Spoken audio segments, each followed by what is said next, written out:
Thank you, ladies and gentlemen. Well, as you know, my name is David-wynn Miller, but I punctuate my name. George Washington, Thomas Jefferson, Abraham Lincoln, Benjamin Franklin, all punctuated the name same as I did. They were all 34-degree Master Masons. Now, I don't know if there's any Masons in the crowd, but I am a 92nd degree Mason. I know you've been taught that Masonry goes to 33 and 34 degrees for Grand Masters. The reason I'm a 92nd degree Mason is because in 1988 I broke the math interface in all 5,000 languages, proving that language is a linear equation in algebra. This hasn't been done in 8,500 years of written language. When I did so, I was able to unlock the 2/3 of all the words missing from all languages in the world, and I can write any sentence in any language, frontwards and backwards, with the same meaning. Once this was discovered, it completely, 48 hours after I published on the internet, I had 2 Secret Service agents from Washington at my front door going, "Do you realize what you've done? You've just disqualified every treaty, trust, and contract in 8,500 years on planet Earth." I says, "Well," he says, "who did you tell?" I says, "Everyone." I says, "I sent out 100 videos, 20 hours long, including a 100-page report on the entire studies, to all nations of the United Nations and over 100 TV and news agencies around the United States." By doing that, I protected myself, because when you have a secret that is so profound that it would disqualify planet Earth, it would cause you to get shot. And at every seminar, by the end of the seminar, there's always a dozen people that walk up to you and say, "Why are you still walking around?" Well, as Pandora, destroyer of worlds. Now, you might think that that's a bad thing. The word destroyer, D-E means no, and stroy is contract. Of is an adverb which connects to a pronoun in front of it. P-R-O means no, N-O means no, and U-N means no. So the word destroyer is a no, no, no word. Of is an adverb, A-D-V. It's a modifier. Modifiers connect the pronouns in front of it and modify the verb after it. Modification is change, change is motion, motion is action, and action is verb. Therefore, the word world becomes a verb. Do you live in a world of verb, or do you live in a world of a fact? As you all know, the word world is a fact. But because it's the destroyer of verb, I destroyed the world of verb in all 5,000 languages worldwide on April 6th, 1988. And so with that said, how did this come about? Well, in 1980, I went through a divorce. And in the divorce, Judge Stanley Miller said, "You cannot be a father to your children." And he took away my children. I'm going, "Why would you do that? I've been a good father for 10 years. And he goes, "Because I'm a judge," he says, "and I can take away people's children just because I can." I says, "Well, that's sex discrimination. Under the 1964 Civil Rights Act for equality, I says, I'm going to prosecute you." And he says, "You can't prosecute judges." I says, "I beg the difference." I says, "I know what the law is. You swore to support the Constitution of the United States and the laws written by the United States Congress, Senate, and Legislature."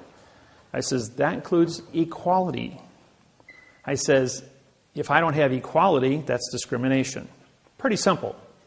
So I prosecuted Judge Stanley Miller in 1980, and he was disbarred as a judge. 7 years later, Stanley Miller got reappointed again. 2 weeks later, after he was reappointed, I showed up in his courtroom, had him disbarred again 4 days later. Because 7 years later, 1994, got reappointed again. And I showed up in his courtroom 2 weeks after he got reappointed, had him disbarred a third time. 3 years later, he died in 1997. And never served much on the bench. Always was an administrator, but never a judge. As a result of that, when the judge took away my children, that violation, that breaking of my heart, put me on a path. And that path was anger. You don't take away a parent's child. And the pain that caused, pain makes thought, thought makes wisdom, and wisdom grows to maturity. So, as a result of that pain, I started studying. Now, we go through 3 phases in life. You do not know what you do not know. Well, it's like putting your hand in fire. It looks pretty till you touch it and you get burnt. Well, you know what you don't know about why you got burnt. And I was aware of what I didn't know, so I had to study. And so because I studied, I learned about what the fire was. I learned about what the pain was. And from that, I then had knowledge. And when I had knowledge, I knew what I knew. And then I could become a teacher. In 1975, I became a college professor in Milwaukee. And I taught engineering and metallurgy, heat treating, and blueprint reading. So I've been a teacher now 75, so going on 38 years. I hold a professional license for college. I also have 3 PhDs and 535 college credits, 17 full-time years of college. Kind of got stuck in college. I really liked it. Worked third shift nights as a tool and die welder, and I went to school full-time days. I had but to fill in my spare time because I didn't sleep, I went ahead and had a second full-time job, and that was in real estate, teaching underwater welding. I had my own real estate company for 26 years, besides doing law from 1980 to present time, 32 years. I have 80,000 hours of law experience. And I've done 2,500 seminars, including over 1,000 TV and radio live performances. I did the programs on 9/11 on national television on what really happened there. There's only a few people in the world that have my background and credentials about what heat treating is, nuclear science, string theories and quantum physics. I have a 200 IQ. I read 400 words a second in math codes. It's something that's acquired art. You can give me an inch of paper and of documents, and I'll blow through it in about a minute. And I'll be able to tell you exactly about how many mistakes are in it and what to do about it. The program today is going to cover many different aspects. So I'm going to go through the parts of speech, which I wrote up here. It took 6 years of my life to discover this. It isn't really what you think it is. And what they teach you in school is not what you actually is actually what's going on. And this isn't to insult anybody, but all of you have a second grade reading level. And it isn't just you, it's the entire population of the planet was instructed and through TV, radio, newspapers, and magazines to keep you in a second grade reading level, because that way they could harvest the entire population of the planet. There's a few individuals called federal judges and chief federal judges at a state level that control what's called parsing, syntax, grammar, and the secrets therein. When I broke the code in 1988, I went to the United States Supreme Court and walked in there in 1989, and I says, I'm here to prosecute William Rehnquist, Chief Supreme Court Justice of the United States Supreme Court. Immediately I was arrested for threatening the United States Supreme Court judge and taken into a closed room. Well, when we got down in that room, I had 6 marshals standing shoulder to shoulder surround me, and William Rehnquist came down from up in his chambers to see me, and I says, I have your signed confession for treason against the United States people. I says, I've used parsing, syntax, grammar against your opinion since you've been in office. He says, okay, guys, you can all leave now. Mr. Miller and I are going to sit in this closed room. You've already frisked him. He has no weapons. He doesn't seem to be of stature that can overpower me. And we're going to have a little discussion. So for the next 2.5 hours, William Rehnquist and I became very good friends. And until he died and I removed him from office in June of 2005, we were pretty good friends. I taught him syntax, the math interface on grammar, and he taught me all the secrets of the procedures of judges. But a lot of the things he taught me, he was in error of, because 2/3 of all the words were missing from the procedures by which he wanted to formulate answers. Now, believe it or not, we are all actors in a play that have been already written. All of you believe that you have a certain amount of choice to make in life. But the fact is, and I will do this later this afternoon when we get into some history programs, that we are on timetables that run on 7-year international, on domestic bankruptcies and 70-year international bankruptcies. These bankruptcies control the planet for the last 6,500 years in all countries. All countries worldwide are controlled by the post office. Not the courts, not the judges, not the kings and queens, but the postmasters of the world run the entire planet, have for 6,700 years. Going all the way back to Pharaoh, henceforth the Masons. Now, a lot of you we're in this room today. A room is a closed area, so therefore it's a court. I'm going to show you a dollar bill here, which you're all familiar with, and on the back of the dollar bill you have the eagle, right? Notice the eagle's wings are turned up. If you notice the eagle's wings here are turned down, that's because it's a phoenix. This is Vatican rule, banking. And the flag here has yellow fringe on it. And the yellow fringe flag changes the dimension of the flag. This is a maritime braid for commerce.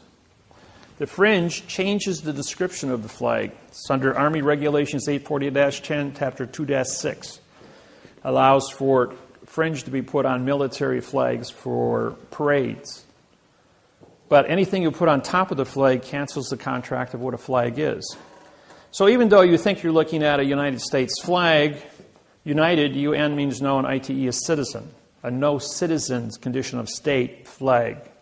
Controlled by Vatican banking. You're all under commerce. So who's the Vatican? They're postmasters. They work with Bern, Switzerland through the Universal Postal Union. On the 29th of September 2009, I did a seminar in Auckland, New Zealand.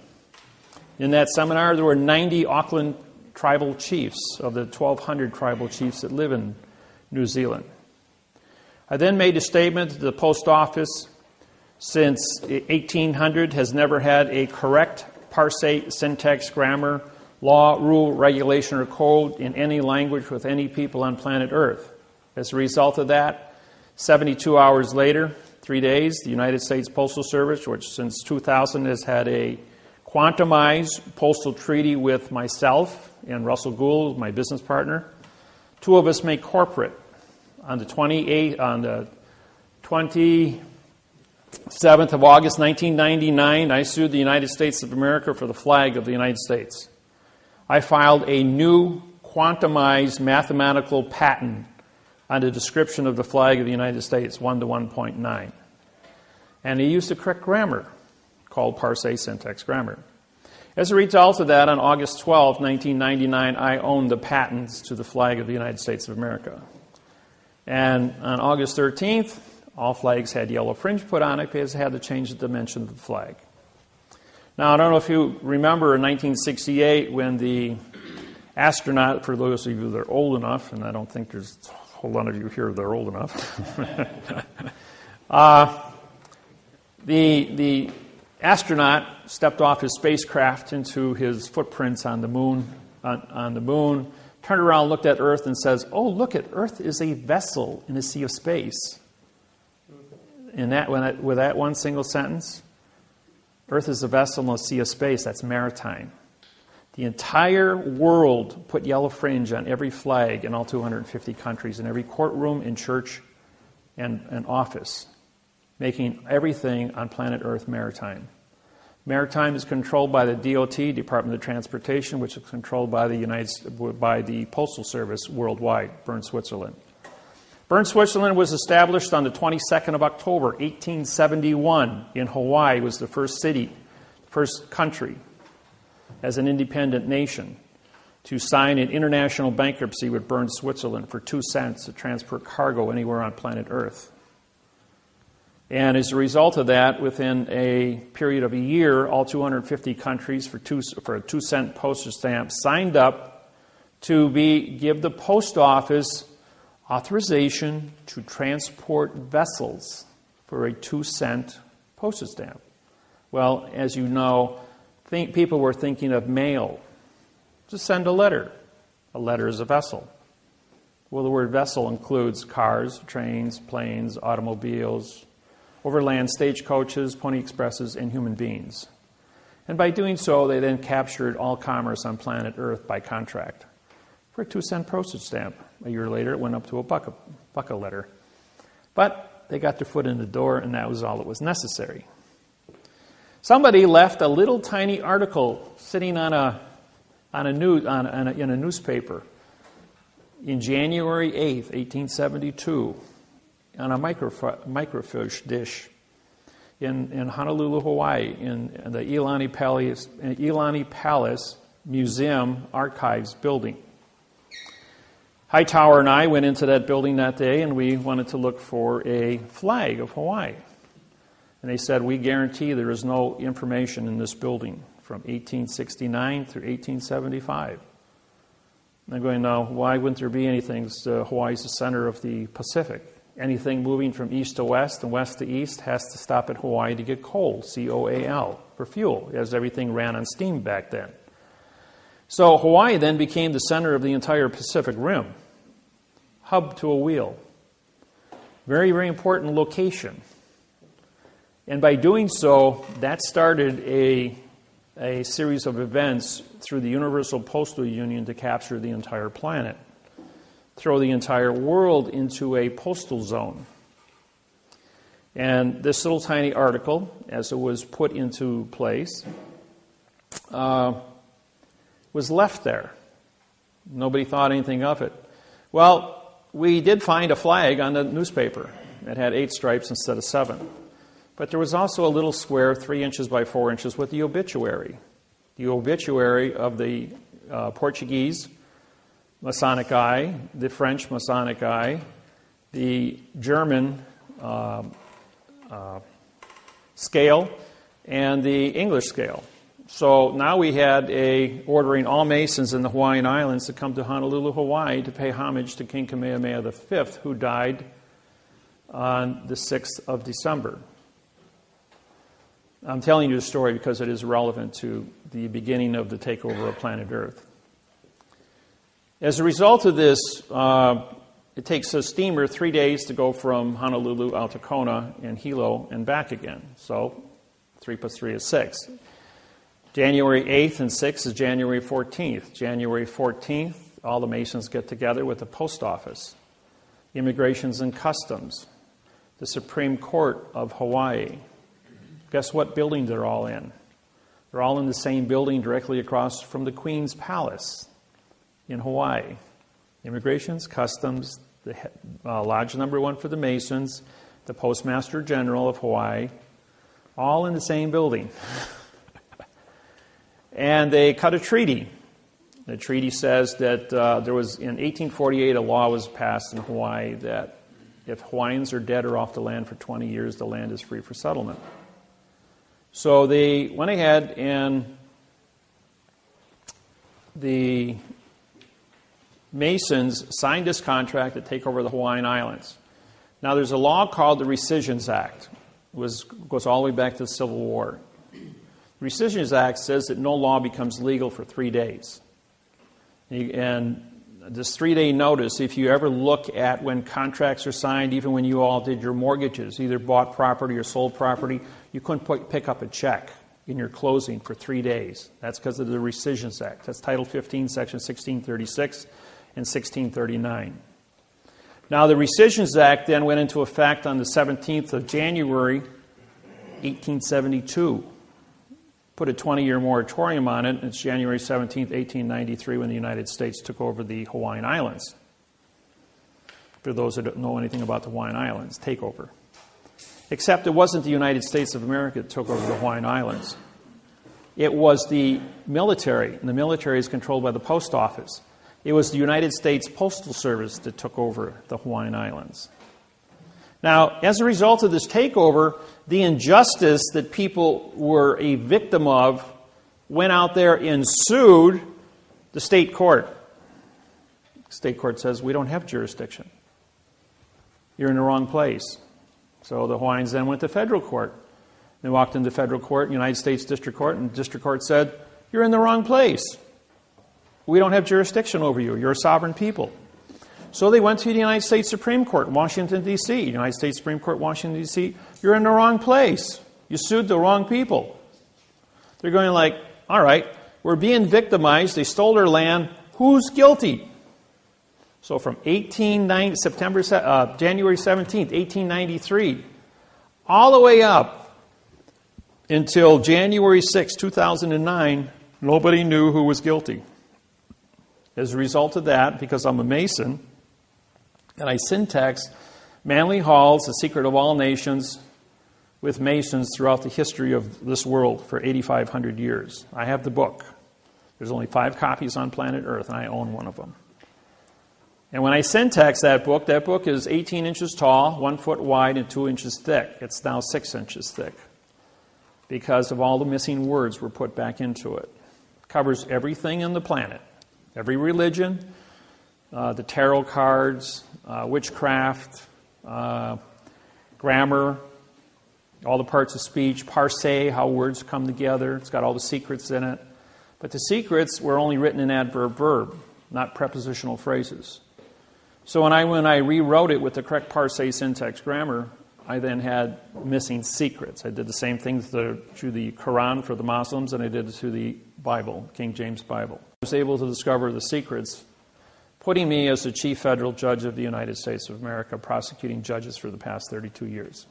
That's what I do. I prosecute judges. I'm the bad boy. As a result of this, the reason I told you this is because everybody wants you to walk into the state court. Well, state is undefined. You live in the state of Indiana, right? That's not a true statement. You live in the Indiana Territory. The state of Indiana is the name of the vessel in dry dock called your courthouse. All courthouses are foreign vessels in dry dock controlled by the Department of Transportation. In other words, the port authorities control vessels in dry dock. All judges in the United States and all courthouses are paid by the port authorities. That's a very big secret. The port authorities are controlled by the DOT, Department of Transportation, which is owned by the Post Office, which owns the Treasury and the military and prints the money and pays the military to guarantee the value of the money. The United States District Court, United means no citizen. State is a condition of. District, D-I-S, means demon god of the underworld for T-R-I-C-T, trickery. This is Latin. In a closed area called court. So when you walk into the United States District Court building, you are in a vessel, a foreign vessel in dry dock. Could be a spaceship from any planet, but not from Earth. So you've left planet Earth. You are no longer in the territory of Indiana. Now, all the laws written in Indiana for Indiana people do not apply in a foreign vessel in dry dock. You speak a foreign language called Babel. You are a foreign entity. And as a federal judge, when you walk in front of me, what do I have in front of me? Do I have a document that actually says something, or is it written in adverb-verb by babbling attorneys and lawyers? What I have in front of me are your vessels, your body. Hold a thought in your hand. Show me the three-dimensional object of a thought. Do you know that a thought is not of this world? A thought isn't found on the periodic table. It's not a solid, it's not a liquid, it's not a gas, it's not a chemical. And yet we all have thoughts. It's an energy, comes from our aura, electrical chemical energy, but it is not of this world. A thought can pierce dimensions, can change through time and space. I can hold the entire known universe, which they say is supposed to be 8.4 billion years old from the Big Bang, in the palm of my hand with a thought. Or I can crawl inside the middle of a quark, of a hydrogen atom, and exist there with a thought. So a thought is a very unique thing. We can close our eyes every night when we dream, and we can be anything we want to be in this world of thought. And I know everyone in this room has had weird dreams at times. And in those weird dreams, you see things that don't exist in this world. Because you're probably transporting, because the thought is not of this world, into other realms, other planes of dimension. Well, this is what's unique. I can't see that as a federal judge. The only thing I can see in front of me is a vessel. Does this vessel come before me with the correct passport, with the correct paperwork, with a lawsuit written in the correct parse, syntax, grammar? Or does the vessel come before me on my foreign vessel spaceship from another planet, and are you trespassing without any rules, regulations, or codes? Well, the only thing I have as a judge in front of me is a vessel that's trespassing. And everybody knows there's a law for trespassing. And I don't care what language you speak, and I don't care what educational levels you have, or what country you come from. Everyone understands the word perjury. It means to tell a lie. So the minute you open your mouth, we presume you're smart until you start talking. And because you're talking in babble and you're talking in adverb-verb fiction, now you've committed perjury. A vessel that's trespassing, committing perjury in front of me. I got 2 felonies in front of me. So it doesn't matter if you're here for traffic, doesn't matter if you're here for foreclosure, doesn't matter if you're here for divorce, marriage, doesn't matter what you're here for. The only thing I've got in front of me is a physical evidence in now time of a trespassing individual committing perjury. Now I can make a determination as to what your fine is going to be. How rich are you? How much money you got in your pocket to bail yourself out and leave my vessel? You can go down here to the port of Chicago or Gary, Indiana, jump on a Chinese freighter with a Chinese flag on it without a passport, and I guarantee you'll be arrested, put in a brig, and taken back to China, where you'll be prosecuted and spend 8 years in prison for trespassing. And then the State Department can bail you out and bring you back to the United States. It's no different in a courtroom. It's a big old trap, folks. People have been walking into it since 8,500 years. Really great piece of engineering. Just a little heads up on that. The reason I tell you this story about Hawaii is because it's the beginning of something that was very cynical. To capture planet Earth. All money on planet Earth is controlled by the Postal Service. Who's on, what's the decimal point for 1? 1.00, right? Who's on a $100 bill? Benjamin Franklin, first Postmaster General of the United States of America. President Grant was a Postmaster General during the Civil War. A country divided into 1/2. Decimal point for 1/2 is 0.50. Who's on a $50 bill? Grant. Abraham Lincoln. No, go before that. George Washington, letter carrier, Continental Congress, 1875. And he was a letter carrier. And on September 17th, 1789, the United States of America signed the Constitution of the United States of America. And so, therefore, he was the first president. Pre, meaning no. SI is simulation, and DENT is denture, contract. Anything, the word no is a negative. Negative is 0. 0 times any fact, simulation, or contract becomes 0. Therefore, the math interface says that a pre-simulation denture, better known as a president, is a person who only says nothing about nothing. Have you ever seen a president that ever made any sense? Okay. I know it's a joke, but it's a good one. Yeah, it's all played out in syntax. So the grammar that's used for modification is what they keep us down with, what they teach you in school. Now, lawyers and attorneys are all licensed to lie. They write everything in adverb, verb, adverb, adjective, pronoun, and pronoun, adverb, verb. They don't use prepositional phrases because they're not allowed to use a fact.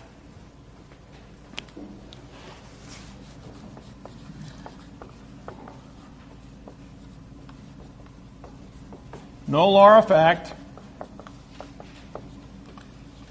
shall be tried in court. And if you want to put that in there, of law, and everybody uses this terminology, attorney at law, attorney of law, whatever. Parts of speech. No is an adverb, it's negative. Law now becomes a verb, negative. Or is a neutral. Negative fact becomes a negative verb also.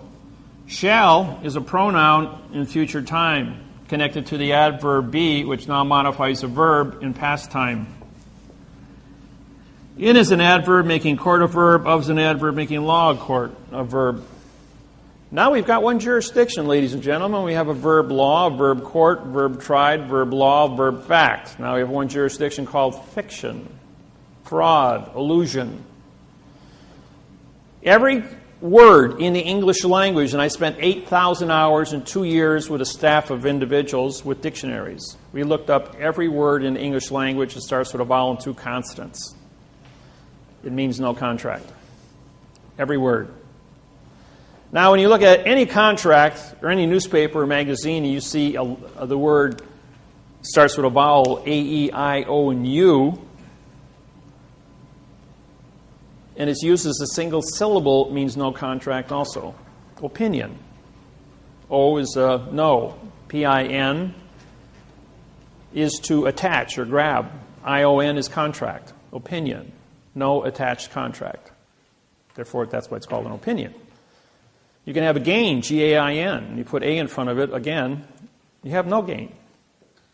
You can have an attorney, A-T-T, no tort. You can have an illusion, I-L-L, which means you cannot see a contract. Imagination, I-M-M. You cannot mangle. You can't mangle something, therefore there's no fact. So the imagination, I-O-N, means contract. A-N-T, E-N-T, I-O-N-T-Y. Any vowel that appears in front of a vowel that ends a word means contract. It's a 2-letter contract. That's how you can tell these things. This is called parse, P-A-R-S-E, parts of speech. S-C is Latin for speech. P-A-R is parts. So what I did was I studied parse. I studied syntax. Syntax is how 2 words come together. And the word grammar is how a sentence is constructed. Do you know that all grammar, a correct worded sentence, only has 1 verb in it? The average sentence written by an attorney has anywhere from 3 to 5 verbs in it. Some sentences have adverb, verb, adverb, verb, adverb, verb. The whole sentence is written that way. There's not even an adjective or a pronoun, a preposition, article, or a fact.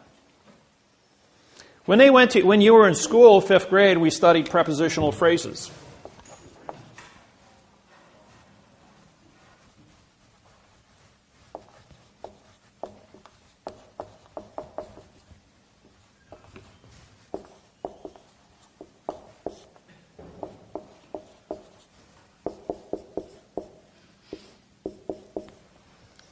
That was the preposition, article, and noun made up your prepositional phrase. Mrs. Lusher was my 5th grade English teacher in Marion County grade school in North Grove, Indiana. I grew up with the Amish, the Mennonite, and the Hoosiers. I come from North Grove, Indiana. My family's been there since 1834. North Grove, Indiana was where the first house in the state of Indiana was built by my cousin. My fifth cousin's on my mother's side. But we came here from Pennsylvania. I'm Cherokee. My great-great-grandmother was full-blooded Cherokee, and my grandfather came to Switzerland in 1780. Settled here in North Grove, Indiana. Half the people in the town are related to me as great-aunts and great-uncles, and going all the way back to 1834. My cousin, who I played with in 1957, was born in 1838. She died in 1957 when I was 8 years old. 114 years old she was, living in the same house her parents built in North Grove, Indiana. Isn't that something? She's in the Guinness Book of World Records. This is one of the oldest people living. And I think she's probably one of the oldest ones in Indiana. And I used to work on the farms with the Quakers and the Amish here in Indiana, cutting hay and driving tractors. And I had my fun playing in the hay at harvest time. So I'm fully aware of the politics and everything. And Mrs. Lusher, my English teacher, was my next door neighbor. We had an 80-acre farm with 40 pigs. We had 40 head of cattle, and we were farmers too. My mom and dad gave that a shot. I had six brothers and sisters, so big family.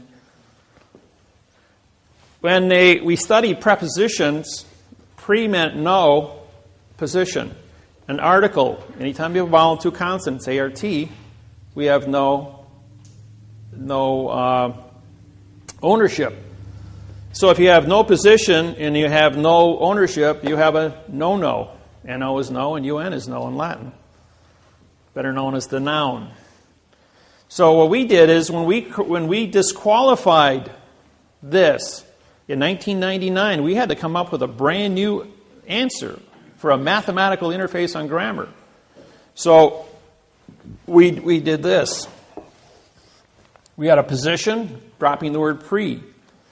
And the word lodial is spelled L-O, which is location, D-I is original, A-L is contract. And if you have ownership, in other words, for my pen, for is a position, my is lodial, and pen would then become a fact. Now, if I just were to drop one of these two positions here and say my pen and drop the word for, or with my pen, and I drop the word with, and just say my pen, my becomes an adverb. And an adverb modifies a verb. Modification is change, change is motion, motion is action, action is verb. See, in all ADV, vowel two consonants, modifier. ADJ, adjective, color, modifier. PRO, no, NO, no, UN, no. They gave us a lot of negative choices, all to go with this sentence here. When you graduate from judge school, you learn this article. You learn this. All judges, attorneys, lawyers, politicians all swear the same oath that no law or fact shall be retried in court. And no is a negative. That's why the sign says no trespassing, no parking, no don't walk. And see, what the sign should read, for the trespassing on this land is with the fee of the $5,000. For the parking of the car in this space is with the fee of the $500. That's a performance contract. Everyone understands performance contracts. Now I have the Pizza Hut next to the Outback Steakhouse. Very popular places on Saturday night and Friday night. And the people came to my seminar from Pizza Hut. They said, we've got 2 spaces reserved for delivery. And everybody parks in there. And my delivery guy's got no place to park. I says, well, put a sign up. For the parking of the car is with the crushing and melting. The sign next to it says, for the parking of the cars with the fee of the $500. No one ever parked in those 2 parking spaces again, except the delivery man. Problem solved, because everyone understands the performance contract. Now, here's another little quirk, point of information. Somebody impounds your car. You parked it where it wasn't supposed to be parked, and they towed it, put it in an impound lot. And the guy wants some $250 for towing and $100 a day for storage. Well, anybody that's in possession of your vehicle that doesn't have title to it is renting your vehicle. So you send him a true bill for renting your automobile for as long as he's had it. If you want to go down to the local courthouse, you can pull up a lawsuit by Avis Rent-A-Car or Hertz Rent-A-Car, copy it, and sue the tow truck company. Or if a police officer orders a tow truck company to remove your vehicle from the highway and he won't give it back to you, send him a true bill for for rent-a-car. Your car will be back in 1 day, maybe a couple hours. Works every time. Just a little plug there.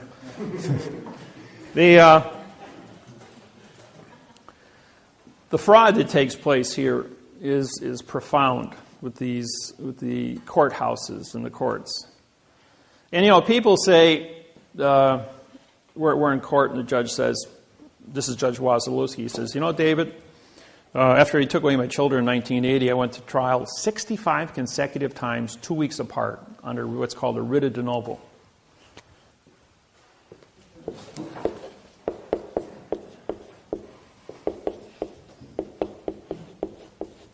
Now, this is a pronoun adverb, adverb, verb. But if you put for the writ of de novo, then this becomes a 5, a 6, a 7, a 5, a 6, and a 7. This is French, but de means the, in novo, it would then become a fact. So I filed for the writ of the de novo. Now what that means is if you violate equality, that's discrimination. That's a crime. 1964 Civil Rights Act violation. So for the writ of de novo is your ticket to get a free trial for anything. I don't care what it is. They cannot move forward on any topic.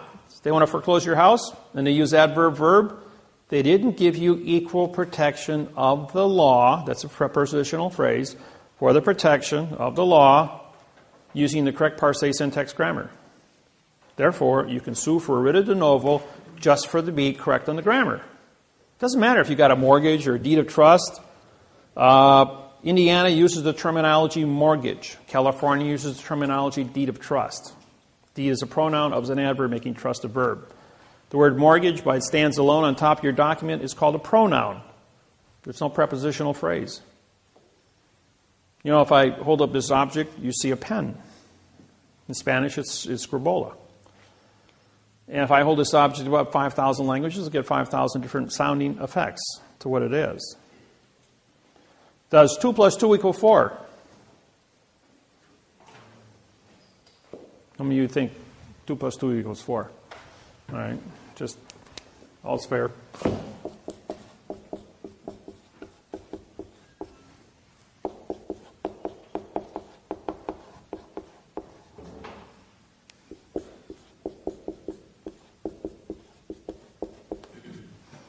Did you hear what I said, what I meant, what I said, what I said, what I meant, what I said? I can do this 150 different ways before I'm going to get it right. So don't ever presume what you think I said, because if my lips are moving, I'm lying to you. That's what a judge said to me. He says, all you got to do is prove it. He says, and in 8,500 years, Wasilewski says, no one has ever proved it. And I said to him, I said, I know what you said to me. You said to me, wait a minute. He says, you mean to say if I say yes, you're going to say no? He goes, yep. And if I say no, you're going to say yes? He says, that's right. And I says, all right. Does 3 plus 3 equal 6? He goes, yeah. He says, no one ever went to war over a math problem in the history of mankind. No religion, no political organization, no condition of state, no country ever went to war over a math problem. 2 weeks ago, President Obama and President Bill Clinton stood on the podium at the Republican convention on national TV. And the closing statement by Bill Clinton was, no one ever went to war over a math problem in the history of mankind, and we're doing it correct. That's an exact quote from all 2,500 seminars I've done. And by the way, I was Bill Clinton's counsel for the sex trial. Remember the phrase, for those that are old enough? The question was, what is sex? Bill Clinton goes, depends on what the definition of is. And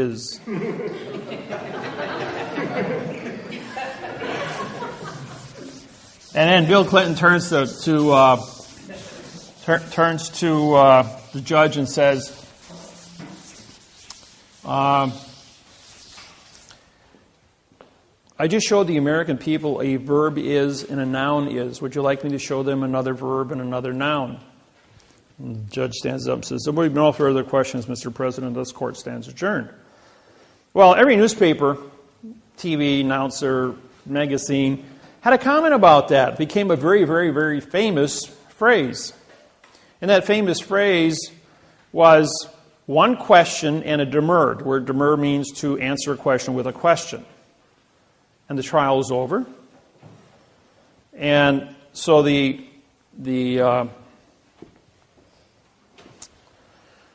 nobody knew what it meant. I knew what it meant. I was his counsel.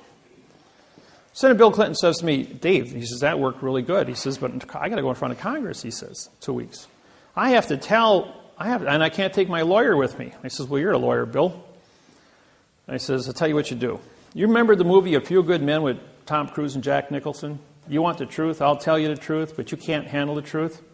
Jack Nicholson won Best Actor for that phrase on the witness stand. And the movie won Best Picture that year. And what it was the...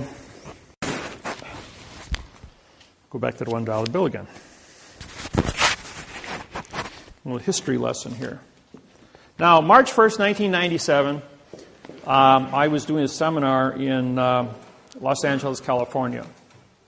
And in that seminar, somebody asked me a question.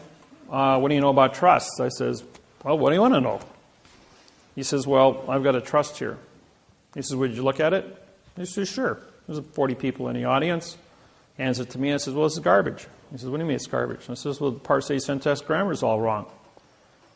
So I went ahead and I took just the first paragraph and I syntaxed it, put it up on the board, told them what it meant. Then I wrote it in the correct language. 2 IRS agents were in the front row. Jumped up and realized that I just broke $40 trillion worth of trust held in the United States. That's 25 million trusts. As they hit the door, trying to get out the door at the same time to get to the payphones, because back then we only had payphones, they locked their shoulders in the door jamb, and it looked like the Keystone cops trying to get out of a phone booth. Well, everybody had a really good laugh as these 2 clowns were trying to get through the door, but what they were doing is trying to get to the phone first. And in the next 5 days, they harvested $100 billion in trusts across the United States under false and misleading statements under parse, syntax, grammar. I broke the world of trust. Well, what they did is when they took those $100 billion, they sold that money on Wall Street. The second week, they took another $100 billion and sold it. Third week, they took another $100 billion and sold it. March 1st, 1997, the United States stock market stood at 6,000. On March 21st, it was at 5,300. Dropped 10%, 600 points. So I called up the Postmaster General of the United States and I said, why are you guys selling your money? Why don't you buy .com stock with it? As the electronics is going to be the new phase of planet Earth for communications. The fourth week when they took $100 billion, they also went ahead and they took the other $300 billion they just stole out of the trust industry and they bought stock with it, causing the stock market to jump 700 points in the fourth week. And they continued to harvest the trust industry, which was money that was not in circulation. And the stock market went from 5,300 to 14,200, all the way up to 9/11. And then 9/11 brought everything back down to 6,000 again because of the new terrorist bill and all that stuff. We'll get into that later. But going back to Bill Clinton, he says, how am I going to go in front of Congress here in 2 weeks? I says, well, you're going to hold up a $1 bill. Walk into Congress and say, ladies and gentlemen, before we get started today, I'm going to tell you the truth. He says, but you won't be able to handle the truth. Phrasing Jack Nicholson. He says, we're going to take you back to when you're 10 years old, 5th grade English. He says, first off, we have a line that goes around the money here. March 1st, 1997, I sued the United States Treasury under maritime law boxing. And that's why all your money today doesn't have any boxes on it. If you've... See the 10? It's got a circle around the 10. And the 20 has a circle around the 10. So does the 50s and 100s and the 5s. They're all the same. No more boxes except for the $1 bill. That's because there's so much Masonic information on the back. The pyramid has 72 stones on it. That's for 72, the rule 72 of banking. You take the interest first and you walk down to the principal. The all-seeing eye is Masonic. The capstone has never been completed because the process of discovery is always in motion. But going back to the beginning, it says the United States of America. Now, we all studied that prepositions were of, and the article was the. When you separate the prepositions, they all become adverbs. That means you have 68 prepositions and 38 articles. Together, you have 100 adverbs.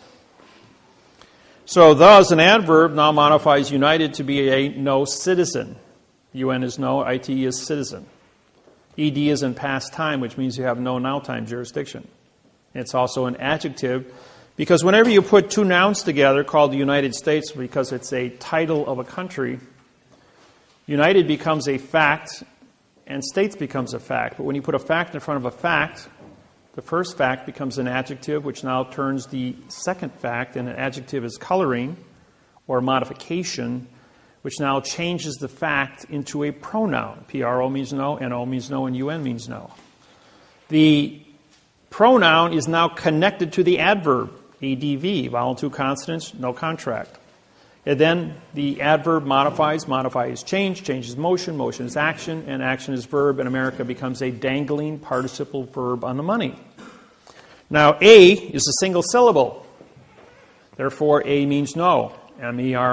M-E-R-I is Latin for mercy, and C-A is Latin for sheep. No mercy for the sheep. So we pay 65% taxes. But because America is the verb on a corporate instrument. Now we have two signatures on the money. Therefore, this is a corporate instrument. Corporations are under Title 15, Section 1692E, false and misleading statements. Carries a penalty of $25 million and 30 years in prison for every note published under Title 15, Section 78FF. Under Title 15, Section 1639A, there was no notification given to the United States population that the modification of grammar under Title 18, Section 1001, which is the fictitious conveyance of language, was going to be used on our Federal Reserve notes on our money. So to protect the fraud, we put a box around it. Anything in a box is an enclosed area and can't be considered. It was engineered, folks, not a mistake, engineered. Just like you build a space shuttle, it's engineered. If it's perfect, it works. Well, we had a perfect fraud. What's the first two little words over here? It says this note. It doesn't say for this note or by this note or of this note or with this note. It says this note. Therefore, we drop the preposition. This becomes an adverb making note a verb. Does this look like a verb to you? Misrepresentation. So now we have a Title 18, Section 1341 mail fraud. Carries a $1 million fine and 30 years in prison. Title 18, 1001, fictitious conveyance of grammar. Title 18, Section 13, Title 15, Section 1692E, false and misleading statements. And we have Title 18, 1621, perjury, because we didn't advertise it. Now we have 4 criminal acts that take place on the dollar bill. Bill Clinton then says to Congress, in 2 weeks I've got to address the union and do my union address. I have to tell the world that America's a verb on the money, and then articulate the criminal activities that's taking place here and disqualify all U.S. currency that 150 countries worldwide depend on for commerce, food, and energy. Or we can seal a case. All those in favor of sealing the case, raise your hand. 102 hands goes up, and he walks out and doesn't say a word. Now, who controls money? Universal Postal Union. Universal Postal Union gets the word, and all 250 countries are told to stand down. Bill Clinton's case is sealed, and nobody talks about Bill Clinton's indiscretion. Shortly thereafter, Hillary Clinton runs for President of the United States against Obama. Does anybody talk about the indiscretion of Bill and Hillary? Not a peep. Not even North Korea, not even Afghanistan, not even the Middle East countries. All the people that hate the United States are all told by the Universal Postal Union, you will keep your mouth shut and don't talk about anything of Bill Clinton, or he's going to spill the beans on the language. Squeaky wheel gets the oil. You think you got freedom of speech? Yeah. It stops with the money. Who controls the money controls the world. Always follow the gold. So therefore, Hillary doesn't make it. Obama's elected as the 47th consecutive left-handed president.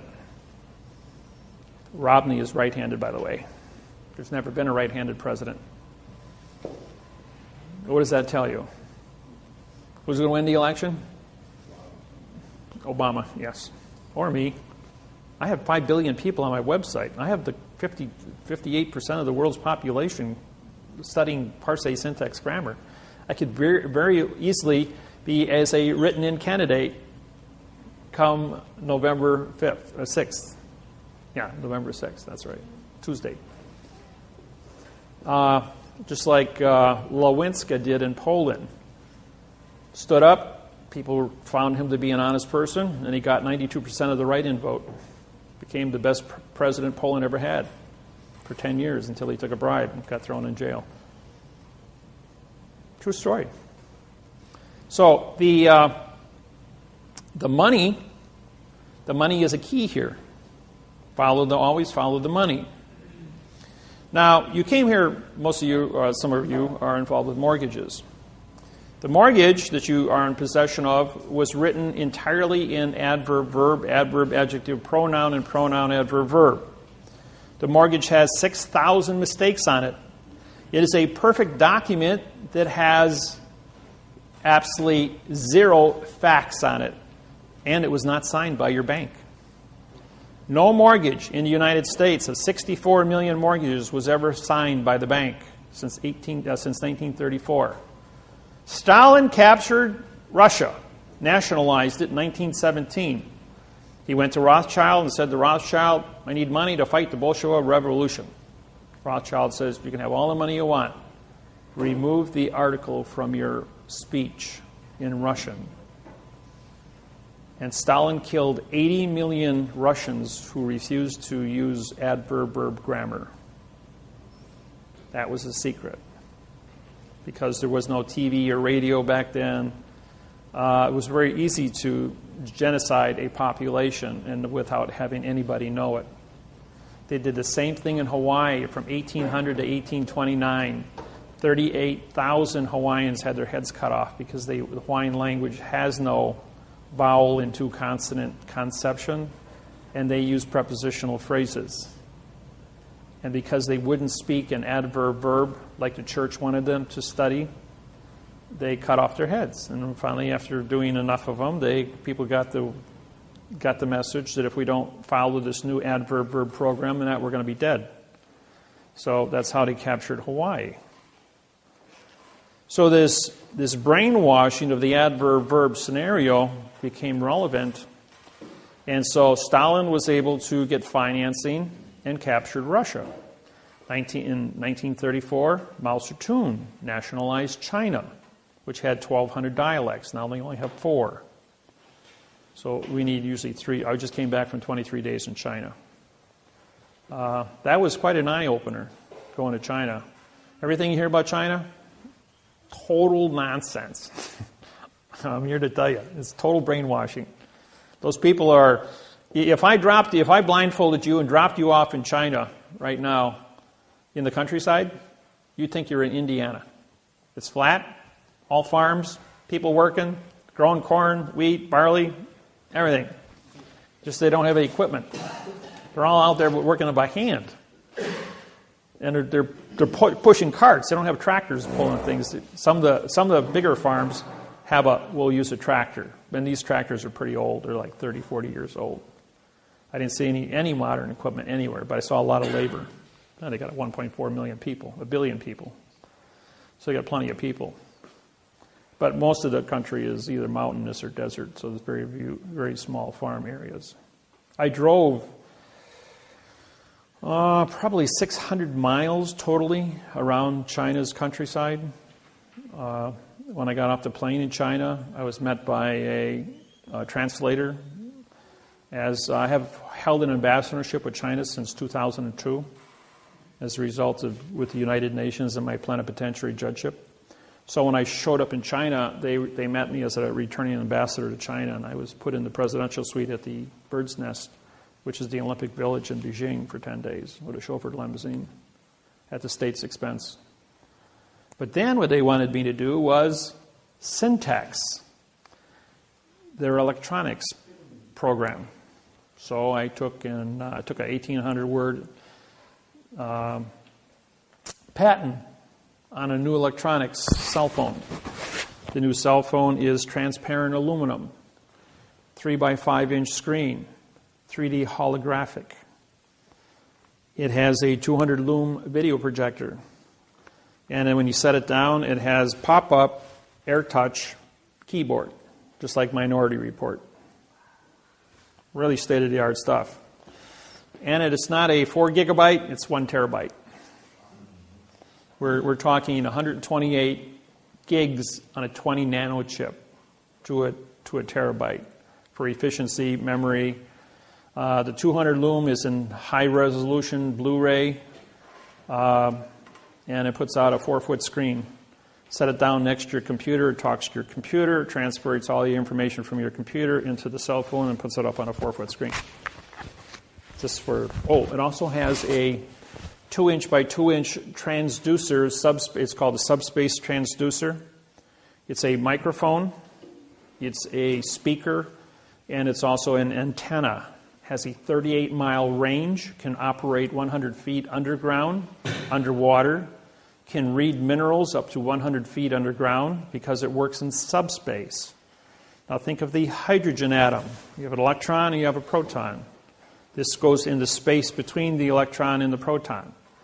As you know, all objects that we touch are held together by atoms. Atoms run on electromagnetics.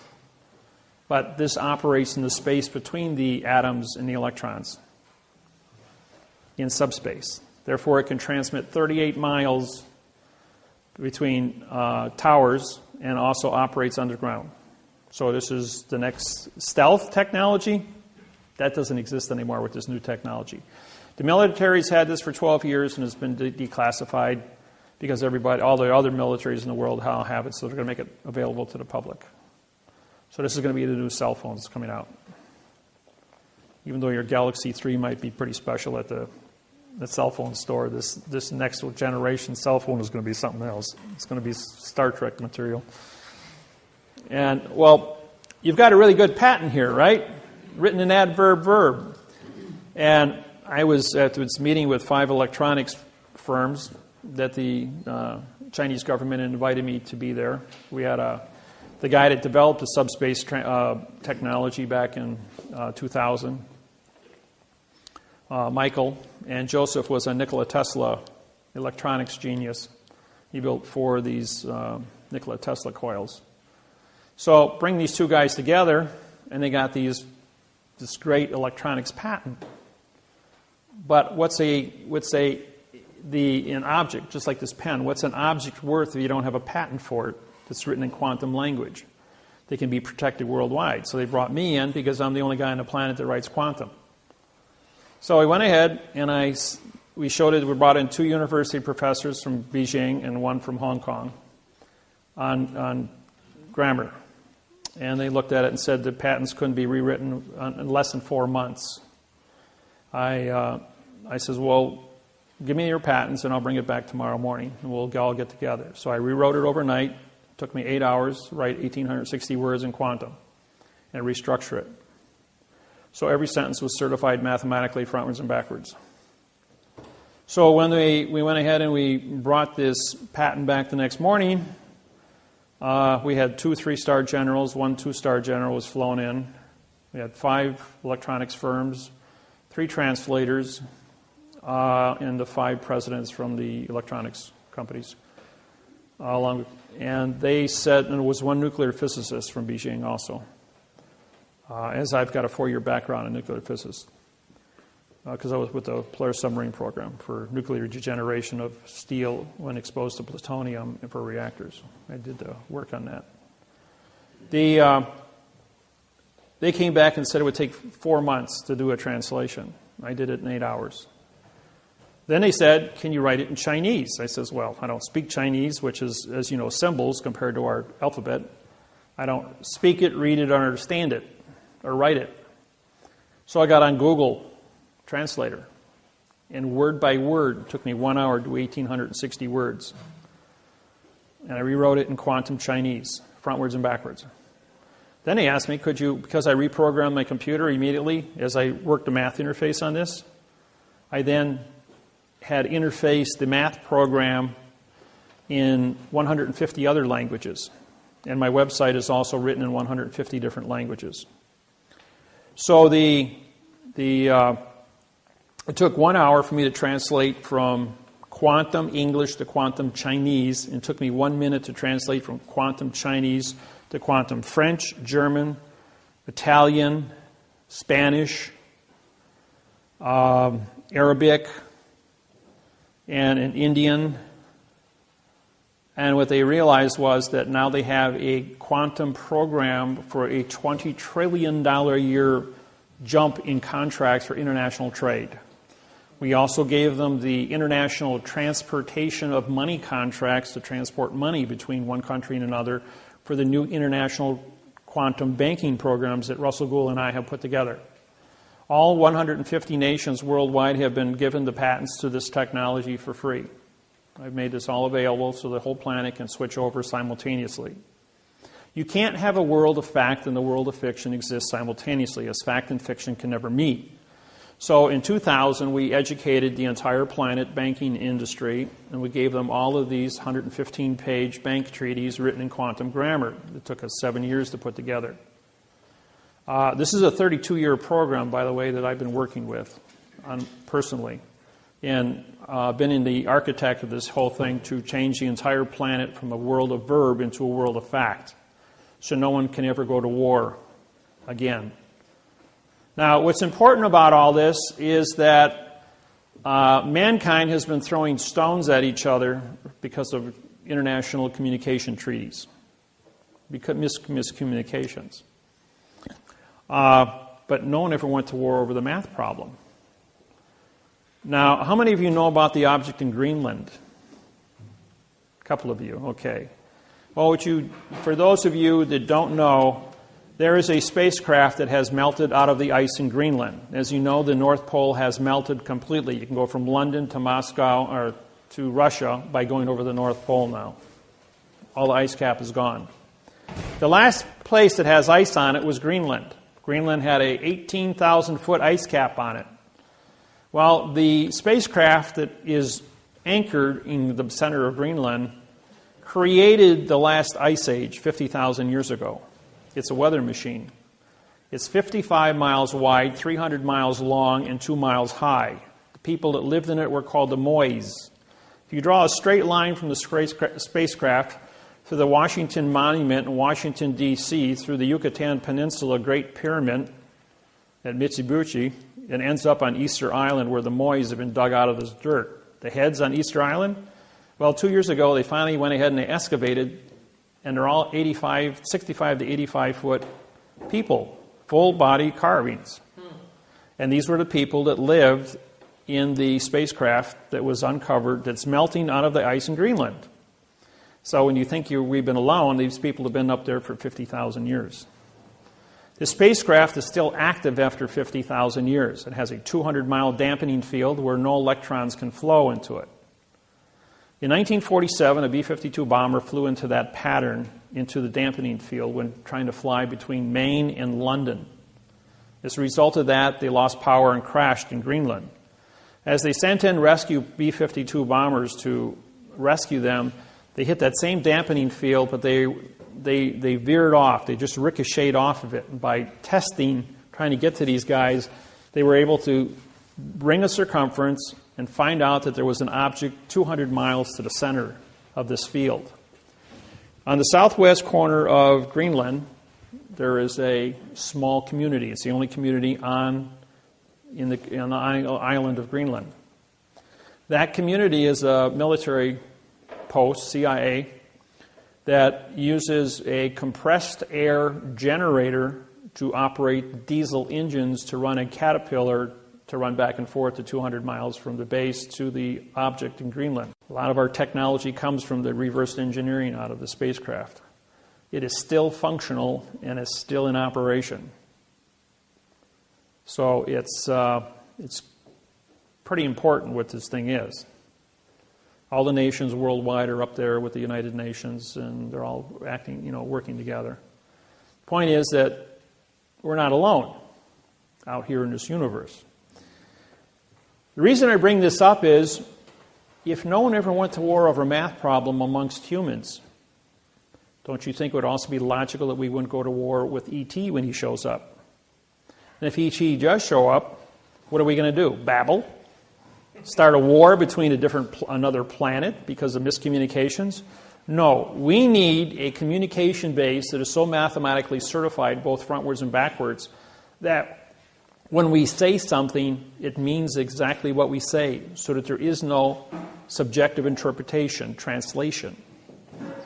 So it's very important for us to be correct 100% of the time when we're dealing with ET. Otherwise, they're going to throw a rock at us like they did 375 million years ago at the Yucatan Peninsula and get rid of the dinosaurs, which you all know about. So we don't want to have rocks thrown at us.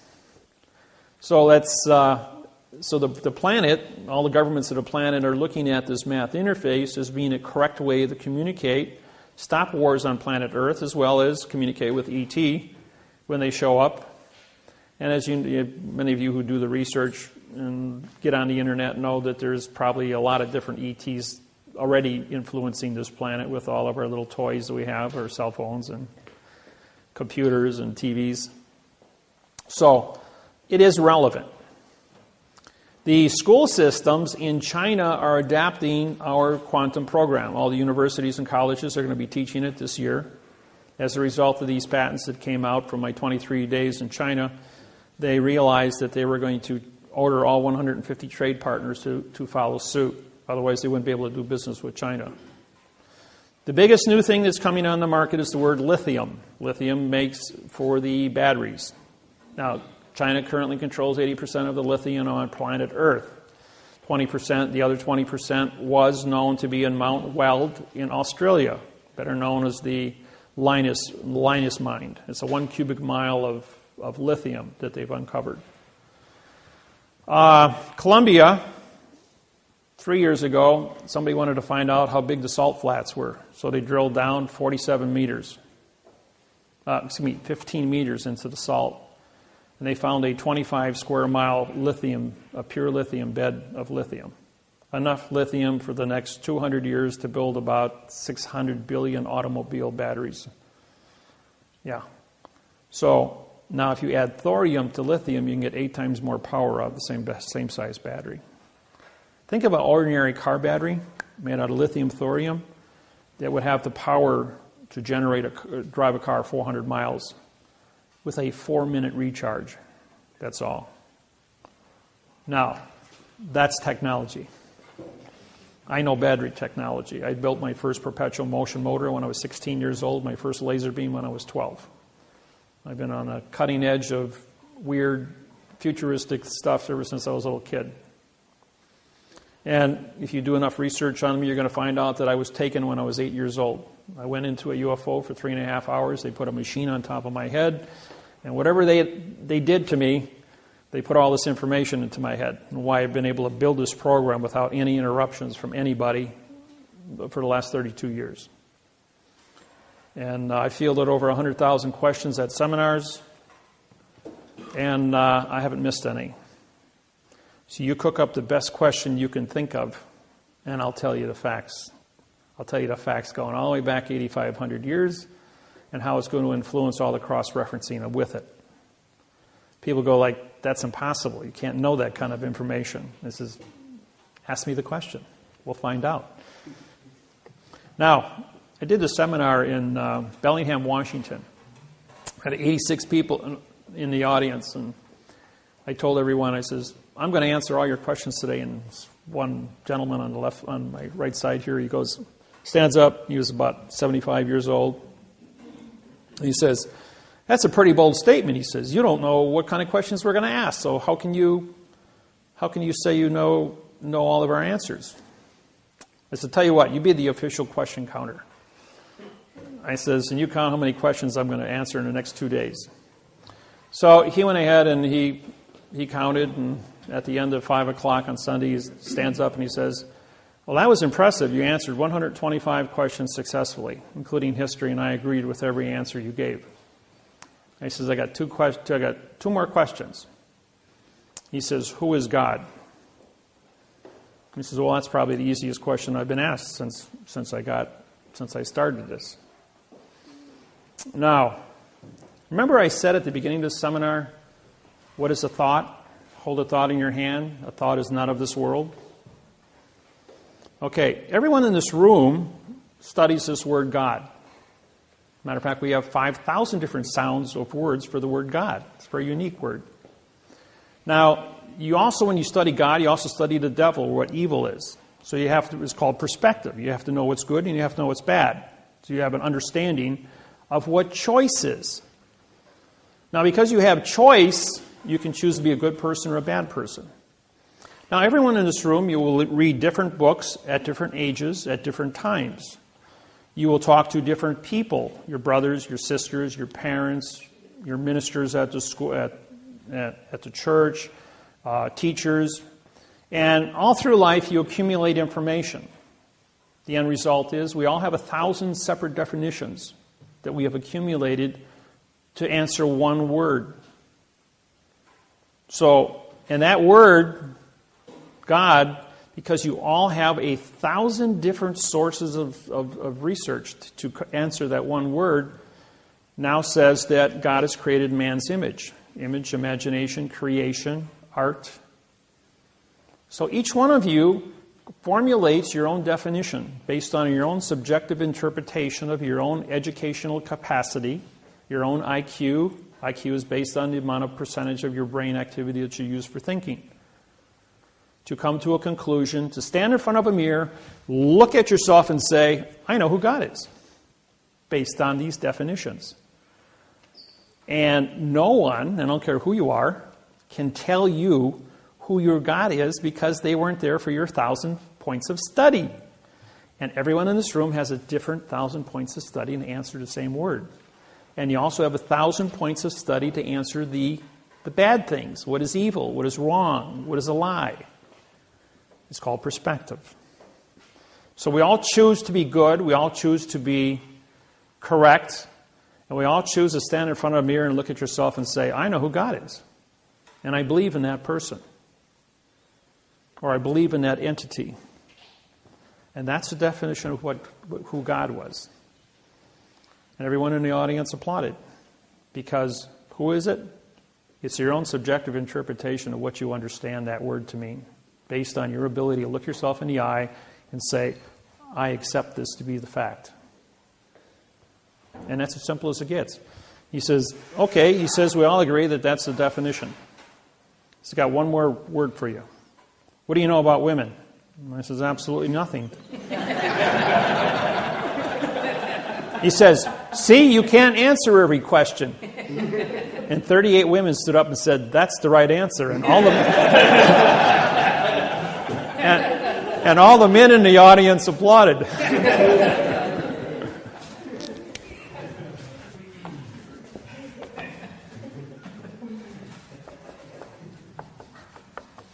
We're going to go through a sentence structure now.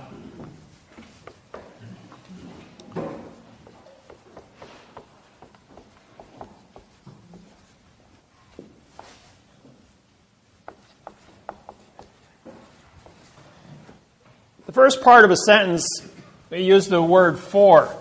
If you look at my website, it's 400 pages long. Every sentence starts with the word for as the preposition. We use the as a neutral article. You have, when it comes to articles,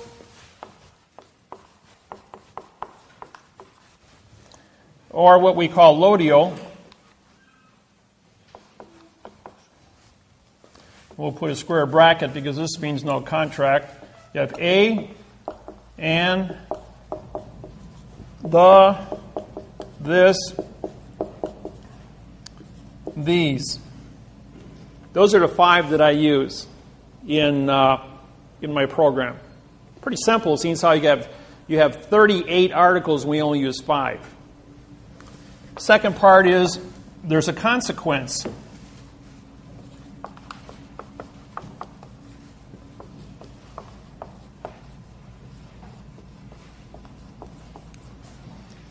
Now, a consequence is a fact.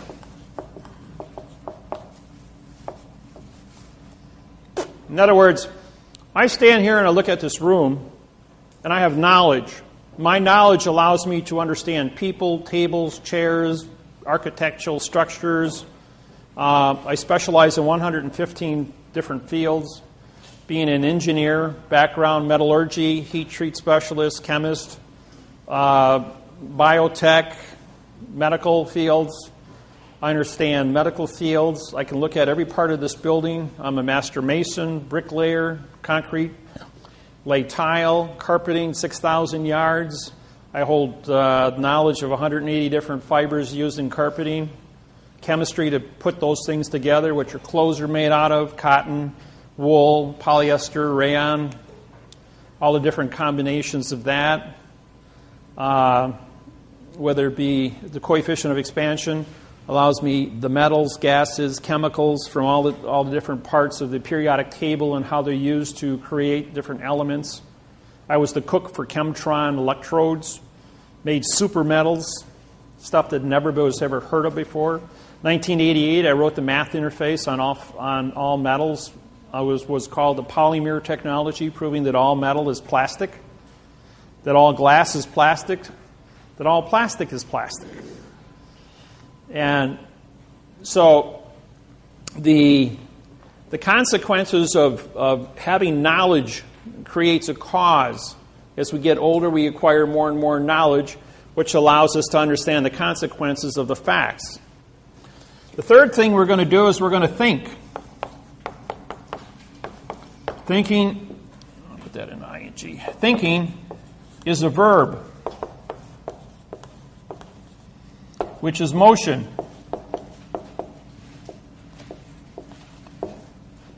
Now, running is not a verb. Jumping is not a verb. Driving is not a verb. And thinking, you have to think before you can do all these things. Order of operations, folks. You always have to follow the order of operations to have a legal contract. Even writing the sentence. Writing the sentence is not see the pen. See as a pronoun, the as an adverb, making pen a verb. That's a second grade reader. See the ball. See Jack run. See as an adverb, making now run to Jack to be an adjective of the word run, which is a pronoun, which means nothing. You see, these are first grade readers. They're a complete lie. Don't get your kids tied up in that. You want to teach them how to read? Go to my website. That'll really fry them.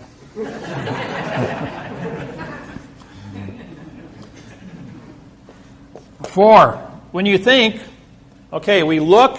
This is we'll put this to be sight, or see. You see stuff, and you need a see.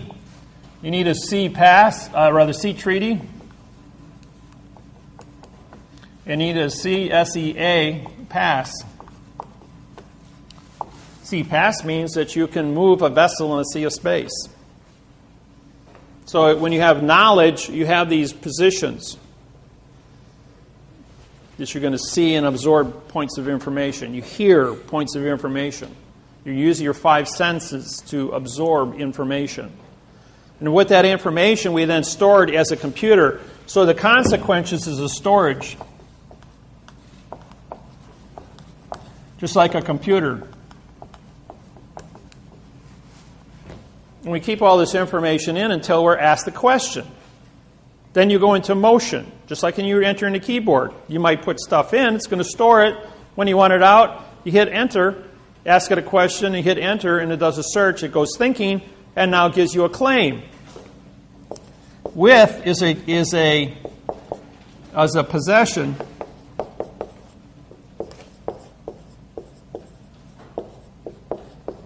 Possessive, which becomes your claim.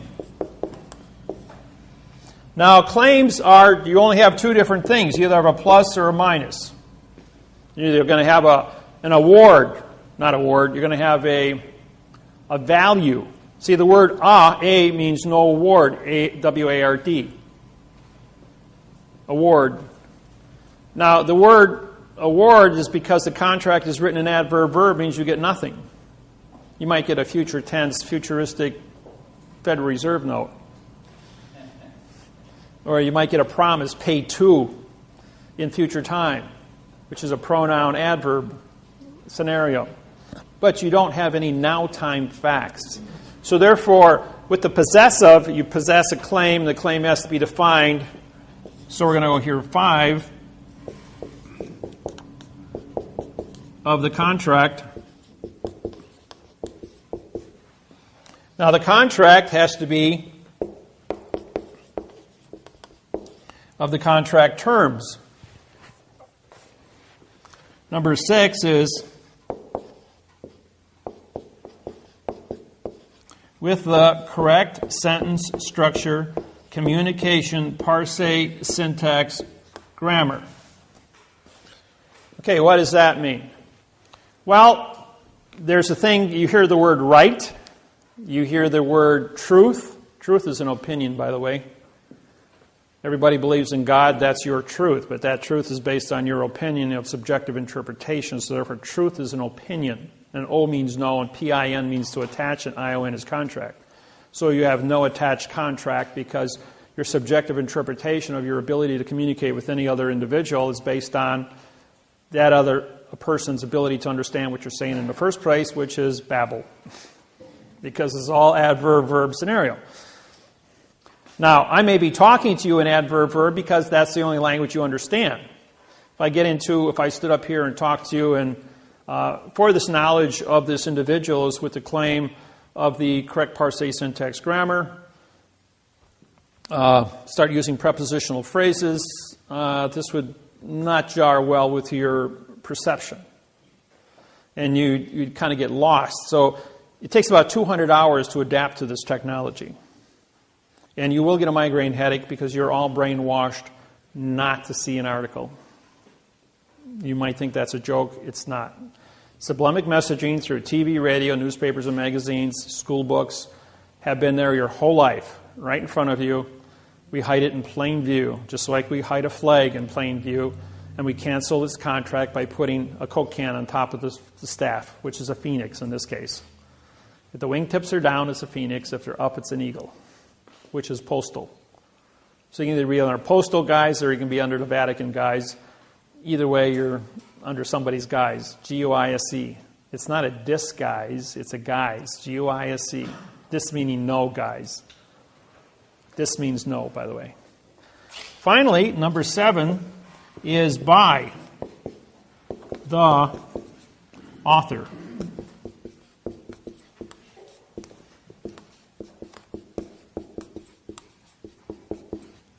Authority. Authentic. Authorization. And what's the symbol for gold on the periodic table? AU. He who holds the gold makes the rules, has the authority. Ever wonder why gold was the key? Why it was AU and not something else? Because gold is spelled G-O-L-D, not AU, but AU is authority. And throughout history, gold has been the medium, going all the way back to the beginning. About 8,500 years ago, they decided that gold, because of its beauty and both its ability to withstand tarnishment, would be used as a standard metal on this planet. It's also an industrial metal because gold is a molecule that you can make a 128 gigabyte circuit board on a 20 nano chip. And a single atom of gold can be a transistor, a capacitor, a diode, based on its configuration and where it appears in the circuit board. They would build a circuit board against that wall with 128 gigabytes of information on it, and then photocopy it onto a 20 nano chip, and then grow that in a cloud chamber of argon, and that's how they would build those chips. So that's how technology, and then he's just stack them together. Everything's done with laser welding, electron beam welding, because the computers are unique. They build themselves now. A 1/4 inch green 1/4 inch quartz crystal run by 2 green holographic lasers are an 800 gigabyte processor with a 64 terabyte memory capacity. The speed of light is 186,000 miles per second. The information is recorded inside a quartz crystal. Our human brain is a 500 terabyte capacitor. That's what you're rated for, 500 terabytes. And these little puppies are only 1/4 inch, and they have thousands of 1 full square inch, which are 64 times 64, which would be 30 3,600 trillion capacity per crystal. And they have thousands of these banks of information run on green holographic lasers. Computers are building computers today. They have advanced. We've had artificial intelligence to make determinations about what a lawsuit is and how it's run at the United States Supreme Court for 12 years now. About 2000 is when they implemented the artificial intelligence to make decisions. And when the computer figures out that we're the virus, enough said about that. So, these are the parts of what a sentence is. Now, a sentence has to be written frontwards and backwards. If you notice, we have for of, is, with of, with, by. Now, after the with of, we can have as many of these, like I have one sentence in the book, last page of the book here. This is my book. It's 96 pages long. It's written in 9-point print. It's the only book in the world that's written in quantum language. I have no competition. I have no plagiarizers anywhere on the planet. It's kind of unique to be one source of 8 billion people, and nobody's given me any competition. I have a monopoly on this thing, virtually.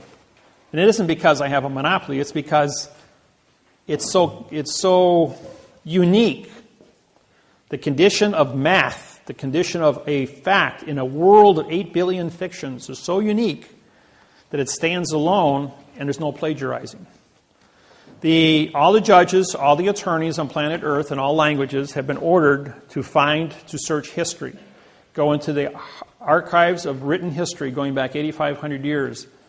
Is this an original program? The answer was yes. This whole thing is 100% original. That there's never been anything like it on the planet for communication skills. So the books took me, this is 8,000 hours or 80,000 hours of my work put in 96 pages. This is part of it. All the new stuff is updated on the internet, on my website. But this gives you about an 80% solid base that you can hold in your hand and read.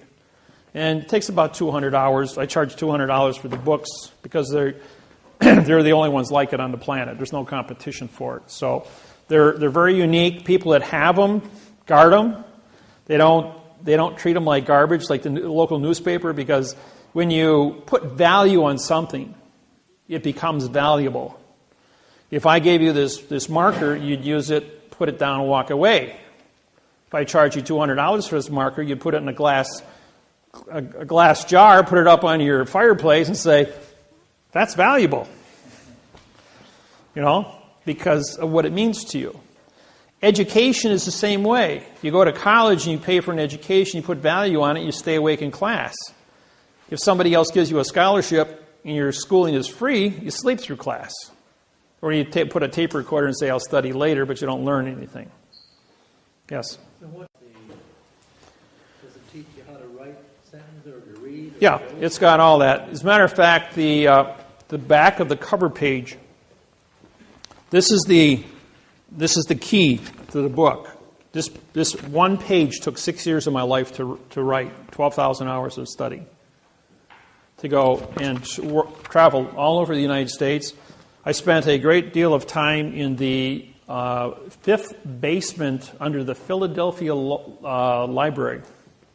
It's a top-secret library facility with books that go back 600-700 years.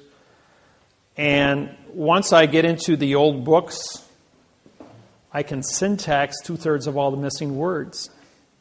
What's unique about what I do is you can put anything in front of me and I can tear it apart and tell you what it meant, what the condition of thinking of the individual was, how it cross-referenced with history, and then rewrite it in the correct format, showing you the secrets that were built inside of each word through the parse and the right way that the math shows that the sentence should have been written.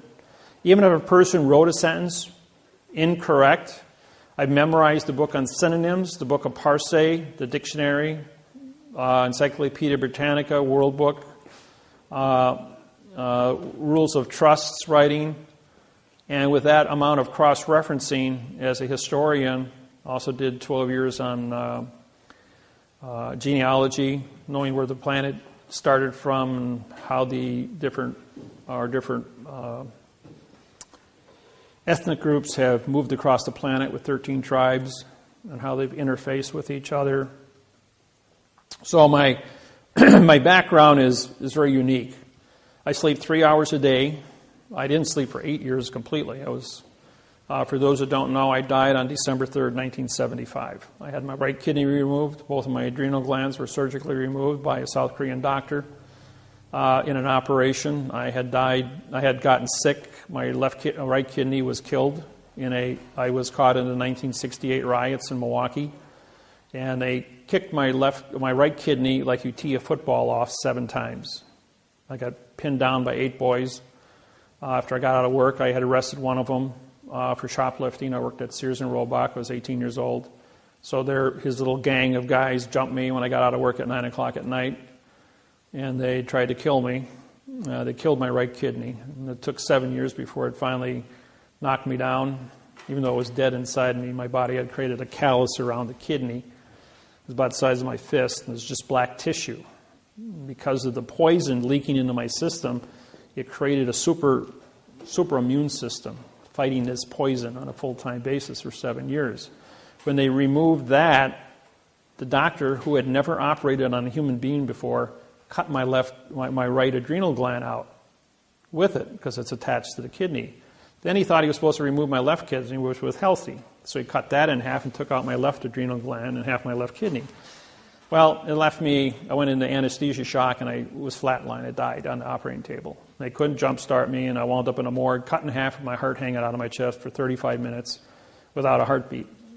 I mean, it's in plain view, the coroner and the nurses down there. And then as soon as they signed my death certificate, according to the coroner, they had an exact time and location. So whatever the future event took place, they had a recording of an individual in a morgue at an exact point in time with an exact match, and I was jump-started. My heart started beating, and they rushed me back upstairs, and they put me back together. I woke up 2 hours out of surgery and stayed awake for 8 consecutive years, going to school full-time and working 2 full-time jobs. I walked out of the hospital in 72 hours. Recovery time is 2 weeks for the loss of a kidney, and I walked out in 72 hours. So I got on this kick of studying. I was going to save my own life because I only had half one kidney, and he said I'd be dead in 3 years. Well, I'm 63 years old now. I was born on September 17th, 1949, and I haven't aged in 35 years. I stopped aging when my kidney... See, what happens is, 2 years ago in London, they discovered the gene that causes aging in the human being. When I died when I was 25, my aging genes and my cells died also, and my DNA, according to what the doctors have been able to surmise. So my aging gene, because it's gone, I stopped aging at the age of 25. I've probably aged 5 years in the last 35, 38 years. So like my cousin who was 114, I probably will live to still be young like this when I'm 100 years old, which would be cool. But it's with this program being as unique as it is, and so important to the existence of this planet and all species on this planet. It's unique that I was chosen with this as a meek person. Now, what does the word meek mean to you? Some people say it means timid or shy or weak. The word meek means I have absolute power over all things on the planet.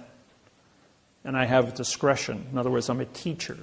That's what the word meek means, that I have absolute power, but I teach people. I don't hurt people with this technology.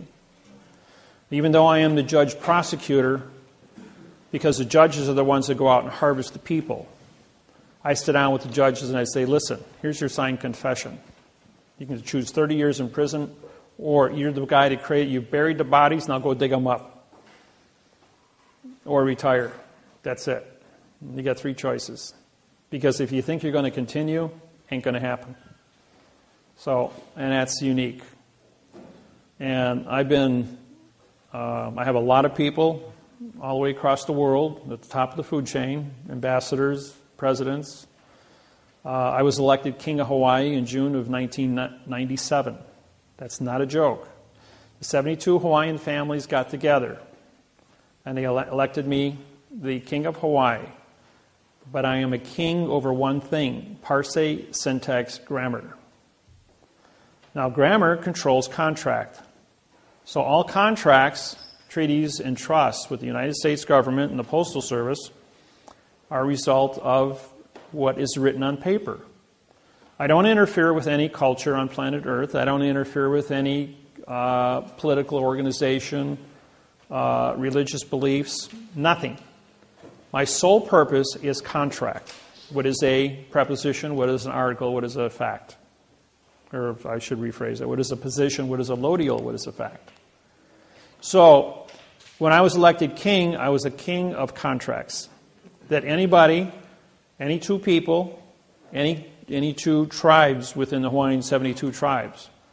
Same thing with the 1,200 Maori tribes and the 3,460 tribes of Australia. I hold those positions also.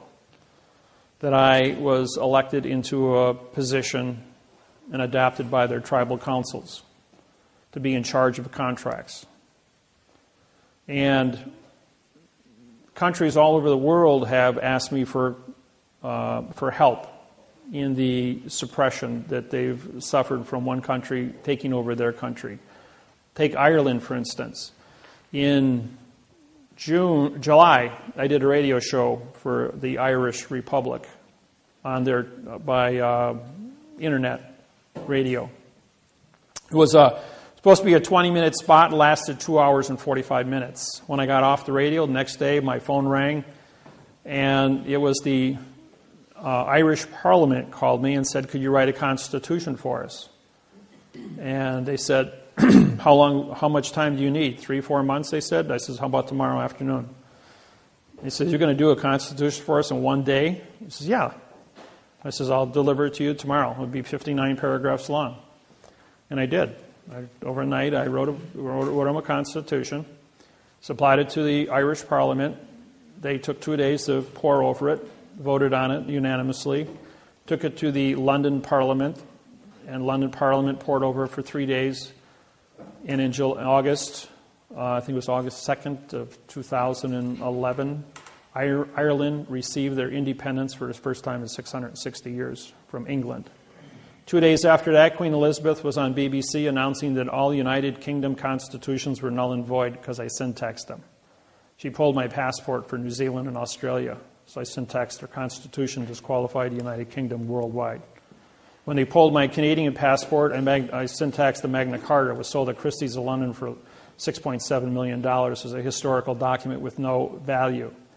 When the United States Congress, Senate, Legislature, and Supreme Court gave me a hard time here a couple of years ago, I syntaxed the Constitution of the United States of America, wrote a new Constitution for the United Nations.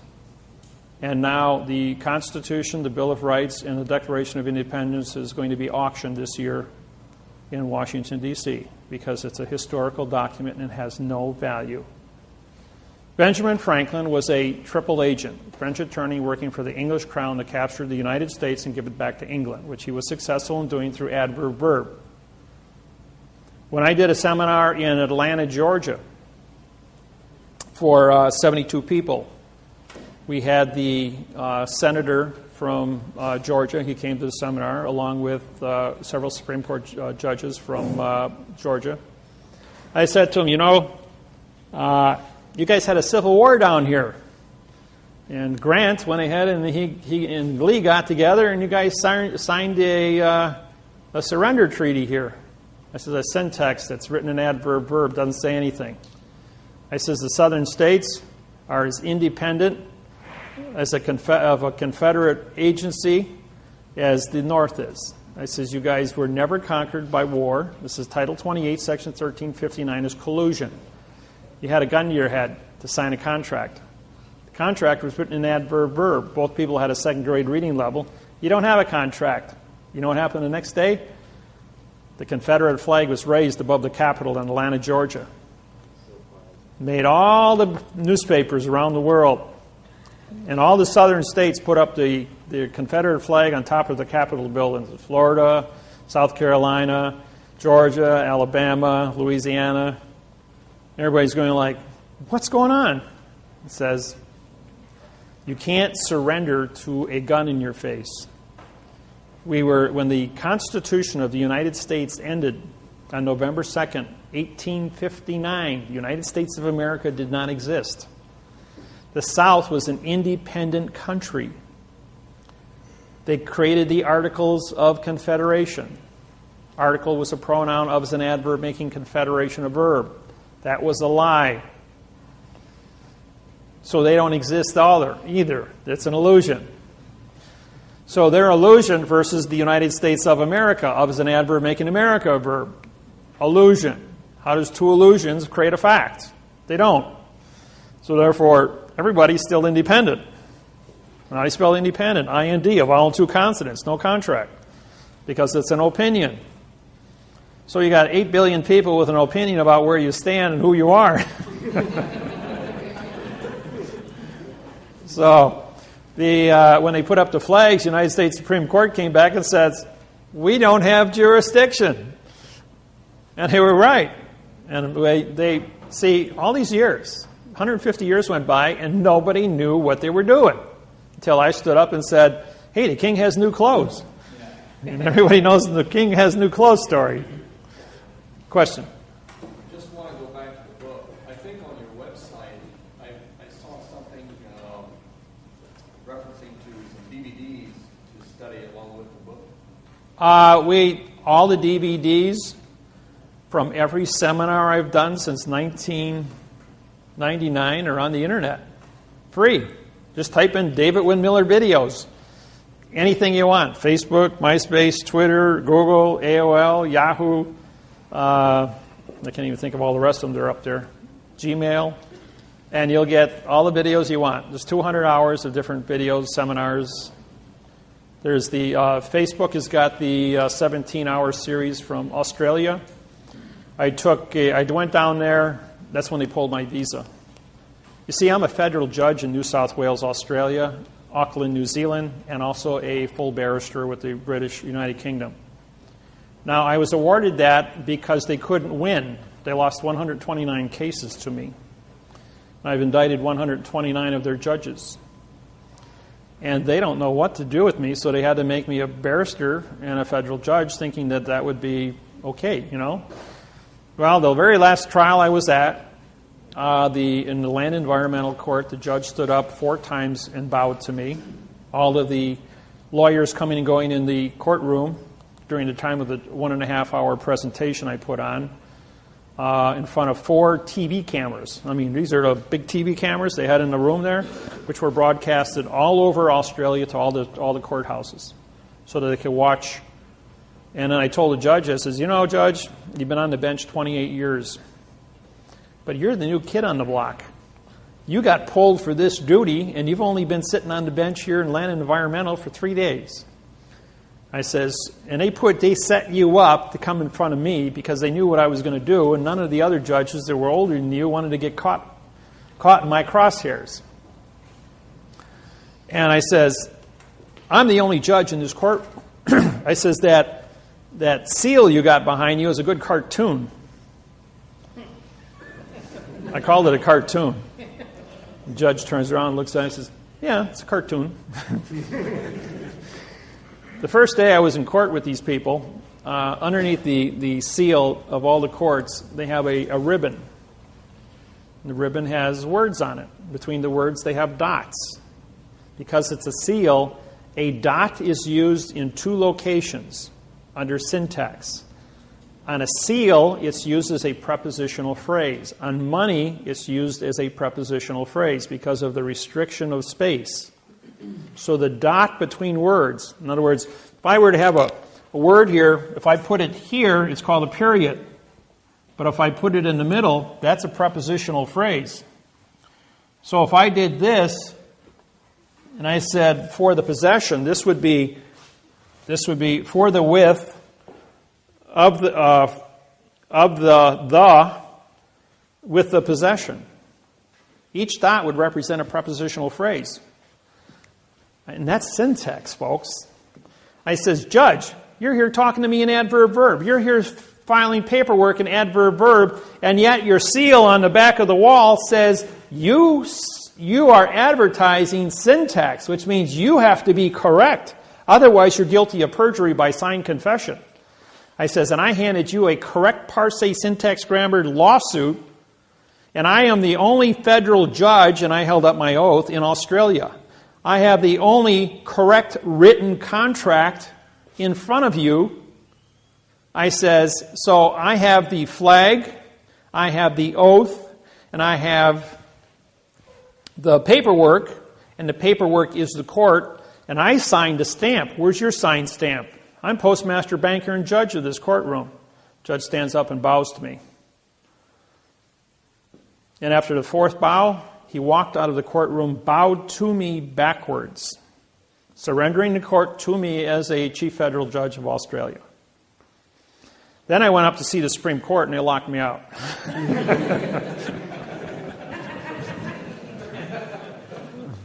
So they wouldn't even. And then 2 weeks ago, I was in Honolulu, Hawaii. I walked in the federal building, and the guard goes, "You're Judge David-wynn Miller." And I goes, "Yeah."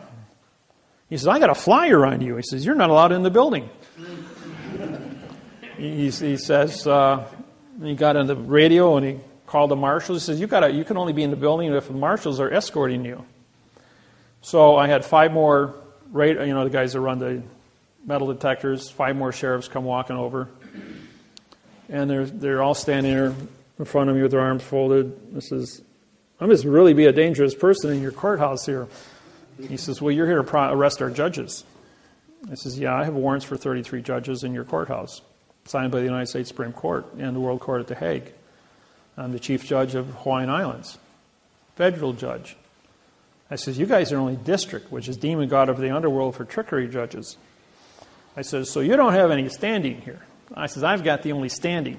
I says, "Not only that, you anchored your vessel, which is your courthouse building, on our island." He says, "I'm the elected king of Hawaii, and you've got your vessel anchored on my island. Do you have a drogue law?" That means to anchor.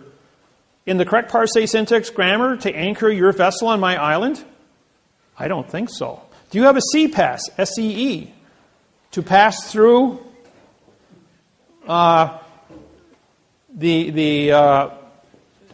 borders? Do you have a sea treaty, SEA, to move your vessel amongst the sea of space?" "You don't have any of these treaties?" It means you're trespassing. I says, "And I've got warrants for your arrest." So then 3 marshals come down. "Yeah, what are you doing here?" I says, "Well, I'm here to see the U.S. attorney here in the courthouse." I says, "I'm going to indict Judge Kobayashi over in Maui for treason." "All right, we're going to have to escort you upstairs." So I get off the elevator. There's 5 more marshals, 2 City of Honolulu sheriffs, and 2 City of Honolulu police officers, plus 5 rent-a-cops. So we got 14 people standing in front of me. I must be a really dangerous guy. "You're here we're going to have you indicted for harassing our judges." I'm going, well, first off, they're not judges. They don't have an oath of office. Number 2, I have warrants for their arrest. Number 3, all of you gentlemen standing in front of me don't have an oath of office to carry a gun or a badge. I says, I syntaxed it. I says, I have my oath with me. I says, and I was elected as the king in this, so I have diplomatic immunity. I'm a sovereign. I'm the only sovereign in the United States. I have my own country. My own country. And guess what the land of my country is? The land of the courtroom during the time of contract. No one has ever claimed the land of the courtroom during the time of contract. So every courtroom I go into on planet Earth is my country on planet Earth because I was appointed to me through the United Nations, where all 200 countries treated with me, saying, when you come into a courtroom, you are the senior chief judge under land of the contract, and because your contracts are written in quantum grammars, which creates the constitution of the land of the contract. The courtroom. And the courtroom is not a geographical location. It's paper, folks. The land of paper is the contract. Because the contract of paper is not bonded to the room is just a point of convenience. So, what is a courtroom? A courtroom is a piece of paper. And the words on the paper are the thoughts. Hold a thought in your hand, show me the three-dimensional object of the thought. So therefore, the understanding of the courtroom is the correct parse syntax grammar on paper in a geographical location that is neutral, called the land of the courthouse, or the land of the courtroom. Now, let's say we were in court today, and every person in this room sat here in front of me with a different contract, one for divorce, one for trespassing, one for shoplifting, one for traffic, drunk driving, underage. and as a result of that, does your contract for traffic have anything to do with his divorce or his marriage or his trespassing? The answer is no. So each one of your paper contracts that you have is a vessel in a sea of space. And your name is on that document. Therefore, that is your bill of lading, your passport to be in the closed area called court. And the condition, the contract, the words on that document, if they're written in adverb verb, say nothing. Therefore, they're called art, A-R-T. Vowel and two consonants, no contract. How do you spell ink? I-N-K. I-N means no, K is knowledge. You have no knowledge because you put ink on paper in adverb verb. They've been advertising in plain view to all of us throughout your entire life. And just like all the pictures on the wall here, they're all in a box, which is called framing. And framing is a box under four corners, which is an enclosed area and can't be considered, so you can't be insulted by any one of the pictures or have any subjective interpretation as to the condition of what the people look like because they're in a box. The lawyers and the attorneys and this whole thing about syntax is in front of you every place you go and everything you do, all the time. The unique thing is that we are here, and I'm talking to you in real time, and we're all on the same plane, P-L-A-N-E. That means you can see me and you can hear me. Now, sheet of paper.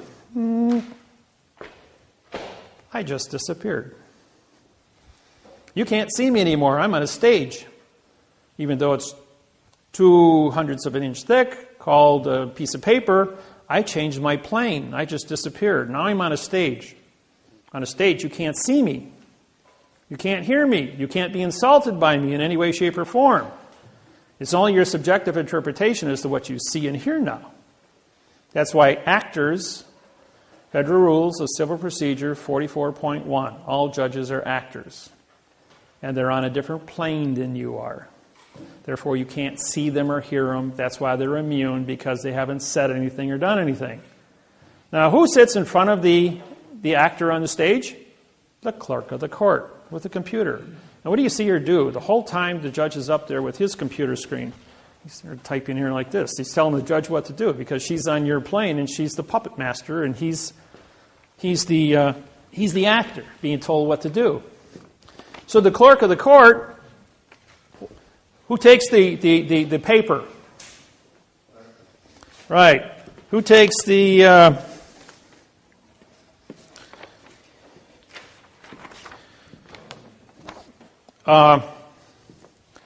clerk of the court takes your money, gives you a receipt. That's called banking. You go to the bank. The teller at the bank takes your money, cancels your check, gives you money, which is doing a transaction. Just like ordering food at a restaurant. You order your food, the waitress writes it down on a piece of paper, which is a bill of lading, takes it back, brings out your food, gives you a receipt. If your MasterCard, you sign it. If it's cash, you take it up to the cash register. You do banking. She gives you a receipt. You give her money. You pay for your cargo. You go to the court. You hand her the vessel. You see a space. The vessel comes to the port of the court. The vessel gets docked. Therefore, we put a docket number on it, docking the vessel. You pay $350 docking fee, and now you have a document. DOC, DOC, DOC. You see, we're using the terminology and bringing things into first-person knowledge now. So you're aware of what's happening. When the document comes to the port of the court, the document has a stamp on it. The stamp is autographed by the postmaster delivering the vessel to the port of the court, who also puts a stamp on and signs it. Therefore, we have postmaster to postmaster docking a vessel. The vessel is an independent. Now, this is something some of you know or don't know. All judges are actors. They do not become a judge until they autograph this document. If they autograph the stamp of this document, then they are the judge in the case. A judge who does not sign this document is not a judge. When you walk into the courtroom, the judge is up there and says, "Did you sign the paper?" The judge says, "No." That's not the judge. That's an actor. "Who did sign your paper?" The clerk of the court did. She's the judge. So you can say, "Judge, you're not on my plane. Get out of my courtroom." Now, when I walk into a courtroom, I walk in and it says, "Judge, you're excused." I'm going like, this is a state court. I'm in charge. I said, "Bailiff, I deputize you as my tipstaff. Arrest the judge for trespassing in my courtroom. I have a federal oath. I have a federal oath of office. I have it in my possession. I've signed the stamp. I'm on a federal plane. That's a federal flag. This is a federal court. We're here for money. This document says there's money on it. This stamp is $1 stamp on it. This is postal money. We're in a postal vessel in dry dock under a postal stamp. This is a federal flag. I says this vessel has jurisdiction and I have an oath of office that matches this contract. I am the only standing federal judge in this courtroom. Arrest that man as an imposter." That judge is usually running out the door as fast as he can get before the bailiff can get a hold of him. Then I turn and I says, I've syntaxed the district attorney's paperwork here, and now I'm prosecuting the district attorney for a $25 million fine and 30 years in prison for false and misleading statements to damage a citizen. And about that time, he's running out the door. And if he's standing his ground, then I got the bailiff arresting him. And if you've been in court and you've seen this happen and that, you're going like, never seen that before. The other attorneys do the same thing. When I was in Australia, we did this. And a district attorney, my client was a dwarf, stood 3 feet 9 inches tall. And when she walked in there, everybody kind of got out of her way. And I was there, and the judge goes, "Are you a representative?" And he says, "No, sir, I'm a claimant." "Well, who's that?" And he says, "She owns the property. I'm a claimant on her property." "Well, you're not on title." I syntaxed the mortgage contract for New South Wales. I says, "It's false and misleading." I says, "Because I syntaxed, I'm a claimant on the document for false and misleading statements. I syntaxed the prosecuting attorneys who wants to foreclose her property. This man has committed a felony against this court. He's got a second-grade reading level. Doesn't have an oath of office. He's not a barrister. I don't know what he is, but he's got a wig on. He looks like a clown, personally."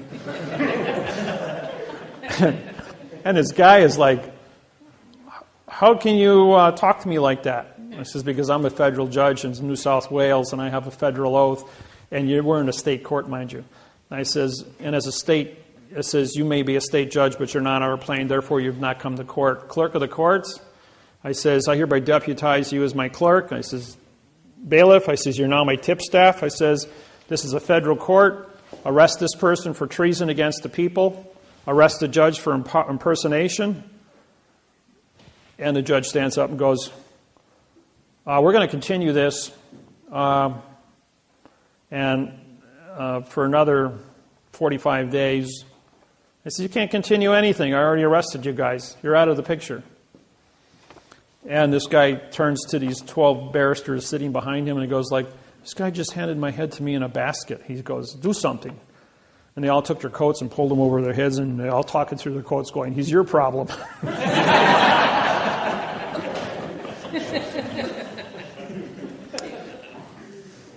When you file a lawsuit, this is just a copy of one of my oaths.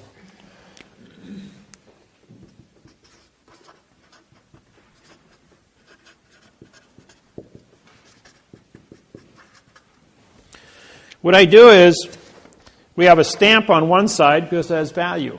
We have a flag making it federal. And this is an authentic oath, and I think this one is this is my Hawaiian oath of office. And this makes me a federal judge in Hawaii. And when you put value on the front, you have to endorse the top of the back, just like you endorse the top of your checks at the bank. Now, the reason, what is an endorsement? Okay, we write. Now, if this was 75 feet long, we'd call this, as a single document, we'd be bonded. We roll it all up, called a scroll. And so, now that it's been rolled up, we put the wax seal on here, going all the way back 6,700 years, and the king would then use the ring to put the seal on. And the ring, the seal, was the same as an autograph. And when you unwrap it, the seal is at the top of the back of the value. Therefore, you have an endorsement. That's been practiced for 6,700 years without fail. So therefore, it's legitimate. And, question? How do you sign your name? It's like that. Just like No, I don't sign it. This is called an autograph.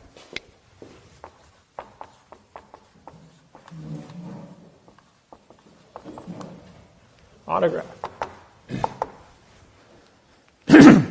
The colon is for the David-wynn of the Miller family. My degree sign is because I'm a 92nd degree Mason. The Masons all over the world have said the Masonry stops at 34 degrees. How can you be a 92nd? Well, the different cities I traveled to, and I've been in over 1,200 of them, have challenged me, have come to meetings, have gone to lodges. And when the Masons and I get together, they bring their books. I have my books. I have Legenda, 1859, signed by me in 1859. And that's another story you don't know about. Yeah, your question? You mentioned the continuance of 45 days that the judge wanted to do. It reminded me of a question that I have. I just happened to be in the Frazao County Court one day as a just spectator. And it was a different setting. There was a couple of attorneys on this side, or one attorney on this side, and then their high-powered clients. And then there was an attorney on this side, and another guy in a suit and tie. And for some reason, when the judge walked in, they were all prepared to rise. He goes, "No, just stay seated." Did he have his robe on? Yes. Okay. By the way, the robe means I'm mourning justice. What does it mean? He's in mourning for justice, because justice is dead. In this conversation, you could kind of tell they all did this on this inside track. And the one attorney asked for a 90-day continuance. 45 and 45 is 90. And then the judge goes, "Well, if I did as I wanted to, I would continue it for 122 days. And they all laughed. Every one of them. Laughed? Yeah, it was like this big chuckle. They all knew what he meant by it, except for me. I didn't know what was going on. That's my question. This was on September 6th. The 122 days come, if I count all the days, comes out to January 6th, 2013. Okay, you got 45 days, trust law, offer, 45-day answer. The state court? County. State court. Okay. Then you've got, that's 90. If you add 45 to that, you get 135. So that doesn't work. So what they're doing is there's a 10-day offer, a 10-day answer, a 20-day answer, and a 10-day response. That gives you 120, and then you've got your 3-day rescission law. That would make it 123 days, which would expire. So he had to make it at 122 days. So he was under the 1-day limit under the rescissions law. Otherwise, he'd be in violation of notice. This is an offer. This is an acceptance. These are 245-day trusts running. This is a vacated contract on its face. Okay, then It's not legal. later in the conversation, he lightly mentioned it again, and he said because then it would be under the new judge reading. Okay. What you have here is this. You have a... everybody okay with this, or do you want to get into more of this? I Huh? have one more question. With the colons in front of the name, Oh, that's a prepositional phrase for the David right? hyphen Wynn, full colon, which means for the David-Wynn of the Miller family. If you don't have the colon in front, and you do it like David-Wynn. This is a pronoun in front. If you leave out the colon, this is a pronoun of the Miller, which means this is a nothing of the Miller family. So therefore, it's a mistake. So you got to put it in there. Okay. There's 528 symbols in the under Microsoft. If you get in your computer, you can look them all up and pull them up on the screen. It's probably a good 3-year study on symbols if you want to get into it. We use like the address.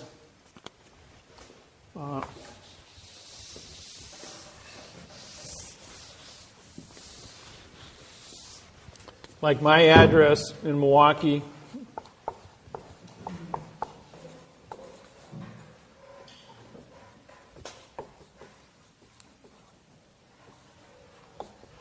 This is a tilde, hyphen, tilde, hyphen, and then Milwaukee. This is a tilde. Milwaukee is not the name, it's a location. Wisconsin, it's a location.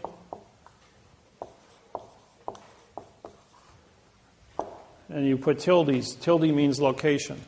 Anybody want to correspond with me and by letter or mail me things? That's where you send it. David-Wynn Miller, 5166 North 63rd Street, Milwaukee, Wisconsin, 53218. That's my address. What would happen if you put a hyphen between the tilde and Milwaukee? Would that be wrong? No, you don't. Not here. When you start, you just use your tilde. Now here would be, this is a comma hyphen tilde. Microsoft will also give you, will say this is correct. If you drop off the hyphen, you're going to get an underlining, which means you're using the wrong symbolizations. So you got to have a comma.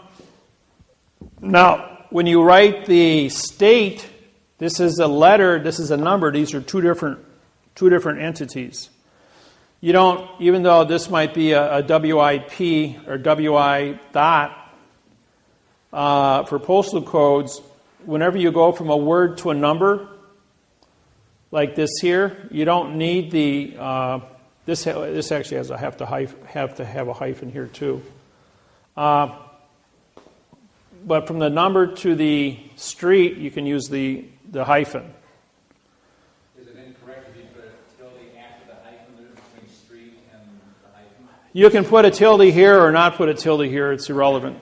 But it's, I've seen that. you'll get a flag on it from the computer if it's wrong. Okay. Yeah, Microsoft took Bill Gates back in 1995 when I went public. Anybody using prepositional phrases, even writing a single legal sentence from my book on the internet, would kill your computer. And for about 18 months, they were frying computers left and right. But there was so few people back in 1995. It was only in a few hundred people that were actually involved. And then, so I went to Seattle, Washington. I met with Bill Gates, and I said, listen, you got 47 million people on your website, and your contract for Microsoft is a complete adverb verb lie.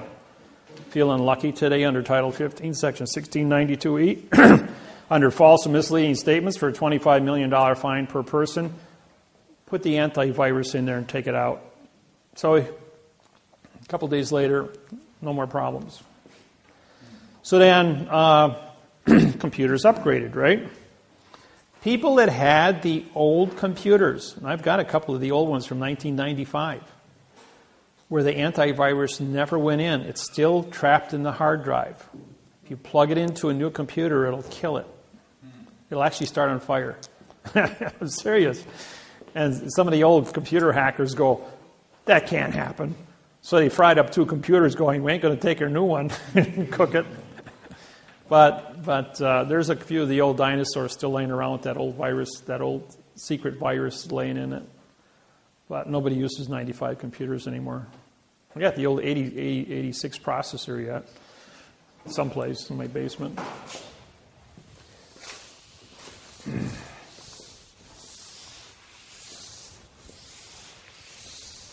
So I got a question. Okay, shoot. What does that do for us if we autograph our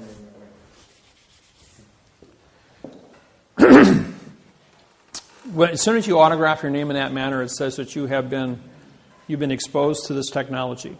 All the judges in the United States, 11,000, both state and federal, have been trained in this technology for 17 years. I've been teaching at Scottsdale, Arizona since 1995 and Reno, Nevada at the Judge Institutes through both video and my program, both on the internet and in the books. They're made aware.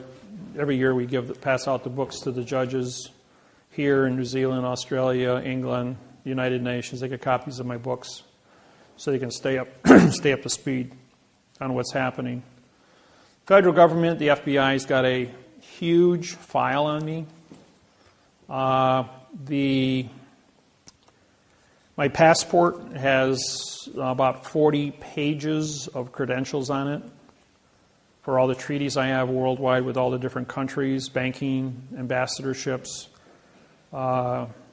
lawsuits. And usually when I go through customs, it's going in and out of countries. I got to book like 4 hours between flights because it takes 2 to 3 hours for the immigrations people to go through my files before they allow me to pass through. It's getting more and more difficult to move around. I usually call them ahead of time so they can run my passport and pull stuff up, so when I get there they are fully aware of why I'm there and what I'm doing in the different countries I go to. So, questions? So if I have been using my autograph without the colon in front in my court papers, and I start using it, will the judge start listening to me? Yeah. Yeah. See, if I wrote my name in cursive,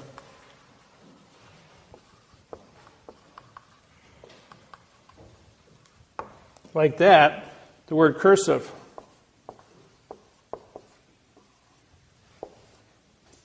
the word curse, to talk to dead people.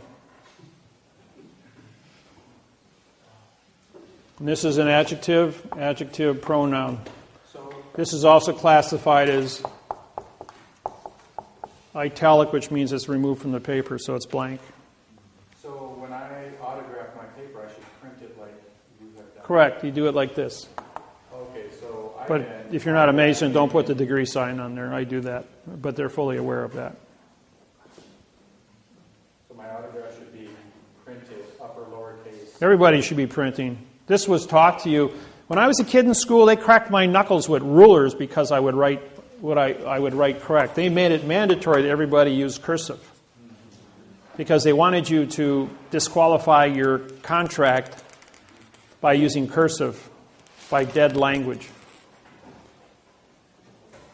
And then they've got this one.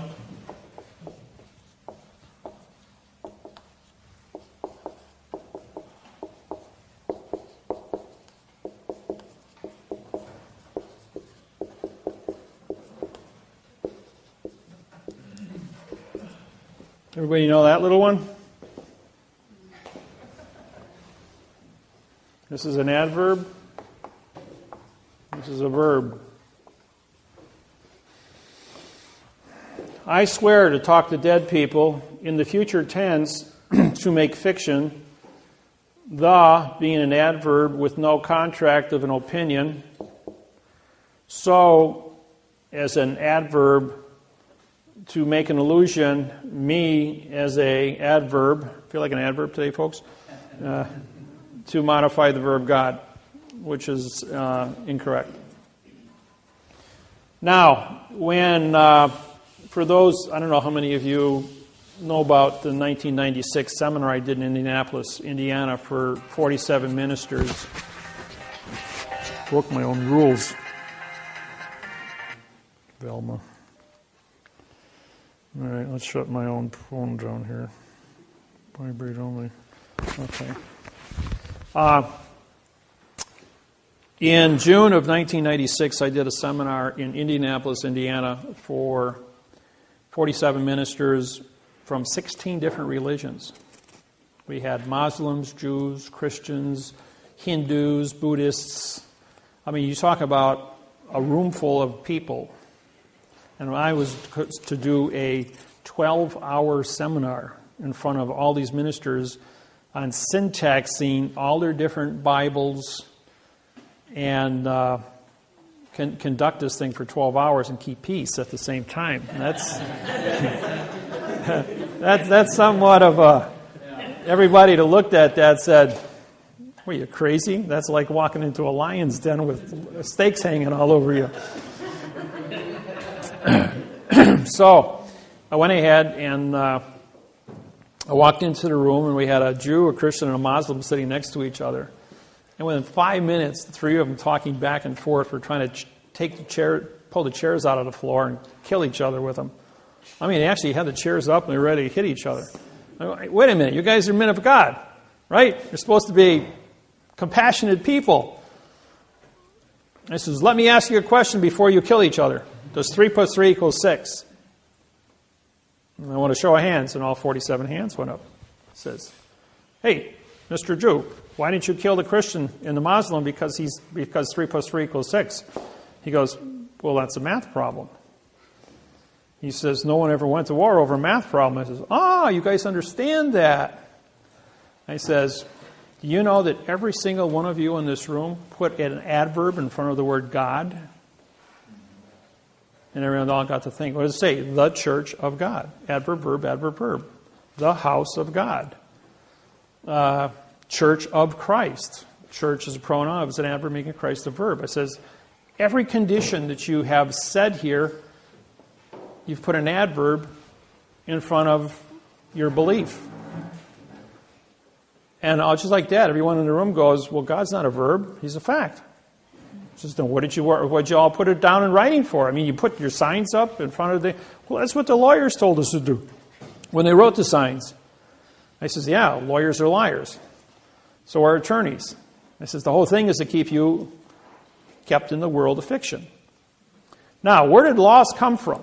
Every law in the world came from the religions. The religion came first in the community, in the ministers, the bishops, the cardinals.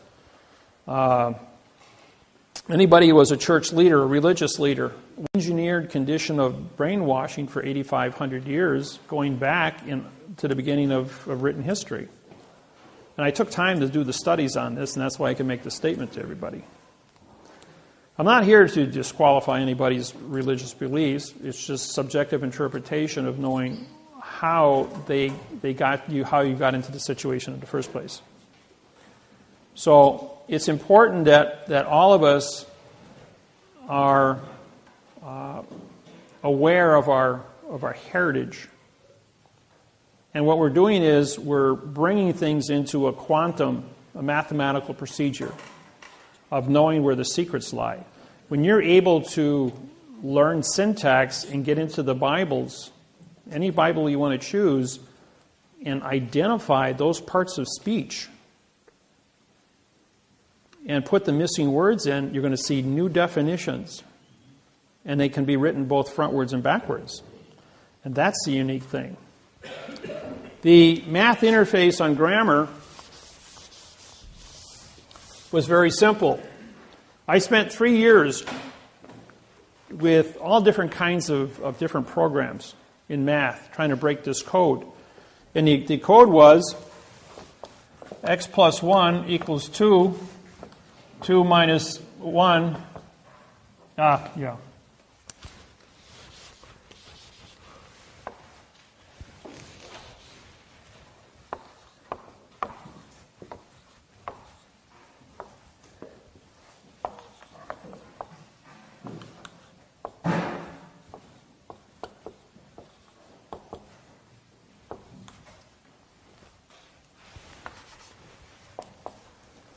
So you got x plus 2 equals 3.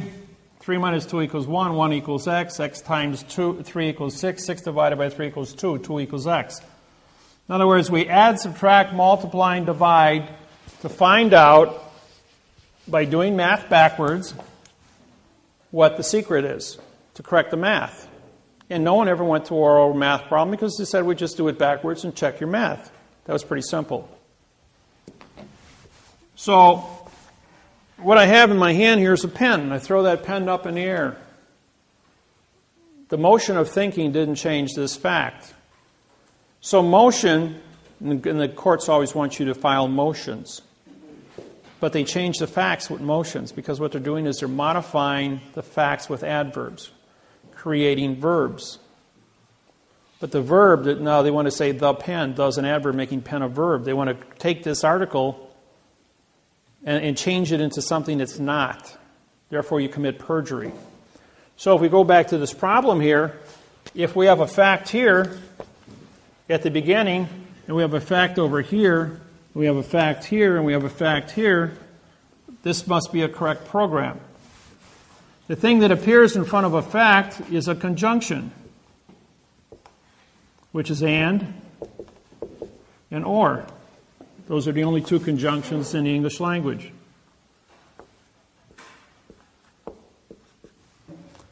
What you have in front of that, when you factor them out, is you got a plus 2 and a minus 2, a multiple 3, and a division 3. Okay, when we were in grafting, here's a negative 2 and there's a positive 2. When we go up and down the scale, it's motion. Therefore, we assign the number to a verb, and we factor that out because a verb doesn't have any modification. That's your thinking of a sentence. What is left is add, subtract, multiply, and divide, which are opposite operations, better known as the preposition or the position. What is a position? A position means we will use we're going to have a contract first before we get started. We agree that we're going to use the ABC alphabet to identify this pen or this object. With the ABC alphabet, we're now going to take this object and we're going to spell it pen, P-E-N. What is the pen for? The pen is for writing. So we're going to have a alphabet, a spelling, and a definition. Therefore, we know what the position of this object is. Now, who owns this pen? For my pen, with my pen, of my pen, by my pen. You say, now I can go ahead and identify this because of lodial positioning of ownership, which we used to call the article. But the article, when you had a preposition, it meant you had no position, so you could presume anything. If you had no preposition and no ownership, but an article, which meant no contract, you had a no-no, henceforth a noun. But now we had to change it to a position, lodial fact. With that said, we now have a word that has 900 definitions. I proved that every word in the English language has 900 definitions because we have 68 articles and 68 prepositions and 38 articles. That gives you 1,800. When you multiply it, divided by 2 is 900. So with 900 definitions for a pen, I can say for my pen, for your pen, with my pen, of my pen. Every time I change the preposition, I change the definition. I can say his, yours, hers, this, the, a, and. I can keep going through the whole list. Put them all down, cross-reference them all up with the word pen, and I got 900 definitions. Put two definitions together. 900 times 900 is 810,000 variables with 2 words. Put a third one times 900 and you've got 720 million variables. Put a fourth one and you have 640 billion variables. A fifth one, you have 540 trillion variables. They said, well, the computers are only rated for the capacity. Write a 200-word sentence, and we're talking about a number with 200 zeros after it, variables, to write a legal sentence. They're saying that computers don't have enough memory capacity to write one sentence. Try writing a whole book or a 400-page website and do it correct 100% of the time. When you're working in a math problem, you've got to be correct 100% of the time. There is no room for error. You know, they build a space shuttle with 3 million components. It goes to the moon. They screw up with one. Any number of variables, 3 million correct things times 0, still equals 0. That's why the space shuttle blew up in 1983. I was there at ground zero as that thing came over the top of the Kennedy Space Center and blew up right on top of me. To be there at the only one of 50 space shuttle launches to see that one. I was there 4 times to see 4 successful launches. But I got to see that one blow up. You know, it's a rare. I've been in a lot of rare positions. I was in Hurricane Camille, Biloxi, Mississippi, when it took out Camille and Biloxi Air Force Base, the Keesler Air Force Base.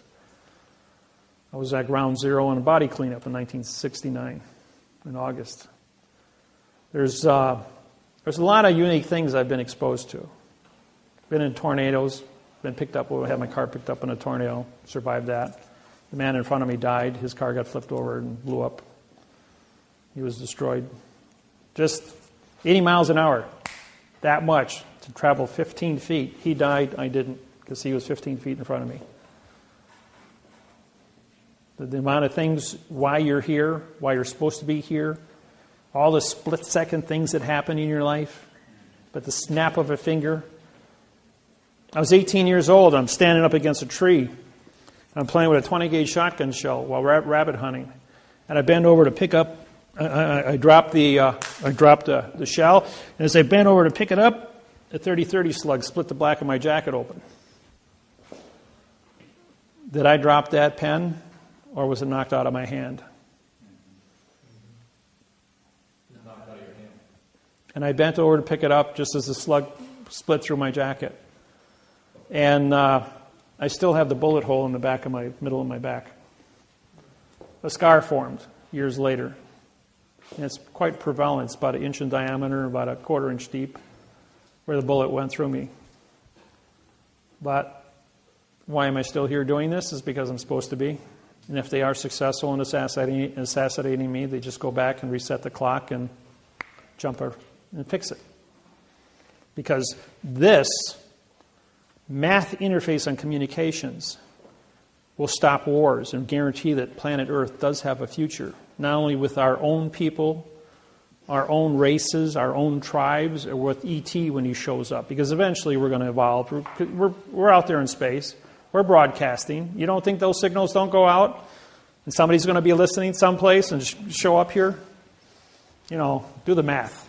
We're a young planet. We're a young species. Amongst the billions of years that this world's been around. The proof of that is in the spacecraft up in Greenland, that they've been here 50,000 years ago. And those guys were 65 to 85 feet tall. They had dinosaurs. The world was big way back when. Now everything is small. Question? Yeah, you talked a couple times about ETs. What exactly are they, or what's the purpose? ET can be many of anything. It means extraterrestrial, which means not of this world. And, you know, there's been millions of sightings worldwide of spacecrafts, right? Even a couple weeks ago, opening night of the Olympics. Anybody watch that on TV? In London, they had the fireworks went off above the stadium. And that's a no-fly zone because of security. And there was a UFO above the stadium, about 50, 60 feet in diameter, because everything went up in so many different spectrums of light. It was cloaked, had a cloaking device, but because of the amount of light frequencies from the explosives of all the different fireworks, chemical light, it illuminated the spacecraft above the stadium. And it was on YouTube, and over 200 different countries videotaped it. And they tried to play it down as being a balloon in the air. There was no balloons up there. There was no blimps. There was no aircrafts. But E.T. was up there watching. I say that I do this at all the seminars. Small craft would not have power to travel between point A and point B because of the universe, how big it is. In other words, our closest star is 4 light years away, Orion. Because an object no bigger than this room wouldn't have a fuel supply capable of doing something like that. So my take on this is that these are time machines from Earth, from our own future, because they're only visible for a split second. And the same craft has been videotaped and photographed millions of times over the last 70 years all over the planet, identical to the one above the stadium. So are those pictures still on YouTube? No, every one of them on the internet has been taken down. Nobody's got it. There was a few sites that were up there, but the government's been chopping them off left and right. Anything with the... If you type in... but people do have copies, and they're putting them up as fast as they tear them down. So if you type in UFO over Olympics opening day, it'll pull up a whole bunch of different sites and see pictures of it. My surmise is that these are time machines that come back in time to view or stop events that would destroy the planet. Some crazy guy setting off a dirty bomb, for instance. They run the video backwards and find out who's responsible, come back in time to remove this individual. Inasmuch as mom and dad never met. Instead of turning right at the corner, he turned left and never met his mate. Therefore, the individual was never created. The crime never took place. It's something as simple as that. Being able to fix the time-space continuum, because, in the Cold War, from World War II until present day, they built 88,000 nuclear bombs. They didn't detonate any of them because of what happened. Everybody knows Oppenheimer, the guy who developed the atomic bomb, World War II, in Area 51. His brother died 2 years ago. On his deathbed, he gave the GPS location of 2 B-2 bombers in Germany that had flown through the Philadelphia experiment at the time it took place in 1944. The window was opened, and the 2 B-2 bombers flew through that window in 2007 or 2008 it was, and they flew back in time and landed in Germany in 1945. And they built this hangar, and they had this hangar completely covered over with dirt, 20 feet of dirt, with these 2 B-2 bombers with 4 nuclear bombs in there, but they didn't have fuel for them. Otherwise, they could have flown those bombers into New York City from Germany. And on his deathbed, he gave the GPS the location of those 2, and they were dug up. That was up on YouTube, that they had recovered these 2 bombers that had flown back in time and verified that the window is still open on the Philadelphia experiment. There's events that are taking place that are becoming more and more relevant to the relevancy of what quantum language is and its importance in the timeline of this planet, and why I'm allowed to teach this, and how specific events have taken place that I've uncovered in contract language, like the beginning of the post office, how the fraud took place, and been able to unravel who do you prosecute in court. When we go to court,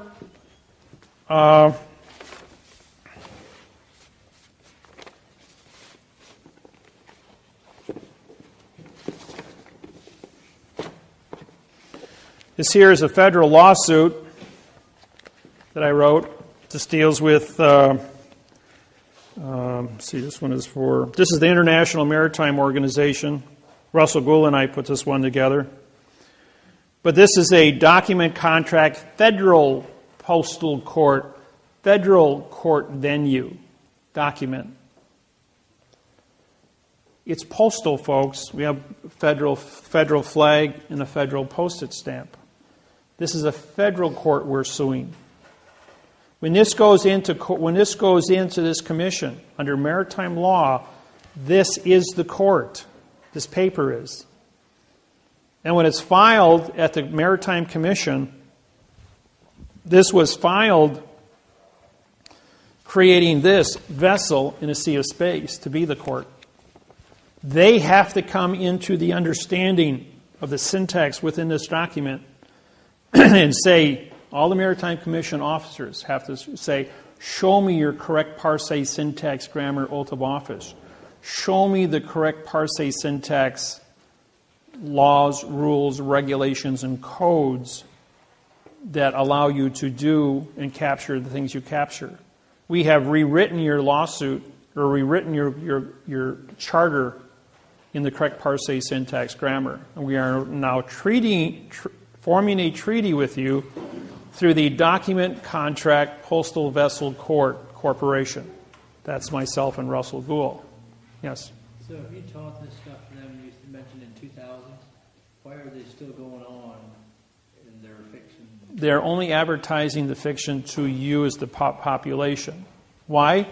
Because if they were to stand up and say, okay, we've got a quantum contract here, and the whole planet is sitting there in fiction, it'd be like the president getting on CNN and explaining the dollar bill to you, disqualifying all money.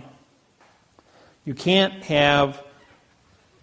The whole world has been 8,500 years in fiction with all their fiction contracts. So you have to be responsible at all times. That when we want to switch gears, I only have to educate 1% of the population.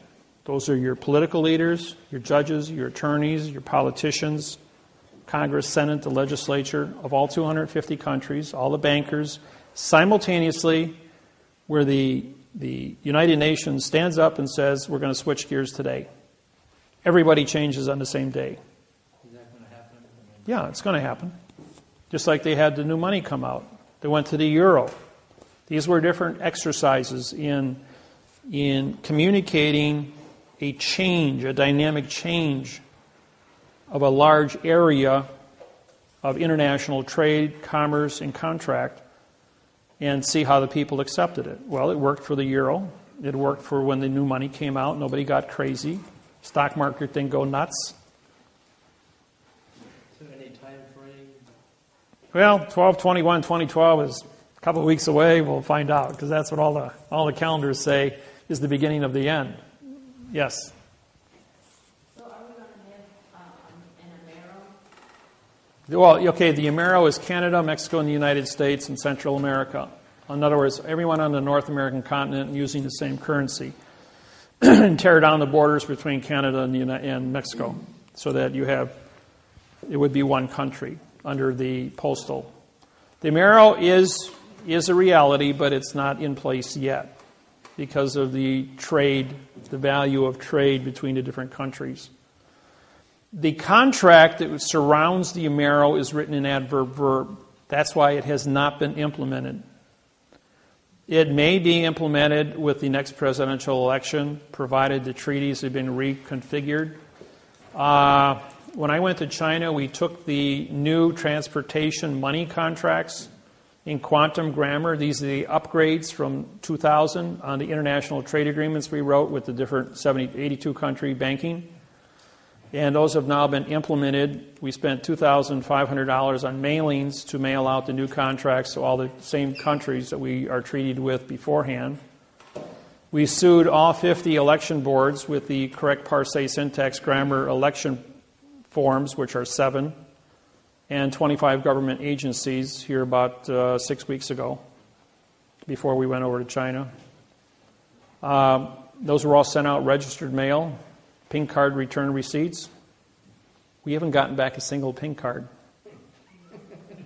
However, when I walked into the federal building, the marshals surrounded me and said the Justice Department is extremely interested in you. We've got so much flash taking place on the computer on you. You're a real hot box. He says, well, I'm a presidential candidate. I says, I filed my papers. I says, so under the guise of the Secret Service. So they escorted me out of the building. all 6 marshals, and said, "You're not allowed to be in our building. You're a presidential candidate. You're under Secret Service, guys. You can't be in a federal building. You're a sovereign person. And you're also an Article 3 judge." Anybody know what an Article 3 judge is? You probably never heard of one before. Well, even the Marshal Service said, "We've heard the word Article 3 judge. We've never met one before. You're a genuine sovereign and an Article 3 judge." And an Article 3 judge is a judge on contract, folks. I don't work in a courtroom. Don't sit in a courthouse anywhere in the world. The courthouse is the paper. The paper is the contract. The contract words on the paper is a constitution. The Constitution articulates, under law of the flag and postal codes, the geographical location in terms of a constitution, Title 28, 1331, venue, authorization for a clerk to file the paperwork, a 1361 authorization for a judge, and a Title 28, Section 636 to order the court open. In other words, ordering the piece of paper to be an open court, and whoever signs the stamp endorses it and puts their name on it as a federal judge is the federal judge on the paper. Because it's a federal stamp and a federal flag, there is no such thing as a state court. Any state court touching money, doesn't it say Federal Reserve Note? You can't be federal in a state entity. If there is no money involved in a state court operation, they must get you to sign a bond making your body collateral for the bond. There's no paper. You become a value as a bond. That's why you have to bond out of a state court. They can't create money. They're not federal. They're state. And the courthouse is a foreign vessel in dry dock. So you've left Indiana territory, and now you've entered the condition of an illusion who makes you bond yourself. Once you're bonded to the vessel in dry dock, the sheriff can leave the courthouse, and the sheriff is only there to protect the judge, and go out and capture you as a bounty hunter. And that gives him his authorization to leave the vessel and go out onto the Indiana territory and capture you. If you don't bond out, you'll never leave the foreign vessel in dry dock. Because if they don't own you, they can't leave the courthouse to come and get you. Now, when you file one of my lawsuits in federal district court, once it's contracted with the clerk of the courts, which is responsible to receive vessels and dock the vessel, a district court judge is not a federal judge.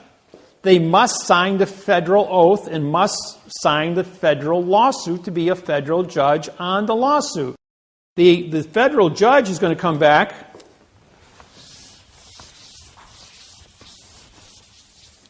Federal judge is going to come back, and here's your case number. It's 12 CV 123. That's what the clerk puts on your paperwork. The judge is going to come back and he's going to answer you 12 CV lowercase 0123. It's a different case number. Or they're going to come back and say C 12123. That's another case number. Then they're going to come back CV 120123. Lowercase CV 1200123, 12 uppercase CV 0123. These are all. Then they're going to say, "Well, this is the case number here." No, all these are different case numbers. Now, if you had taken one of these and put them as the key to get into your computer, you think that any of these are going to open up your computer except the correct one? Same thing is true when you go looking for the case number at the courthouse. They punch that in there. They're not going to find your case number. Then they're going to say, "Well, you paid $350 for this case number, and they dismissed your case under this one." Or the judge sent, "Come to court with this number." The lawyer filed this one. The lawyer answered back to this one. The judge dismissed your case with this one, and they want you to come into court to arbitrate this one when this is your original number. Okay, once your original number is filed, we run 45-day trust law and 3-day rescissions. Once those 48 days go by, you have now a document contract, a fault document contract claim. 4 words. Writ of the fault document contract claim. We filed the lawsuit. We filed the correct parse syntax grammar. We took the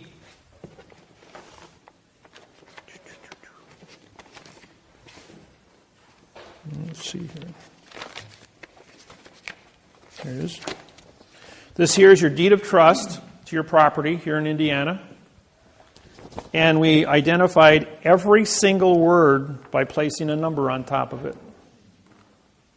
All 6,000 words. So we couldn't, if we take this document and write the word adjective on top of the word red, we wouldn't have enough space, right? So we use the number 3 in place of it. When we do numbers, you can read 300 words a second when it comes time to correct this document. You know that? Just takes a little bit of practice, and all of a sudden, like, you're aware you can read 300 words a second in number codes. The mind can comprehend 10,000 thoughts a second. So doing 300 a second is just, once you get used to it, it's a breeze to blow through contracts and read in number codes. Question? Does this stuff have anything to do with our birth certificate being fraudulent or? Okay, birth certificates. When you are born, the United States government allows you 45 days under trust law, and on the 45th day you're declared to be a dead person because your name on your birth certificate is nom de guerre. Okay, on that 45th day, they then take your birth certificate and sell it to the Internal Revenue Service and issue $1 million worth of cash to go into your account. Why do they do that? Because they need money to account for your wages, medical expenses, automobiles, buying houses, and then accumulated interest to pay for your retirement at 65 through 100. If they don't put $1 million in cash into a numbering system as a value for the energy of your life, there would never be enough dollars in the system to support the entire planet's operations as the population expands. This is a good thing. Number 2, under the redemption, it's called the redemption, which was created by Janet Reno in 1995 under Bill Clinton. Redemption was engineered to capture anybody that would steal money from this treasury, from this number, and put them in prison for 30 years for mail fraud banking. Why? Because the redemption program was set up in adverb-verb, and if you use adverb-verb, you activate the Title 15, Section 1692E, and Title 15, 78FF for a $25 million fine and 30 years in prison for bank fraud. And if you don't study this program, thousands, tens of thousands of people were put in prison for using the redemption and stepping on that trap. Lost their homes. Peterson, Clark, and Schweitzer, Leroy Schweitzer, promoted this thing and went through and harvested over 2,000 families across the South and the West, lost their homes, went to prison. They took their farms, their cars, their homes, their pension, everything, put them in prison, which resulted in, for those that are old enough, the Freeman standoff in Montana, Freeman, 1995. And guess who prosecuted the 100 FBI agents for fraud and misleading statements on that exercise? I did. I'm the judge. And now the same U.S. attorney that was involved, went up against me in 1995, is involved with the Kansas case I'm involved with on a foreclosure. When my name popped up last week, she went ballistic. She says she lost that case in 1995 and it was a burr. You know where burrs go. And as a result of that, she is just livid. She wants my head on a stick. I'm going, well, have fun. I says, well, first off, you got a 2nd grade reading level against my 28th grade reading level, and I'm going to have you for breakfast. So it's just a matter of a couple of weeks before we file the indictments against her. Question. What happened to the Freeman Schweitzer? Well, here's the state of Montana. Here's where the Freemen were held up. Here's Billings, Montana, and I was right here in Cat Creek. Now, when I showed up in Billings, I got off the plane, and a gentleman met me, and he says, "Come on, we're going over to my ranch." Well, I had corresponded with this man several times. When I got to the ranch, there was about 20 guys with shotguns. And he said, "You're going to stay here and write a lawsuit at gunpoint, and you're going to write this lawsuit to get these guys out of trouble up here." Well, it took 5 days to put together the lawsuit to do it. Then I went on the radio to do a radio show in Billings, Montana about parsing syntax grammar and how the fraud works. The FBI, 5 minutes after we started broadcasting, blew up all 4 radio stations in Billings, Montana. So we called another radio station 200 miles away, and we sent out the broadcast, went out on Republic and Christian radio worldwide as to what was going on. 38 miles south of the compound, there is a limestone quarry, 125 feet deep. Some of the other free thinkers, I guess you could call them, freemen, witnessed 2 105 howitzer cannons being moved at night down the country road very quietly. And they set up 2 120 millimeter cannons in the quarry. They then evacuated everybody within 5 miles away of the quarry because they would hear the blast of the cannons when they were fired.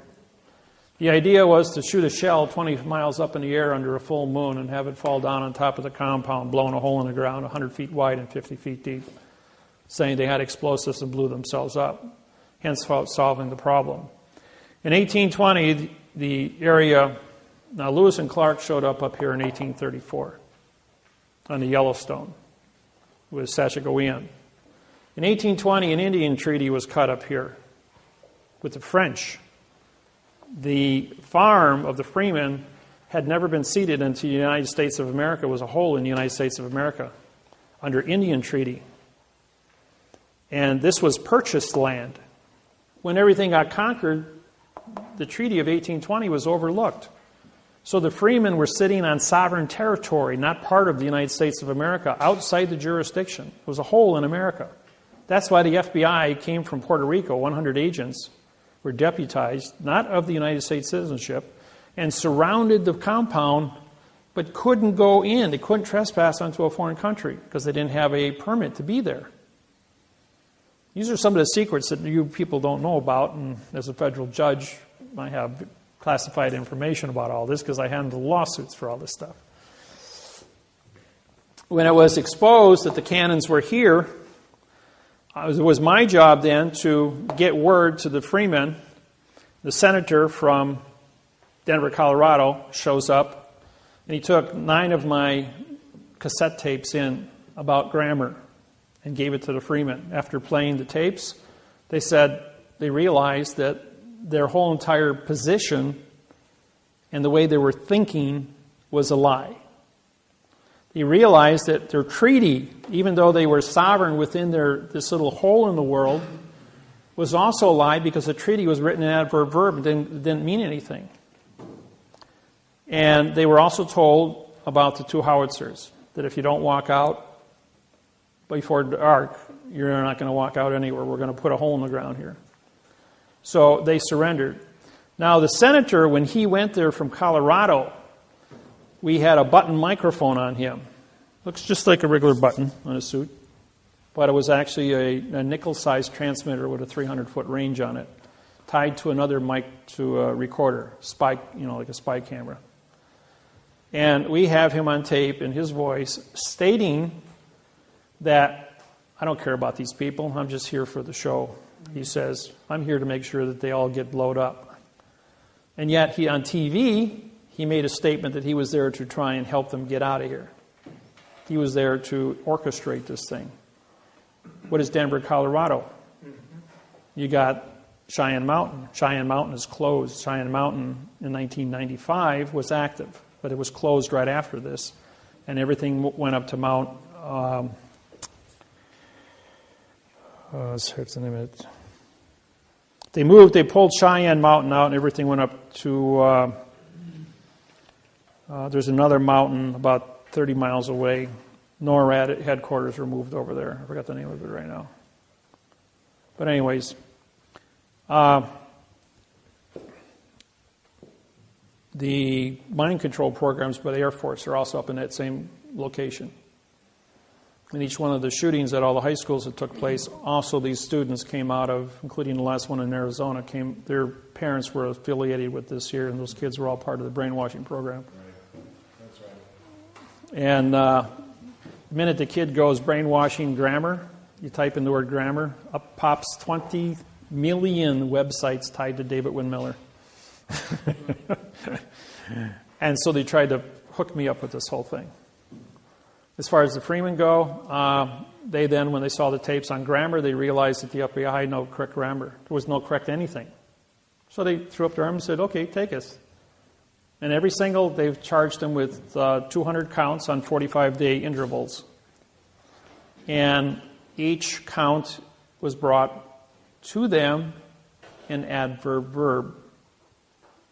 The statement is, we are here to participate with the correct sentence structure, communication, parse, syntax, grammar for the avoidance of the perjury. Show us your laws, rules, regulations, and codes with the correct parse, syntax, grammar so we can avoid perjury. Case dismissed. Wait another 45 days and bring one more charge. They've been in jail since 1995. I think Peterson died already, so did Clark, and I heard Schweitzer just recently died. All in prison. Whatever, out being released because they were always waiting for trial. That's how that happened. But the military, as far as these things go, oh, by the way, the senator from Colorado, I missed my plane. I got bumped to another plane in the emergency road. I sat right next to the same senator. I had the tape recording in my hand of what he said in secret to the FBI about killing the Freeman. And we played it on the radio worldwide. When he landed in Denver, Colorado, he was kicked out of the Senate. And I played it for him on the tape. And we had the worst turbulence of the 1,400 flights I've been on in the last 17 years. It was the worst turbulence I had ever been exposed to on a plane. And he got up in this turbulence and got out of and changed seats to sit someplace else because he knew who I was and what I was doing and what my position was of getting the Freeman to surrender. And when I played him his own voice back, committing treason against the people to kill American citizens, he couldn't stand to face me and got up and left. But we also played it for the population on Denver radio, and he was kicked out of office when he got back to Denver. What are the odds of me being placed in that location at that exact point in time to do all those things? There's another one for you. I'm in Honolulu, Hawaii, and I missed my plane. I wound up on a 747 in row 47, back of the plane, flying from, it was a nonstop flight from Honolulu to Chicago, Illinois. Lady sitting next to me is a school teacher. And her daughter is sitting next to her. She's 18 years old. She's complaining, I'm tired of moving. I'm tired of changing schools all the time. Can't we ever stay in one place? Like says, all my friends live in Honolulu. I'm going, sounds like you get around a lot. He says, yes, my husband's in the military, and so we have to move all the time. I says, what's your husband's name? Helm. Admiral Helm. The Helm Pacific Fleet Task Force aircraft carrier, Harvey Helm. And this is the wife of the admiral who's just been assigned to the Joint Chiefs of Staff in Washington, D.C. 3 days earlier. And she was going there to join him and enroll her daughter in a Florida school for girls. And she's an English teacher. Well, Mrs. Helm also has a son in the Navy, assigned to the Palestine-Israeli conflict in Europe. And he's over in Europe right now, and this is when Palestine and Israel were shooting at each other. Things were really heated up. Well, Admiral Helm was being transferred from the Pacific Fleet, from the Helm Task Force, to the Joint Chiefs of Staff. What is she doing sitting in row 47 on the back of a 747 with me as a federal judge? Well, the man in front of us is Secret Service, not realizing that Mrs. Helm, we're this far away, speaking quite loud, and he hears this. All of a sudden, like, he collapses and says, "Oh, I'm having a heart attack." So the stewardess clear off the row directly behind us of 5 seats and relocate the passengers in other rows.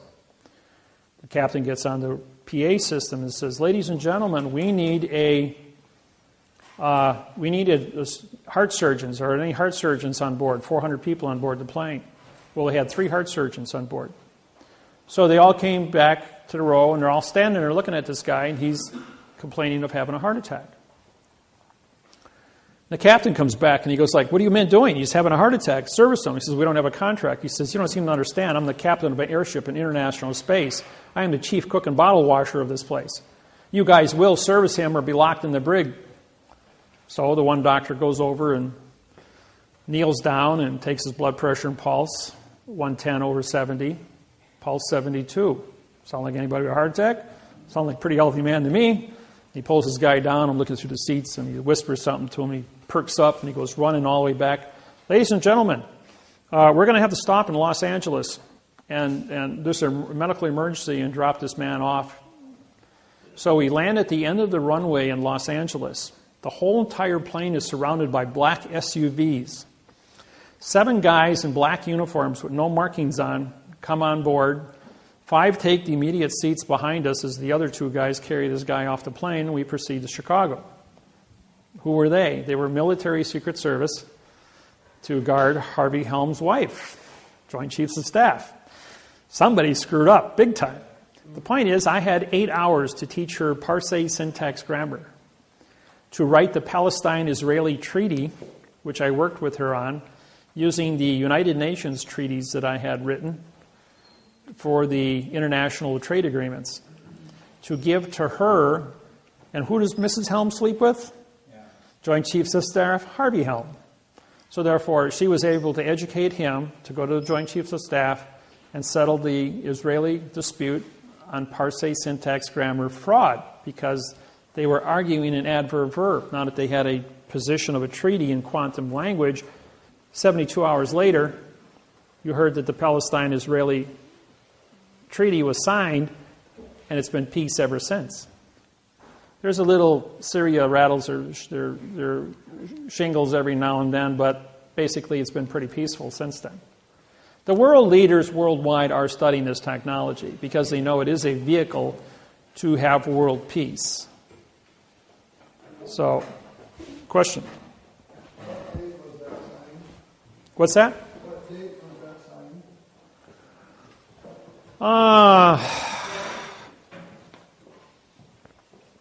I don't know. I've been doing this for 17 years. I couldn't tell you which day.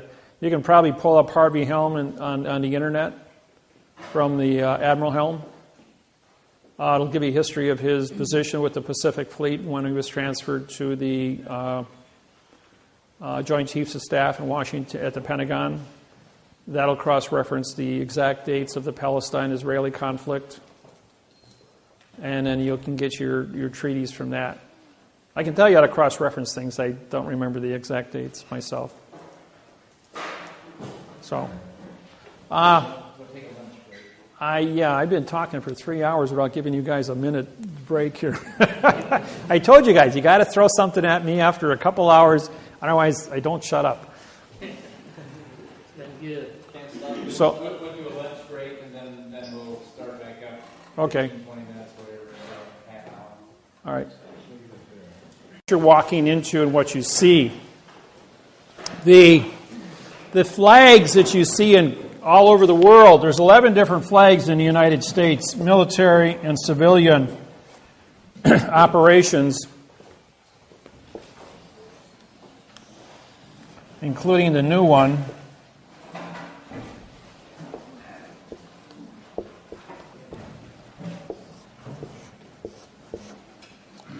And there's another one. When President Obama on election day was elected, if you look at the pictures on all the newspapers across the United States, you saw this flag hanging behind Obama. It's a New World Order flag. It has a circle of stars, a blue square field, and it's 1 to 2.25. They also had another one with 50 stars, 1 to 2.25. That was the United States Treasury flag. The flag that's 3 by 4 with a blue square field is a military boat flag. All vessels in dry dock on planet Earth, like your own personal house, the school building, these are all vessels in dry dock. They should be flying a 3 by 4 boat flag. The flag over here with yellow fringe on it, see if I can. This is a 1 to 1.9. I recognize this is old. This is a very old flag, by the way. When you take the flag and you fold it like this, corner to corner, and then you take it and you put it up here to the corner, it should only have one stripe showing, which does. So this is a 1 to 1.9 flag. By putting a fringe on it, you say that the contract for the United States of America, or the better known as the Constitution, has been captured by the yellow fringe, which is the court flags, maritime law. It says your contract is null and void because they put a phoenix on top. So the wingtips pointed down is a Vatican banking phoenix. Wingtips up is a your postal eagle. I call it the postal chicken. The acorn, as you see, the acorn is for military parades. It's a military symbol, ACC meaning no contract. The spear is for military court-martials. And the ball is for military advertising and military recruiting. Henceforth, you have it in front of the post office with the ball on top. And inside the post office, you have the eagle on top because the post office is postal. Henceforth, you're in the postal building, but outside, you're where you sign up for the draft. Everyone you turn 18, you've got to sign up for the draft. You've got 90 days after your 18th birthday to do so. The 3 by 5 flag is a military flag with a blue square field. It's used for parades. The reason that they have this flag, not the 1 to 1.9 flag, is because of the weight of the flag would hang down, whereas in a marching at 3 miles an hour, the wind would catch it and it would be aloft because of its weight. The 1 to 1.9 flag I now hold copyrights to as the correct sentence structure, communication, parse, syntax, grammar flag, recognized worldwide, both in black and white and in color, red, white, and blue. The 3 by 5 base flag has a 3 by 4 field, and this is for military bases. The ones they sell at Walmart are 3 by 5 with a blue square field. That is a military flag. And when the sentence runs like this, when they come looking for your jurisdiction, what flag are you flying? And if you've got a military base flag outside your door, don't be surprised if the military can go ahead and set up camp in yours, because you've given it military jurisdiction to start with. When you have my flag on my business card, and of all things, I forgot my business cards today. I've only got, I think, 5 of them here with me. 5 or 6 of them. I got a couple here. I think I got 6 of them. I got about 50 of them back at the house.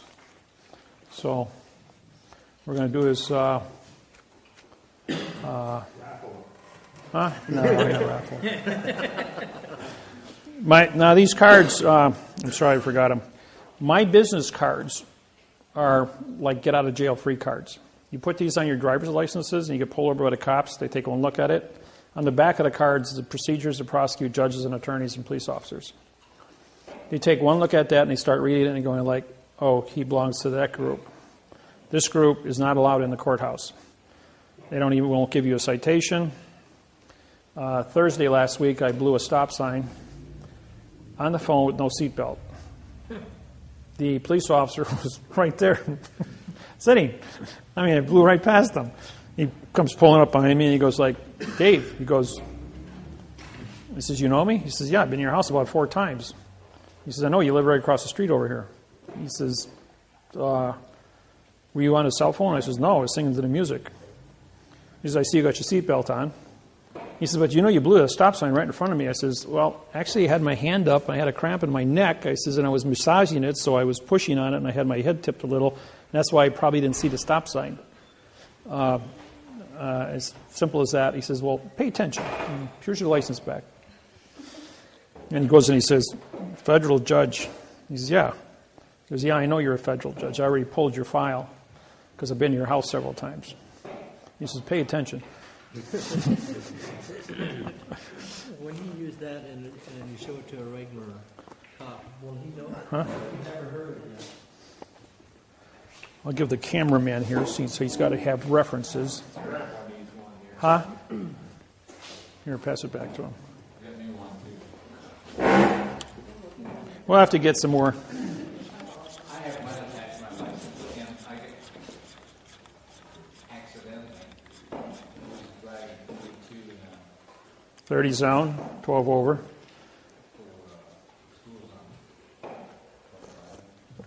Oh, 25 school zone, yeah. That's public safety violation. So he looked at it, and I said, are you sure you want to do this? After he brought the ticket back, he ordered me out of the car now. I mean, yelled at me. And I said, wait, am I under arrest? And he said, no. I said, am I free to go? He said, yes. I took the ticket and left. See, now, if you would leave your vessel, you're a captain of your vessel. If you leave your vessel and stand on the street, then you're a vagrant. And therefore, you were under arrest.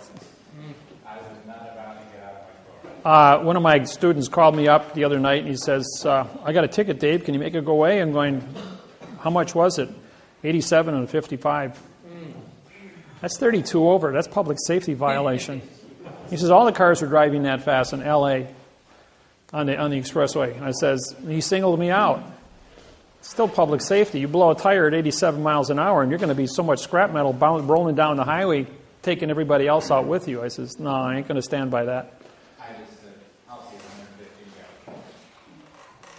Yeah, when it comes to school zones, you won't get... School zone is public safety. You got to watch out for children because they don't pay attention. They run across streets. You tag a kid, I'll tell you what, they're going to throw away the key on you, especially if you're going fast like that. So, but this one here, I'm going to give you guys a history lesson in a minute. This one here is won the 2.25 flag. I went to Washington, D.C., and I had one of the 1934 gold certificates from China. This was on original clay paper with butterfly ink. And it was an original copy of a $500 million note. My surrender commission is $50 million for surrendering a document. Secret Service showed up and wanted to arrest me for passing fraudulent documents. I had 6 inches of credentials out of New York State Bank to verify it. He says, where's the rest of it? He says, there's $8.7 billion on this package. I says, well, it's in Austin, Texas. I gave him the address. Well, they surrounded the property and they got the guy with the rest of the notes. He wound up with 8 years in prison. As a federal judge, though, being at the United States Treasury, I says, I want a receipt for that. I says, I'm turning over United States government property to the United States government to be put back into the Treasury. The 8 officers of the United States Treasury all came into the room to meet me and to review the note, along with the 2 Secret Service agents, and they wrote me out a receipt for the note. He says, if this is legitimate, we owe you $50 million.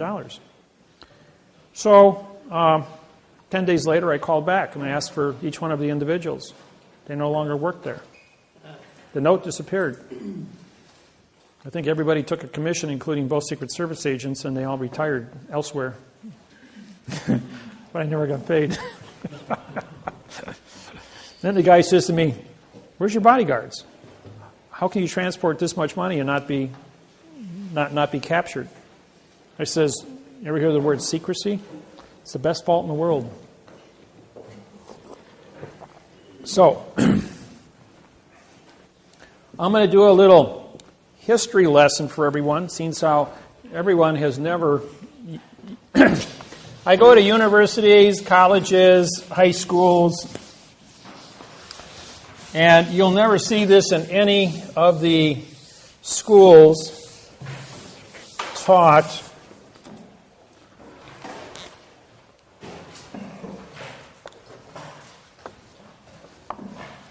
(1775), the United States of America goes to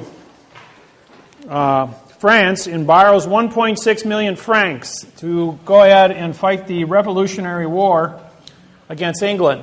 The war rages on for 7 years. In 1782, they now owe 2 million francs to the French. So the United States of America, 13 colonies, file bankruptcy, domestic, against because they can't pay it, they just come out of a war and they got no money. 1789, 17th of September. The United States of America cannot pay back the 3 million francs now. So, England, Rothschild, goes ahead and buys the $3 million note, throwing in the United States into a 70-year international bankruptcy.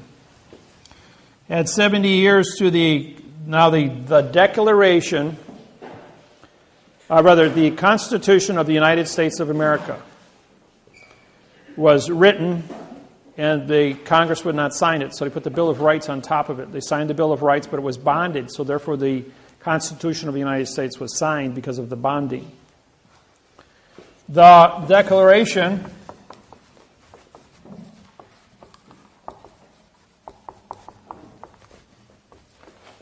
of Independence.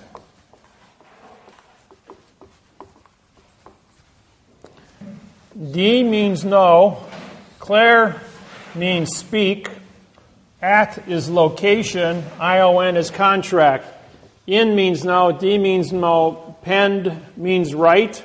Ants means contract. You shall not write contract and you shall not speak contract. Benjamin Franklin. The is an adverb. You got a prepositional phrase of the, but they split it. The is an adverb making declaration a verb. Of is an adverb making independence a verb. Both false and misleading statements and fictitious conveyance of grammar.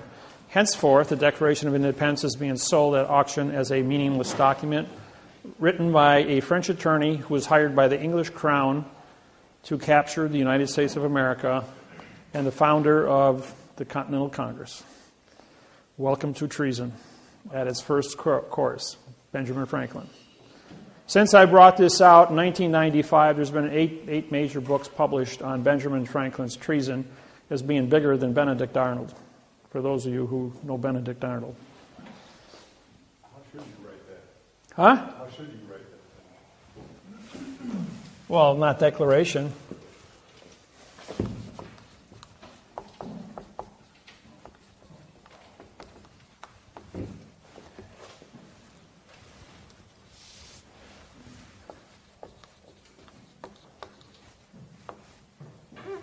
S apostrophe.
Seem to be creative.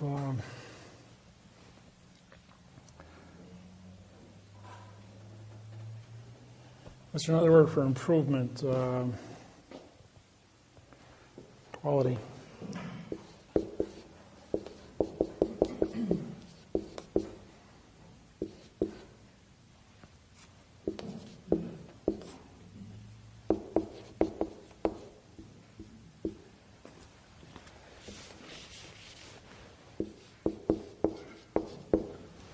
Something like that. For the people's knowledge of the Constitution is with the claim of the correct sentence structure, communication, parse, syntax, grammar, with the rights and freedoms of the creative quality of our lives.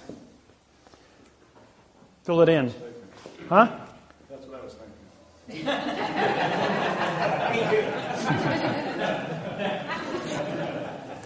See, you throw me a question and I just cuff it off, how to be correct. I wrote the Constitution for the United Nations. I used the Constitution of the United States, Constitution of England, France, Fiji, Australia, and Hawaii. Took the best of all of it, quantumized it, and the Constitution of the United Nations. And I wrote a new 59-paragraph Constitution for the United Nations and was endorsed by all 200 countries. It was then customized for Ireland, which got them their new independence from England after 660 years of war with England. And it only took 72 hours for me to do that. So, if you got a question, I got an answer to an impossible question. And syntax will give you that information. 70 years. 1859, September 17th. Now, if we add no law becomes legal for 90 days from September 17th, plus 45-day trust law, you got the bombing of Fort Sumter in 1860. And the South breaks away from the North. Oh, yeah, there's also a 3-day rescission act. So you had to follow timelines. These timelines were set up 4700 BC, giving a rough estimate. So it's been 6,700 years running. And these timelines have never changed. The Civil War starts. Add 70 years, 1859, 1929, November 2nd. Was presidential election day, November 2nd. The United States of America says we are coming out of our international bankruptcy with you. It's called the Year of Jubilee, the forgiving of all debts. Now, England says, all right, you're going to end the bankruptcy. 5-day rule applies. We have to give a 5-day notice to all banks and credit unions that we are going to close the banks and credit unions on November 2nd. That was posted on October 29th. Anybody remember that date? Stock market crash threw us into the Great Depression. The dollar went from $1 to 10 cents in value globally. Same thing happened when Russia came out of bankruptcy with Rothschild. It went from $1 Russian to 10 cents Russian. So they had to cut down half the Black Forest in Russia for fuel, pull out all their gold, silver, oil, and timber. It took them 10 years to get everything up and running. When they turned off the money, they turned off the power, and everything ran on steam in 1989 when Russia came out of bankruptcy. And therefore, everything froze solid. It was the wintertime when they came out and broke all their turbines because it was all water operated, and everything froze and broke. So their whole infrastructure was destroyed. And Russia went dark for 10 years. Really had no power. Half the population on any given time was cutting trees for fuel in all the cities. And they wound up cutting down half the forest in Russia, which was a huge, huge oxygen producer here on planet Earth. And that's why our CO2 levels in 1960 stood at 998 parts per million. And at the top of the volcano at Mauna Loa, monitoring station in Hawaii 6 weeks ago. I was up there. It stood at 4,020. It has gone up from 1960 to 2010, 50 years, from 990 to 4,020. And then you wonder why I have global warming. Okay. So the bankruptcy was renewed on September 17th, was retroactive renewed to September 17th, 1929. Because you have to add 45-day trust law to September 17th, and you get November 2nd. You ever wonder why we have the first Tuesday in November, November 2nd? Because it's 45 days after the Constitution of the United States International Bankruptcy was signed on September 17th, 1789. Add another 70 years, and you get 1999, November 2nd. Just happens to fall on that date. The president on November 2nd, 1999.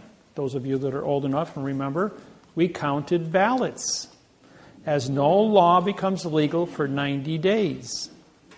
Because there was no law in the United States, the bankruptcy, the IRS does not exist for 90 days.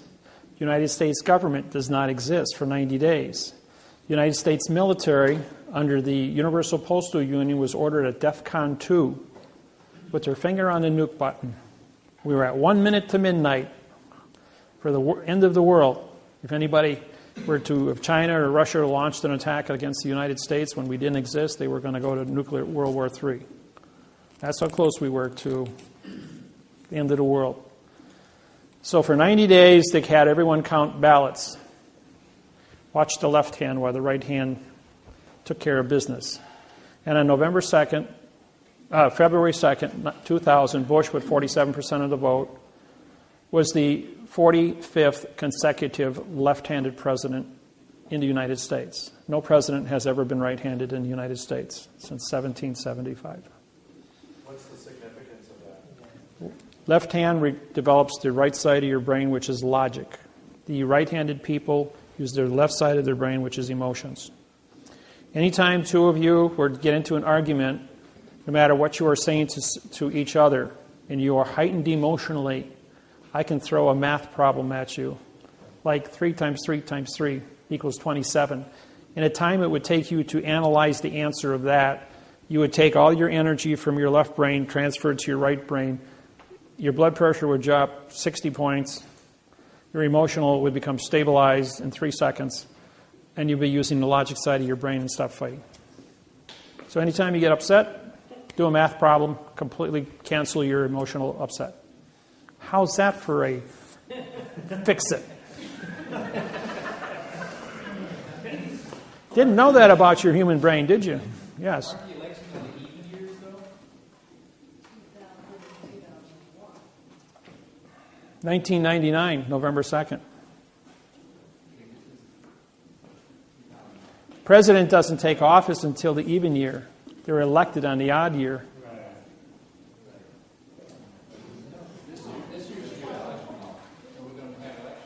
It's 2012, yes, but the president doesn't take office until 2013. No, 1999, November 2nd, was the end of the third international bankruptcy. There was no election take place that year. I mean, the election took place, but the president wasn't appointed until the 2nd of February 2000. And Bush was reinstated. This was Bill Clinton. Bill Clinton said on November 2nd he would be the last president of the United States of America. On the 2nd of February 2000, the United States of America Corporation took over. The democracy was dead. The Constitution expired. So and what's the law of the land now? You're a postal employee. You carry postage stamps in your pocket. So where does the UCC fall in? UCC is copyrighted by England, has no effect on the United States. If you use copyrighted material from a foreign country on a foreign vessel in dry dock, you're babbling. because you don't have a copyright release. Only attorneys and lawyers and judges have a copyright release from England. That's why they joined the bar. If you're not a bar member, you can't practice in a foreign vessel in dry dock. So how do you capture a foreign vessel in dry dock? You don't. You create a court within a court. In other words, when you file a lawsuit with a stamp on it, it's a postage vessel. The postage vessel, when the sentence structure says, this is the document because it came to the dock, received the docket number, and is now a document. Document contract. 2 or more people make contract. There is 2 people, your claimant and a vassalate. Document contract, postal vessel. Posted stamp on a piece of paper is vessel. It's federal, so it's a federal court venue. The word jurisdiction, people, means opinion. Don't use the word jurisdiction. Why do you think you have a jury? A jury, J-U, means no law, and R-Y is contract. It's a no-law contract. The word judge sits on a plane different than yours. Even in tribal law, whether it be the witch doctor is the judge, the king of a tribe, anywhere on the planet, a president, a dictator, they all stand on a plane to break the continuance of evidence as an actor on a stage, talking babble in adverb-verb language. Therefore, you go into an auditorium, you see a person on a stage, they are under contract to perform, you buy a ticket, which is a contract of your opinion. Your opinion is on stages. Your stages, here's the plane of the stage, and then you have your seating going up.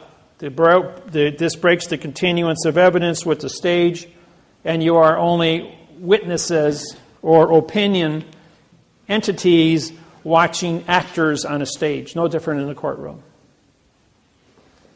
So the only way to engage and have your rights or whatever you're trying to do... Engage means no contract, I-N-G. To gauge when you go in there. And that's the correct word. You do gauge a situation. Gauging means to analyze, to look at the knowledge of your environment. You're gauging the difference between right and wrong, good and evil. You're gauging the conduct of what the actors are, ACT, no contract people, because they write everything in the courtroom is in an illusion.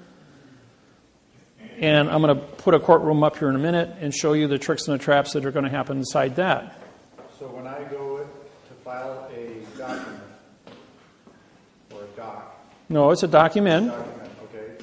Do I put my stamp on that document? Yes, and you sign it, making you the postmaster and then they stamp postmaster, banker, and judge authorized to transport the vessel from the street into the vessel in dry dock. You send before you walk into the courthouse to dock your vessel, you mail it registered mail to yourself. Your vessel has now been registered with the post office, which is controlled of the port authorities, which license the courthouse to dock its vessel on planet Earth. In the event that you are the postmaster now signing the stamp to carry the document into the courthouse, you are the letter carrier and postmaster authorized to transport the vessel to the clerk's office, and you can't be arrested as a letter carrier delivering the mail to the courthouse, even though it's a foreign vessel in dry dock, because you're already the post office, which controls the port authorities, which docks the vessel. So you have a higher authority. You're like the senior judge of the courthouse. Little secrets. Did they still stamp that document? Yes, and when they stamp it, they make contract. Absolutely. I sign every federal district court stamp. I sign over the top of it, capturing. Ask for it back. Absolutely. You sign all yours and say, they all have to be conformed. Give me that back. I'm going to sign my name over your stamp, and you sign your name too, clerk. And you usually have to have 5 copies. So do I send 5 copies? Actually, 7. They get 2. You keep the rest, 5 back. Okay, so I mail 7 copies to myself? No, just the one. Just the one. Just to get the serial number. That's all you want. It's a registered serial number. Okay. But then how do I have a copy or... You keep the registered serial number. You're going to mail it to yourself. You keep the envelope. Okay. Got it. Okay? If you have one copy that's sealed inside there, it's always sealed inside there. If it ever comes to I'm a... not jumping the gun, but are you going to just go through all of these? Yes, I'm going to go through all the procedures on it. Yes. She told me that she can't let me have the document back once she stamped it. All of them are stamped, and if you sign the others in front of her, they all have to be conformed. If her copy is not conformed, then she has an illegal copy. She doesn't have an original. If you sign across their stamp, you have the original. She has to take possession of that. But she said, I cannot give you this document once I've stamped it. No, that's because they don't want you to be legal and become the chief judge of the courthouse so that you're in charge. You become the chief judge of the courthouse when you do that. So if they don't give it back, how do you respond? Oh, I always get it back. I says, I'm the federal judge in this courthouse. I have my oath on file. You better give me that court back. This is under Title 15. Which one is that? That's Title 46, Section 9. I just tell them I'm the judge? 946. Well, I have a 17-year running position. Everybody knows me already. So how do I do that? Oh, if you sign, as she hands you back the documents, you sign all of them. And if she knows what she's doing, she'll give you back their copies so they're all conformed. Right. So because when you say to her, and she doesn't give me hers, then she is illegal. illegal. Right. You're saying, you know what? I have originals here signed. I says, now how are you going to explain to your boss that you don't have a signed original copy and you only have half the position done? You didn't follow your duties. And that's what I'm wondering is the enforcement. Now, under Title 18, Section 641, folks, misappropriations. Title 18, 641, misappropriations. That means you took a paycheck and you didn't do your job. That's misappropriation for not doing your job. That's a 10-year, $10,000 fine, a $9,000 fine, and 12 years in prison under another title slide of the same. Comes under 946 instead of 941. What was the title number? Title 18, 641 through 665 is the misappropriations rules. You can pull it up on the internet and go through the whole thing. Yes. So does that mean when we took for the mortgage fraud, the ones that we filed at the district court in South Bend, when we gave them the copies to file stamp them, we gave those to have them all file stamped and have the case number stamped on them. Correct. And then we took ours back and they kept theirs. Correct. So, was that correct, or was No, they have their 2 copies, you have your 5. But in front of them, you sign or autograph your name across their stamp. And when you autograph your name across their stamp, they have to give you back those 2 to autograph also. Otherwise, they're not in conformity. And that makes you in contract with that building, with that vessel being docked. And when she gives you a receipt for your money filing, you also sign that receipt. You sign your name across the registered mail sticker. You sign your name across the money sticker that's put on your registered mail. You sign your name across the stamp. Anything the post office gives you, you sign your name autograph your name across it. Not sign, but autograph across that stamp. And if it ever comes to push and shove where you got to walk into court going, I'm a federal judge, I'm federal postmaster, I've signed my documents. I have the physical evidence in my possession that goes with this. This was docked at the post office before it was ported with the port authorities. The post office has jurisdiction over the port authorities. And so therefore you haven't filed protocols. In my lawsuits that I file with you as your mortgages, identify the clerk of the court on the 48th day as the federal judge of that lawsuit, because she's required or he's required, the clerk of the court is required to autograph her name or his name on that stamp as the postmaster receiving a vessel in dry dock. That's protocol. If they skip over that procedure, they're guilty of misappropriations. They can go to jail for 12 years. And you can have when you download the laws on this, you take it in with them under misappropriations, and you present that to them saying, here, read this. See what this says? Now do exactly as I tell you. If you got a problem, you get your supervisor. You got a problem with that, you get the chief judge. You got a problem with that, call John Roberts at the United States Supreme Court. You got a federal judge here, chief federal judge can call the United States Supreme Court John Roberts. You can call Hillary Clinton, Secretary of State. Now he's Bill's counsel. So I'm killing flies in windows, glass windows with 20-pound sledgehammers, and I'm not breaking the glass. And so they come to me and they're going like, we're not going to obey this. We're not going to do this. I'm going like, you want to go to jail for 12 years? Feel lucky today? And he says, I'm the last man you want to go ahead and play games with. Right, but you can do it. But why? If you follow the procedures, you can do it too. It's all about conviction. It's all about being cool and collective. Of course, I have an advantage of you guys because I don't have adrenal glands, so I don't have the jack high, jack low. Me, I'm just data. I'm a Spock. Since Star Trek came out, everyone's called me Data and Spock. Yes. On your autograph, is it printed or can cursive be? No. Always print it. Print it. Yes. And when I did that in school, they cracked my knuckles and said, "You will not write that way.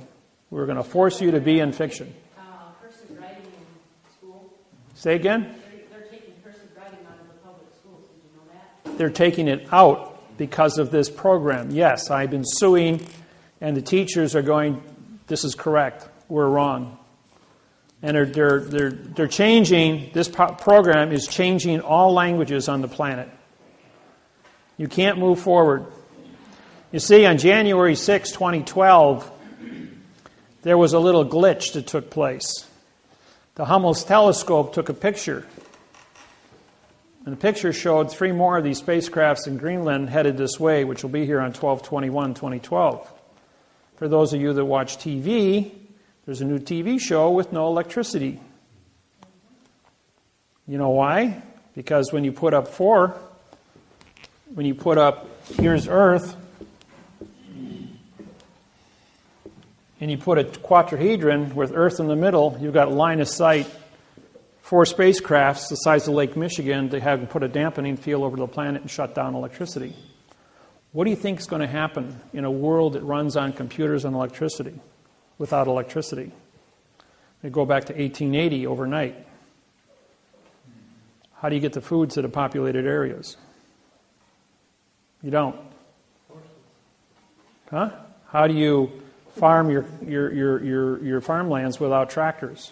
How do you harvest your crops? How do you run your canning facilities? How does 8 billion people get food when there's no way to get it, move it from point A to point B outside of whatever you're capable of growing in your own garden or being able to can because you have a stove, a wood-burning stove that you can can with because you know the principles of canning. I do. I know the survival issues. I know how to make water out of thin air with nothing but a sheet of plastic. Dig a hole in the ground, put a sheet of plastic, pour dirt around it, and overnight it'll make a gallon of fresh dew water, which comes out of the ground 24 hours a day, 7 days a week, indefinitely. And you just run a little hose out, and you can pump it out of there all day long, fresh water, and have all the fresh water you need. As pure it can get, evaporating out of the earth from underwater, from the cistine. How to make fresh water, how to do food, how to do canning, how to live without electricity. I've been there. I know how to do it.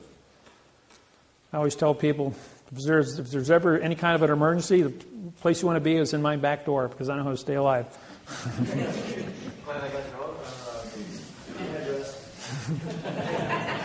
Well, what's nice is I got Lake Michigan only walking distance from my house, and that's a big lake. I got my own boat. Had my own boat building business for 8 years until the oil embargo took place in '73. Put 80% of all boat building companies out of business. Everybody copy that already? So what's going to happen December 23rd? It'll be the first day of winter.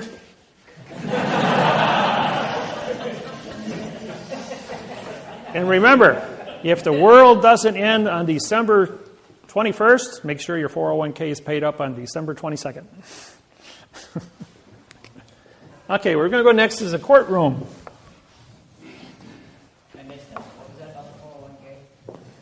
I said, if the world doesn't end on December 21st, 2012, make sure your 401k is paid up on December 22nd.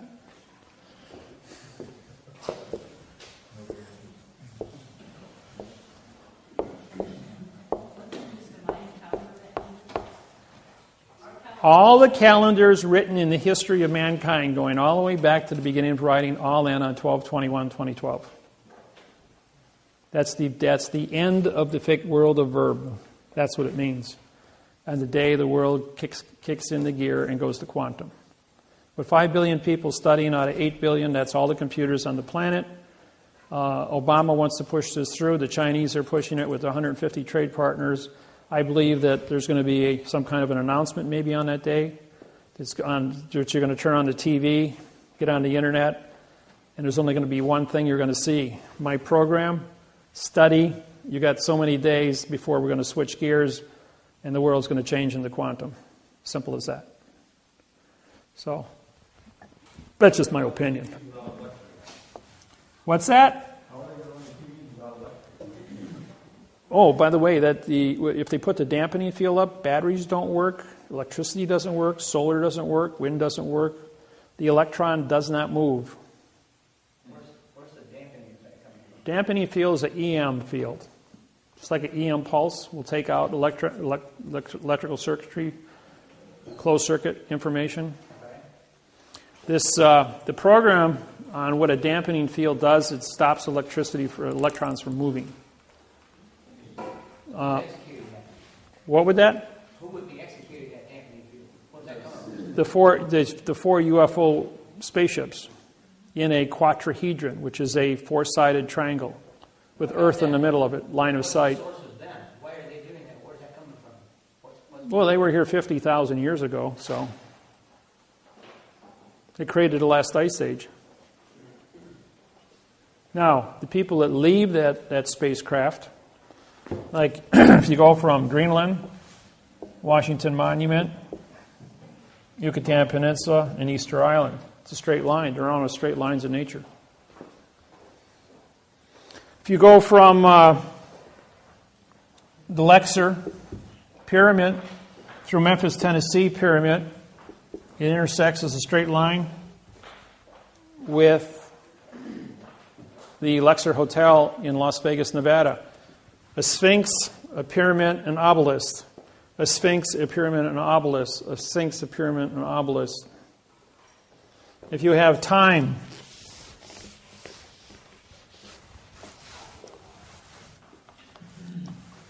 you got the Vatican.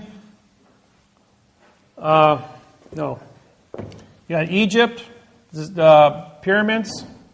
This is North Pole, by the way. You've got the Vatican, Greece, at the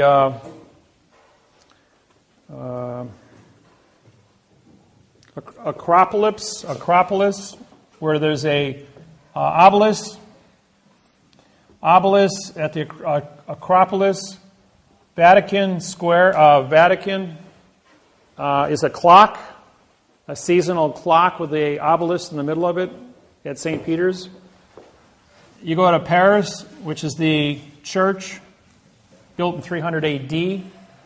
Paris was the center of the church, Catholic Church, in 300 A.D. From there, you go to the to London at the Masonic Temple, where they have the rose line and the obelisk, the glass pyramid. You go from there to Washington, D.C., where you have an obelisk, and you end up in Las Vegas, Nevada. Straight line, looking down from the North Pole. Then if you take planet Earth, and here's our natural Earth axis. Here's the spacecraft in Greenland, 12/21/2012, direct line with the North Star. What are the odds of that happening on 12/21/2012? What's their purpose for doing that on December 21st? Well, this is a 50,000-year-old clock, and it goes off on 12/21. You put 3 more objects here, and you got line of sight,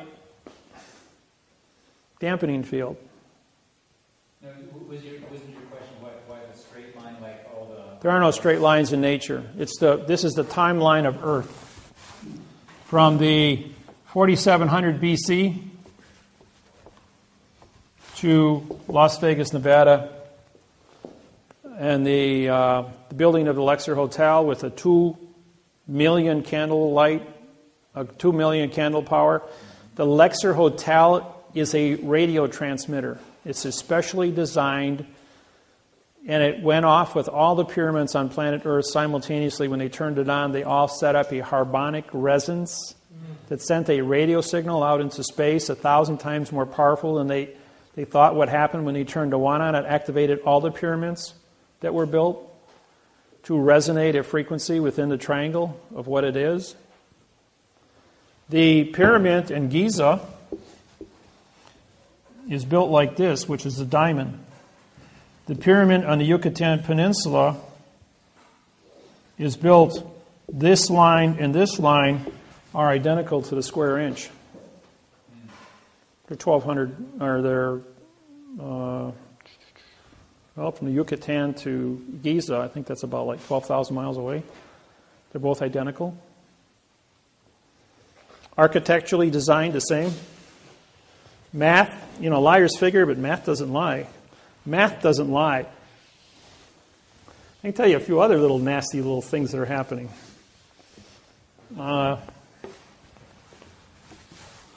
Here's planet Earth. Here's North Korea. 2 years ago, they detonated two atomic bombs, right? Those that did their homework. Okay, these things went off. It was 5 days apart. 140 miles off of Chile. They had a 9.5, biggest earthquake recorded in the history of keeping earthquakes. What they did is they set up a shock wave with the first one, which traveled through the earth, hit this line here, and then went like this, and through the magma created a 9.5 in Chile. That was a bump. The second one popped it. Okay, when it popped the Chile one, that was on the Ring of Fire for the Pacific Ocean. The shock wave then comes back off of this thing as it's ricocheting back over, takes out Christchurch, South Island of New Zealand, then causes a volcano 18,000 feet under the water, bigger than Krakatoa, to explode, creating a 6-foot tsunami. That was all. Nobody died in that because it was 3 miles underwater. This is on the Ring of Fire. And then when the shock wave comes all the way back up and focuses, he hits the trench outside of Japan, creating a 9 on the Richter scale, creating the tsunami, which then took out 3 nukes on the coast, which are dumping 11,000 tons of plutonium radioactive water, 2 million times more potent than it takes to kill a person, into the Pacific Ocean now since the tsunami took place, to keep the cores from going China syndrome. They still haven't got that thing under control. It's still burning out of control. And they pump 11,000 tons of radioactive plutonium water on this thing every day. This isn't made public to the public. There's very little of this is public. Satellite photos in, I think it was April, showed that they're drilling a hole 27,000 feet deep. The first nuke put a crack in the earth. The second nuke was they were able to use the second atomic bomb to identify magma, shockwave through magma. They can target through a shape charge any country on the planet with a shape charge through magma. There's a no-fly zone over North Korea, so their Air Force is useless. But the magma, they can go anywhere on the planet through magma. This was an experiment in a country, Chile, which is totally... Okay, when Chile got hit, hit, Chile was raised 15 feet as the Pacific plate slid underneath Chile. When the magma came back, it raised the Asian plate 15 feet, including the island of Japan was raised 15 feet as the Pacific plate flattened out and moved underneath. And Hawaii, which is dead center in the middle, dropped 1 foot. Hawaii has a 40,000 cubic mile magma pool underneath it, which created and Volcano National Park cracked a hole 1 mile across and created a 1,000-foot wide pool of lava that rose up 8,600 feet from the base through the mountain. It then blew out a vent 60 feet in diameter at 8 miles per hour, moving magma into the south end of the island, pouring it out into the ocean, creating what's called VOG, V-O-G, volcanic fog, which is silicosis, fibers into the air. It's really, really, really agitating to your lungs when you inhale this stuff. I was there 2 weeks ago and I got a lungful of it. I was sick for 3 days. I was only 20 minutes in the fog. I was driving along and I got some in my lungs and made me sick. Anyways, the island dropped 1 whole foot. And this is all recorded on oscilloscopes that measure magma shock waves. Huh? All the Hawaiian Islands dropped? Yeah, the entire middle of the plate dropped, but it cracked open the volcano. And the VOG got really bad after that. Okay, they're drilling the second hole now, and they got a hydrogen bomb going into it. This is 100 times bigger than the atomic bombs. They found that as a result, they found a fissure in the crust of the Earth in North Korea. And they're drilling a hole down in this fissure. They detonate a hydrogen bomb, and now we have a new math problem that shows up.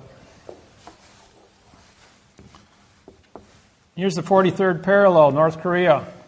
43rd parallel, San Francisco. 43rd parallel, London. If they do a shape charge, and then from the top, it looks like this. Here's the North Pole. Here's San Francisco, and here's London, and London, and here's North Korea with a K. 120-degree angles. Liars figure, but figures don't lie. And on the 43rd, as a shape charge, they can bounce the magma at 120-degree angles and hit the San Andreas. Guess what happens when you hit the San Andreas fault? You got Mount Rainier, which is 40 years past due from its standard 40-year or 38-year eruption. You got Hood, York, and Shasta, all in a straight line, right on the Pacific. You can take Seattle and Portland and write them off. No place to go. The cloud from the 4 volcanoes would be devastating. San Francisco, that would be, you could write that one off. A tsunami would take out Hawaii from San Francisco in a 9.5 or bigger. It would take out Honolulu, which is at sea level, like 1 foot above sea level. And the shape charge going through the magma would hit the gates in London and flood London, taking out the subway systems. And then that would create a tsunami which would hit New York City, which is 4 feet above sea level, and take out New York City, Manhattan Island. And if they miss and they hit Yellowstone, then you got a super volcano 40 miles by 60 miles going off, taking out 2/3 of the United States. All one big dust cloud. So I did this presentation for 2 3-star generals and 1 2-star general for the Russian military. For the Chinese military 6 weeks ago. The one general got sick. They had to take him to the hospital as soon as I got done with this. Somebody knew something. Now there's a side effect, and that's the secondary shock wave. Secondary shock wave takes out Hong Kong with 100 million people.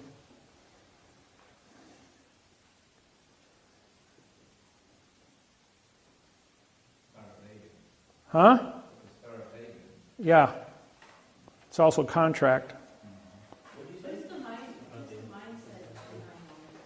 What's the mindset? Who is the mindset behind all this?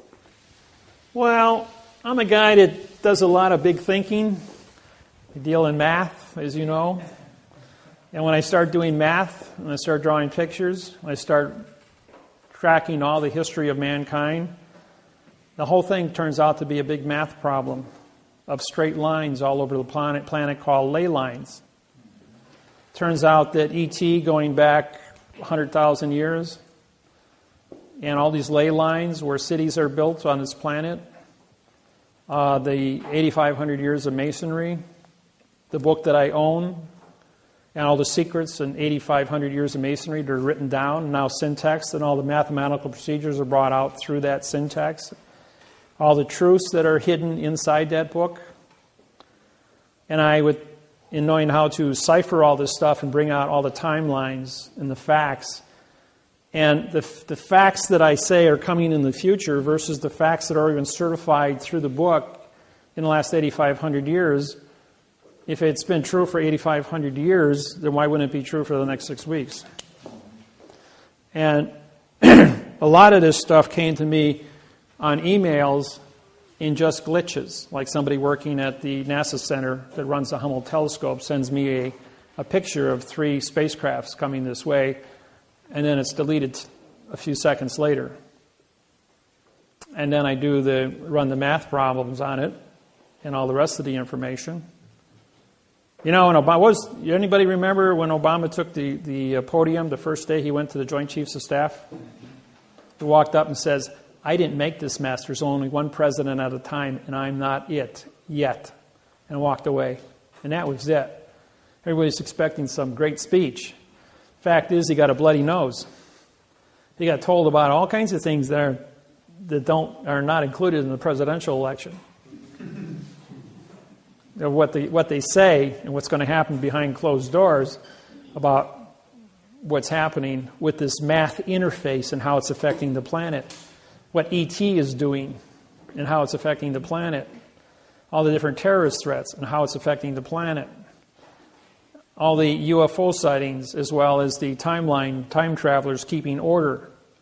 Why we're still all here. Why this is allowed to move forward with no interference on a global basis.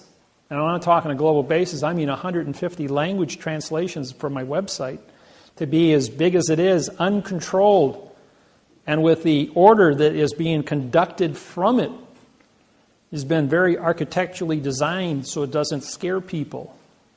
And those that need to know, need to know. Those who don't know have no power to make an influence on it. It's only the world leaders that are in a position of needing to know things that are going to be told what is correct. The people, as long as you got your 6-pack of beer, your 600-channel TV, and your Ruffles potato chips, you don't care where the tank parks as long as it doesn't bump the satellite dish. And that's mankind's reality. Question back there. Have you heard that there was a planet between the Earth and Nah, that's somebody's tale. That doesn't exist. What's your... So why would you take the time to share the information with us? Got to start someplace.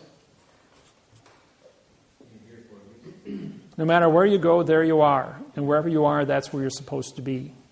Make no mistake about it. Everyone is exactly where you're supposed to be. There are things that are said here, things you hear here. You're all good people. Why shouldn't you know what's going on? You're not going to see it on CNN. You're not going to see it on the news. Liars figure, but geometry doesn't lie. And using magma, the Earth's liquid, internally as a target, as a weapon. Okay, let's say they don't do anything. But they make a phone call to the premier of China and make a premier to the London and to Rothschild. North Korea is a very poor country, 85% unemployment. And he says, we've got an atomic bomb here that we're going to detonate and take out Mount Rainier or the Shasta, York, Rainier supervolcano called Yellowstone if we're not given a certain amount of money to support our country. If we're not given open trade and use it as a blackmail weapon. Now they can't stop it. It's in place. It's 25 miles. It's 5 miles underground. All they got to do is push a button. And what happens if you take out if let's say the supervolcano goes out and 2/3 of the United States are under a cloud for 4 years, You got a black winter, no food, population after the end of 4 years is a few 100,000 people. Northern Hemisphere is completely devastated just because somebody pushed the button. Or the people from the future know who the button's going to be pushed, and those people are removed. There's always a point of control. There is a future. What kind of future is going to be is going to determine. It's relevant that mathematics become relevant because of ET, as well as Earth's own ability to communicate peacefully.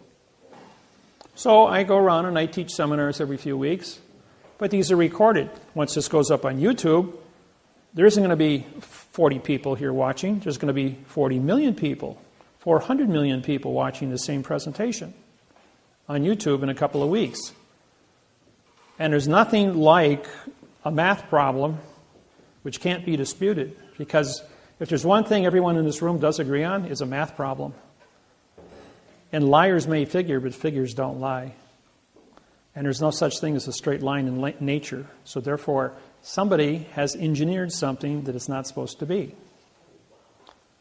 And if you engineer something, then you better be pretty responsible for, if you screwed it up when you engineered it, you're going to be fingered at. If you engineer it and you do it correct, you're going to be honored for it. You see? So yeah, I'm being responsible. And yes, this will go up on YouTube. And it will be viewed. And how long did it take for Michael Jackson to know, for the world, for every single person who owns a computer on planet Earth to know that Michael Jackson died? 15 minutes. 15 minutes. Every single person on the planet that owned a TV, radio, newspaper, magazine, iPod, handheld cell phone was called and said the king of pop died. So don't think things can't happen in a moment, that the world can't wake up in a moment, that on November 5th, 2012, I'm in front of the U.S. Court of Federal Claims in Washington, D.C., about 12 hours before election time. And there's going to be newspapers as quantum grammar is put on trial in a Kansas case. And Monty Miller and Russell Gould and myself are all going to be there as 3 federal judges holding the United States Court of Federal Claims responsible for false and misleading information, failure to have an oath of office, and are going to hold the United States government accountable for the election the next day under false and misleading statements. What is that date? Huh? What is that date? November 5th. In 5 weeks. So the world watching this on CNN on Monday night could very easily walk into the polls Tuesday and write director party David-Wynn Miller that they want correct grammar. I don't care what they say and what they think's going on. It ain't going on because it's in fiction. And the world's going to change from fiction to fact overnight. And by December 21st, the world of fiction will be made an announcement on the world in all languages that this stops today, that we fix it. No more wars. You can't bring an argument to another human being if you're going to talk in verb. Get your contracts right or go home.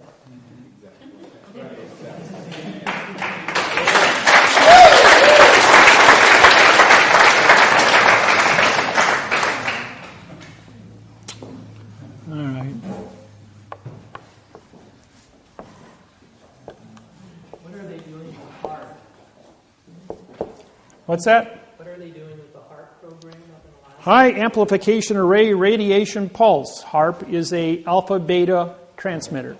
There are 12 units around the planet. They can reach down as far as the equator. They are used to control the frequency of your brain through radio wave influence. It's used to take you from an alpha, which is aggressive, to a beta wave, which is docile. It gets 98 degrees Fahrenheit in a populated city like Los Angeles, and people tend to get crazy at 98 degrees. So they you change your mind to a beta wave and make you all nice and comfortable at 98 degrees, not irritated. Mob control, that's all it is. Now, if you want to talk about angels don't play this harp, of the satellite 38,000 miles out over the Pacific Ocean, which can't be seen by any earthbound station that controls a microwave to increase the temperature of the surface a half a degree and create weather patterns 3,800 miles across to move El Niños and weather patterns. That was started in 1988. It ran until 1997 when I had it shut off. But they fooled around with it long enough to almost cause a 9.9 earthquake on the San Andreas when they heated up the North American plate 22 degrees and the Pacific plate 25 degrees. I did a seminar in Sacramento and told them, you will turn the temperature down of the United States from 85 in Milwaukee to 25 below zero, and from 85 in Houston, Texas to below freezing. You will hold it there for 22 days. You would take the air, which is blowing from the west to the east over the Yucatan Peninsula, and move it at 50 miles an hour for 22 days from the east to the west and push El Nino offshore. 24 hours later, the wind blew at 50 miles an hour from the east to the west, and the entire United States of America was put into a deep freeze. And it lasted for exactly 22 days where it was below freezing, bringing the North American plate down enough that it pulled the pressure off of the San Andreas. We didn't have an earthquake, and El Nino was pushed offshore. Remember when all the seals and the marine life were dying because the water was up in the high 70s? Went back down to 55 degrees where it's supposed to be. Because when you move hot water this way, cold water replaces it from the bottom, 3 miles down. Sometimes I got to interfere with the world to save the world, even though I'm not supposed to. Okay. Courtroom. Courtroom's divided into planes. P-L-A-N-S. E-S. Sometimes I get ahead of myself. All right. Plane number one is the level playing field, such as this room. Plane number two is where the clerk of the court sits, on a 4-inch high podium above your plane. Plane number three is the witness box, or the jury box. Anything in a box is an enclosed area and cannot be considered. As you well know, since the Constitution of the United States was created, you must have a 12-man jury. What you don't know is that the jury box is built like this with chairs on the X's. So what do you have looking from the top?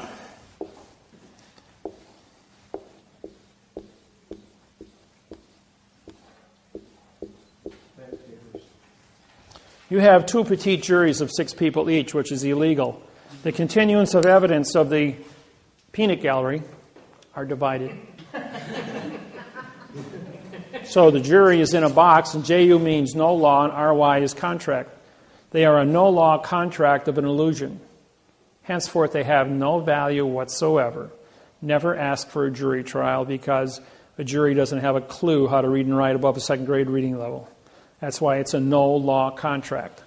Then the witness gets put into a witness box, which is an enclosed area, cannot see evidence or give testimony, to a jury box, which cannot see evidence or see testimony, to a judge that's on a plane, not even in the courtroom, as an actor in black robes, mourning justice.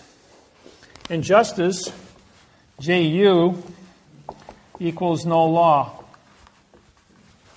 S equals speak. TI equals title.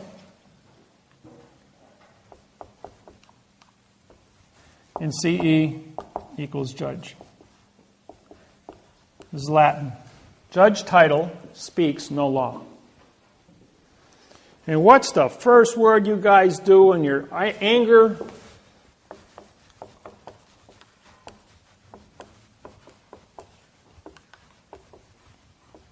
There is a location. That's a positive word. Is a positive word. No is a negative word. Law is a dangling participle verb. So what happens? There is plus and plus, now pointing towards no to be positive, making law a negative, because no is still a negative. So therefore the word no law or fact shall be tried in court. By your own confessions, people, you go, there is no. There's no such thing as a no. Because you can't perform a negative condition of performance. But if you say there is no, what do I have in my hand? Nothing. You just made nothing a fact. Now I can prosecute you with nothing. Well, you just walked right into that trap. Don't feel bad. No one's ever gotten past it. Everyone steps in the trap. Let's see how close up attention you are.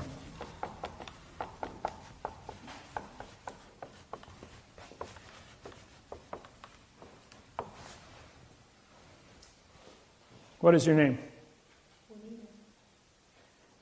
No. I'm a judge. I said, what is your name?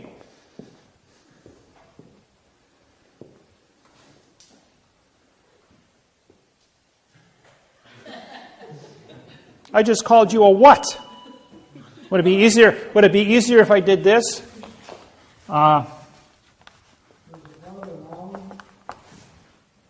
it be easier if I did that? Now, does that make sense? You see, this here is a period, folks. This isn't a question mark. That means, what is your name? Do you see a question mark hanging above me? Yeah. So, the answer to the question is, this is a pronoun, this is an adverb, this is an adverb, this is a verb. Even if you were to identify the word what to be your name, why am I calling you a verb? You don't exist as a dangling participle verb. The answer is, this is the answer to the question, what is your name? You identify syntax. You say, well, what is a pronoun? This is an adverb, yours is an adverb, and name is a verb. Can I see the correct sentence structure, communication, parsing, syntax, grammar for the avoidance of the perjury? The judge is going to go, okay, case dismissed. Please leave the courtroom. Bang, just like that. Don't care what you're there for.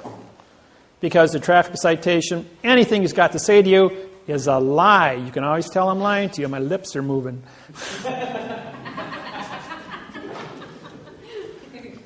Hey, it's a fact, folks.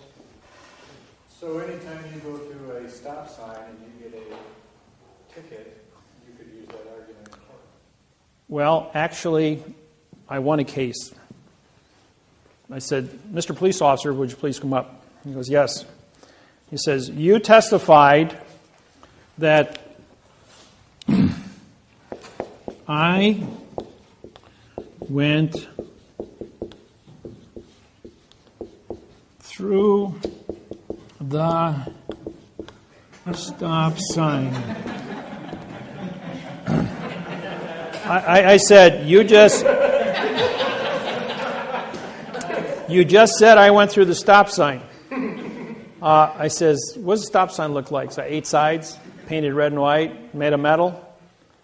How do I occupy the same space as a stop sign? How can I go through it? As two objects can't occupy the same space at the same time. This is a fraudulent statement.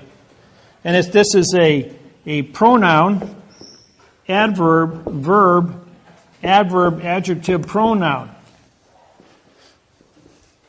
Can I see the correct sentence structure, communication, parsing, syntax, grammar for the avoidance of the perjury? Judge goes, you can't go through a stop sign. And yes, that is a correct statement. And yes, this is a fraudulent statement. And you committed fraud under Title 15, Section 1692E and Title 18, 1001. Fictitious conveyance of grammar and false and misleading statements. Case dismissed. Mr. Police Officer, you're going to be reprimanded. I want your supervisor in here, as you're going to have to learn how to use correct grammar.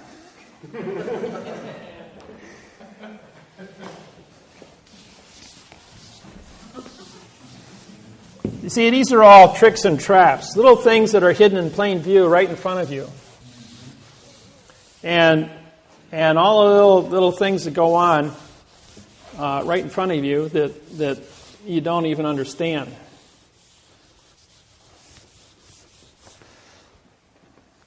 Now, I'll show you another little trick that the Universal Postal Union burned Switzerland. Do you know that all wars on planet Earth are orchestrated by the post office? Post office controls all money in all 250 countries.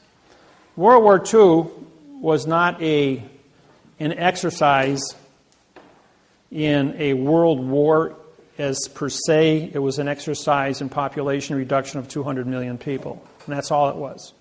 The planet was not ready to support 8 billion people in 2012. If World War II didn't take place, we would have hit 8 billion people in probably 1970, where there wasn't technology or production capabilities of feeding, so people would have been dying globally in mass units. Millions of people would have been dying at a time from starvation rather than having a controlled issue. If the plague of 1525 or 1535, something like that, which wiped out half the population of the planet, didn't take place, we would have hit saturation way back in 1800. And then there would have been a mass destruction.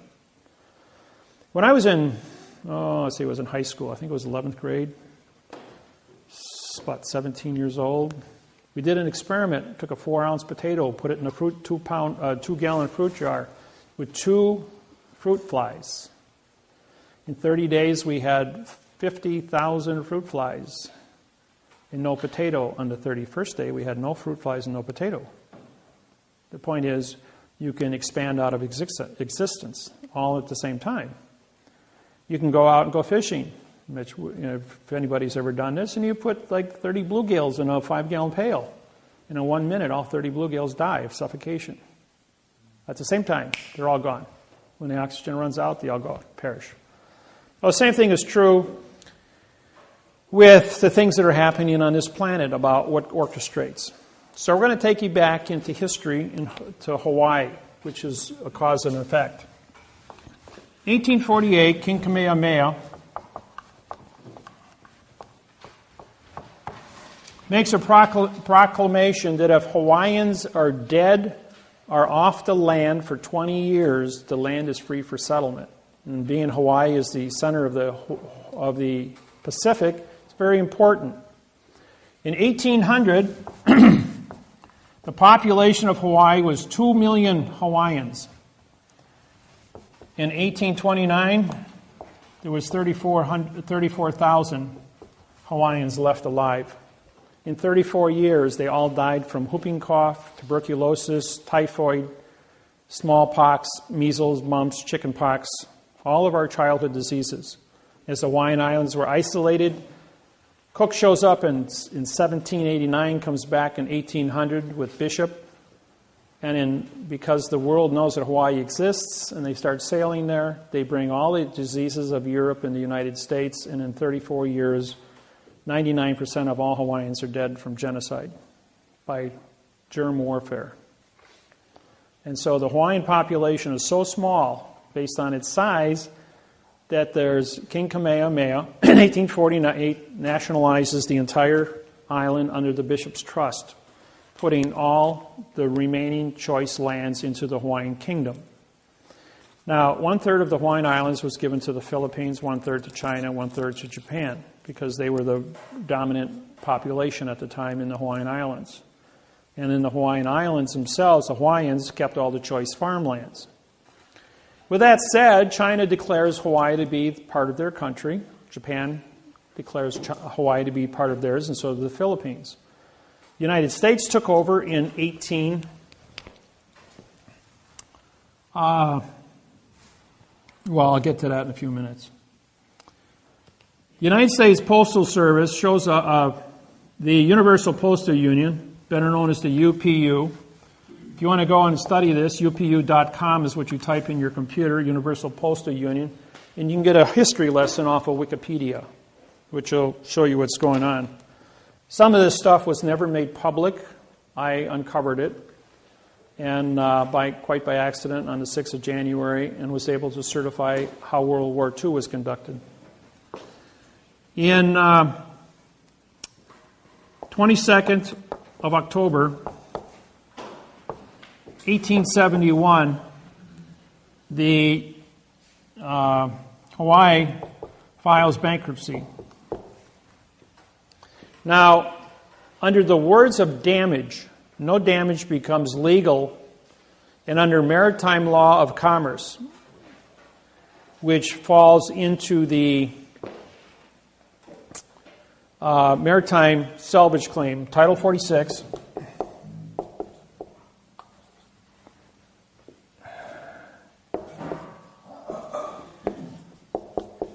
Chapter 16, Section 781. That's your salvage. That's maritime salvage. All right, the Bern Switzerland shows up in Hawaii on this date and gets Hawaii, King Kamehameha V, to file bankruptcy. Under damages, no damages complained. So this is the 22nd of October, 1872, plus 45-day trust law and 3-day grace period is the 6th of December, 1872. Guess what happens on that date? King Kamehameha V, the last reigning monarch of the Hawaiian Islands, is assassinated by poison and dies. The Hawaiian Masons, because he is a 34-degree Mason, being that he is the reigning king and monarch, activates the 20-year moratorium that if you are dead or off the land, because he's responsible for all the land in Hawaii. Add 45 days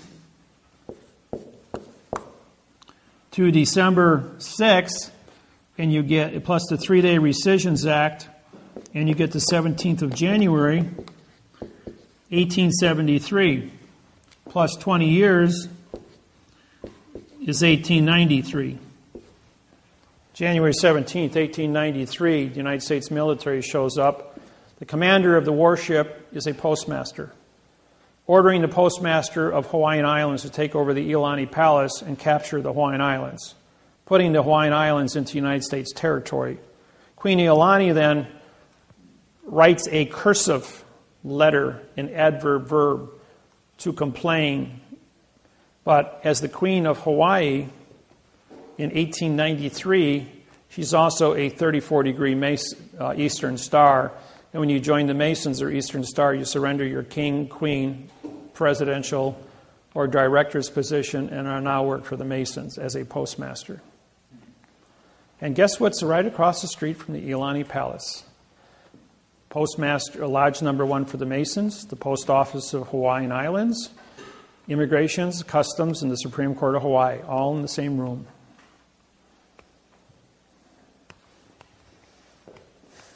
All the heads of government. So, I looked at this and I'm going like, all right, here we have 45-day trust law. 1-year damages was vacated. 45 trust law and 3-day grace period allows them to assassinate him.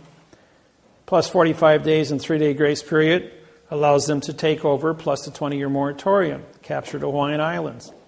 All done by timetables. Now let's work backwards from this. As we know, that bankruptcy is a 70-year international condition, plus a 45-day trust law. If you add 45 years and 3-day lemon law, you get 7 December 1941, bombing of Pearl Harbor. The Japanese Post Office declared war on the United States Postal Service in Honolulu, Hawaii. It was a postmaster-to-postmaster war. Only post office vessels, which are all military planes and military ships, carried the mail between the United States and the Hawaiian Islands. The Hawaiian Islands was under military control from 1893 under the United States Postal Service, folks, not the United States government. The government is the post office.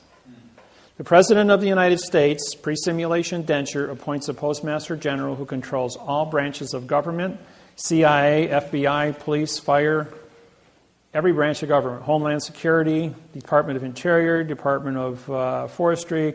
Everything on planet in the United States is controlled by the post office.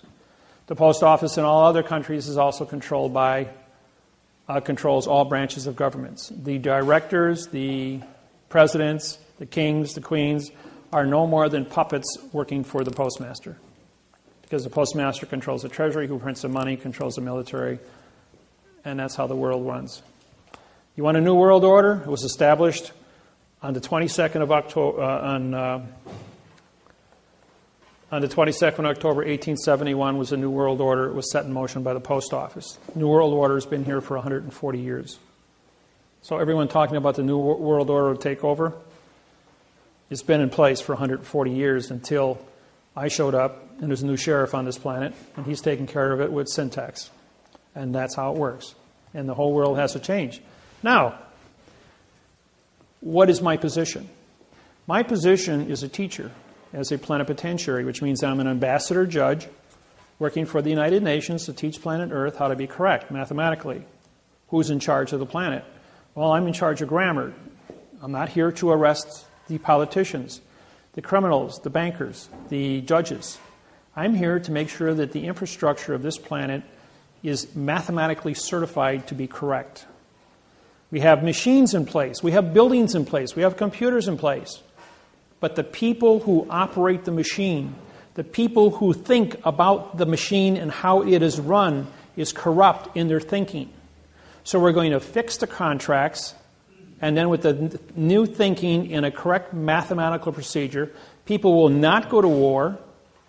And if you want to go to war, you have to create a math problem, and an argument, a contract is mathematically certified to give you justification to do this.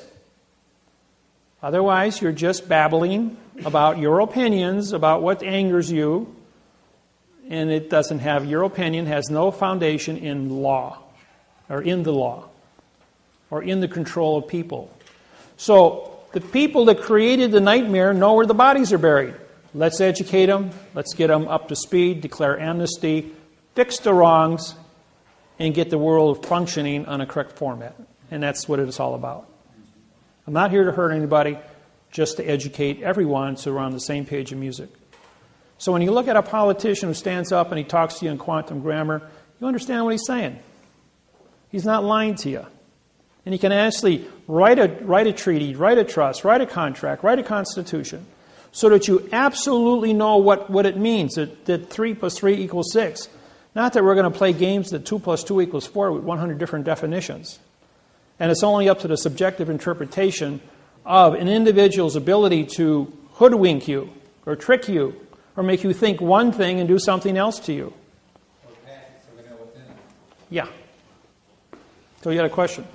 Well, I was just going to say, to finish the bomb, the atomic bomb on World War Oh, Postmaster.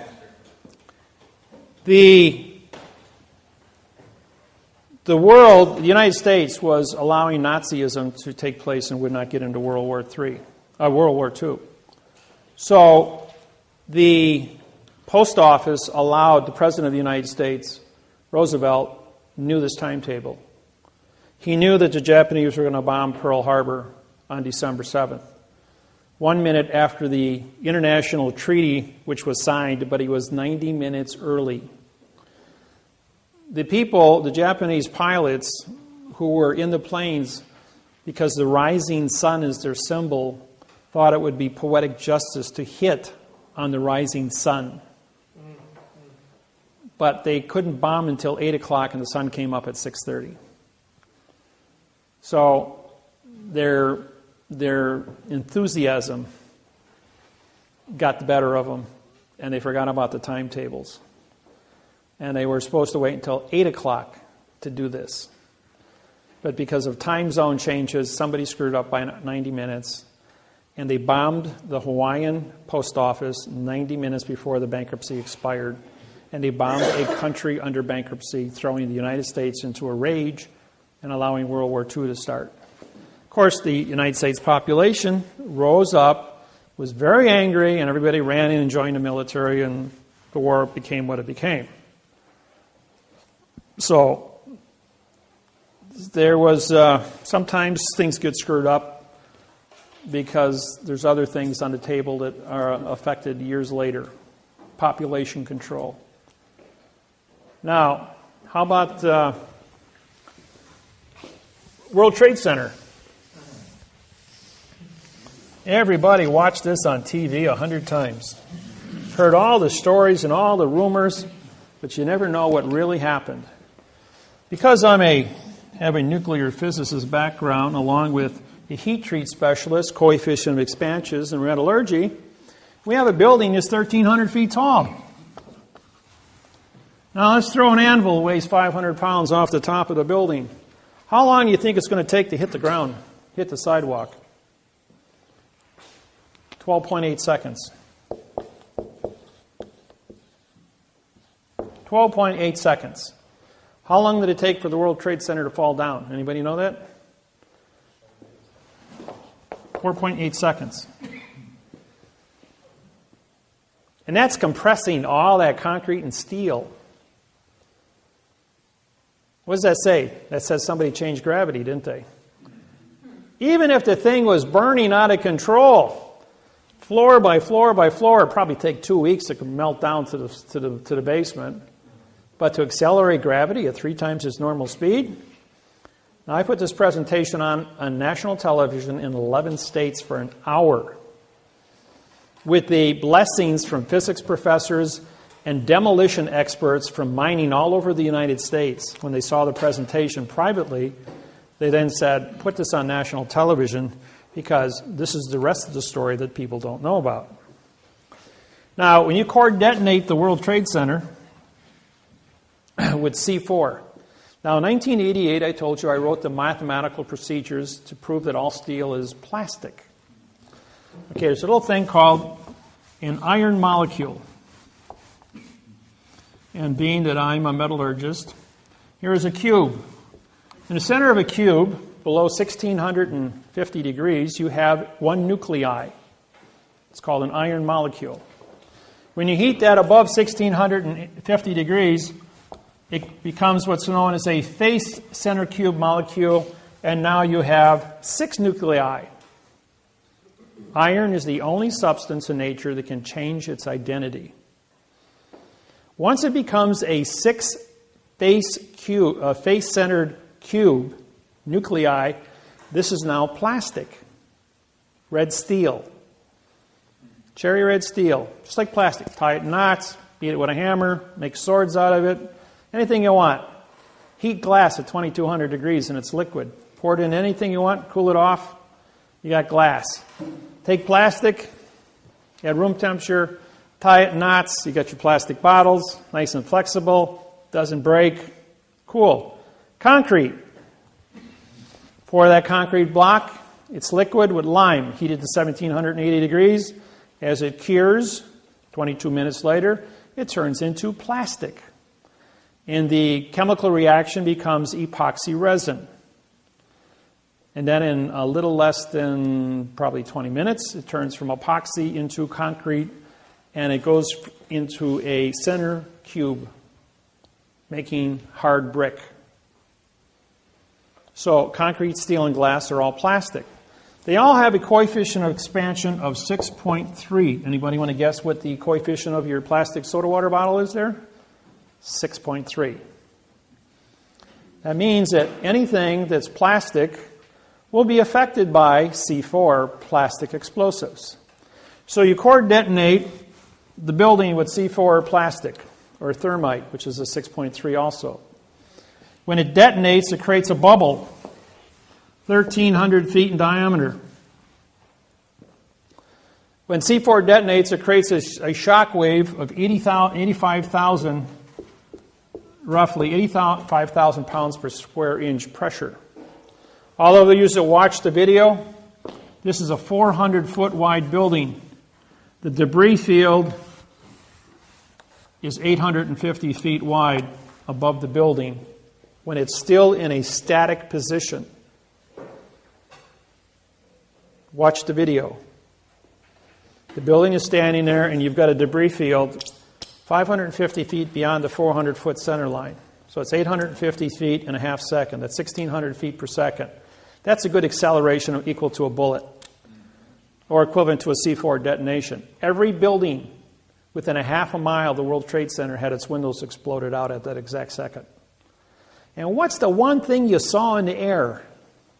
Instantly, when the building was still, when this was going on, what was completely surrounding the building?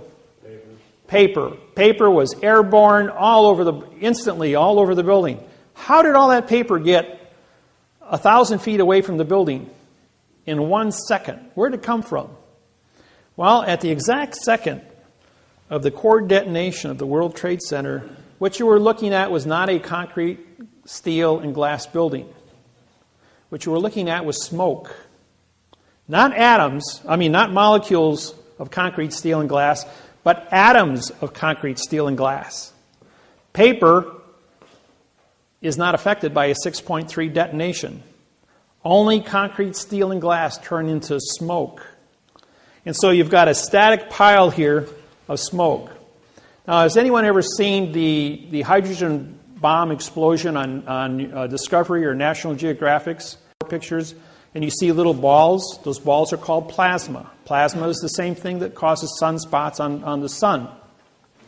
When a C4 detonation takes place, you have plasma balls that are formed throughout the building. These are electromagnetic eddies that are created.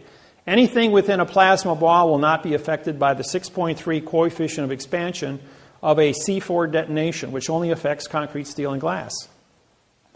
So at this exact second, when this building is exposed to this, you have all these heavy chunks of steel in here, but they're also subject to the change in the gravity well. The gravity well collapses in 4.8 seconds, pulling the entire debris field right into a real nice pile in the basement. One thing that they didn't tell you was there was 8 buildings, 40 stories tall, that surround the World Trade Center that all fell down, that were caught inside the electromagnetic bubble. They weren't on fire, but they all collapsed just the same with the World Trade Center because they were inside the electromagnetic pulse of the C4 detonation. So plastic affected plastic and pulled this whole thing down into a nice, neat pile. Now, if you look at the video, you'll see that here's Long Island, here's the World Trade Center, and here's a big white cloud of asbestos. The entire World Trade Center is insulated with asbestos. 50,000 people a day work in the World Trade Center. 50,000 people for 30 years exposed to asbestos insulation. Anybody want to guess at what the lawsuits would be worth over a 30-year period? In the trillions of dollars against the United States government. Who owns the World Trade Center? New York City Port Authorities. Who owns the New York City Port Authorities? United States Department of Transportation. Who is owned by the United States Postal Service? Who owns the Treasury? Who owns the Pentagon? Who owns the military? Jeez, it's all kind of coming back to roast on the Treasury, on the post office, isn't it? So now you've got this big cloud of asbestos, and 3 million New Yorkers are exposed to raw asbestos that's just been blasted away into real nice fine particles by 85,000 pound per square inch blast wave. Coefficient of expansion of asbestos is not 6.3. It's only blown into a free atmosphere, not into an atom format. So therefore, this here becomes a death trap for everyone exposed. Now, 50,000 people a day work, but only 3,850 people were in the building because everybody was told to stay home. Both planes, when you run the video back and you look at them, did not have windows. They were drones. Where did all the people go that supposedly left Boston? Never heard from again. Out into the Atlantic and ditched. And this was a controlled issue by drones. And we have drone technology. There's over 12,000 drones in Iraq right now. So these things, liars figure. But this little number here, figures don't lie. And being a heat treat specialist with a nuclear background can tell you that this was created by 186 men of special forces who deal with demolition. The basement of the World Trade Center was blasted out. What do you think's below the World Trade Center? Heavy rails called the subway system. They blew the basement floors out and dumped all the gold onto the subway rails, and they disappeared. Not to be found yet. Somewhere. That was the World Bank of the United States, controlled by the United States Postal Service. But the gold, that was only $3.4 billion. At the exact point of detonation, $12 trillion was transferred through Honolulu, Hawaii substation into Singapore Bank in Singapore, world's largest bank, which can accept a deposit. How much money does it cost to conduct a war in Afghanistan and Iraq? $500 billion a year. There's a 22-year supply of money to keep the war going in the Middle East and keep us in Asia. How much oil do they have left in the Middle East? 20 years. Keep the oil running for 20 years and the money to play for it. Cover up the asbestos under active war. Dress a bunch of guys up in rags and call them terrorists. Give us a Patriot bill. Take away our freedoms. Put us through all the nonsense at the airport. Even take away your clippers out of your luggage so you can't get on a plane, but they give you a steel knife and fork in first class. Now go figure that one. I kid you not, folks. I'm a 1,400 flight flyer. So, the plasma balls protect the steel and concrete, which are then analyzed to be 100% metallurgically correct. Except both buildings are missing 50,000 tons of matter, which floated away in the cloud as atoms of smoke on the wind. And everybody caught in the cloud is now dying of lung cancer. But because this is an act of war, they can't sue for medical help from the United States Social Security Service. And what did the United States do? They sued to give up protect your freedoms, to join the United States of America Corporation and go into a guise, GOISC, of protection and give up all your civil rights. Now,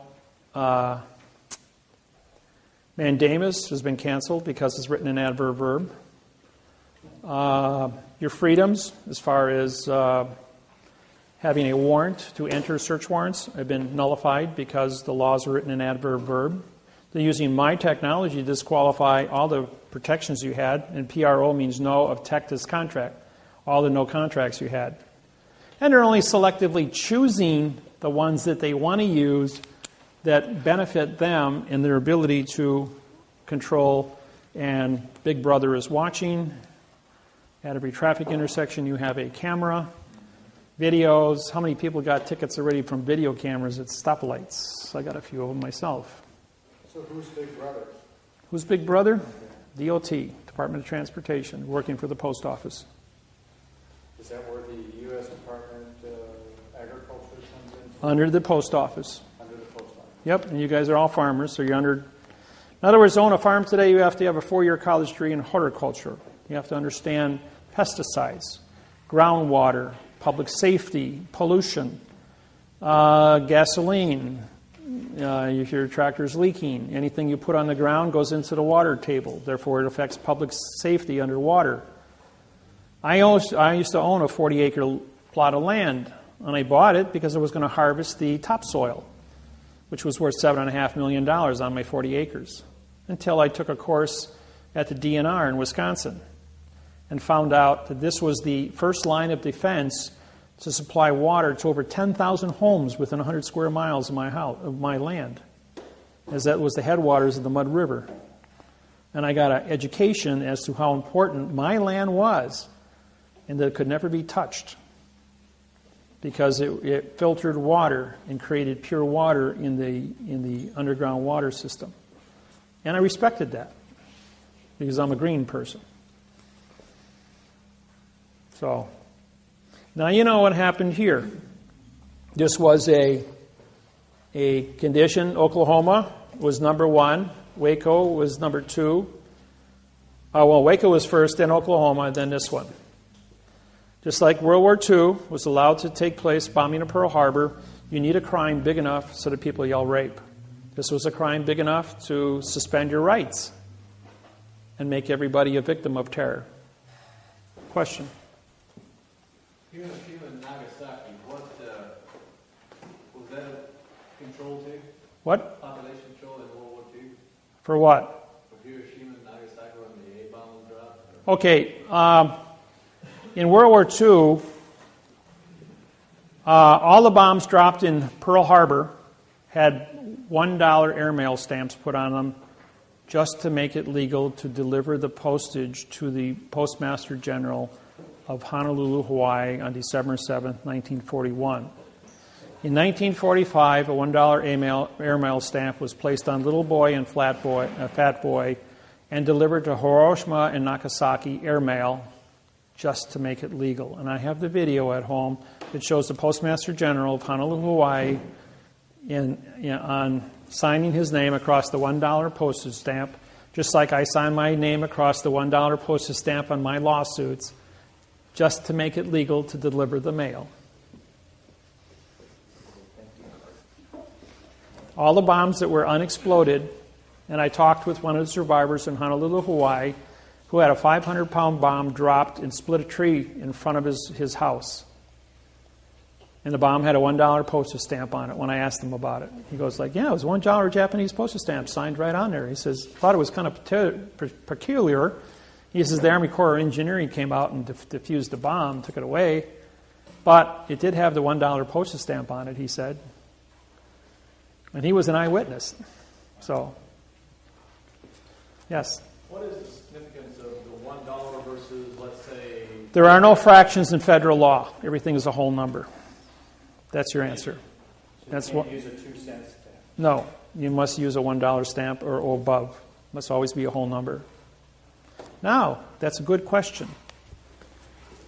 I'm going to switch gears here a little bit. When you read, now, you've been exposed to fiction grammar, but there's another thing that you don't see. It's called character spaces. All things went to computer now.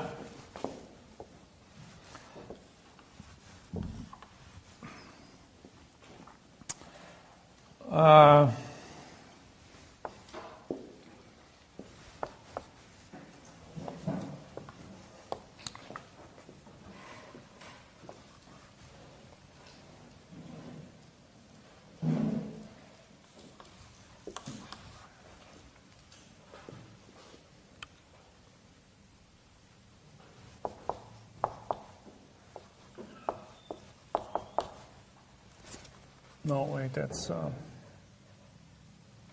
yeah. My spacing is wrong.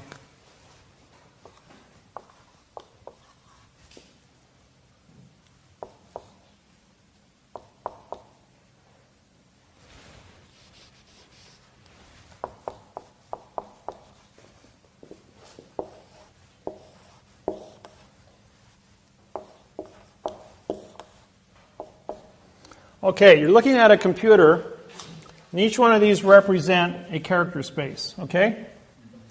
Now there's a rule in syntax, it's called the double space rule. If you are two spaces between words, you break the continuance of evidence, okay?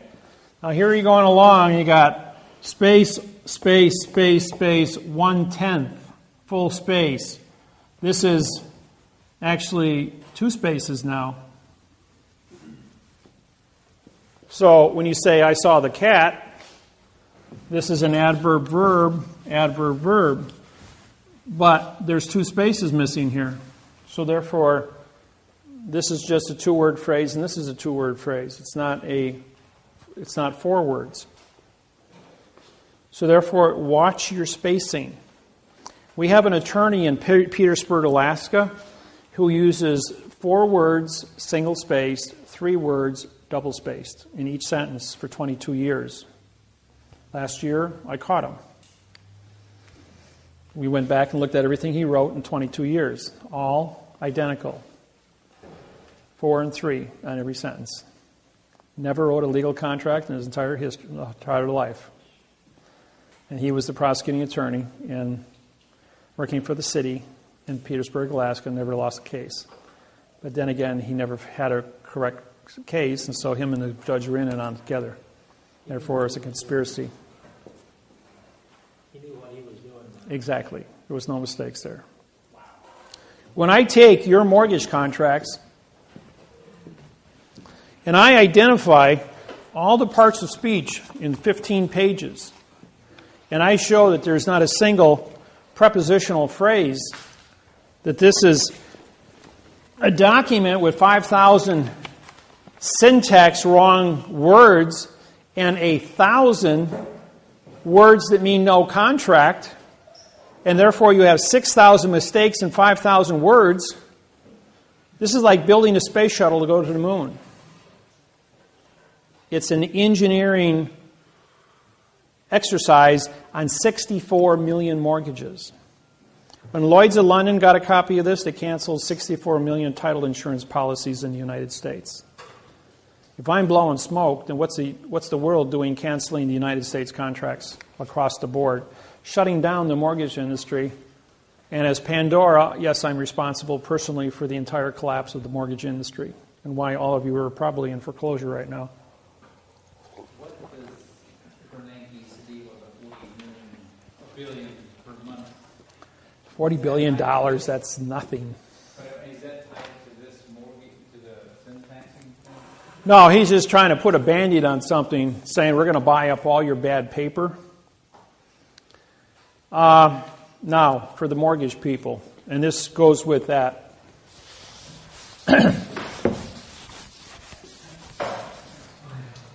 Here's how the plan works.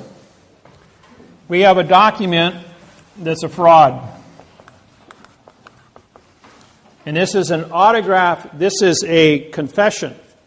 As you know, the bank did not sign any of your mortgages. So therefore, you have what's called a unilateral contract, meaning one signer, which means it's not a contract.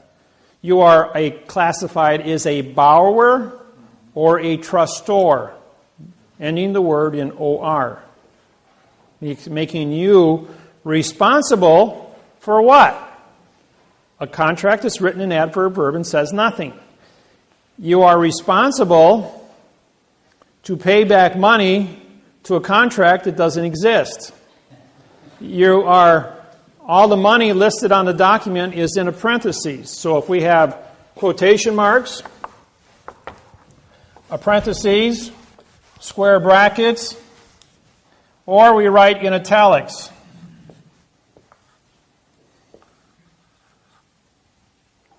Kind of bad.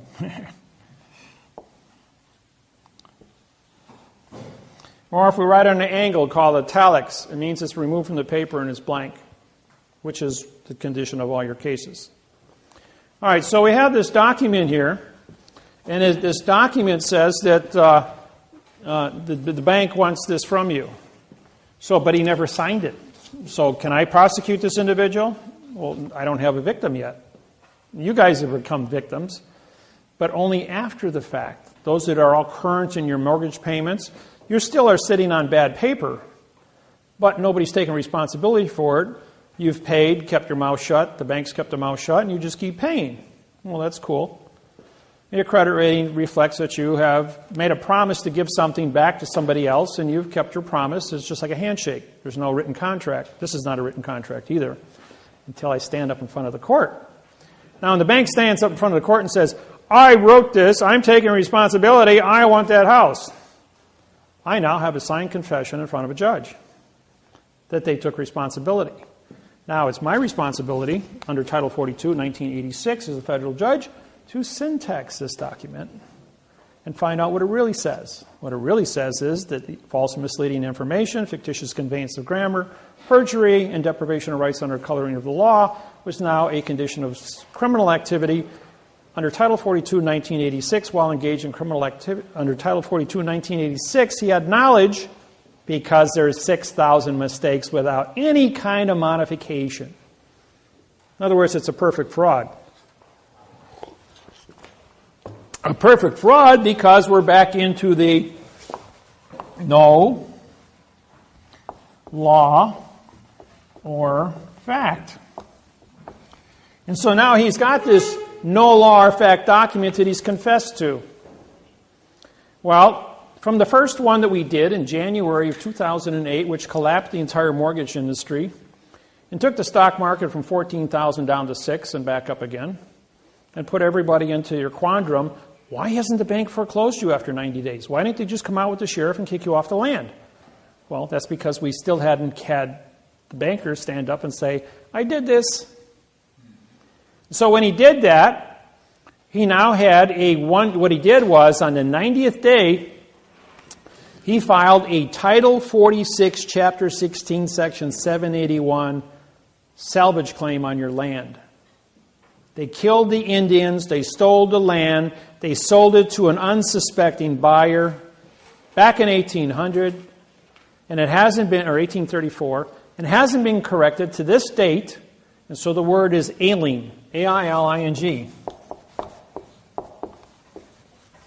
Comes from the word failing, with a square bracket around it.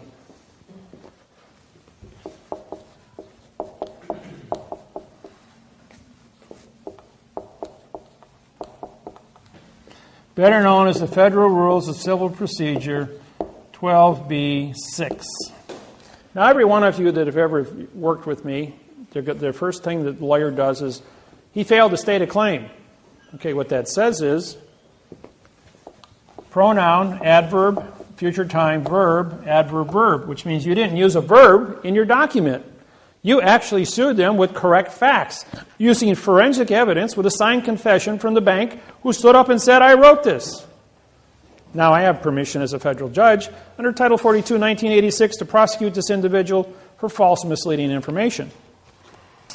So, all the people that have filed these lawsuits since January 2008, they're stonewalled. We want more information. We want interrogatories. We want affidavits.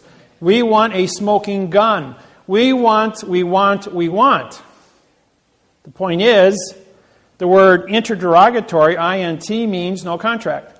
Affidavit, AFF, vowel two consonants, means no contract. We want no contract.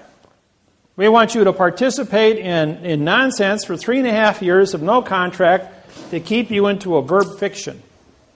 Which means as long as you say nothing about nothing, you can't prosecute nothing with nothing. Which part of no don't you understand, the N or the O? Okay. Now that this fraud has been perpetrated, we go ahead and say, well, I have the signed confession here, and the bank won't settle, and the court won't settle. They're going like, well, the lawyers all, both sides, want more and more information. Well, in the U.S. Attorney's Office in California, they said, well, we've got to find out who wrote this. I says, well, first off, this is owned by a corporation. A corporation is a dead entity, just like this piece of paper is a dead entity, is a vessel in dry dock. Even though you have a president and a vice president, a director of a corporation, who is this individual? He is not a living, thinking entity. He is a corporate trustee. Trustees are created by paper documents. There is no living person to look at. You only have a machine run by a set of rules and regulations. That machine creates the trustee and tells the trustee what to do. But all the language is written in fiction. So what is the subjective interpretation of nothing? Well, at some point here, we have to come to a settlement. So how do we get these people how do we get the machine, the corporation, to sit down and confess to a U.S. Attorney's Office that, yeah, we're responsible, yeah, this was engineered as a lie, yeah, somebody's got to pay. Well, the fine is $25 million times 64 million homes. That's $400 trillion. That's pretty big check to write. The United States Treasury is $17 trillion in debt. The United States Treasury might be $17 trillion in debt, but the United States banking industry has stolen $700 trillion from the United States Treasury in the last 84 years. So what do they do with all that money? Where's it sitting? Well, it's sitting offshore. It's sitting in trust. It's accumulating interest.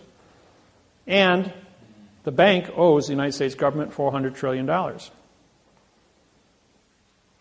That's according to just for the mortgages. That's only for 64 million mortgages. That's not counting all the industry, corporations, licensing bureaus, Department of Transportation, and everything else. So this is a really big number, probably $1,000 trillion. Point is, we're only going to deal with the mortgages right now. So I said to the bank, I says, well, the U.S. Attorney though says we can't get past, we've been in court 3.5 years now and we can't move forward. They want more and more and more information. I says, all right, would you like me to settle this? The guy says, no one's been able to settle it. What are we going to do? I says, I'll fix it. So I made a deal with Chase, Bank of America, Wells Fargo, and Citibank. Brought all the boys in. Sat down and said, hey, you know, guys, you wrote this. I syntexed it. I have a signed confession in my hand. He says, well, we didn't sign it. There's no signature under. I says, yeah, but you stood up in court and you held it up and said, I want your house. When you did that, you confessed. And I've got all of your confessions. Because, after all, I have a lawsuit that says here you want their house for not paying the bill. So, therefore, you held this up and confessed to it. Now I have a signature signed in front of a judge. And now you're liable. We can't pay that. You'll bankrupt all the courts. All the banks will go bankrupt. Not true. Okay, in this hand here, you've got a $25 million check. Now, you're going to confess that you wrote this. You're going to pay $25 million to the Justice Department. The Justice Department is going to get $17.5 million of the penalty, and the whistleblower is going to get $7.5 million for every one of these confessions. Then the whistleblower is going to sign a contract. He's going to get $500,000 in cash. Well, that'll be negotiated anywhere from $500,000 to say $2.5 million, depending on what you need, how big your family is, what your liabilities are. That's negotiable. But the initial thing was $500,000. Okay. Now we've got $7 million left over. And you have to buy a $7 million CD at the bank that just screwed you, who paid a $25 million judgment to the government. What happens when you buy the $7 million CD? They get to fraction bank it at 10-1, making $70 million and selling it to MasterCard at 18% interest. And in 9 months, the $25 million is all paid back in interest to MasterCard. The bank goes, we're going to make excuse my French, a shit house of money.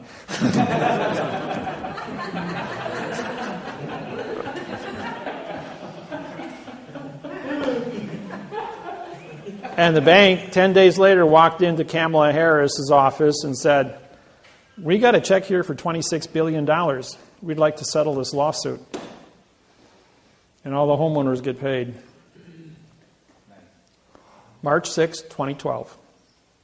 10 days after I met with the banks in Oceanside, California.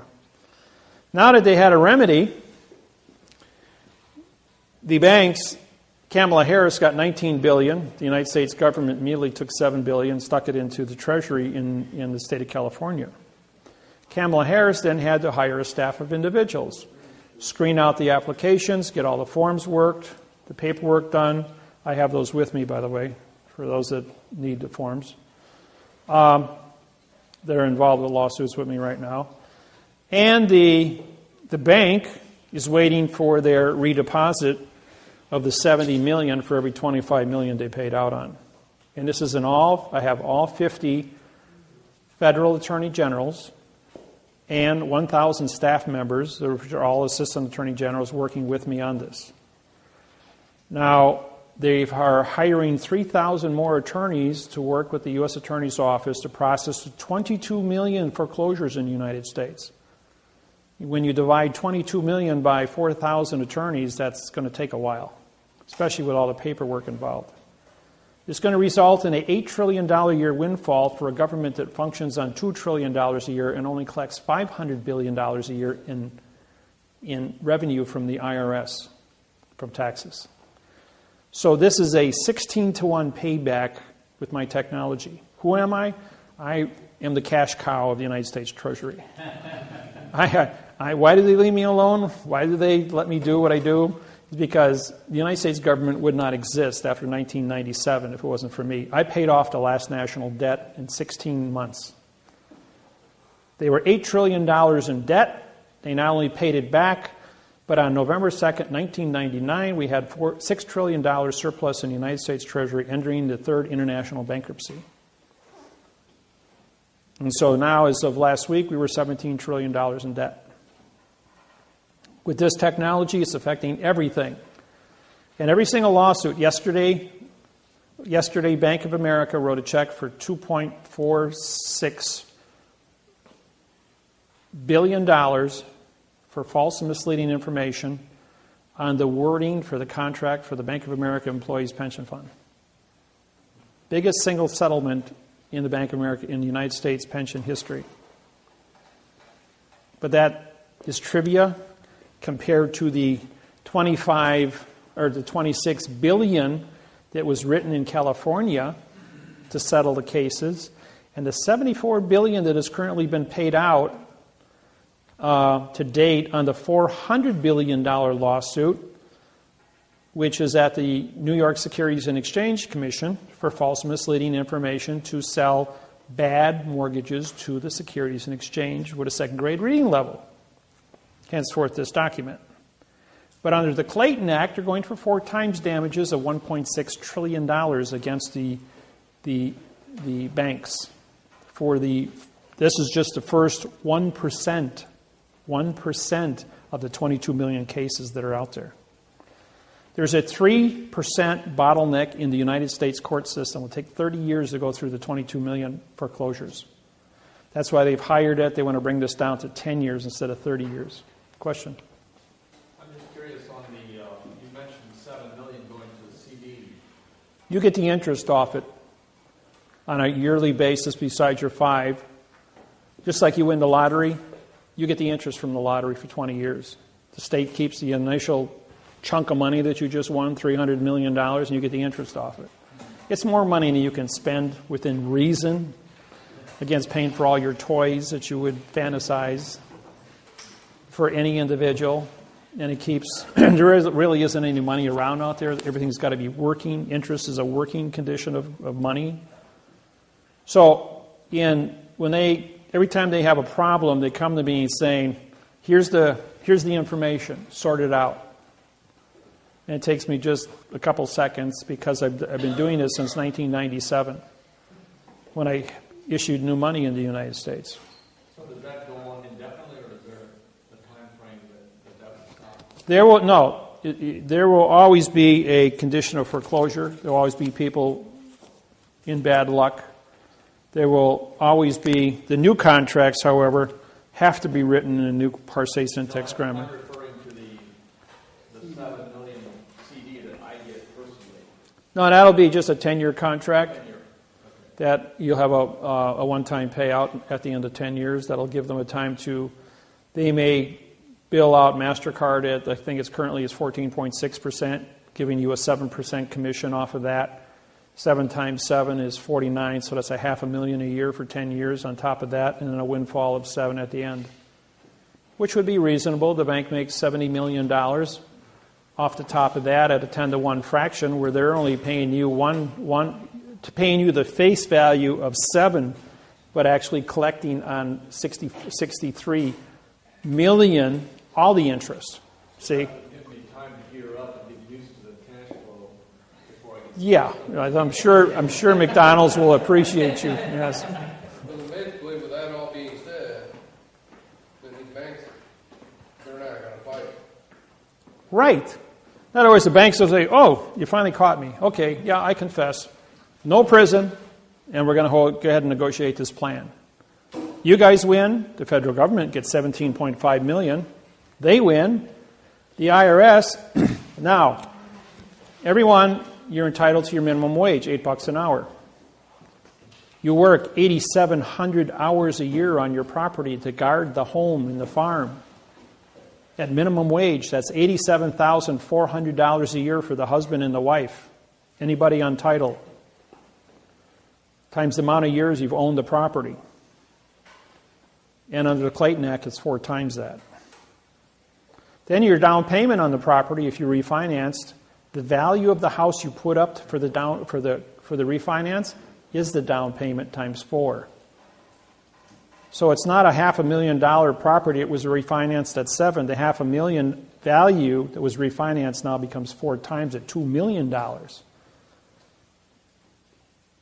So we're talking about a few extra bucks here. Okay, this is taxable income. This goes to, you have your caretaker fees, then you have 4 times your damages. Now the Rescissions Act stipulates under Title 15, Section 1636A, that you must give a 3-day notice that you're going to engage in a false and misleading mortgage contract with only one person signing. That didn't happen in all 22 million or 64 million foreclosures. And the Title 15, Section 1639A stipulates that if they didn't stop and correct the mistake within 3 years of the mortgage refinance, that they are liable to return all the interest to you since the first day. And under the rescissions, under the Clayton Act, you get 4 times the interest paid in. Those you can pull off your IRS forms that you filed with the taxes. These numbers are then calculated by you.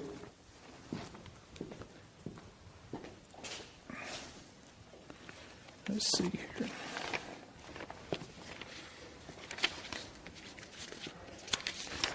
And this is the form that the United States government created. Well, it's not the real form. This form was originally written in adverb verb. The form was because you are filing quantum lawsuits to get paid because you have forensic evidence of fraudulent grammar and fraud that's been perpetrated on you. This was also engineered as a fraud so the United States government could keep all of the money, because on the bottom here it says under Title 15, Section 1692E, if you use false and misleading information on this document, you now are vacating your position to collect. And Title 18, 1001, fictitious conveyance of grammar. So if you file a quantum in this hand but file a false claim on this hand, you vacate this claim and you don't get paid anything, and the government gets to keep the whole $25 million for themselves. So I syntaxed this and wrote a brand new form in quantum grammar using the correct parse syntax grammar and filled in all the spaces with the correct parse syntax grammar. Now, if I ask you a question, what is the address of your property? ADD, no rest, which means I just said, what is your no contract property? And you answer me. Therefore, you've stepped onto a landmine. If I ask you, what is the location? If I made the statement, for the location of the property is with the claim of the claimant. That's a correct statement. Now I gave you a location and I made you a claimant. Gold miners didn't file mortgages. They didn't file deeds of trust. They filed claims for their property. And gold was an authority. So therefore, I quantumized this, and now time to match your quantumized lawsuit as a quantumized claim. United States Attorney's Office got this. We have a collection agency with Tyrone, Tyrone, Williams out of Arkansas. Now, the first 4 collection agencies that we had hired were threatened with concrete overthrows. They dropped out. Tyrone Williams was also approached with the same argument. So I intervened. I said to the U.S. Attorney's Office, this is quantum. You're going to get $17.5 million for every lawsuit I wrote. Based on 4 times damages, the average person is going to get $3 million. The government's going to take 1.5 for the IRS. Trustees are going to be paid. Anybody in bankruptcy right now, the bankruptcy trustee is going to be presented with this formula. The bankruptcy trustee is going to see that, one, you're going to get a windfall of $7 million, or whatever. In the case of bankruptcy, you will get a check to discharge all your debts, pay off everything. And whatever's left over will wind up being refinanced this way, plus whatever monies you need to be comfortable. This over here goes to the IRS. I don't know about the IRS liability of this. But if you add this to this, the average lawsuit I write is a $20 million windfall for the United States government. Now the judge says to me, we're going to dismiss this. This is gobbledygook. This makes no sense whatsoever. I said to the judge, I says, you know, Your Honor, I'm here in Honolulu, Hawaii, as judge in front of Judge Kern. They got 22 people here. I'm a claimant in all the lawsuits. I says, $25 million a pop, plus $3 million for the IRS. That's $28 million a pop. I says, I don't know what your pay grade is. I says, but you start costing the government $28 million for every person sitting here, times 22, that's $1.4 billion. You're not going to have a job very long. I recuse myself. Before I get kind of getting ahead there. After I said that to him, he says, who are you? How dare you talk to me like that? I held up my oath of office and says, I'm the Chief Federal Judge of the Hawaiian Islands, and I believe I have a warrant for your arrest over here. And right then and there, he recuses himself and he walks out of the courtroom. Well, in comes another judge, Kobayashi. I want appearances. So I gave my name, and first thing out of my mouth was, I says, I saw you standing in the door, so I heard you. I know you heard what what Judge Kern just heard. I says, and I looked at my list and I says, I believe I have a warrant for your arrest. And he ran out of the courtroom too. Then Judge Mulloway, she's the Chief Federal Judge of District Court in Hawaii. She comes walking in. I know you don't have an arrest warrant for me, she says. She says, because I was appointed by President Obama just last year. I says, oh, fair enough, you know. I'm still the Chief Federal Judge here, and you're a District Court Judge. I says, oh, by the way, I have your oath of office here. It's written in adverb verb, so therefore you're not a Chief Federal Judge. You're not any kind of a judge. You're just an actor in black robes. I don't care who you are. I don't care what person's name is in this courtroom. If David Miller's name is on there, I want you in this courtroom on April 12th, 2012. At 9 o'clock in the morning. So, all 22 of us showed up on April 12th, 9 o'clock, and I walked in the courthouse and got 6 marshals standing in front of me. Judge Miller, do you have your credentials? I says, yep, here's my oath of office, here's my warrants. Are you here to arrest our judges? I'm going, no, I'm just here to go to court. I've got a 9 o'clock appointment upstairs. This is, would you guys like to come with me? He says, well, yeah. He says, we're going to have to. He says, we have orders to accompany you when you enter the building for everyone's protection.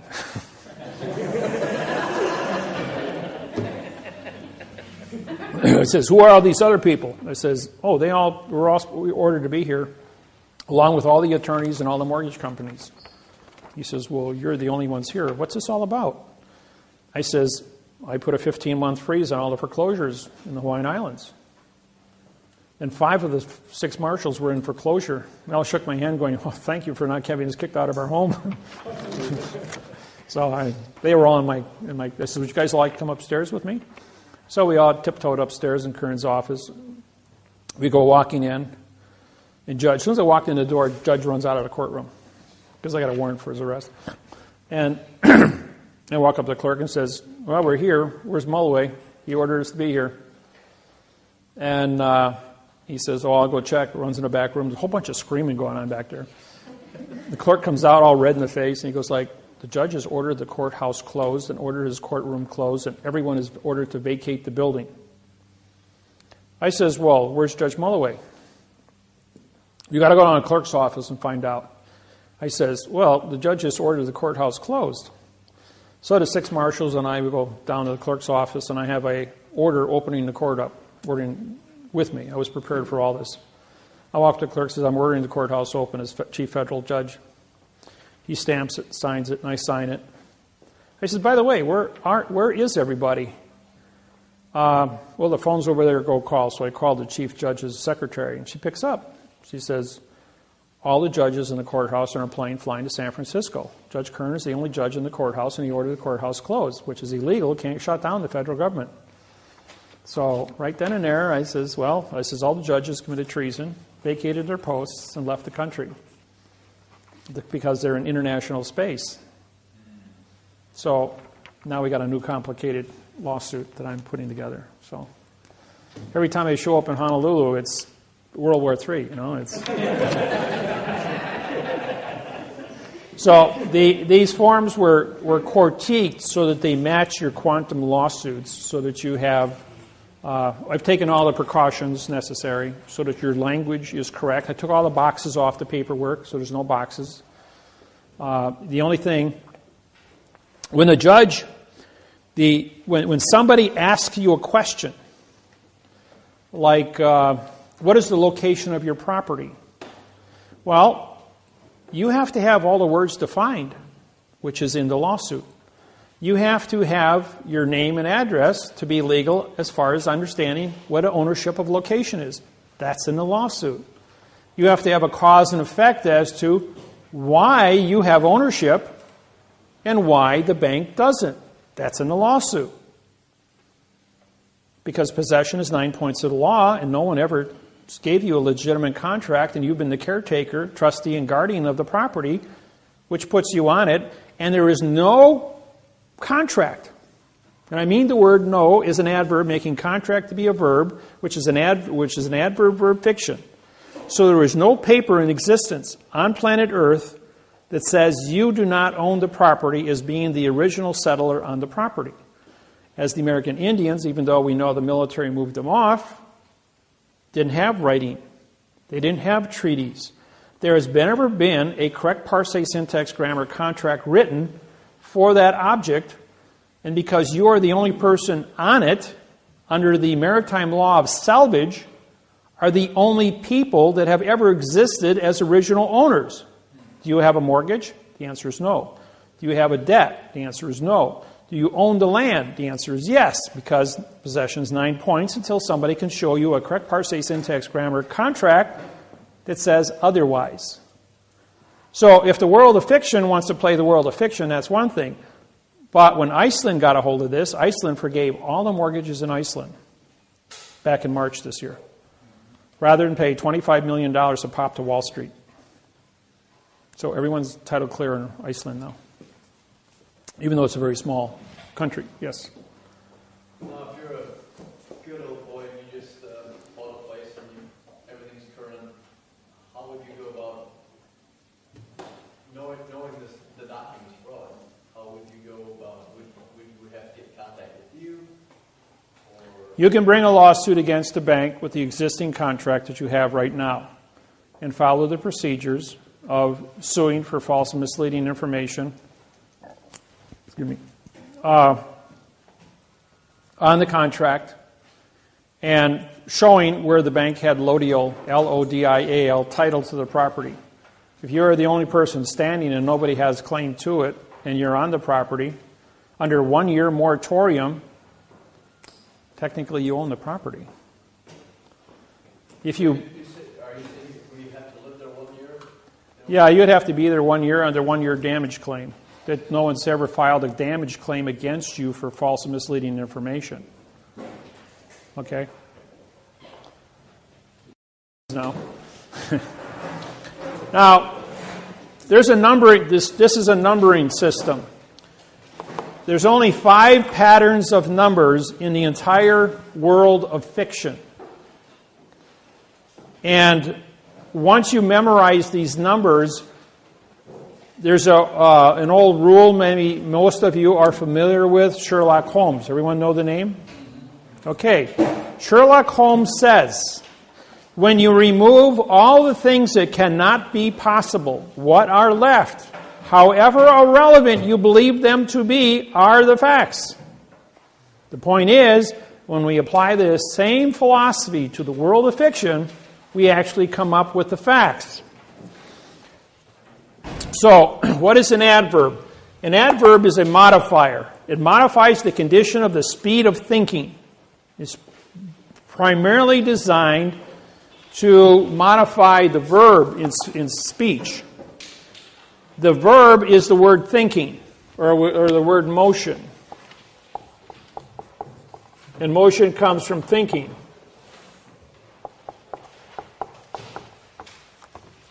So the adverb is a modifier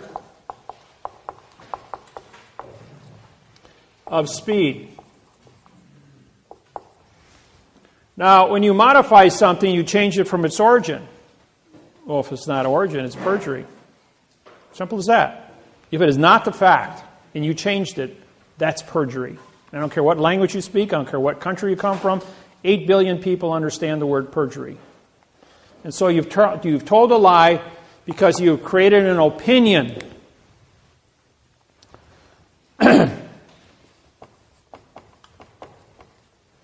This one here, motion, or rather the adjective, we're going to deal this with color.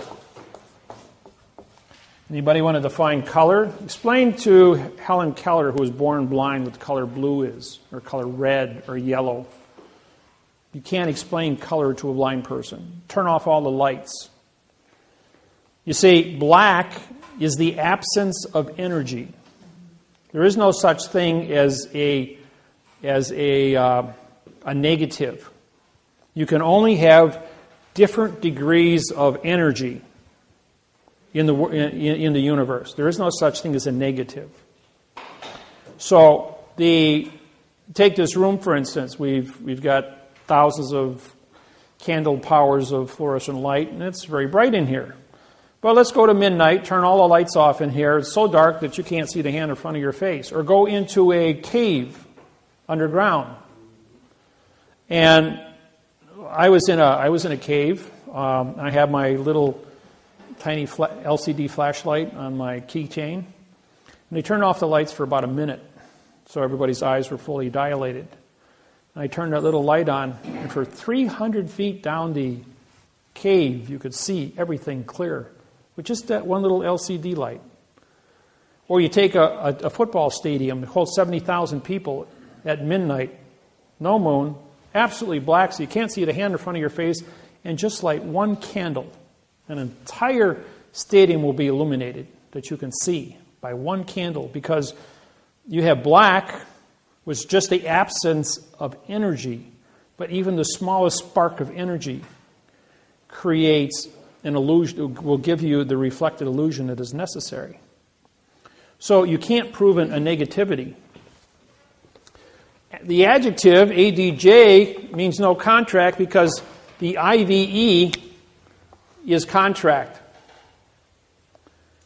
And the adjective is going to, color is an opinion.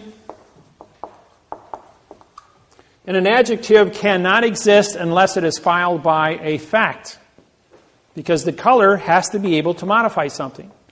The word black pen, black is a fact. Pen is a fact. Black is an adjective. Is this a black pen, a carbon pen, an ebony pen, or a charcoal pen? All colors are black. I have a black jacket on, or it appears to be black, but actually when you put it against my black pants, it's actually a black blue. Just one hair off of black with a little bit of blue in it. So, but when I put the black against my shirt, it looks like a complete black and white combination. But when you put it against another shade of black, you're going like, well, there's some blue in this. Just a little bit, but it isn't black. So there's 1,200 shades of each shade of color. And there's an infinite amount of colors, so how do you argue color? Even an individual, the pigmentation of your eye and its ability to see color, and the amount of oxygen you have in your blood, or how many red cells or how many white cells, will affect the color of your blood that goes through your eye and affect the shade, where one person will see burgundy and the other person will see bright red. Another person will see green or brown. My friend Lyndall is colorblind. I says, can I have that red pen? She says, I'm colorblind. I can see a brown pen. Is that the one you want? So she could only see brown. And I thought to myself, wow, a beautiful bouquet of flowers. Bucavalias, for instance. Beautiful purple flowers. She only sees as gray and white. You know, she can't appreciate all the colors in the world. And I said, what a handicap, you know. So the adjective must always appear in front of a noun, but then, or a fact. But then when you put an adjective in front of a fact, it becomes a pronoun. Because this is modifying the fact, and now it's a no, no, no. PRO is no, NO is no, and UN is no. So pronoun has been modified into non-existence. The position is an alphabet, ABC. We're going to spell the pen using the alphabet. We're going to spell it P-E-N. We're going to give it a definition for the writing. Look, in any dictionary it says a pen is used for writing. It's used as a noun. However, I take a pen and I hold it like this. I now have a stabbing instrument. And I stab somebody with it. It's carrying a concealed weapon. Carries a 10-year prison sentence for carrying a concealed weapon and 10 years for assault with a deadly weapon. Or I make a fist with it as a stabbing tool. It's your volition. If I hold it like this, it's a tool for writing. So the simple way you conduct yourself while holding a pen or a pencil can get you thrown in jail for 10 years. So be careful what kind of jokes you want to play when you're in the presence of law enforcement and what your attitude is. If the government wants your farm, they can charge you with carrying a concealed weapon and throw you into a quandrum of illusion, get you to sign off and turn over your farm to the government, which is a foreign vessel in dry dock, and all of a sudden you're sitting on the street going, what happened to me? I was writing a check for 1 minute, next thing I'm guilty of an assault with a deadly weapon in a bank with a ballpoint pen. What kind of nonsense is this? See how easy it is? My buddy, he's an electrician, gets pulled over. Cop sees a piece of copper, 1 inch in diameter, with tape wrapped around the end of it. So, I see you got a club in the car, carrying a concealed weapon. He goes, no. And he says, well, I'm going to charge you with carrying a concealed weapon because you have a club in your car. He says, I'm an electrician. I just got done wiring a 600 amp, 600 volt circuitry system. It runs a 1 inch wire. And that's the end that we put the tape around and connect our rope to it, and we pulled it through the line. When we got it on the end, we just chop it off, and I'm taking it to the junkyard to scrap it out. I'm going to charge you with carrying a concealed weapon, $2,500 fine. And he goes to court, and they sue him for $2,500. And he calls me up, and I intervene, and he gets his refund back, and they drop all charges. Just because I said, can I see the correct sentence structure, communication, parse, syntax, language for carrying a concealed weapon? Oh, doesn't exist. Well, then how can you charge somebody with something that doesn't exist? Give him his money back. By the way, it shut down Adams County for 3 months. That little sentence. Because the man who charged him $2,500, the real judge walks out of the courtroom. His brother-in-law is a plumber. He's in the hallway. And I followed the judge out. I'm just standing there, got my suit on, look like an attorney. And the judge goes to us, hey, put my robe on and go in there and take $2,500 off this guy. And put him in jail for 30 days. So the brother-in-law, being a plumber, puts on his robe and walks in there and says, I'm the judge, give me $2,500. You're 30 days in jail. And the sheriff arrests the guy and puts him in jail. I make a call down to the chief judge at Federal District Court in Madison, Wisconsin, and I explain just what happened. And they shut down the county. Half the people got fired that worked in the county when they found out nobody had an oath of office. None of the judges, none of the clerks, none of the police officers. I mean, it was a complete rout. Don't think because they're public officials that they're legal. There's a movie that just came out a couple of years ago at Denzel, Washington, where he's a drug dealer. When he blew the whistle back in the 60s, 60% of all the police officers in New York City and Manhattan Island were arrested as co-conspirators for drug dealing. 60%. Huh? No, Serpico is a different one. A lot of people went down on that one also.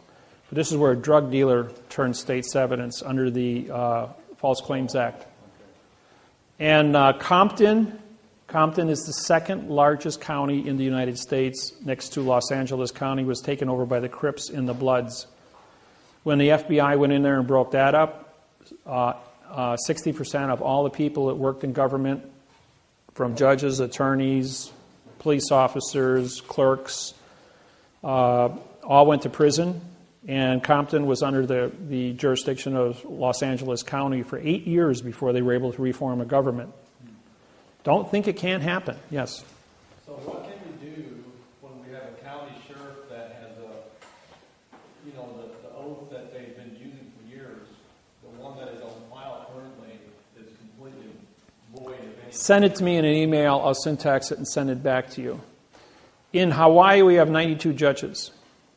We syntax all 92 oaths. When the Hawaiian kapunas walk into court, they hold up the oath and say, you have false and misleading information. You're not a judge. We have the clerk's false and misleading information. And then what they do next is they prick their finger and put blood on whatever document was brought them into court, saying it's called koko. Hawaiian word for blood is koko. Well, the paper is fraud. The language is fraud. The blood is human. Therefore, it's real. How does fraud and fact come together? Can't. Vacates the contract. Therefore, they don't have authorization, they don't have an oath, and the cases are vacated and the Hawaiians go home. That easy. So can we do that in court here? You can try it. You're not in a sovereign position like the Hawaiian people are, because you are a postal employee, but you did walk into a foreign vessel in dry dock under false pretenses. So it's easier to take the paperwork that's generated by the state in fraud. If it exceeds $21, now becomes a federal crime under false and misleading information. A lot of times, like in March, I was in Honolulu and I sat in on Kern's court. There were 13 felony cases brought in facing $5,000 to $10,000 fines and 2 to 10 years in prison. Judge says, so your lucky day, ladies and gentlemen, as each one of the people were brought in. They all got $20 court costs in case were vacated in front of me. Nobody knew what happened, but the judge and I did. Number 13 came in, fifth drunk, 44-year-old man, 5 times drunk driver. He blew a 3.4. Legally, he should be dead. Caused a car accident for 2 people in a hospital. That's public safety violation. That I won't deal with public safety. First off, judge says, "Well, it's your lucky day, sir. We're only going to charge you how much? $2,000 today instead of 10, because it's your 5th offense. And instead of 10 years in jail, we're going to give you 3 years in jail. Is that okay with you, sir?" And he goes, "Oh, thank you, Judge. Why are you being so generous?" He says, "Well, it's just your lucky day today." DA goes, "I object." Judge said, "Objection noted." Write it up. He writes it up. DA takes it up, paperwork up to him. "Here, sign it." Judge says, "I ain't signing that." So I held up my hand and I did this, and the judge says, "Okay, I'll sign it." And he took him away. But I wasn't in the court. I says, "But I wasn't in the court." David, Yes. I have an oath of office here from a police officer. Could you just look at that real quick and see what you would say on that for syntax?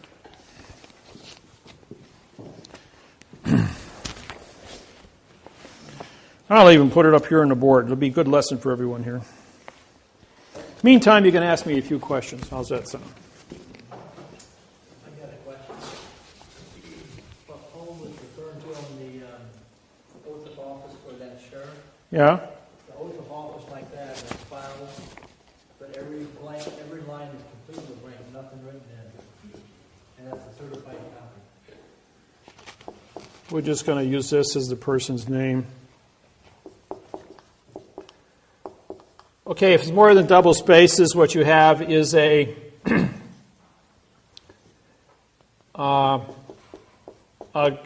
group of pronouns that are on the paper. There's no legal sentence called grammar. Now this is we're going to use these dashes to represent character spaces.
Well, you going to buy your groceries today with what kind of money?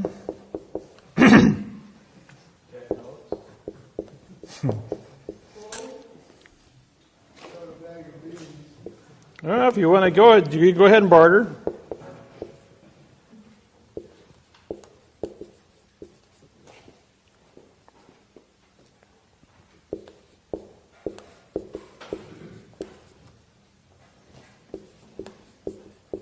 Who are the elite that control the post office?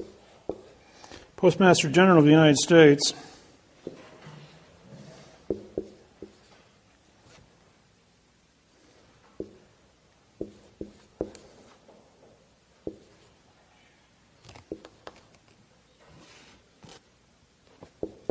Wouldn't it be better for you to run for Postmaster General than President? I appoint the Postmaster General, who would be my business partner, Russell, who is also a Postmaster General already. I was going to say, he already is, isn't he? Yeah.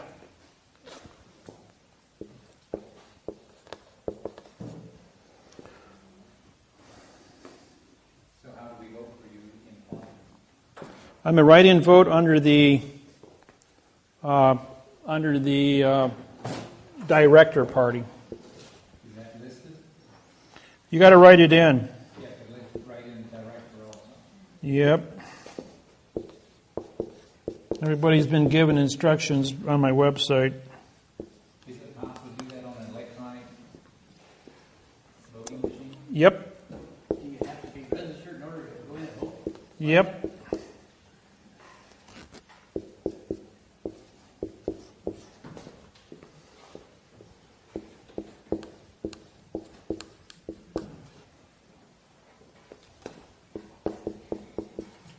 The Constitution of the United States no longer exists, so therefore it's irrelevant. State of Illinois is a verb. I'll just take that. All right. This is a I, comma, so this is a pronoun for. Having is a pronoun modified by the bin. Now we have 3 character spaces, which results in a 0 here as a dead continuance. And then you have a pronoun appointed. AP means no, point, and ED is in past time. So you have 3 violations on a word that should be used as a condition of state, now meaning nothing. 2 is a adverb in future time. The is an adverb. Office means no contract as a verb. This is an adjective. Now, the reason this becomes an adjective is because there's a 2-character space break between police officer and the word of. So this is a 1, 3, 4. And again, you have a break here in officer, office, OF meaning no, is a vowel and 2 consonant. Then in is an adverb. Rather, there's a double space here again. So in becomes a pronoun. The is an adverb making city to be a verb. Of is an adverb making Wheaton to be an adjective of in, which is a pronoun. The is an adverb making county to be a verb. Of is an adverb making DuPage, an adjective of aforesaid. Now, aforesaid, af means no, and F-O-R-E also means no. So we have a double no here of the word said, which says nothing. Do is a pronoun modified by the adverb solemnly, which then modifies the verb swear. Or, in the word affirm, which means no contract, as a pronoun, comma. That I will, that is an adverb. That is a pronoun. I is an adverb. Will is an adverb. Support is a verb. The is an adverb. And then it was the Constitution of the U.S. So that would be a verb, the adjective, pronoun, adverb, adjective, pronoun, and united means no citizen. Where's my prepositional phrase, 5, 6, and 7? That's a $25 million fine and 30 years in prison. He's carrying a gun and a badge without authorization of an oath of office. That's 12 officers, I have. Yeah, and that's exactly what you've got. And when I do this, just like when the marshals surrounded me in Honolulu, I said, You know, guys, I got a signed confession of all you guys. You all are facing 25 years in prison as organized crime running the government. Is the reason all these oaths are irrelevant or wrong because the corporation took over the United States government in that time? They have to maintain a condition of zero. The word comes from the word alien, remember? Alien means corruption from the beginning. We killed the Indians, stole the land, sold it to an unsuspecting buyer. Simple as that. All right, because they were corrupt in the way they conducted themselves, took over this country, bastardized grammar for 8,500 years, they have to have one condition of contract. That contract must be in fiction at all times. You can never prosecute an individual for nothing. You can never prove nothing. You can do nothing wrong with nothing. So, which part of no don't you understand, the N or the O?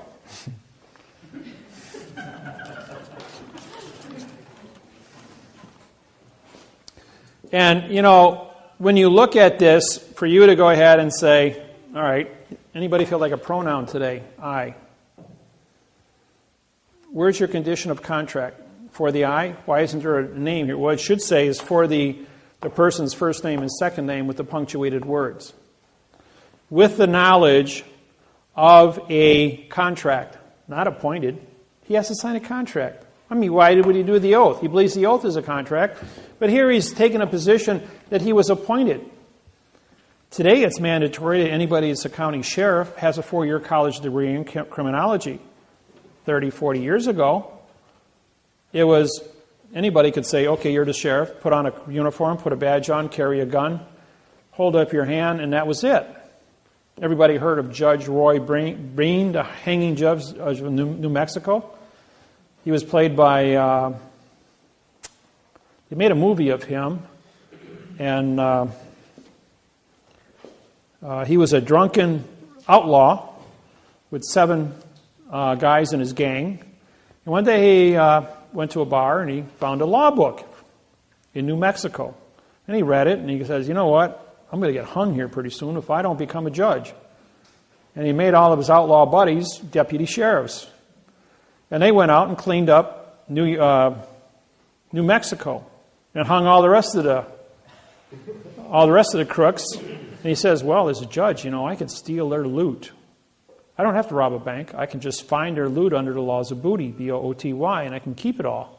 So I can let them steal it, catch them, keep the money, and hang them. He hung 88 men, never had an oath of office, never went to law school, and never a judge. He was only a presumption of a judge. Because nobody could read and write, there was nobody to challenge. But because he had his deputies and he had the law book there, and he knew a few tricks as a result of that, he became what he became. What constitutes the fact of a judge, or anybody that's an officer of the court? It's only your presumption. Don't forget, you've left Indiana, you've entered a foreign vessel in dry dock, and you speak Babel. Everyone has a second-grade reading, an attorney or a lawyer. And just put a 1 on top of every the on the paper, and the letter A and the letter an. Now, if there's only one word that follows that word, the, and there's a comma, that word is going to be a verb, 2. If there are 2 words that follow that word, it's going to be a 3 and a 4. Like here. 1, 3, 4, and there'll probably be a 4th word, which would then become a pronoun. If there's only 2 words, it'll be a 4, 1, 2. If there's 4 words, it'll be a 4, 1, 3, 4. And then they have another comma.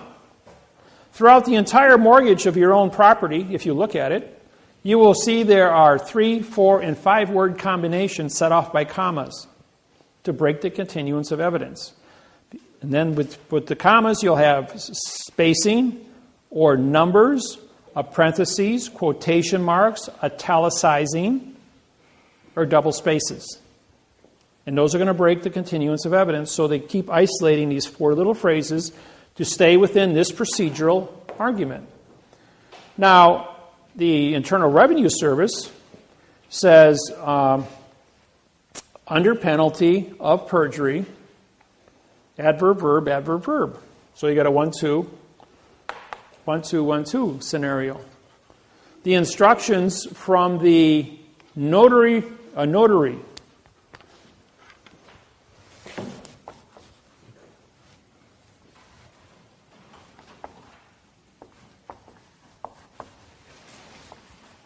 No contract.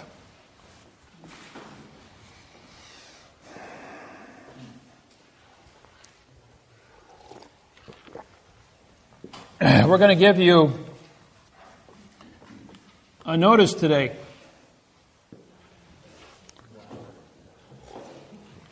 Which is not ice.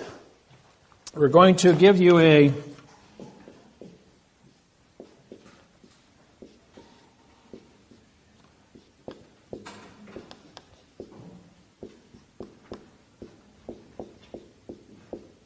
indictment written just like that. What does that say? Does that say indictment? Actually, what it says is adverb, adjective, pronoun. Adverb, adjective, adjective, pronoun. Adverb, adjective, pronoun. Because it's an underlined space, underlined space, underlined space. That's what it really says in syntax. It's called parse. Your vowels are used as adverbs. The consonants, if you look at all the letters in the alphabet, all 26 are nouns because they are the letter that identifies that section of the alphabet. Therefore, they are a fact. But when the fact is used, followed by put in front of another fact, it's an adjective pronoun. But if it's a letter and it's a single vowel, A, E, I, O, and U, it becomes an adverb. The adverb modifies the adjective, which modifies the pronoun. 1, 3, 4. 1, 3, 3, 4. Henceforth, you go back up here. 4, 1, 3, 4. Or 1, 3, 4. 1, 3, 4. The patterns are always used. They have never changed from the Constitution of 1775 to present day. The Magna Carta, when I syntaxed it, 1215, written in adverb verb. The foundation of the English Empire. In World War II, Nazi Germany sent 250 stormtroopers into London, into the Historical Archive Center to destroy the Magna Carta, thinking if we do that, London would lose all credibility on the planet. They were met with 350 British crack stormtroopers. 250 people died in the battle. The Nazis were captured. The Magna Carta was protected. And when I syntaxed it, it destroyed it and was sold at Christie's of London for $6.7 million. And London lost all their hold, including their constitution, on all countries worldwide. And therefore became a little island with no resources. Except the North Sea's oil drilling right now, and that's about it. So in London, for the last... Well, they were claiming all these assets, just like the Kennecott copper mine in Salt Lake City, Utah. Queen Elizabeth was reported to own that until I syntaxed the mortgage contract and showed it was fraudulently conveyed.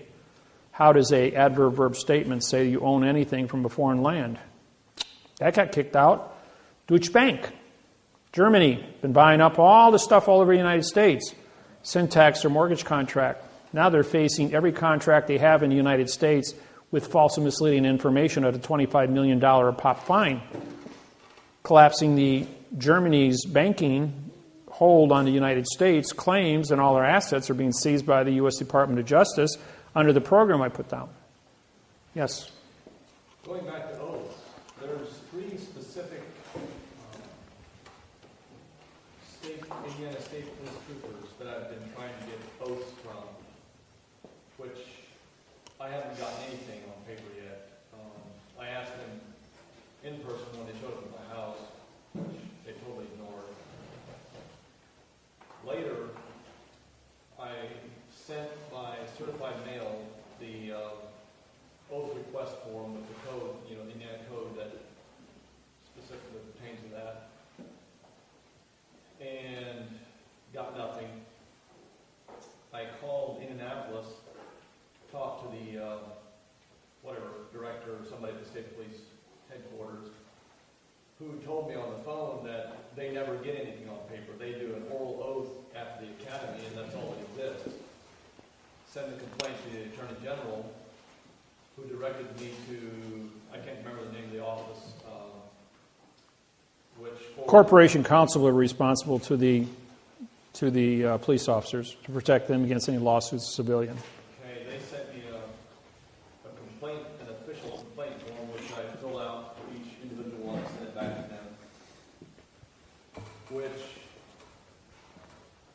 generated a response from the state police again. And this time, that response, this is on paper this time, says when the officers graduate, they get their copy sent with the individual officer, and they do not retain. So now I got two different stories, and still nothing. Secretary of State's responsible for holding all oaths of office, whether it be an attorney's office, judge's oath goes to the Secretary of State. If the population exceeds 500,000 people, they keep it in the house, like Indianapolis.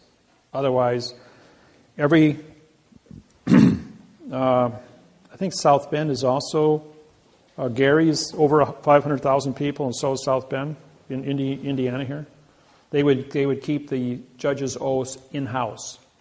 Otherwise, all the smaller counties would be forwarded to Indianapolis Capital with Secretary of State. Secretary of State, that includes the state police? Yes. Yeah. Anything that's smaller than 500,000 goes there.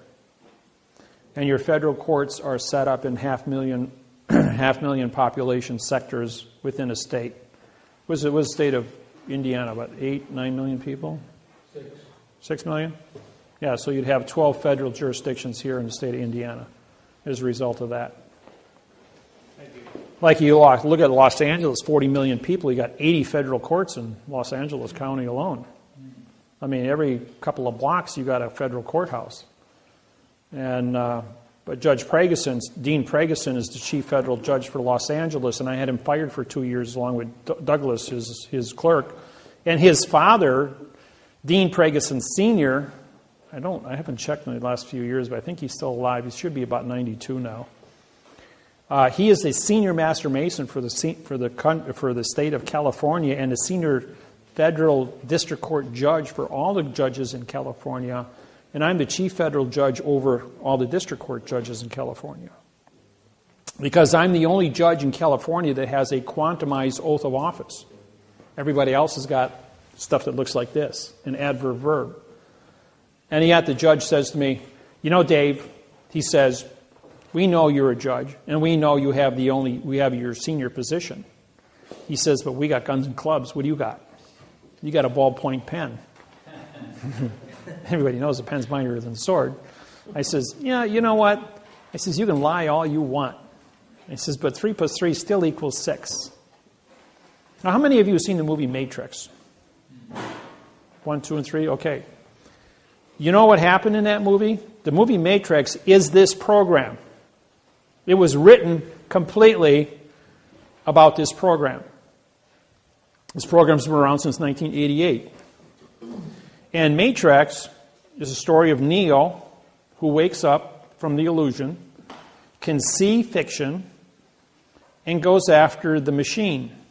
The machine wants to kill the humans because the human condition of thinking is flawed. But what kills both humans and machines? Viruses do. The machine can't fight the virus because the virus can multiply itself exponentially and get inside the workings of the machine. And as well as the virus can infect or multiply itself and then go and kill humans in their dream state, because the illusion of a negativity virus exists as a danger. So Neo, as the fact, 3 + 3 = 6, says to the machine, the enemy of my enemy is my friend. Susan Art of War. And the machine says, I have no remedy for Smith. So Neo says, well, I have a solution. If you promise not to hurt the humans in Zion, I will go ahead and take care of Smith. The machine says, all right, we got a contract. If you destroy Smith, then I'll leave you live. I'll call off all my drones, and anybody that wants to go free can go free. Henceforth, the architect. Now that little scene of the architect and Neil's ability to communicate with the architect, saying, we've been here 6 times before. And Neil says, choice. It's all about choice. Remember about who God is and what the devil is, what good and evil is, what choice is? Making decisions in life. Understanding the fact in the fiction. So Neil says, well, I understand the fact. When I can see the fact, and I know that in a dream I can do anything, I can be Superman in the dream. Says, okay, I can go out there and play the Superman routine. I can fight Smith. I can fight the machines. And I can win all the time.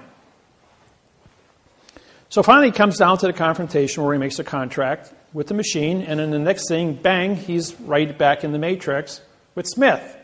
But Smith says, we've been here before. And Neil says, yeah, that's right. He says, if you know, and he says, I brought a few friends with me, which is the infinity of fiction. 3 plus 3 equals 6. How many ways can you do it wrong? 3 plus 3 equals 7. 3 plus 3 equals 8, equals 9, 10. Infinity. So the power of negativity in infinity can be wrong indefinitely, which is what our world's been for 8,500 years, and I'm Neil. And I says, no, king's got new clothes. 3 plus 3 equals 6. And the world says, you must be mad. You must be crazy if you're going to use correctness, a mathematical certification, to identify our illusion and disqualify the entire 8 billion population of this planet and wake them up. You must be crazy to do that. You realize the damage this is going to cause? I'm going, 3 plus 3 still equals 6. You can't live a lie forever. And this planet is humans are relatively young on this planet in their ability to reason things out. So, Neil says to Smith, hey, we got work to do here. Let's get to it. So they'd have the big battle scene. And Smith, which is the fiction representing all the things that aren't supposed to be, against Neil, who just represents 3 plus 3 equals 6, which is correct. And bang, bang, bang, bang, bang. And he fights and fights and fights. And finally, Neil says, all right, you win. You defeated me. And Smith says, well, even if you did defeat me, you'd have to fight number 2 just as hard as number 1. And we have an infinity amount of fights for you to do to prove that 3 plus 3 equals 6. So Smith goes, wait a minute. I've seen this before. This is wrong. But I fought so hard to get this. And now we go back to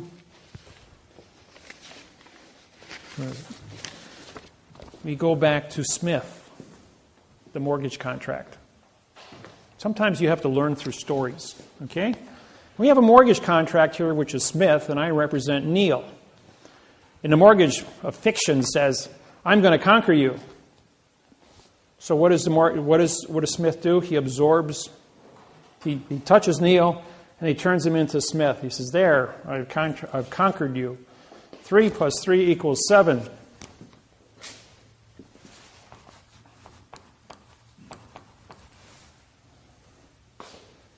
But 7 minus 3 equals 4, and 4 doesn't equal 3, so therefore, wrong.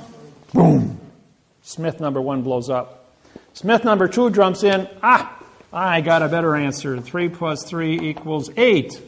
But 8 minus 3 equals 5. And 5 and 3 don't add up. Boom, number 2. And at the speed of thought, the billions of Smiths that existed, infinity of wrong is destroyed. And like Sherlock Holmes says, when you remove all the things that can't be, what is left are the facts.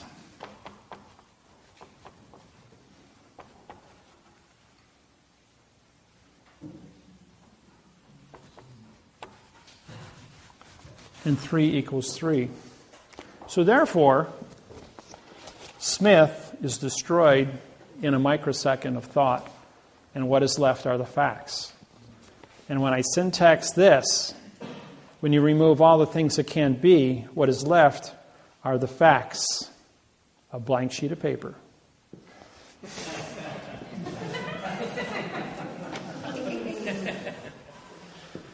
And who stands with lodial title at 9 points of the law of possession with no contract written in the correct parse syntax grammar to say you don't own your property? You get clear title. 900 homes in Chicago were then, on March of last year in 2011, June 2011, 900 homeowners were awarded $7.5 million each at an $8.5 million check written by Bank of America, given back their homes, and all expenses for moving in and out for 3 months were paid for by the Bank of America. It cost them $8.5 billion. And that's for only 900 houses. That was all over CNN. Yes? Brings me to a question that's been burning in my mind. Do you write I don't know what I want to call it, a document to secure the ownership of that home then, if everything else was fiction? I have quantum mortgages, yes. And when I wrote I had my own real estate company for 26 years. All the homes that I bought and sold, I bought them in fiction, but I sold them in quantum. The people that bought them in quantum, they looked at the contracts and this gives me a headache to read it. I got to hire a lawyer. So they went to a lawyer. The lawyer took one look at it and said, if you don't want to buy this home, I'll buy it. This is a real contract. This actually gives me lodial title to this property. And he says, I know the court can't take this away from me. I know that a bank won't touch this. I can pay for this property and have lodial title to this land. And they can never move it off of me. So what does that mean in terms of being taxed on the property? Taxes still pay for the policemen, the firemen. It's called bailment, bailment. It's a bailment manager. You will be the trustee of your property. No one owns property in the United States. You are only trustees. In other words, the guardian of the land. The people, right now, you're the last person standing on the property. So the new information that you're going to get will identify you to be a factual trustee, but show me a second trustee who has a better contract that is timely than yours to be who you are at this point in time and now time. I write quantum trusts. I write the only quantum trusts in the United States. They have never been broken. They've been taken into federal court and challenged. The federal court throws them out, saying you can't bring those documents here. We're a fiction. These are factual documents. You don't have copyright infringement capabilities of entering into these trusts. The trusts are factual holding trusts. You can't do banking with a quantum trust. You can have a second trust if you want, or do something with an ordinary checking account. But a trust is no more than a holding position of a quantum mortgage, a quantum contract on your land to describe it. A quantum trust is a trust that identifies you to be a trustee, and you are instructed to do specific duties within the confinements of that trust as far as management goes. But you can never enter a world of fiction with a quantum trust, because fact and fiction can never meet. People who want to buy trusts from me, I will not sell them a trust if they don't know quantum language, for one thing. And if they think they're going to use it for something that's not legal, I'm not also going to give you a trust for that. You don't have any amount of money you can give me. I'm financially independent. I make all the money I need. I'm financially set for life. I can't be bought, sold, traded, or anything else. I've had lawyers walk up to me with a suitcase with $2 million and say, here, go on vacation. Stop bothering us. I'm going like, I day trade that. I said, I've lost that in a day. That don't mean anything to me. I don't have adrenaline, so I don't get emotional. Yeah. So what I hear you saying is that I can't use this quantum trust to interact with the banking and the... No. Can I hold other objects other than my real estate property? Let's say if you have any object that you wish that is paid for in cash that has no adhesive contract in fiction due to somebody else, you can create an identity of that contract and put it into the trust, like personal belongings in a household, for instance. You can put an automobile in there, a tractor, farm equipment. By the way, all of your automobiles titles are owned by the United States government. You are only trustees to operate the vehicles under public safety law. Public safety laws supersede all laws on planet Earth. You get the smallpox, you will be put into a plastic bubble, and there ain't no contract, and nobody's going to come to your rescue that's going to take you out of the bubble until you're healed or correct. You have a contagious disease of anything, that threatens public safety, you'll be put into a plastic bubble or incinerated accordingly. If you think a 747 come here with 400 people on board and it's got a contagious disease, they're not going to hesitate to vaporize that plane in midair. It's never going to land in the country to expose it, because once it lands, it would get out of control, so they would vaporize it. Public safety has number one billing. 1.5 million people die every day of starvation. The world knows it. Can't do a thing about it at this point in time. Now, if they implement a Nikola Tesla coils, a 6-foot coil produces 200,000 watts of electricity, can be placed on top of every wood telephone pole in America, giving us about 100 times more electricity than this country is capable of using. 6-foot coil can be transported by semi, set up on top of 40-foot telephone poles, and hooked up with very little cost, has no moving parts, runs on a superconductor, which is 200 times more efficient than a copper wire, generates no heat, produces all the electricity we need. The surplus would be 1 cent per kilowatt. All surplus would be used for purification of water as well as purification of air. 24-hour-a-day sunlight. Globally, you guys could grow crops 24 hours a day, 7 days a week, year-round, with 24-hour-a-day of plant light above your fields.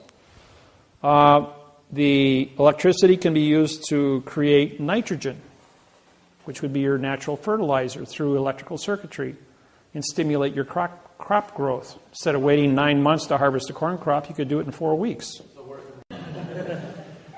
Well, we have the technology. It's just that the oil companies, the hydrocarbons, don't want this released at this point in time.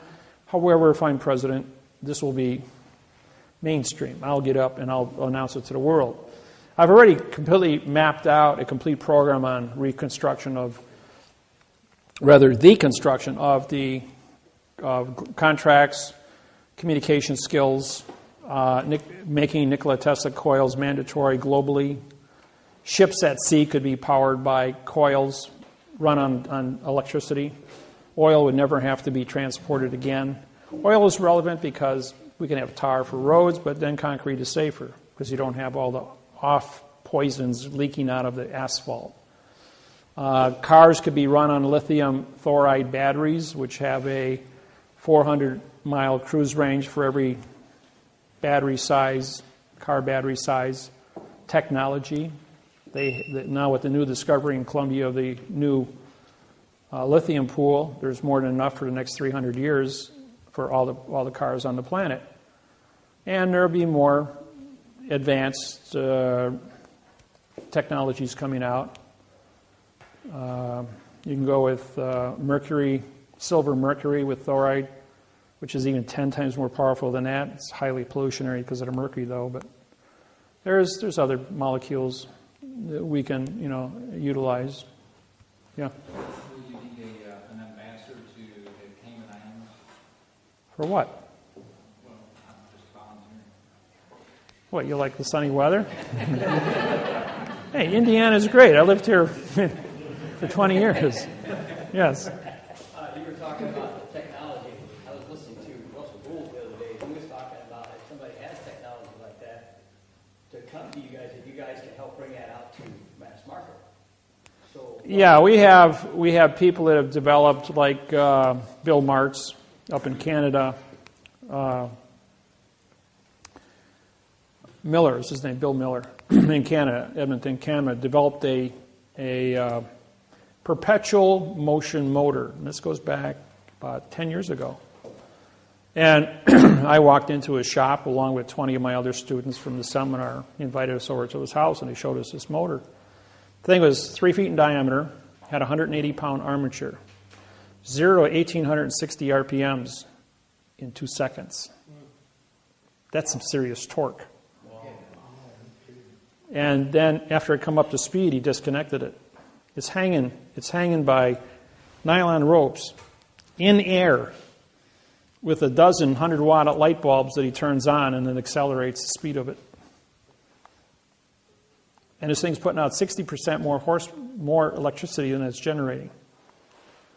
Because what he had done was the series of magnets, along with the coils, were set up in a harmonic frequency to follow the sine wave.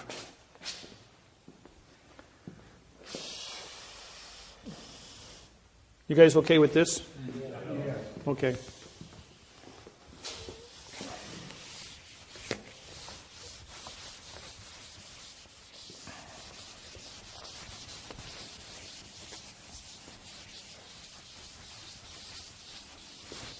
See, when you can syntax is the most powerful tool in the world, just so you know. Okay, use your standard sine wave. And if you're going to do harmonics, then you're going to go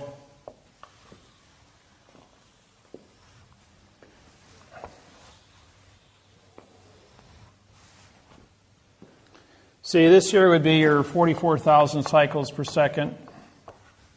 This is the electromagnetic pulse from the sun, based on the nuclear explosions from the sun. And we're showered at 44,000 cycles per second. And this one here would be 22,000. This hump here would then be 22,000, and this here would be 110,000. The point is that you take your sine wave and you step it down from your coils into 60 hertz. And then as you step down your cycles, you increase your amperage and bring it down into a usable voltage. So you have a primary, secondary, and a harness power, which you cut off in substations. The initial voltage would be running out at probably 25,000 on your big lines, which are your big, high, 100-foot tall power lines, and then also be subbed off into 660 volts, 440, 220, three-phase, down to single-phase, 110s for your houses, stuff like that. It's all basic electronics. I've been in electronics my whole life. I was building TVs when I was 18, my first laser at 12, and I even built my own perpetual motion motor at 16. So when Mark showed me his, I said, what you've done is you've hit 1,860 RPMs. You have a harmonic resonance within your electromagnetic fields. As your motor turns, you got your series of magnets, primary, offset by your secondary fields, which are then looping in that manner all the way through, going all the way back to the beginning. And then what you're doing is taking this electromagnetic pulse from the sun and you're matching it up to your power source here.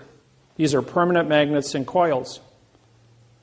And these were only ceramic magnets. If you go to rare earth magnets, which are 5 times more powerful, I've got one at home that's about the size of this little middle of the pen here, and it picks up 3 pounds. Just give you an idea how powerful some of these little tiny magnets are in rare earth. And so he's using rare earth magnets set off by these these are superconductor coils. This isn't copper, it isn't silver, it isn't gold.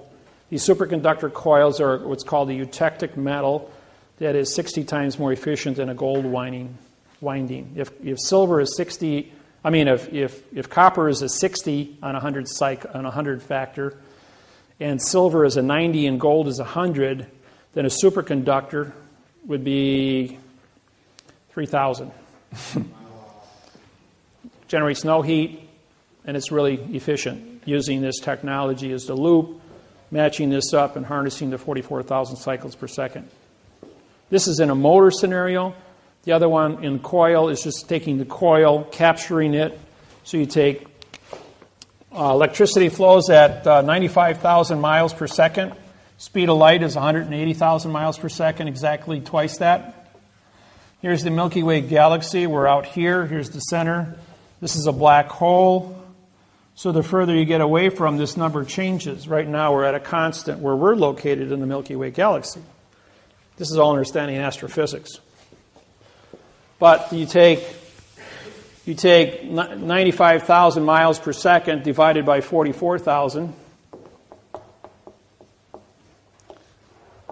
So 44 goes in 2. So each Each winding of the coil has to be 2,000. This is in miles, and this is in frequency. So you got 22,000 miles has to be divided into whatever hertz you're going to be running. So this would be, if you're going to run a 60 hertz, which is above frequency, but you probably want to be in the 660 range hertz, divided in there. So you'd have about a 30-foot length of wire for each coil. And then you link those together to create the main coil to produce the frequency. A 12-inch diameter coil, about 8 feet tall, would put out about an 18-foot spark at 25,000 volts per inch. And you could stand in the middle of it like you see Nikola Tesla. And I got Joseph, he's my buddy, he's built 3 of these, and he's standing there with 18 feet of sparks coming out of his body. Pretty cool. But they're all high-frequency sparks. But still, this is the science that goes behind it and how you work out the math on it to build a coil. Once the coils are installed with no moving parts, you guys could heat, cool, run your cars for 1 cent per kilowatt, which would be free electricity. No more hydrocarbons, no more pollution. 24-hour-a-day lighting. The population is at 8 billion. For every one born, one has to die of starvation based on our current ability to create food. With this technology, you will have 24-hour-a-day of plant light to grow unlimited amount of plants, up to 100 million people on the planet, to feed them, using airborne horticulture towers, which run on mineral sprays into the roots. All the roots are just exposed to mineral spray atmospheres with 24-hour-a-day ultraviolet lighting, which would produce, in a room like this here, you could make as much food as you would in 40 acres of land using this technology with 24-hour-a-day of sunlight energy. With this technology, be basically free food. They do it at Disney World, at Epcot. They've got a whole center that's dedicated to these sciences. If you've been down there to see it, that's really, really cool. The Chinese are doing it all over the place in China because of their food population density. So technology exists. They just got to apply it. Question? Also, could you raise more food if you use genetically modified seed? Yeah, Monsanto's got all that stuff going on in their chemtrails out there, which is made out of aluminum oxide, which creates a special condition in the soil which only their seeds will grow. And that's to control the food, because you control the food, you control the people. And every time you look up and you see all those chemtrails, all your commercial airlines have 5 to 7 little tubes that stick out at the end of the wing. 2 of them are sprayers to keep the chemicals in the toilet area of the plane, because nobody wants to go digging around in the toilet. And that's where they do the change out. When a plane lands, they take out the old pollution, they put in the Monsanto chemicals, and then they spray it out from the wings when you see a plane going over. When a plane goes over and leaves a little trail behind it about 1,000 feet long, that's just vapor because of the temperature change at 65 below zero with jet fuel. And that's gone in a second. If it's a chemtrail, it's there permanently because it's a hard chemical of aluminum oxide. Yeah, there's about a week ago, I've never seen so many, what was it, about a week ago? In the morning. I mean, they were, as long as you could see, they were. Now there's all over. now there's a second side to this. It's true we have the chemtrails. But if ET is here that is unfriendly and the chemtrails are a specific type of spray that creates an environment that is harmful to an invasive species from another planet that cannot exist within this chemtrail field, then they're doing it as a global defense mechanism, not alerting the people. It might come out sometime in the future, but right now the cover story is it's aluminum oxide used for controlling the food and the planting scenarios of the world. The other second story would be the ET issue, creating an environment that doesn't taste right, so that ET can't invade the planet. I mean, we've been sending out radio signals for 75 years now, so somebody's out there looking. So there might be some good side or bad side to it. Question? Talking about ETs, where did we come from before we were here, or before we are here? Your mother and father, of course. No, it's. I can't answer that because I wasn't there. And that's the correct answer, by the way. Next question. I have a question about where did you get your information about the world existing 110,000 years? I wasn't there. Who said it existed 110,000 years? Well, I thought you said, earlier you said about 110,000 years ago or something like that. No, I said 50,000 years ago we had an ice age, and that's where the carbon dating comes from the spacecraft up there. That's all I said. As far as we had dinosaurs, and we know 385 was it 385 million years ago when the asteroid hit the Yucatan, took out the dinosaurs, created a fireball that went around the world because it ignited the hydrogen and oxygen atmosphere. There was a lot of methane back then, too. Dinosaurs make a lot of methane. Well, are those dating methods accurate, and how do they know that? Oh, it's in layers. It's in layers of the Earth. I have one of the largest megalodon shark's teeth in the world in my collection. The biggest one I know is at the Smithsonian Institute, which is 6 1/4-inch shark's tooth. I have a 5 3/4-inch shark's tooth from a 330-foot long megalodon shark with a bite radius of 18 feet. The ceiling is only 12 feet, so we're talking about a mouth that could take. It would be from this wall, from this divider to that wall, big around, and the teeth are all just shy of 6 inches apiece, and they're all razor sharp, and this is a 99% pristine tooth. It's got a little tiny chip about the size of a head of a pin on one side of it. And the tooth was found at 11,600 feet in Denver, Colorado, or actually Central City, Colorado, at a gold mine. And it came to me through the Denver International Airport, through a collector. And because I knew what it was, I knew where it came from, and I knew the history and all that kind of stuff, I bought it. I paid $500 for it. It's worth probably around $1,200 right now to any collector. Good investment if you ever find some big ones like that. They were digging. Here's another one about this specific topic. Tarpon Springs, Florida, 20 miles north of Clearwater, Florida, north of Tampa. If you want to they put a canal in 2,000 feet from the ocean in to build a subdivision with water.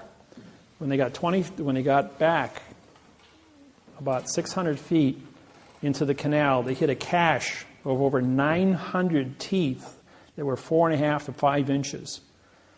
And these teeth were all worth about $500 a piece. And the workers got paid more money for the shark's teeth in that cache that they found from one shark than they did in all the money to build a whole entire subdivision. So, and you go down if you want shark's teeth, you go to Naples. And Fort Myers is where people dive for shark's teeth, and they get 2 or 3 inches shark teeth. They're in the sand. You can sift for them. As divers, about 20 feet of water. Sharks have been going there for millions of years and dying and leaving their teeth behind. Yeah. Back to the chemicals, what will be done stop, clean it up. Coils. Of course, we've got to find out what the cross is, and I guess only the president and a few other men in black know about things like that. So when you become president, who's going to teach us this stuff? Or who's going to teach the people? Oh, I will. I'll get up on CNN. I guarantee I'll have a world audience. Of course, you put this video up on YouTube or MySpace or Facebook or whatever. The world's going to see it anyways. So, and every time we do a seminar, they videotape it and they throw it up on the internet. So there's plenty of stuff up there to study from. Yeah. What's going on at the Denver airport? Denver International Airport, for those who have ever been in Denver International Airport, that little puppy's made out of Kevlar. That's the roof. Looks pretty, don't it? Except it's all jointed, so it can all collapse and be flat on the ground. Now, underneath the Denver International Airport is a 1 cubic mile holding facility for 860,000 troops. It goes down in the mountain, and that's why there's a complete zone of about 6 miles completely surrounding the airport. And that's controlled by cameras and all kinds of other little surprises to protect that facility. And that's why it's way out in the middle of nowhere as nothing. They want to use that. They want to move the White House to the center of the United States, which is Denver. And Cheyenne Mountain, right now is a museum, but Falcon, that's it. Fort Falcon Mountain is where the new Cheyenne Mountain enter of SAC is existing. And they want to move our government into that location because of the safety. Right now, you can bring a submarine in under stealth right into the Potomac, and it's like 1 minute, Everybody remembers the 4.5 or 4.7 earthquake in South Carolina? That was a 20 megaton nuke that went off underground about, I want to say 1,500 feet underground. That was and when they detonated those 2 nukes up in North Korea, same seismograph. Look at all the seismographic history of every nuke that was ever detonated underground. It's all the same number. They were moving one underground, and it went off. And it was just an earthquake, and it shook Washington. Yeah. Back to you about running for president. You said the last 47 were left-handed. Yep. I've seen you writing right-handed. Oh, boy.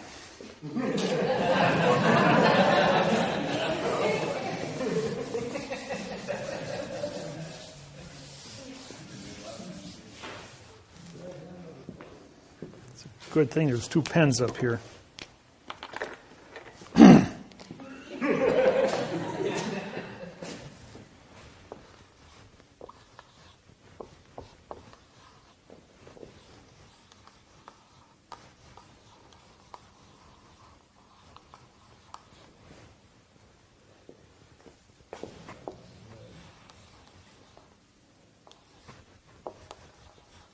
I got a little trouble with those bees yet. Come on, Dave. Get your head together. Think.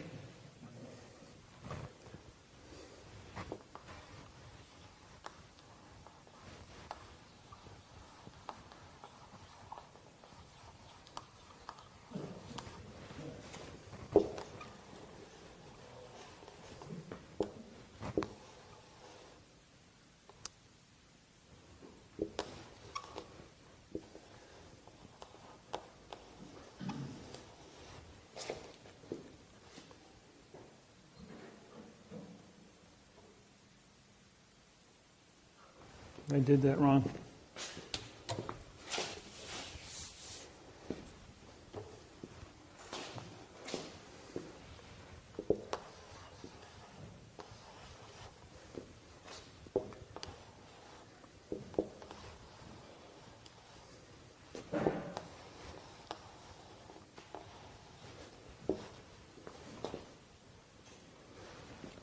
Why are you writing, person?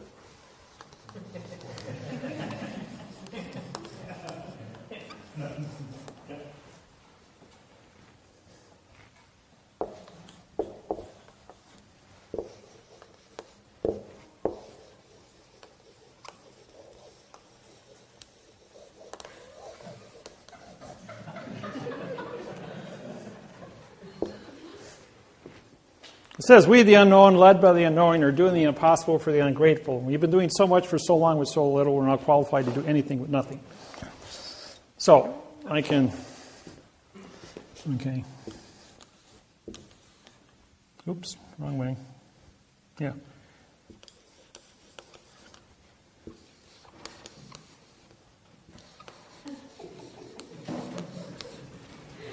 Okay? I can do it frontwards, backwards, both hands, both directions. I just run out of words there, that's all. I got to do it in cursive, though. I can't do it upside down yet. I'm working on that. that was. I had a guy in Salt Lake City who came to me and says, "That's good, Dave." He says, "But I can do it upside down too." And he did it frontwards, backwards, both hands, both directions, and he did it. Then he started doing it all upside down. I'm going like, I got to stand on my head to do it upside down. Can't do it that way. Okay, why did all this happen? Okay, why am I ambidextrous like this? Well, it's because, like I told you, I died when I was 25 years old. They took out my adrenal glands. What happened next was they said, "You can't be alive because you don't have adrenaline." I'm going, okay, I'll buy that. Why are we having this conversation then? He says, "Your blood chemistry came back with 60 times more endorphins than you should have in your system," which makes me jacked happy and calm 24/7, right? Well, the endorphin of amino acid is the same one that used for the brain as food. So my neurons started multiplying because they had 60 times more food than normal, and my IQ exponentialized itself from 140 up to over 200 now, and it keeps going up all the time because of this super amount of food for the brain. And I'm always calm. Then you go ahead, and they said, why can you do that? Well, what happened is when the neurons started multiplying, they grew together. The movie Phenomena with John Travolta, where he has brain cancer of a fibristic cell, fibristic cancer. Well, my brain started growing neurons to a point where my two hemispheres grew together, so I have one brain. I see left and right simultaneously. I read 400 words a second, math codes from right to left, and I read words from left to right, and I syntax at the same time.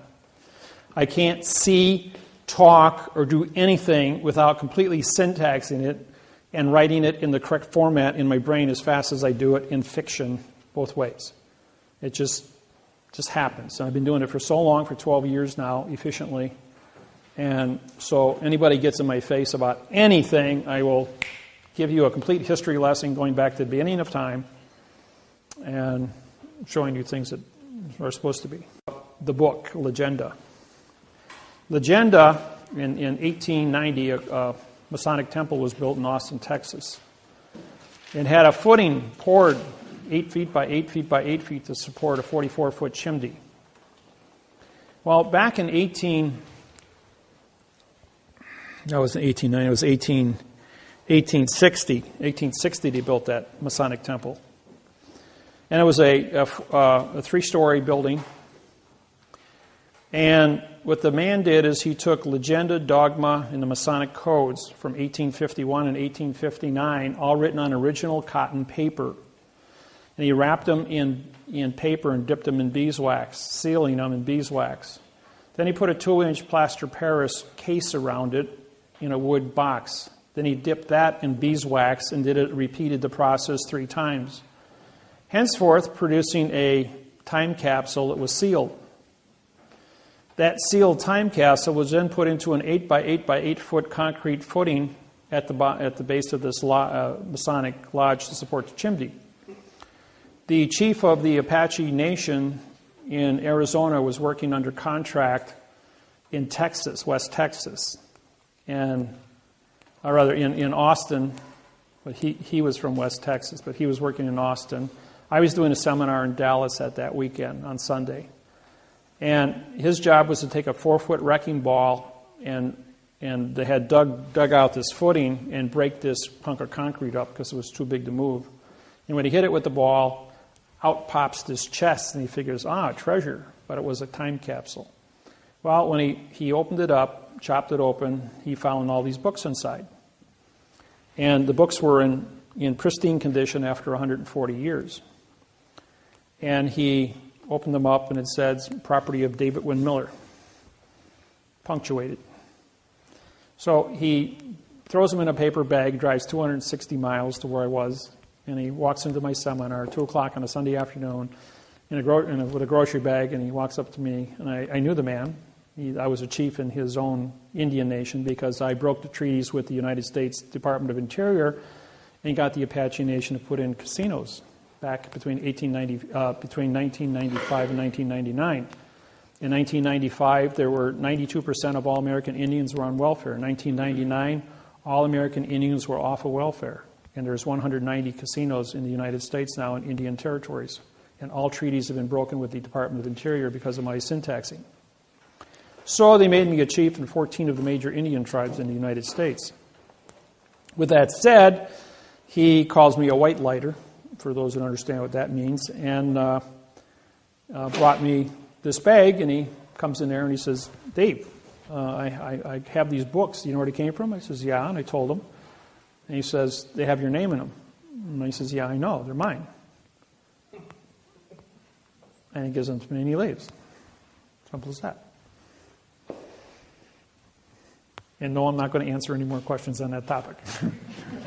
Okay. So.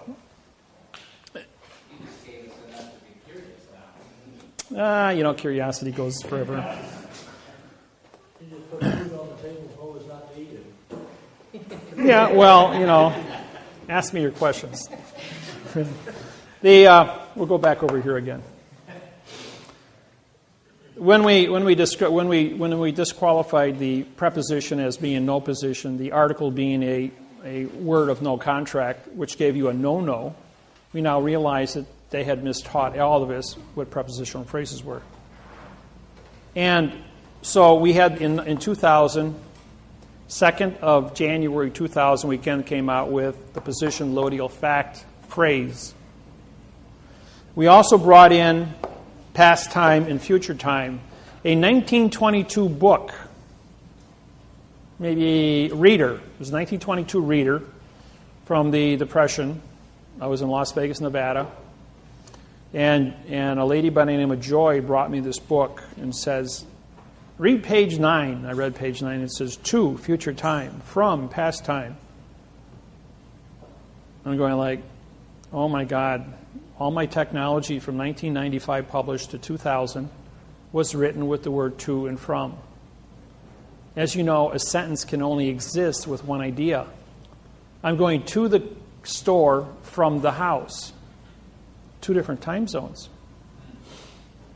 The sentence is wrong because there's 2 different times. The future doesn't exist, and the past has no damage. So therefore, we dropped all future and past, and it took me 3 months to rewrite my program, removing all the prepositional facts, bringing everything into now time. Present time, PRE, means no, sent, which is contract. So you had 3 choices, the past, the present, and the future, all meaning no contract. So we had to go to now time. So we created the now time, and then the conjunction, and or, and is a command, and or is an option. Do you know that lesson cost me $1,600 to learn what and or meant? I had a real estate company, I told you, for 26 years, and I evicted one of my tenants. It was December, before Christmas. It said, quit and pay rent. And the judge was ready to sign it, and the clerk goes, you can't sign that. He says, why not? He says, because he gave you a command. He commanded the people to quit and get out. He says, you only have jurisdiction if there's an option, judge. This is the clerk telling the judge. It must say quit or pay rent. Now, if the or doesn't act within a given amount of time, which is 10-day notice, then the judge can sign an order for the sheriff's department to go out and evict the individual. He says, that's right. This is wrong because you used and instead of or. Start over. 45 days later, get a court date. 45 days after that for eviction. That's 90 days. Got to stay in my house for 3 more months, not paying rent. Cost me $1,600 because they used and or. Anybody seen the movie Slumdog Millionaire? You haven't seen the movie Slumdog? I strongly recommend, won the Academy Award that year. Rent it at the video store and watch it. It's a story about a boy from the age of 6 to 18 in India. It was made in India, filmed in India, and he got on a game show. It's a true story. And in this game show, he answered every question correct to win 1 million rubles, or 1 million US, which was 20 million in rubles. And what's unique about it is every question that was asked now flashes back to his position in life, that he lived the experience. He knew the correct answer because he was there and lived it. And that's what's unique. And he won the money, and he became a hero throughout India. Won an Academy Award, and he's done like maybe 10 more movies since then where they've all been really, really great movies. I mean, this is 5-star quality. When I heard it, people told me to go see it. Well, I want to see a movie from India. Well, I've seen it 4 times now. It's probably one of the best foreign movies I've ever witnessed. And for acting, quality, and it's a true story. Myself, I'm the same way. I have been in court. I have written the lawsuits. I have made the mistakes. I've been through all these stupid things, all the landmines that you can step on, I stepped on and survived to stand up here and say, don't go there. Don't do it. When I write a lawsuit for you in quantum grammar under the document, contract, federal, postal, vessel, because paper is a vessel, federal court venue, don't go into the United States District Court and talk to these people. They are a fiction. They are a foreign vessel. You are not in Indiana. You are in the Indiana territory. Stay in your territory. In 48 days, we will file a fault judgment because if they don't sign the contract, I have a contract to dock my correct vessel as the correct court, as the correct judge, and the clerk of the court now becomes the correct judge. In the event that clerk will not sign the correct document and be part of that, it goes to the U.S. Attorney's Office, goes to the Attorney General's office, who then will prosecute the case under the False Claims Act for forensic evidence. You'll get your money. Then it goes to your labor, goes to Tyrone Williams in Arkansas, who is working with the Attorney General and the IRS as our collection agency, because they want their $1.5 million for every lawsuit I write. And we're going to pay out next week on these. So this is a real thing that's really happening, and we have cooperation from over 1,000 attorney generals across the United States, both attorneys and assistants. Yes? Did I hear you say next week? Yeah, I was told last week Monday that we got 10 days till payout, which is next week. So, if yours went in before March 6th, you'd be in that group. Okay. The ones that we filed were dated for the last 3.5 years, which were settled on March 6th, 2012 in California. And those are the groups that are being paid out right now. And they have a continuous rotation now that each one of the quantum cases that comes in is a signed confession. The bank's already confessed that these are legitimate, so they will be paid as fast as they come in or negotiated. Yes? I have a couple questions on for one, on the mortgage fraud suit. I think you indicated that we were supposed to initially is to send that to ourselves, registered mail, to get the corporation number. To get it. Your corporation number was sent on your fault judgment. It's already been filed for you. I did it. Everybody that has cases in here with me, your cases have already been filed registered mail. I have your serial numbers. They're in my book. If you don't have a copy of it, if you physically do not have a copy of it, I have it stuck in my book. Ours was just blank. Right, but you would fill those in after the fact. But I have copies of those already, and they're registered. So, yes. Go back to the mortgages. It doesn't matter what state you're in? All 50 states are the same. All 64 million mortgages in the United States were set up by the banking industry to be a fraud, established in 1934 to be harvested. When the year of Jubilee ended, anywhere from 6 to 9 page documents that were used prior to that were all null and void. And in the 2nd of February 2000, a new contract was issued by the United States Department of Housing and bankers from the post office, and was standardized throughout the United States.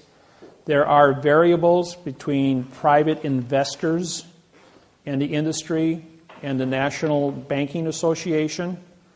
There's a slight variables. They had to follow the same criterias, but I have 38 different copies of banks that I've done.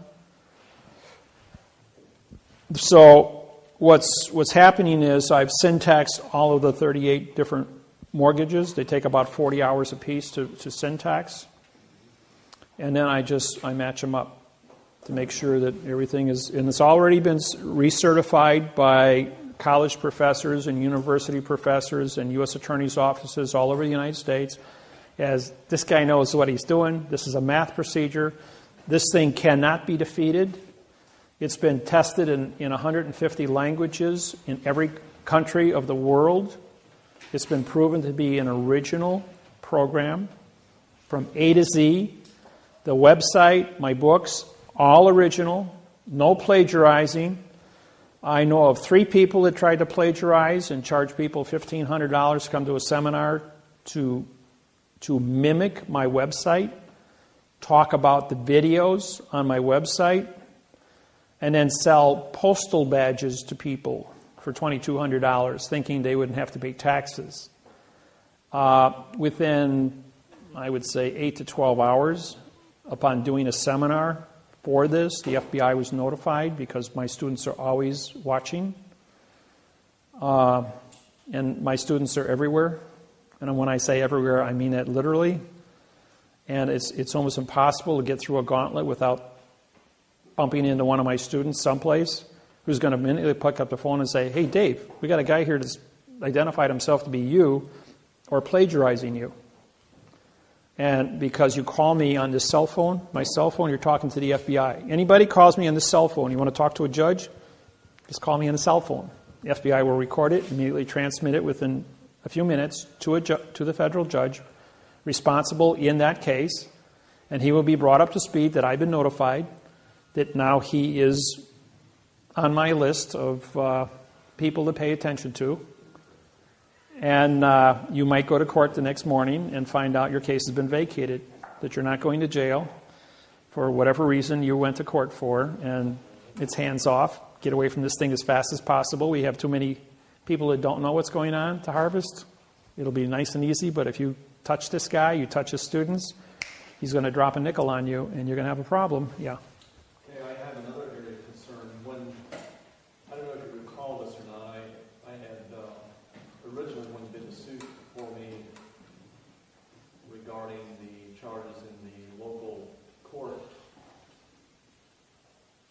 I didn't file it in the district court originally. I just went and documented and then you had told me that I could just copy that. Yeah, you can file that. That case is clean. It's a federal case. Okay, here's my question. Do I literally just copy everything, or do I have to apply a new stamp and Oh, no, that you have to do. You have to put a new stamp on any new thing. Do not photocopy postage stamps. Postage stamps are legal money. You get caught photocopying postage stamps. That's counterfeiting. That's serious. So don't do that, please. Just for your own public, for your safety, because then you're going to be. The government makes photocopies and they keep it electronically held in the computer, but that's Title 18, Section 1343, mail fraud, wire fraud, to copy a lawsuit and put it into a computer. They have to maintain my lawsuits bonded together as a hard copy paper in the chief judge's vault. It's not even allowed to be filed in the record room. You can go file and come back tomorrow and say, "We don't know who you are. You weren't here." That's because the chief judge has it, and they assign a new case number. They take and they put another United States District Court paper over our heading, and they photocopy it into the computer, so if anybody comes looking, which would be an attorney or a judge or a lawyer, that they're only going to see the United States District Court bringing you into their fiction under a brand new case number. Don't touch it. It's not your name. It's not your case number. It's not your venue. It's not your grammar. You've got 48 days. They don't do it right, we sue them for fault. Done deal. Attorney General takes it because they're getting $20 million a pop off of these pocket money. So they're not playing games. They're going after the people after the fact. And all of a sudden, like that judge, all of a sudden, you don't work here anymore. Where'd he go? They don't want to advertise that judges can be prosecuted or are going to disappear into the woodwork because of false and misleading statements, because they don't want the criminals, the real criminals, the drug dealers, the bank robbers, the murderers, to know how to get out of trouble. Okay, I don't do those. Yes, go ahead. You had made a comment earlier, when we get these stamped, when we file the claim, Yeah, we're supposed to sign it right. over the stamp. We'll use your autograph, yes. What happens if we didn't do that? Well, I did it. I'm the federal judge on your case, so I have the authority on there. But as far as personally, you should autograph that stamp, making you a postmaster, banker, and judge of your own claim to bring it to the attention. So whatever documents you still are in possession of at home, autograph those. Fingerprint is a notary. Do not go to a notary. That's a fiction. Use your index finger or your thumb. And that is your notary on your autograph, like what you've got there. He was talking about right here, signing right here. Is that what we should sign? Oh, across their stamp? Yeah. Oh, whether you do or don't, that isn't going to change your authority. Okay, yeah. Yeah, no, as long as you signed your postage stamp there, that's the legal one. Okay. Because that's not an imitation. I thought you was applying to their stamp. I sign that stamp because I'm a federal judge, Okay. and I'll walk in there and say, hey, I signed your stamp. I'm a federal judge here, same as I am on my vessel. So I can trump their ability to move paper from one jurisdiction to another. Question? When we sign across the file here, do we have to take our ink in and I do. Usually when you're in front of the clerk, she doesn't have a stamp or don't have a stamp pad. We carry stamp pads when I go to court. take that in and use our fingerprint? If nothing else, lick your finger and do it. You got DNA, fingerprint, and autograph. That's a triple certification. Okay, that's another thing. One is an opinion, folks. So if one of you stands up and says something, it's an opinion. 2 is a certification. Now you got to be certified. That's legal. 3 is an authorization. That gets to move things. 4 more is a class action. You need 16 or more to bring attention to the Attorney General, which we have, I think we've got over 16 cases now in Indiana. So the Indiana State Attorney General can get involved. Right now, Kamala Harris in California is the Attorney General that is working with because she's got over 100 of these now. And so they were able to use a class action and go to the different banks and say, here's all the lawsuits, the syntaxing on every one of them is identical. They may be 38 different banks, and the sentences may be A, B, C, D, E, F, G, and they may have moved the sentences around, but all the same sentences appear someplace with that exact phraseology. And when you do an overlay of the whole thing, we account for 99% of every one to be identical, but the modification of the grammar with the math codes, you can flip these things and read 300 words a second, and in 15 seconds go through a 15-page document and say, this has got 5,000 mistakes on it, and that isn't a mistake. That's not a misspelled word. That's engineered.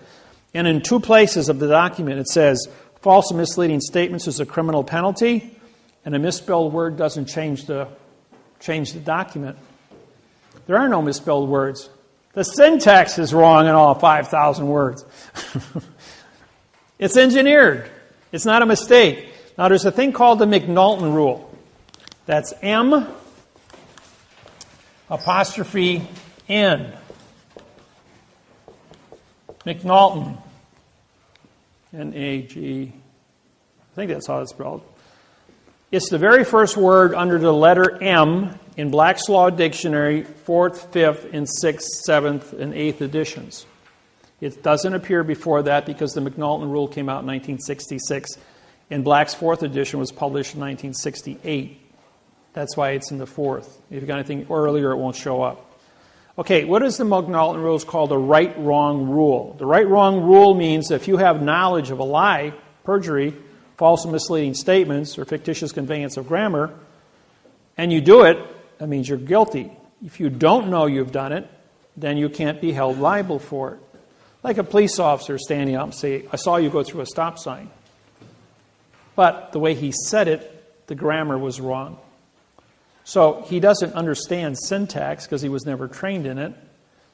But the fact that you went through a stop sign, if you can make an argument of physics, two objects can't occupy the same space, it'll get thrown out. But if you said you failed to stop for a sign, and then you rolled past the sign, or you rode through the intersection without stopping, using the correct grammar, then you'd be found guilty, okay? Because he's a professional witness.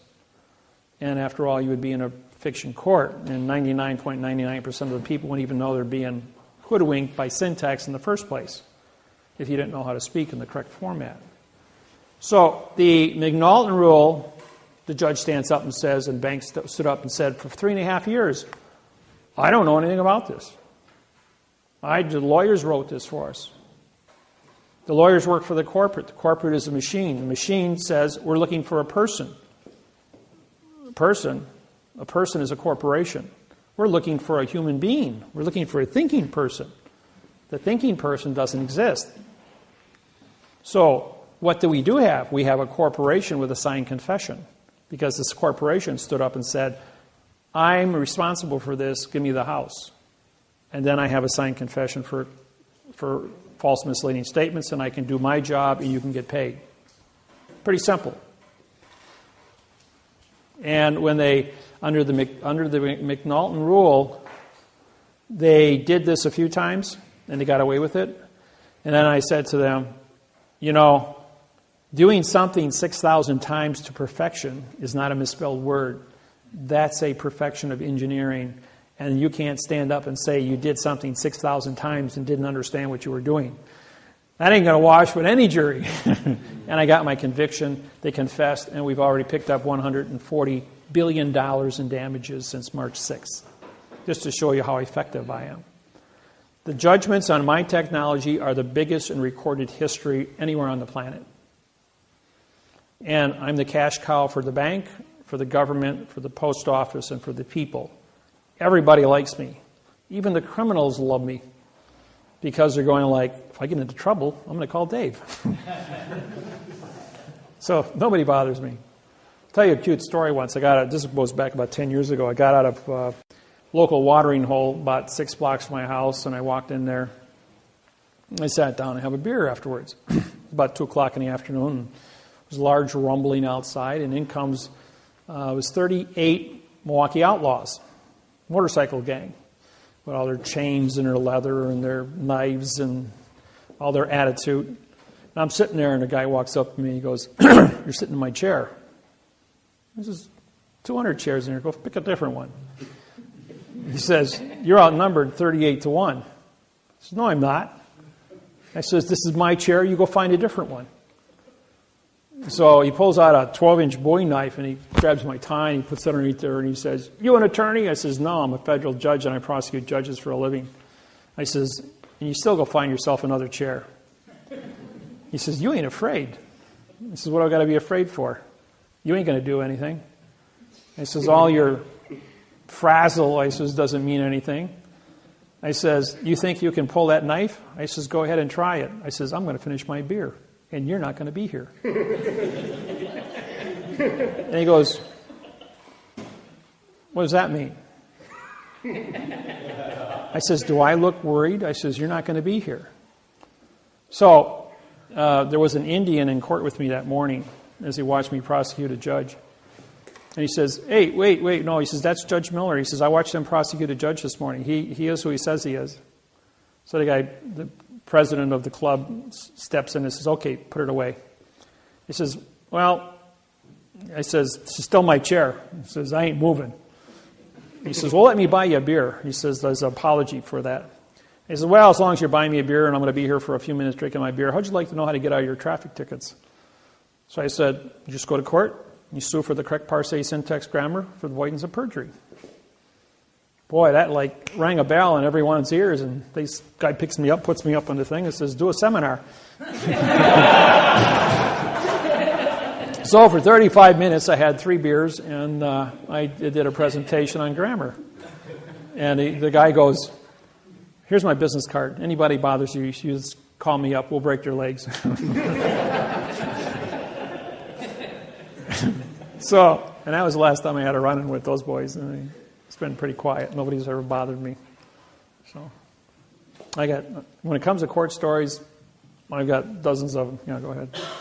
When we file for the second one, after you say after the 48 days, it's got to be 48 at least. Yes. 48 to what? What if you don't get on 48 days, like 50 something? Oh, you got a year to file after, so don't worry about, that's as fast as you can file your fault. You're going to take your quo warranto complaint and your fault document contract claim, and you're going to send it to the Attorney General to the attention of the Indiana False Claims Act Task Force. Sent in by a third party? No, by you. You only got to do the first servicing with an independent party for the quo warranto. After that, you can take care of all your own filings. You'll be given that form along with instructions of who to contact. Okay? So I've got all this covered. These forms just came out the 28th of August. Today is the 24th of September. So they've only been on the market for 4 weeks. So as I've been traveling, I've been in Hawaii and California and in San Francisco, LA, San Diego, Honolulu, Maui, Big Island. Been here in Milwaukee, in Milwaukee. But every few days, I'm in a different part of the world. I move around really fast.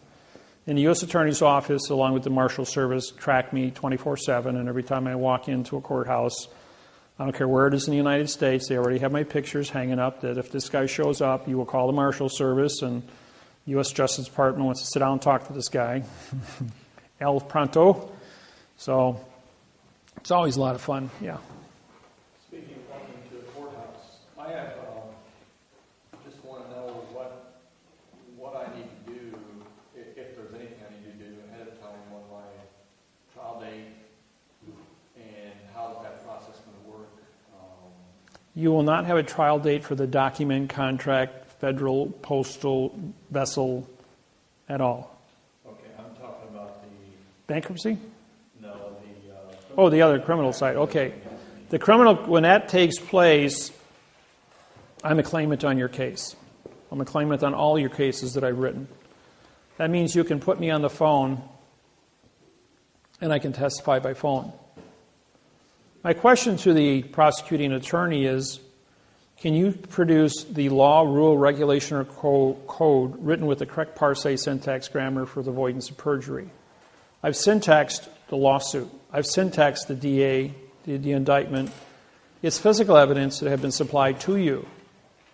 Your lawsuit should be turned over to the Attorney General in Indianapolis or in South Bend, Indiana, where you have your federal courts, as this individual at the state level is creating an illusion by which he is trying to say there's a law that doesn't exist to prosecute me under the McNulton rule. And you invoke the McNulton rule under the right-wrong, showing why this person under Title 42, 1986, for knowledge of the correct parse, syntax, grammar, stop and correct his own paperwork to do it correct. If you have a complaint against me, then use correct grammar. Show me where the Congress, the Senate, the legislature, and the Supreme Court of the state of Indiana has created a law, rule, regulation, or code that is in the correct grammar by which I've violated. Doesn't exist. I'll tell you that right now. So don't pretend like you understand what they say. The answer to any question is, can I see that in the correct parse, syntax, grammar for the avoidance of the perjury? And I don't care how many times you got to say it. Do it for an hour. You got 50 questions, repeat it 50 times. Repeat that again. Can I see? Okay. If we have an order from the judge to produce or whatever, The word order is spelled how? O-R-D, a vowel and two consonants? No contract?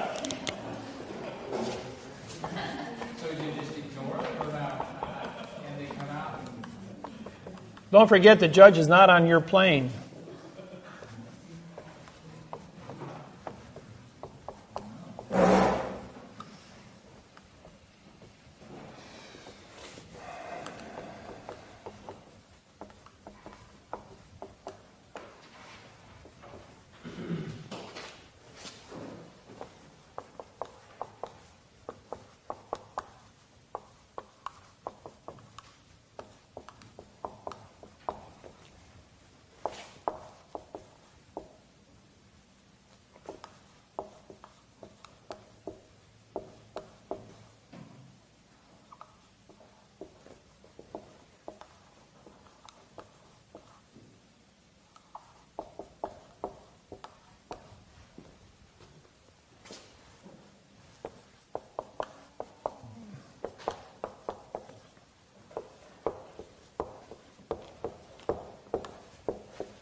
There. You can repeat that sentence to anything that fiction has to say to you, and in most cases, we'll vacate the case within that one sentence. Even when they ask me for my name? We did that already. What is your name? Now, he's going to say, well, arrest the nom de guerre, uppercase spelling, which is a dead person, name assigned to your driver's license, because it identifies you as a nom de guerre dead person. And as a citizen, you have your state ID as a nom de guerre identity, henceforth putting you in the jurisdiction, but you've already entered the courthouse. So therefore, you left Indiana. You now are in the state of Indiana, which is the name of the courthouse, as a foreign vessel in dry dock controlled by the port authorities.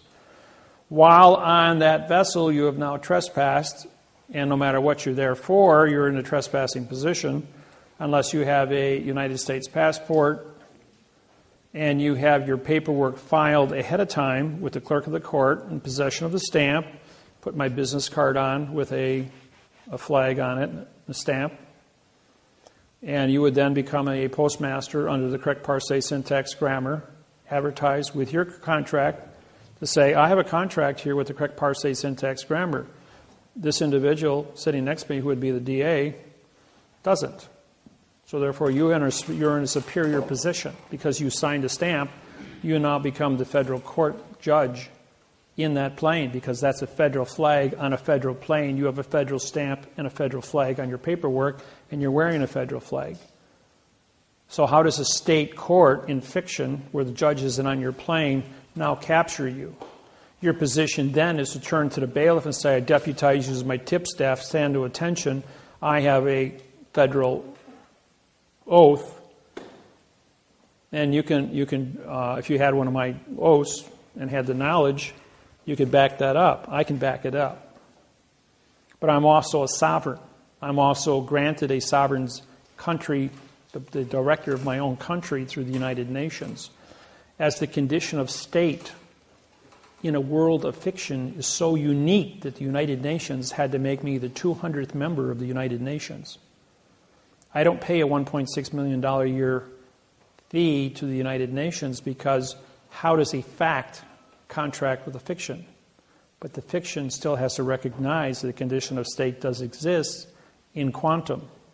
Henceforth, I exist as a sovereign condition of state amongst a world of fiction, and I'm recognized by the fiction not to touch, but to be a teacher as a plenipotentiary judge, to go out in the world and do so. As an ambassador contracted with 82 countries, have diplomatic immunity to that end. So once I got that, they locked the door behind me. I'm the only guy that does it. They gave me that position, and I've been completely honorable and trustworthy to that position and responsible. And it's published all over the world, and it's respected by the other countries. And that's why the Justice Department and the State Department and the judges around the world are hands off. This guy is who he says he is. So what is the paperwork that I have to have filed in the court before I get there? As a person who has signed a stamp, you have a constitution on your document. That constitution is like an oath of office. But to have an oath as a judge responsible only to your piece of paper that you have signed that stamp on, and file an additional oath with that, with the clerk of the courts. It says you will only be responsible to be a federal judge on your own personal document for the correct parse, syntax, grammar. And as a judge, you're immune from prosecution. But you have to be correct at all times. If you don't know what to say, don't talk an adverb verb. Say nothing. You've got your paperwork, speaks for you. 2 + 2 doesn't equal 4. If you write it on paper, I can see what it equals up to. But if you're going to get me into an oral argument with 150 variables, you ain't going to win. It's nonsense. So don't even go there. Or 4 + 4 = 8. FOR + FOUR = ATE. Or ATE and EAGHT = ATE. I mean, we can do this all day long. Did you hear what I said, what I meant, what I said, what I said, what I meant, what I said? Yes? So he would ask, so do you want to send the mail?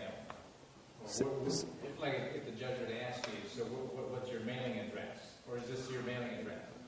This is conversation. This is conversation. So you say, for the claimant's knowledge of the facts is with, would you say that? Yes, exactly. That you're asking him, ask me a sentence that's in written quantum language. All the information is in the paperwork. And you can say, for the witness's knowledge of the fact is with the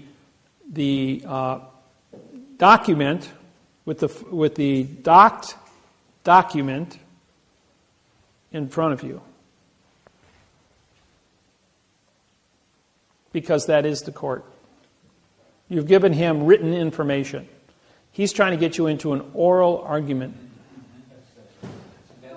This is a case with a man by the name of George. This is in Los Angeles, California. George was having his home repossessed. And the district attorney had him in court 12 times in a year.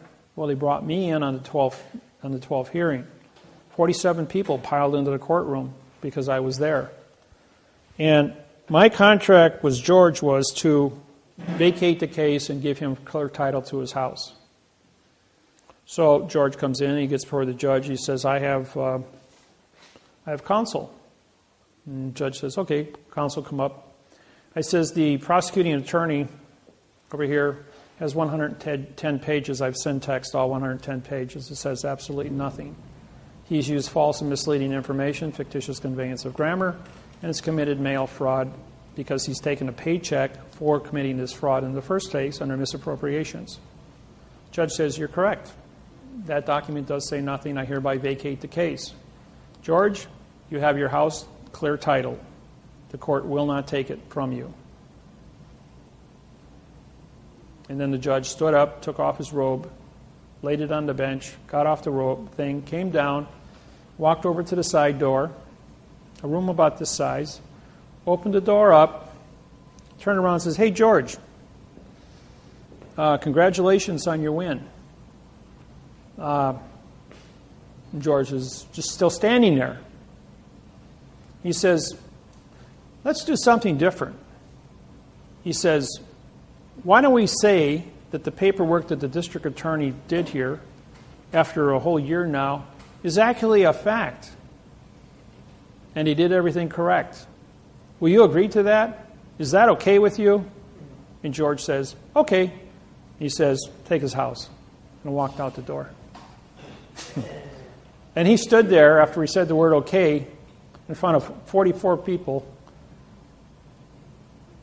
And he goes, and you, meaning me, he goes, are you Judge David-wynn Miller from Honolulu, Hawaii? The one that prosecutes judges? I says, yes. He says, you got 10 seconds to hit the door and get out of here. He says, because I'm going to have you arrested for trespassing on my vessel in dry dock. And I was out the door because I was in the peanut gallery and I had 3 marshals chasing me. I got out the door in time. But George lost his house. He stood there and he just glowed like a light bulb. My contract was to get his house back. I won the house, I got kicked out of court, and he lost the house.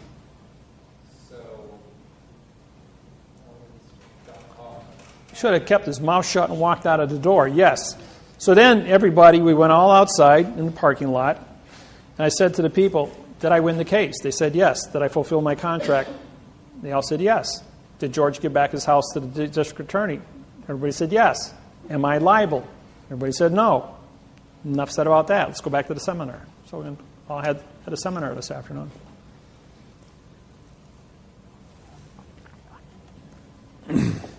Another case, George. This is a different George in San Francisco. We go into court. This is a state court. George is he's there for illegal detainer, trespassing for the 3rd time on the property he was evicted from. He paid a $10,000 fine and was sentenced to 2 years in prison. This was the morning he was to report at 9 o'clock to surrender to the marshals. So he says, Dave, will you come to court with me? He says, I'm going to go to jail for 2 years. Is there anything you can do for me? I says, well, let's go to court and see what happens. So he presented me with a six-page document for his illegal detainer and trespassing. I syntaxed it from the prosecuting attorney and wrote a Title 42 lawsuit, similar to the same ones that you that have mortgages are similar to, or like your own for criminal. That was the basis for this lawsuit. The judge, George, goes into court and says, Your Honor, I have counsel. When he was asked, anything do you have to say? So I walked up and I says, I have bailiff. I says, give these papers to the judge. And bailiff came over, took them, handed them to the judge.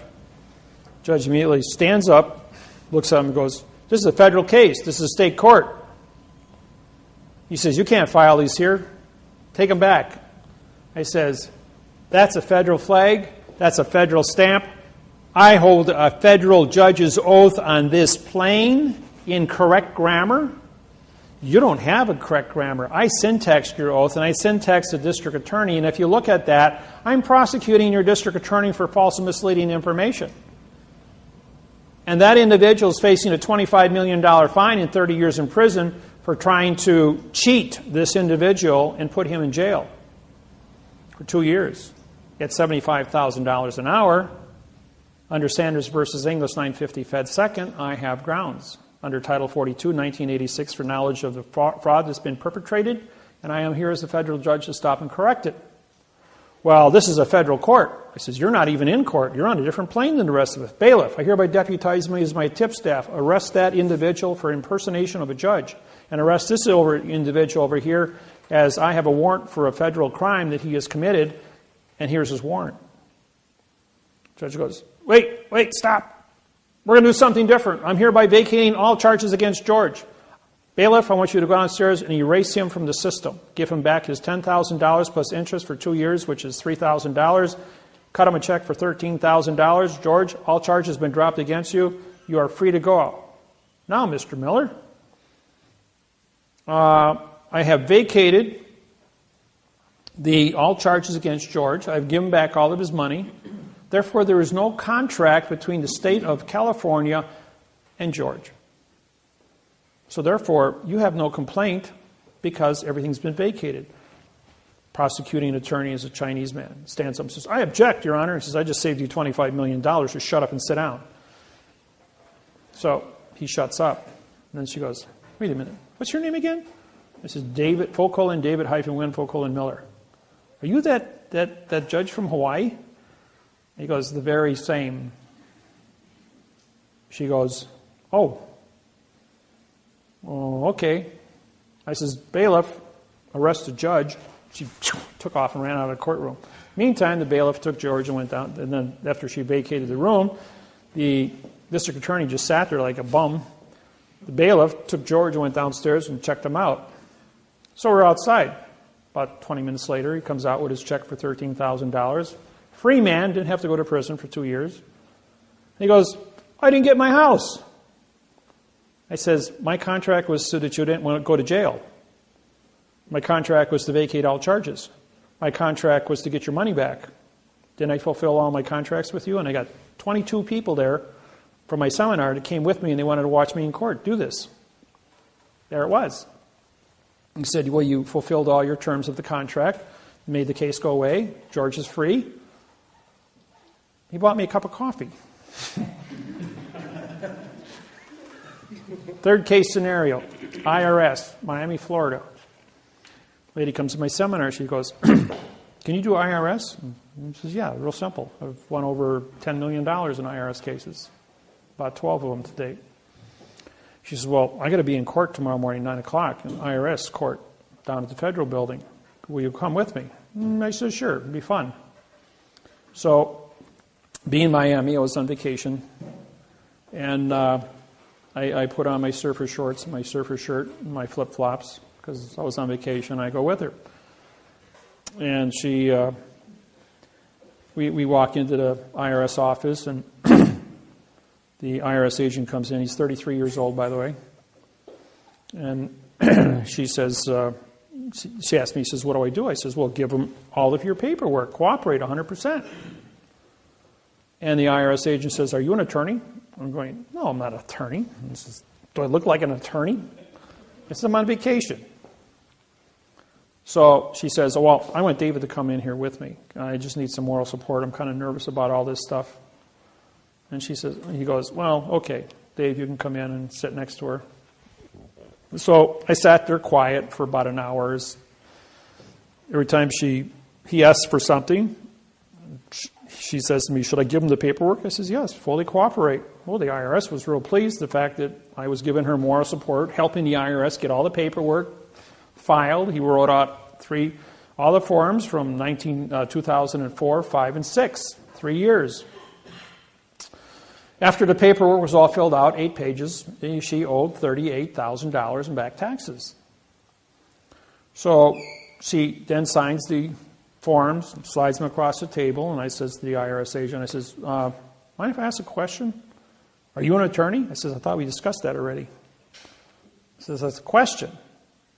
If she committed false and misleading information to you, can you prosecute her?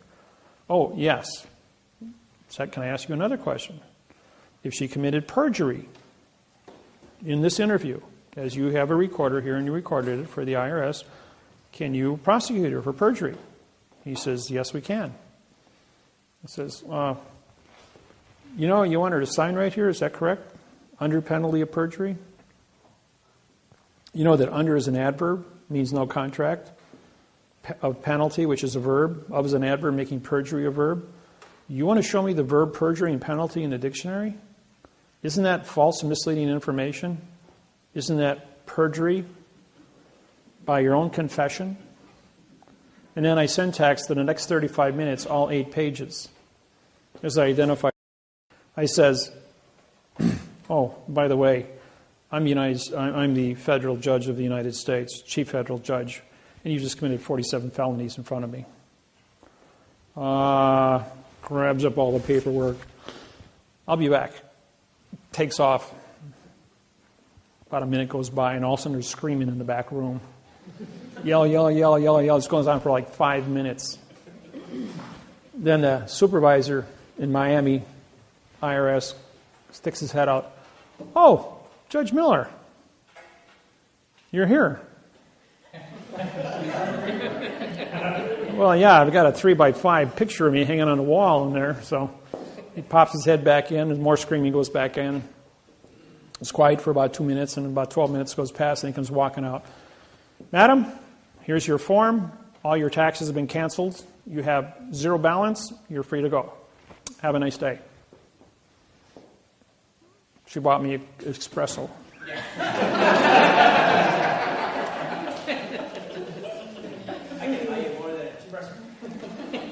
Tastes like mud. So, you say, I do a lot of stuff for fun. And anybody, I don't care. I haven't seen anybody that had a problem from any form of anything in the books of law that qualify, that I can't handle. I do not do murder. I do not do bank robbery. I do not do drug dealers. I do not do rape cases. I do not do public safety violations. You drive 40 miles over the speed limit, have fun in court, because I'm not going to defend you. I'm not going to say anything to assist you. That's reckless and endangerment of public safety. I don't touch any of those cases. I have an agreement with the government not to publish lawsuits on the internet because criminals would use them for the wrong purpose. And it, for that fact, would go anywhere. If you do have a case with me, I respect that you will treat it with respect. If I am on your case, I will sign and fingerprint, or autograph and fingerprint your cases. I will be there in the event you have a judge that will sign that document and be a federal judge, or one comes out of Washington of the 300 judges that are assigned to work with me out of Washington in your jurisdiction and orders me to court by subpoena, I will show up and I will testify and do a presentation in front of a grand jury. I was ordered to Michigan. After 7 attempts to go in front of a grand jury, I finally made it in front of a grand jury. And when I testified, we were probably 2 hours on the witness stand in front of the grand jury. And the Attorney General, who was cross-examining me, every single question he asked, I syntaxed and made an ass out of him. I mean, the guy was really beaten up by me on the witness stand. And then finally, I was on the witness stand, and he made a comment to the judge. I'm going, "You're out of order." The judge says to me, "Judge Miller, there's only one judge in the courtroom, and it's my courtroom, and I'm the judge." I'm going, "Oh, yes, okay." And then the judge perks up and says, "You're out of order."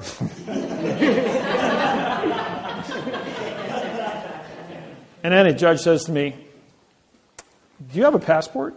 I said, "Sure, I got a passport, driver's license, insurance cards, MasterCard, Visa, bank cards, a checking account." I says, "I got a mortgage, carry insurance." He goes, "I thought you were sovereign." "Well, I am sovereign. I'm allowed 2 identities." He goes, "Yeah, that's true. You are allowed 2 identities." I just tell you what, Judge, why don't we cut to the chase here? In front of the grand jury, he says, "Here's my passport. You're a federal judge. Why don't you go in the back room and contact the U.S. Department of Immigration and Customs and run my passport?" I said, "It's going to take you about a half an hour to go through it. It's about 38 pages long." He goes, "There's only a couple of pages here." I says, "Run my passport." I says, "Then you're going to find out who's sitting in your courtroom." So he's gone for 35 minutes. He comes back and he says, "Judge Miller," he says, I apologize. He says, here's your documents back." Very impressive. He goes, "Never seen anything like that before." 38 pages long it was, just like you said.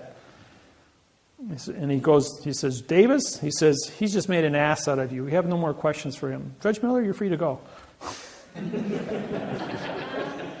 Yeah. So what do I need to do to get you here for my court date? When's your court date? October 30th. October 30th? I'm going to be, I don't know, maybe I could make it. I got to be in Court of Claims in Washington, D.C. It's on the way. On the 5th, that's Monday. You got I think you got Friday. Thursday or Friday? Washington's always fun. Around election time. Tuesday, that's a whole week. Well, I'm on your case. I can sit in court with you and, argue the syntax. That's not a problem. Probably be a lot of fun. I'm free those days. I think we'll have an audience.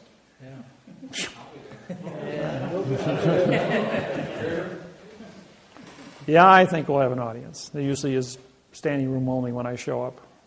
In Wisconsin, when I go to court, people come from 500 miles around to just watch a traffic case. You can't even get in the courtroom. Judge walks out in the court in the hallway and he says, "Miller, come on outside here with the DA. We're going to do it outside in front of here where there's no witnesses." And the DA's running down the hall. "He won't talk to me. He won't talk to me." Except in quantum grammar. He won't. So is there a process for that, or are you just going to show up and... Well, let me know what your dates are and times. Okay. It's only about a 3-hour drive from Milwaukee. Is this okay for my badge? Yeah. Except that's the wrong flag. The wrong flag. Yeah. That's a 1x2 flag for one thing. Your blue field is 40-60, and from here I can see it's a 50-50. Okay. You can download one off my internet site.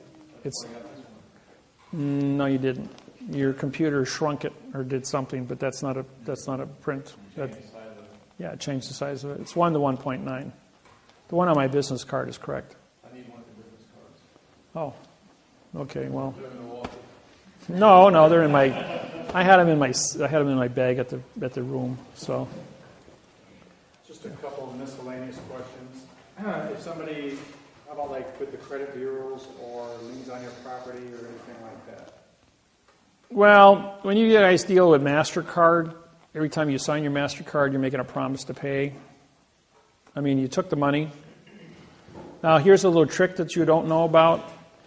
When you guys use MasterCard, it's earned income. If you discharge it in bankruptcy, the government will wait 3 years and come back and sue you for failure to pay your state, federal, and Social Security taxes on the earned income you discharged in bankruptcy, and sue you for 125% from the IRS, which you can't discharge.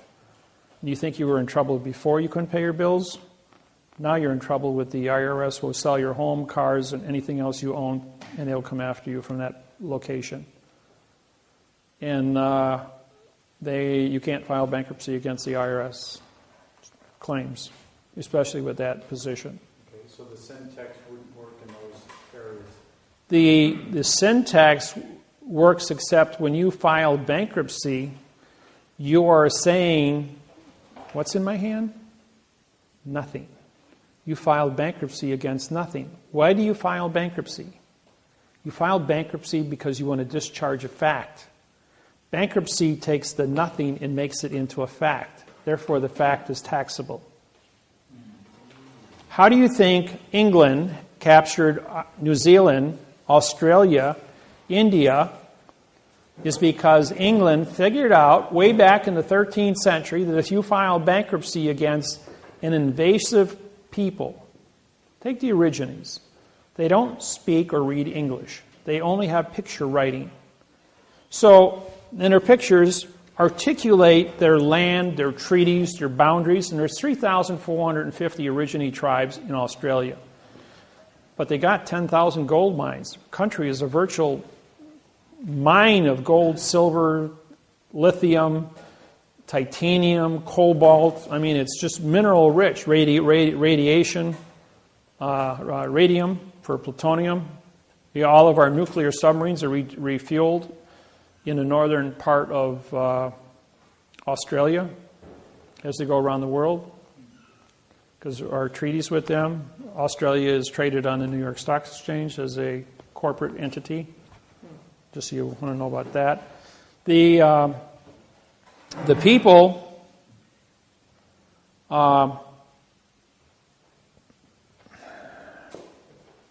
just lost my thought.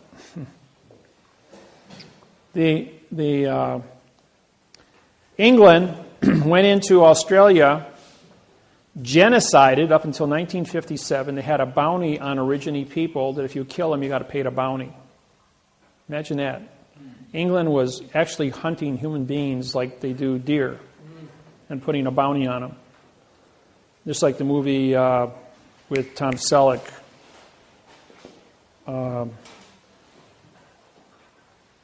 Quigley Down Under.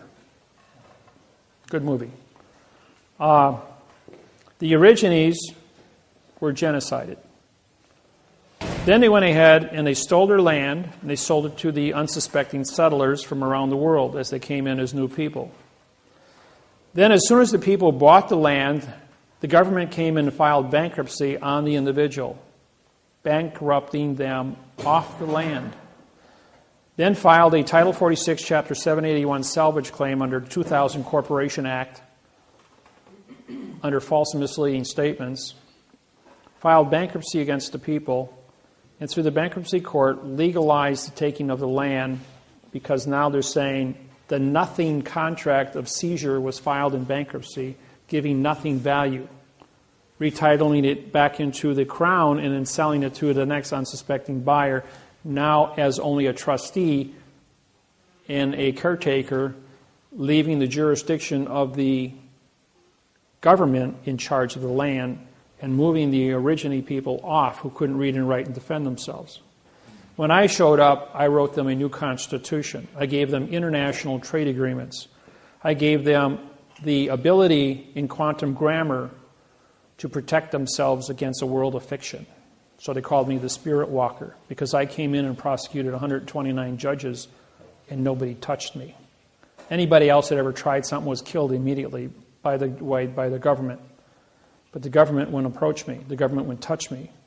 So the Aborigines, my name got shot all the way across Australia in a matter of days as we got somebody here that's special. And that's the reason why when I came to Hawaii, same thing. Somebody special showed up and they made me king because I came with a bird. 1848, a prophecy was made that a white man from America would come to Hawaii and set the Hawaiians free. I wrote the apology bill that Bill Clinton signed and apologized to sealing the Hawaiian Islands. Then proved the entire history of the Hawaiian Islands from the international bankruptcy through World War II, and it was the post office that captured the Hawaiian Islands, not the United States court system. Henceforth, giving the Hawaiians now direction by which to prosecute trespassing. And who paid the docking fees for all the buildings in Hawaii for the past 200 years on a sovereign country? Nobody. It's about $64 trillion in back taxes that the Hawaiian people are owed, which they kind of perked up to. Yeah, wow. So then you take all of that, and then you go down to Australia, you syntax their constitution, null and void. Write a new constitution in quantum grammar, giving the original constitution before the English got it, putting them in now control. And then going in and prosecuting the judges where they're running out of the courtroom. They're standing up bowing to me as the chief federal judge of Australia and New Zealand. And the origines are in there watching this. And then having 2 federal attorneys, 2 federal barristers, 2 federal solicitors, and 2 federal, state attorneys, all stand up, all 8 of them, one right after another. We are in peril, danger to move forward against the origine people, as Judge Miller has explained to us as a chief federal judge here in in Australia, in Sydney, Australia, New South Wales, as to how much criminal activity we have done in closed chambers in the back here in the last 8 hours. He can walk the walk, talk the talk, and he explained to us in detail the operations by which we are to be prosecuted as, that we don't exist as a government, as a court, or as a people, that we are trespassers. We hereby vacate our position against this origine who we want to sue. And that's been 4 years now, and he's still a free man, and there's been no activity. And that word went all over Australia. And I've gone to court 129 times. Every time I walk in the courthouse, it's like, bzz, Miller's in the building. Everybody's running and locking doors. Don't let him in your courtroom. He walks in here, it's going to be hell to pay. Yeah. So will you also write that for the Indians? American Indians got the same thing through their treaties and now have 190 casinos on their properties. And guess what? The white man is losing money and they're buying back their own Indian lands with the white man's money. That's poetic justice. Yes. You were saying something about the bankruptcy. Don't do bankruptcy. It is. I have a question. Don't think of how not to pay your bills. Think of how to make money and be more efficient. Learn how.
a paper. I says, we agreed on 8%. He says, well, I'm giving you 10%. I says, I didn't ask anybody for any money. I did my work. That was my contract. That's all I'm contracted for is work. If you guys pick up $1.5 million down the road or $7 million from the federal government and you want to do a gift to me after the fact because you have surplus or you feel you want to give me a gift, that's your business, but I'm not asking you for anything. We had a contract. I fulfilled my contract to you, and that's it. When you got a gift, what is a gift? Okay. Most of you are too young to understand this, but some of you are old enough. Remember the movie I Dream of Jeannie? Huh? You're laughing. You must have watched it. All right. What is a genie? Everybody knows it deals with magic, right? Okay, you have a genie and you have a djinn. A djinn is the grandmaster of genies. He's got all the power. So genie was a program where as a astronaut opened up a bottle and let the genie out. And the genie fell in love. She's laughing. She's seen it. The genie fell in love with Tony and did all these crazy things trying to help him. And every time she used her magic to help him, wound up getting in trouble. And the whole TV show was a comedy. Well, along the way, Jeannie goes ahead and she's going to use magic to go ahead and make Tony fall in love with her. There's one thing about the word love. It has to be free will. And if a genie violates violates the free will of love, loses her powers. So Jeannie went ahead and played her trump card and Tony fell in love. Well, Jeannie's dad shows up to Jen and says, you broke the rules. You got no power. So now she's back to an ordinary woman, living a mortal life, having to learn how to cook and clean and iron and do everything domestically.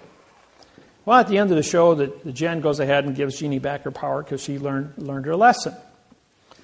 So then I got to thinking about that. What would any of you do if somebody gave you power to snap your fingers and create things out of thin air? Give you absolute power over all things. What does that mean to you? Will you be responsible for power? Will you be a teacher? Will you acquire wisdom from this here? Or will you go out there and practice mischief? Well, I looked at myself in the mirror one day and I said to myself, could you, or will you make a contract with yourself, David, that if you were given the power, absolute power, will you be responsible for that? And I said, yeah, I can do that. But would you do that at the point of death? In other words, if you violate the rules of absolute power, which is the word meek, M-E-E-K, that you will be struck down and you will die without cause. I says, yes, I'll make that contract with you. And what I'm doing is I'm talking to the mirror. So the mirror is a reflection of the opposite. But when the opposite goes through your eye, it's putting your brain as the correctness. A correct image appears in front of your brain. So I made a contract with myself and with God that I will be correct if given the power to be correct, to fix it. And what is syntax? Syntax controls all the contracts on planet Earth. Parse, syntax, grammar. And so 7 years later goes by, and I die on the operating table. And I'm reborn. And my whole personality is different. My 6-year-old daughter walks up to me and says, you don't smell like my daddy. You got green eyes now. You don't look like my daddy. My daddy had hazel eyes. You got bright green eyes. You don't look like my daddy. You don't smell like my daddy. My daughter was estranged from me until she turned 16 and then never talked to me again until she was 28. True story. My other children are very close to me. But the point is, I did acquire the math interface on grammar, giving me power on grammar. Grammar controls all contract, and contract controls all topics on planet Earth, all money, everything. So what happened was I acquired the power over all things in all languages on planet Earth through the math interface of communications. So I made a contract, and I've always been honorable to that contract, and I was reborn again. So what did I get with the power? I get to have clothes, food, shelter, and travel, and have immunity, which I acquired through my diplomatic position at the United Nations as a sovereign, as a federal judge. But I'm always correct. And everybody walks up to me or goes on the internet and say, you're not a federal judge. You're not part of the United States District Court. Well, a district court judge is not a federal judge. He's a district, demon god of the underworld for trickery in a closed area. That's what it means. I don't do demon stuff, anything. I am 100% mathematically correct in everything I do and everything I say on paper. And I am a federal judge on every document I sign, and that document is the court. And when we go into a scenario, we are correct in that court, and that judge is going to come off the bench, and he's going to sign that document, or he's not the judge in the case, and I will be that federal judge in that court in front of that individual, and I will tell him so. And if he thinks he's going to touch me, he's going to have a whole world of hurt come down from all over the world. And he already knows that. That's why they run out of the courtroom. Or they lock the doors. Or I show up in Honolulu, Hawaii last year. And everybody talks about this. I was ordered to go to court and testify. I went to court, and it was announced that all the courts in Hawaii and all the schools were closed because of the high wind alert. They were afraid the school buses were going to be blown over. That court-appointed lawyers, attorneys, judges were going to be blown off the road because of the high wind alert. On that day, you couldn't knock a candle out with the wind. But I went to court with a whole parade of kapunas behind me. We got to the court, and the sheriff was standing going like, the court's closed. It's Friday. It's declared a court holiday. There's nothing on the books for that.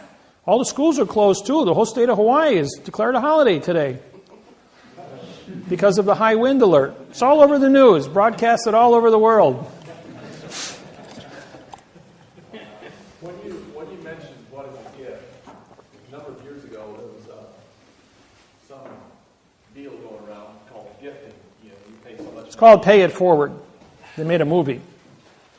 And I decided, because they use scriptures to kind of smooth it over, and some people almost went to jail for it. I'm not sure it kind of quieted down all of a sudden. But I looked up the word gift in the dictionary. Mm-hmm.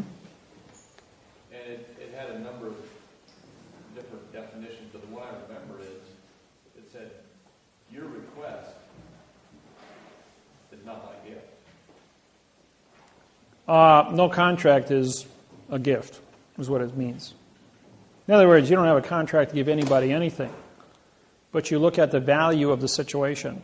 It's your own personal judgment to either participate or not participate. Okay. In order for evil to flourish, good people must do nothing. If you see a wrong and you intervene and you correct the situation, maybe it requires a financial gift to stop and correct a wrong, to give a person food, money, or hope, to educate an individual with certain points of information. That then becomes a gift. Knowledge is the most important thing on planet Earth. If I take a little slip of paper a half-inch long, a half-inch wide, and 2 inches long, what's it worth to you? It's a little piece of paper. You just throw it in the garbage. And then I write the 6 winning numbers to the lottery tonight at 8 o'clock, which is worth $300 million. Now what's that little slip of paper worth? Yeah. It's called points of information. Aflac. Paycheck. He knew that if he went back and changed time, the company wouldn't exist to pay him his paycheck. So what did he do? He knew what the 6 winning lottery ticket numbers were going to be when he came back. So he wrote them down and put them away 6 days earlier. So when he got there, he'd have a paycheck of $15 million. Kind of a cute ending to a great story. Point is, information is the most powerful thing in the world. If you study and you become proficient and you acquire the gift of syntax, you will know how to answer the questions and save people's lives and make a difference. I do it all the time. I do it as a parlor trick. Maybe 1 out of every 20 people actually pay me to do my job. The rest of them, you ask me a question, I just pop it off to you, have a tape recorder, and I'll give you all the answers you want as fast as you can. That recorder can record. Because if you try to write stuff down, I'm not going to repeat myself. If you want to get in a conversation with me, you better have a tape recorder running, because you're not going to believe what you hear in the next 5 minutes, because it'll take you a month of research to pull it out of the dictionary. Those that know me, those that have done business with me, know that once you get into bed with me, I take care of you. I answer your questions. I'm on the phone, available from 3 a.m. in the morning, all the way from 7 a.m. in the morning till 3 a.m. in the morning. 20 hours a day I'm there available, 7 days a week, 365 days a year. How many judges do you know you can call at 2 a.m. in the morning? They're just going to answer the phone and give you an answer to a problem. I'm there. I do it all the time. But only the people that are supposed to be there and talk to me get through on the phone. Look at all the billions of people I have on my website, and yet only the people that are supposed to call me with important questions that are under contract with me are the ones that get through. Everybody else doesn't know how to do it. Yes, question? Oh.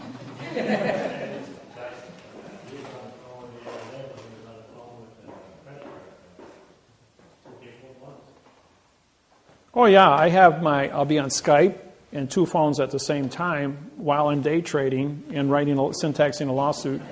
It's called multitasking.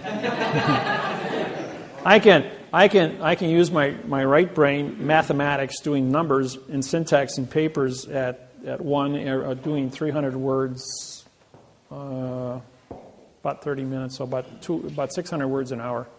I'll do syntaxing while watching a movie. Didn't you say you fast forward the movie? Well, yeah, other movies, if I've seen a movie once, like Gone with the Wind, I'll just put it on high speed and watch a 3.5-hour movie in 6 minutes. Or for entertainment, I'll walk through a video store and use 1 second on each title and go like, I know all the plots, I know all the actors, I know the whole thing, and bang, bang, bang, bang, bang, bang, bang, watch 20,000 movies an hour just by reviewing my mind as to what I've seen in my life at 63 years. So I was 18 years old before I had my first TV set. So I grew up with a crystal radio that I built myself. I had to learn how to read books. I used the library and library card catalogs. I lived in a library 40 hours a week, 7 days a week. And I did that from the age of 8 to 18.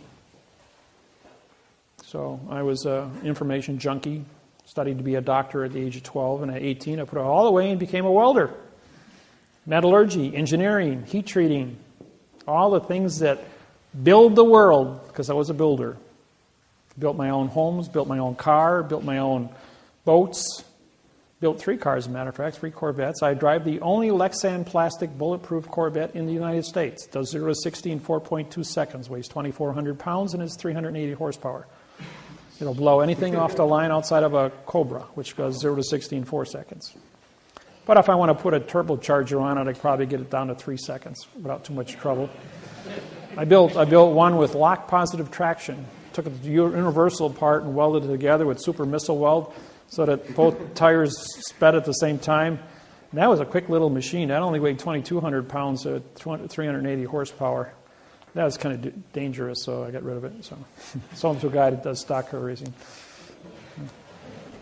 Yeah. You said your bill collector, Hiram William, do you have his phone number and address? They're on the forms I give you. So, yes. There was a gentleman here earlier that wanted me to ask you why, or if your patent would supersede the U.S. patent, and why. Why doesn't have any patents with the United States government? Is that what you're asking? Well, he just wanted to know. He wanted it to be on the video so when he come back and watch The United States government never had the correct parse syntax grammar to invade the Hawaiian Islands. Pearl Harbor was gifted in 1848 to the United States Postal Service by King Kamehameha I. That was it. Everything else in 1893 was an issue of coal, C-O-A-L. The Germans, the French, and the Portuguese all planned to take over the Hawaiian Islands 6 months after the takeover of the United States taking over Hawaii. They just beat them to the punch because the population stood by 1893 at probably 60,000 Hawaiians versus 3 million invaders back then. So, questions? If you become president, will you get the peace treaty signed between Israel and the Palestinians? Yes, Ron, I told you a story about Helm. That already was signed way back about 7 years ago. That's why there hasn't been any commotion there. They both are familiar. That was already signed. Yeah, that was already done in quantum 6-7 years ago. Even though the people are still making noise, those are satellite groups, but the people who originally signed that have not been fighting with each other because of the words. But then there's been the people who are involved with the original treaties are senior citizens, bad health, some have died. So the new people coming in are not familiar with the new terminologies, and so therefore they're drifting back into fiction, whereas they had quantum before. And if you don't take time to study, you're not going to be proficient. So every generation, just like ambassadors at the UN are traded off every two years. They were on a 6-year ambassadorship, and every 2 years, 1/3 of all the ambassadors in the UN are changed out. So from the time I got my ambassadorship in 1999, under sovereignty, I'm still hold that position because there's only 2 of us, Russell and I. All the rest of the people in fiction are changed out, but I have a lifetime appointment as a director of a sovereign country called Quantum Grammar. So that's where that stands. Yes? There are some of us without birth certificates and Social Security numbers. Is there a certain way to interact with the world? Or? Well, if you don't have a Social Security number, it's pretty tough to get a driver's license or a passport. And because the world of fiction, you can travel anywhere you want, except the corporation of airlines, trains, buses, and automobiles are all controlled by Social Security. In other words, you have to have that number to move between point A and point B. As long as you stand still, nobody's going to bother you. It's when you want to go across state lines or federal, international lines, they want to have those points of information. Otherwise, I would recommend you send your identity, do a claim to life, mail it to yourself, registered mail. That way you've got a quantum registered mail with the post office. Use that as your identity to go and mail yourself anywhere you want to go, registered mail.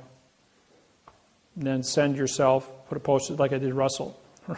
My business partner, Russell Gould, is the only person in the history of the post office to be mailed from the United States out of Pennsylvania through Montreal, Canada, into Paris, France, and back to the United States, to Philadelphia, registered mail, by me as the postmaster, transporting him as registered mail to there and back in quantum language. They had no remedy for quantum language. Once we completed that task, all the post offices worldwide passed a law that said you must have 3 forms of identity: a ticket, 2 forms of state ID, which is a passport and driver's license, and a birth certificate certifying your location. Changed all the laws on the planet. He tried to do it a second time. It was not successful. The U.S. Department of Immigration and Customs said, yes, you can go. We have no way to stop you. But the insurance company that controlled the United Airlines flight says, no, we will not insure you to get on our plane. You're not a dead person. Only dead people can fly on our airplane. In case it crashes, there's no liability. You must be a nom de guerre dead person on our plane. That's why all plane crashes never have survivors. Because they don't want people surviving. Otherwise, they'd sue you out of existence. For public, were secrets. And a lot of stuff was lost languages. Well, because of our syntaxing capacity, we were able to break the codes on these and put all the correct language in, syntaxing these. We had cardinals and bishops for 3 days follow us around as we told them all the secrets. After that exercise was done, we then wrote an international bank treaty for Cardinal Sedana, and we were awarded key masters as the first persons to ever write a quantum treaty with the Vatican. When we came back, we drove 2,000 miles through Europe. We then went from there to Bern, Switzerland, and met with the Universal Postal Union. From there, we went to Zurich and met with the German Bank of Germany. And from there, we went back to Paris. I have a passport, so I was allowed to fly out. But Russell was mailed there, registered mail. So the Postmaster General of the Universal Postal Union in Bern, Switzerland, and the Postmaster General for the United States in Europe both had to vouch for Russell. But that still wasn't enough to get him through security. They wanted a passport. When the head of the Charles de Gaulle Airport heard that we were there as key masters, he came down to interview us. The man who was in charge of the Charles de Gaulle Airport is the great-great-great-grandson of the Joan of Arc, who was a keymaster with the Vatican. Going all the way back, he's a direct descendant. And when he heard that there was 2 keymasters from the Vatican at his airport, he shut down the airport, held 300 people on a DC-10 for 3.5 hours as he interviewed us for 3 hours, and did syntaxing exercises with us for 3 hours about Vatican secrets using a Bible. After which time he gave us red carpet VIP treatment through security onto the plane. We flew back and were accepted. We had to be debriefed by the post office when we landed in Philadelphia, but everything went smooth. Got him there, got him back.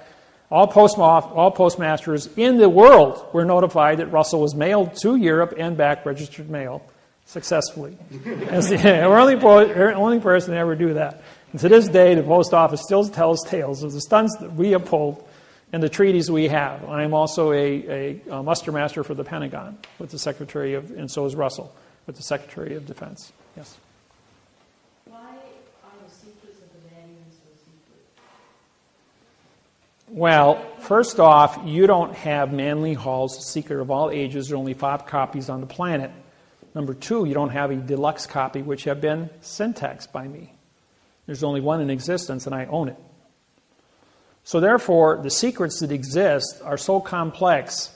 If you started reading right now on a 6-page book that's 6,000 pages long, this wide and this tall and this thick, it would take you several years to get through that. And you would also have a syntax background to understand what it says. Russell and I both do.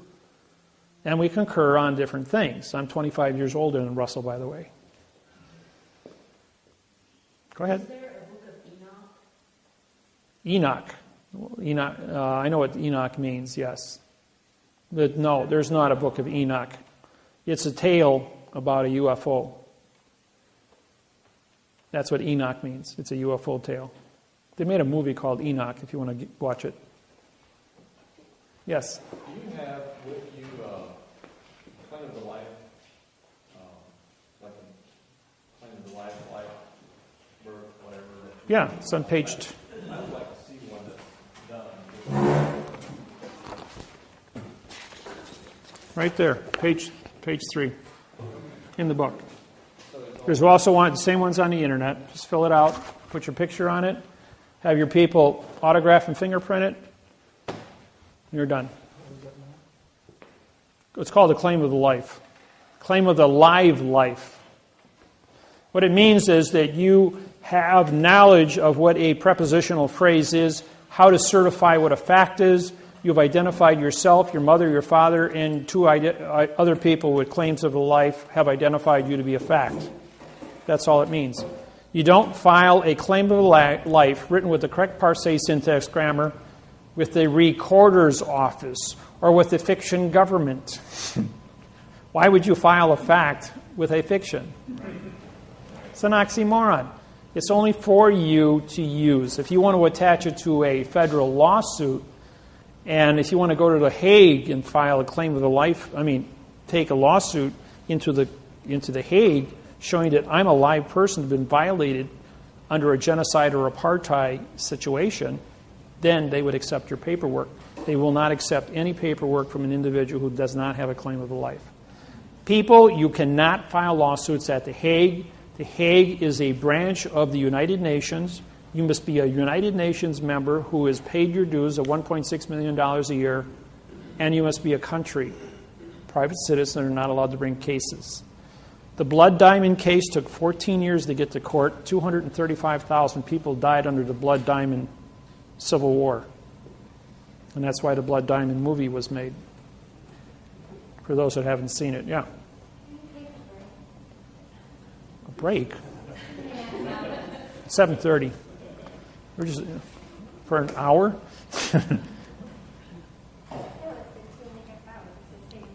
Oh. We're almost done. That's all. We're just answering some questions, and you guys can get out of here. Because I'm the guy standing up here for 8 hours. Yes? There's a Republic, they claim they filed with the Hague. Tim Turner is under arrest. He was arrested a couple days ago, by the way. He's in jail right now. Really? Yes, really. Tim Turner, re means no public. A no public document written in adverb verb is nonsense. So he's trying to promote a negative condition of state in the world of quantum. Therefore, the U.S. Attorney's Office, or the federal attorneys, are now using my quantum technology to arrest any organization in fiction anywhere in the United States that would take money or mislead American citizens. They're going to shut down the whole thing. In May 1993, I went on the radio to do my first quantum radio show. In 6 weeks, 2,800 organizations in the United States were put out of business. There was only 10 organizations left standing. Today, there's only, I don't know, maybe less than a dozen that actually are still in existence.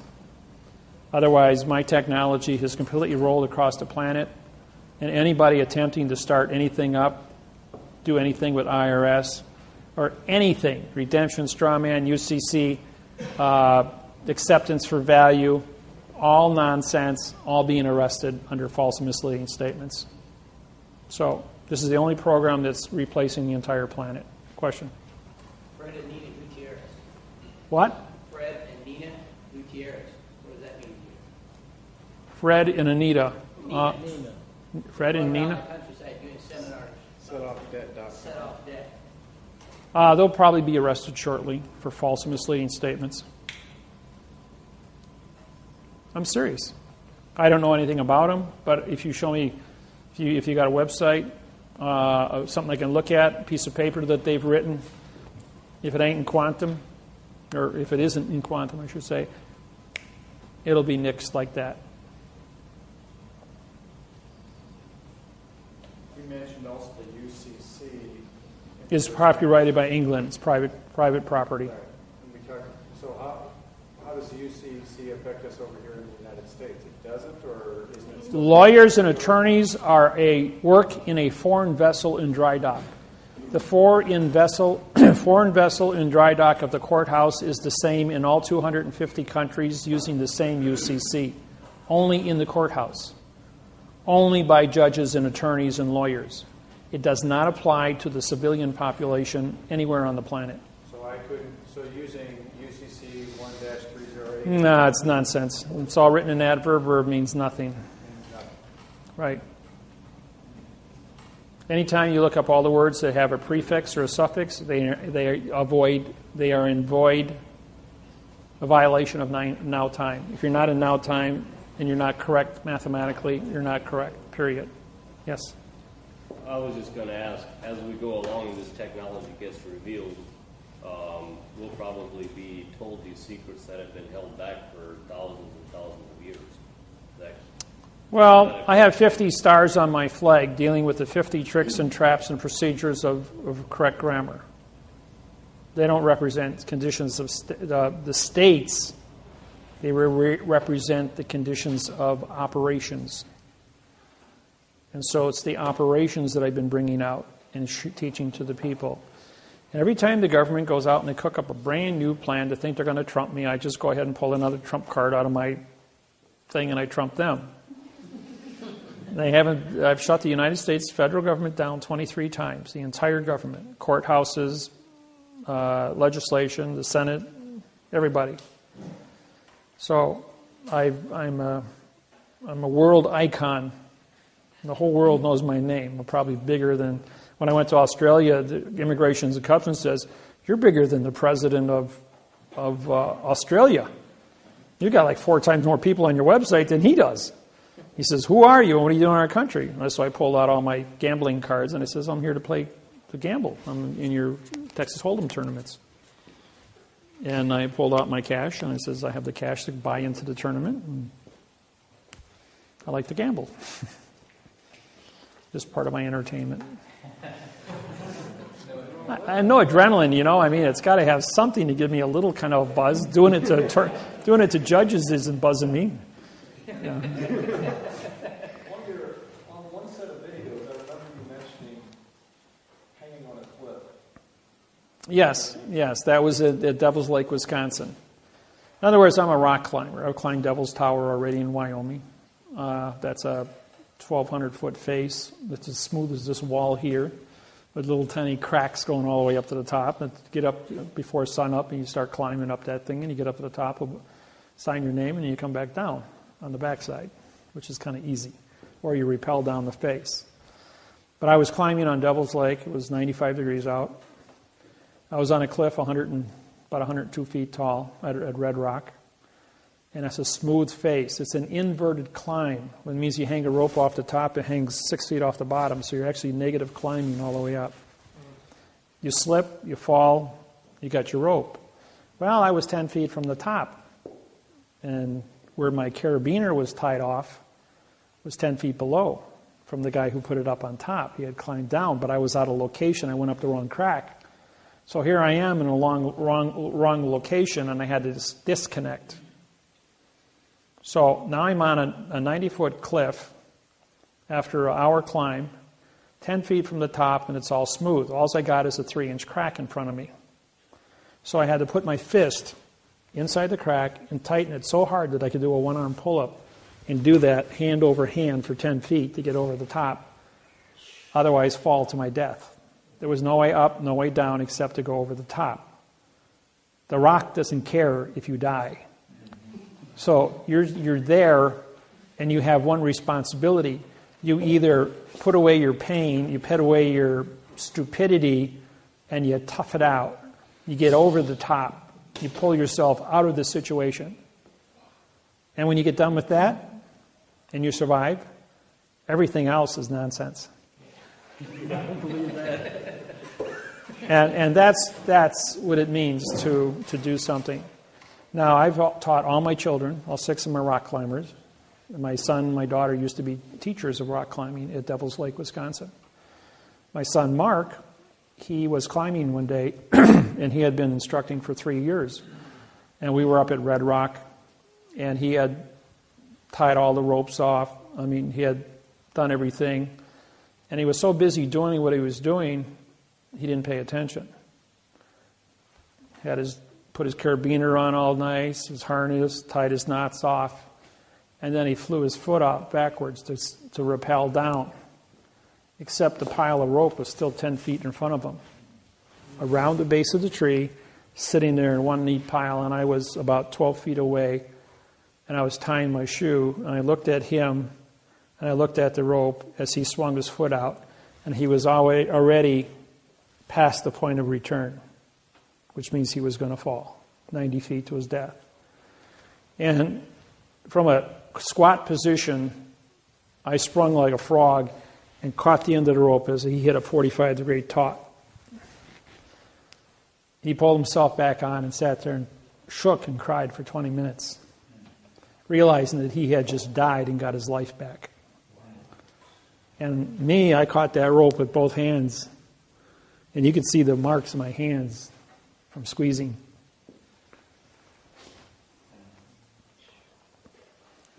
There are relevance in time, just like me dropping the bullet and avoiding things.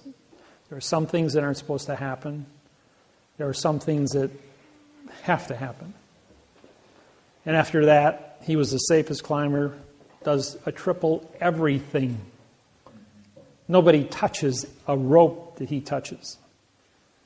He doesn't trust anybody or anything, but he is triple secure at everything he does now.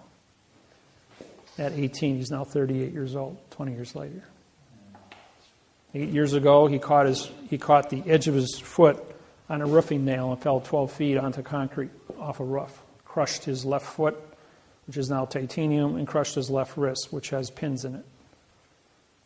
And so he still roofs, but he wears a harness when he's up on the roof. And he's super, super careful. That was the second time he was careless. So he pays very close attention now, but he's in a lot of pain. The bones change, titanium doesn't. So, any questions? Yes? Oaths of office, if they're upholding an oath to the Constitution, which is not the Constitution, but you're saying just to the state, is that what you said? All right, I'll explain what that means. The judge says, I swear to support the Constitution of the United States. Correct? What does the word United States mean? United means no citizen, condition of state. He supports the Constitution of the piece of paper that is in front of him between two or more people. As there are two people that are nom de guerre names on a piece of paper. That piece of paper, which is the lawsuit, yours is traffic, his is divorce, yours is speeding. Doesn't matter what you're there for. Misconduct. Everybody's in court for something. You want to collect rents. The point is, every piece of paper in court is a different constitution of two or more people between him and the person in front of them asking for something. That's what it means. The word constitution means contract. So has nothing to do with Washington. So how can, for example, the oath that I showed you of the police officer, how can I use that to my advantage to avoid something that's going on? Oh, real simple.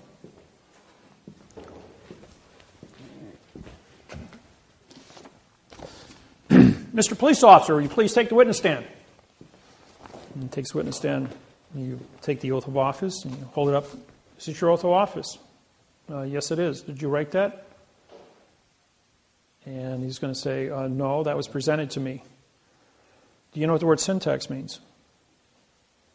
He's going to go, well, no, I don't. I says, you signed a document, but you don't know what grammar means. You know what the word grammar means? Do you know what the word parse means? Do you know what the word syntax means? If he answers yes to all three of those, then you're saying, then you understand how to syntax this document, correct? He's going to say, no, I don't. So you don't know what you're signing, which means you don't have an oath of office with knowledge. It says you're saying one thing here, but you're just testified because you don't know what you're doing. Your Honor, this man has just identified the fact that he doesn't have an oath of office. Now, let's say it says, did you go to college? And yes, I did. I went 4 years of criminology, took college in criminology. Did you study English in college? Yes, I did. Did you study English in high school? Yes, I did. All right, do you know what the word syntax means? Yes, I do. You understand what the word grammar means? Yes, I do. You understand what parse means? It's a French word. If you don't, I'll explain it means parts of a word. Okay, that's fair. You can give him a hint. So now you understand parse, syntax, grammar. Is that correct? He goes, yes, it is. Did you write this? You're going to say, well, it's an oath that I signed. Again, do you understand what it means? He's going to say, well, yes, I do. Then if you understand what this means, did you modify your facts with adverbs and adjectives? Did you change the meaning of the syntax on this document by putting adverbs and adjectives in front of the facts? What's he going to say? Is that your autograph? Yes. He's going to have to say yes. He's going to have to say yes. He understands that he modified. Under false and misleading statements and fictitious conveyance of language and deprivation of rights under coloring of law, you just confessed to 3 felonies, and you signed it. Now, while engaged in criminal activity under Title 42, 1988, states responsible for all fees in this case. Your Honor, this man asked me for $525 fine here. The district attorney is a co-conspiracy with this here, as the two of them work together to ask me for a $525 fine. I'm invoking the Clayton Act for a 4 times damages. I want to check for $2,200 right now, and this man just confessed treason in front of me. And the state pays all fees. Now you cut me a check because I have a criminal confession by a police officer. Can you take that a step further? If the DA wants to prosecute, yes, but then the DA was party to it, so therefore it's a co-conspiracy. So he's guilty of 22 and he's guilty of 22. And the state's going to go, I'm going to vacate this case right now because I ain't paying no bills. So we could do the same thing with the attorneys, though. Exactly. Which says nothing. And judges. And judges. Well, not the judges, on the other hand, are not in the courtroom. They're on a different plane. You know, when I went through a divorce, the lawyer asked me for $1,700 worth of attorney fees for fighting for my children. He says, hey, Mr. Attorney, take the witness stand. Oh, I don't have to take the witness stand. Client-attorney privileges. So I didn't care about your client. I didn't ask you a question for that. I said, take the witness stand. You asked me for money. That's maritime law of commerce. You have to testify under maritime law of commerce. Judge Wasilewski goes, he's right. It's maritime law of commerce. You asked him for money. You've got to take the witness stand and testify. Well, his 8 business partners that belonged to his law firm all were sitting in the courtroom, all in a nice row next to each other to watch him take down David Miller and make him pay a fine, make him pay attorney fees. I asked him the same questions. Did you go to law school? How long have you been a lawyer? And his answer to each one of them, do I have to answer that, Judge? And the judge says, of course you do. If you're not a member of the bar, you're going to get kicked out of here. If you didn't go to law school, you're an imposter. Do you understand syntax? He goes, yes. Do you understand grammar? Yes. Is this your autograph? Yes. Did you write this document? Yes. Did you ask me for money? Yes. Did you modify your facts? Not your nouns, because they're no-nos. Did you modify your facts with adverbs and adjectives? Well, yes, I did. And what did they do? They modified. Therefore, you changed. And because you intentionally changed, is there any closure on this document for false, misleading information, for modification of the facts into verbs? Well, no. Well, by your own confession, you modified grammar under false, misleading statements, fictitious conveyance of grammar, and deprivation of rights under color of law. And you tried to extort money from me under mail fraud, Title 18, Section 1341.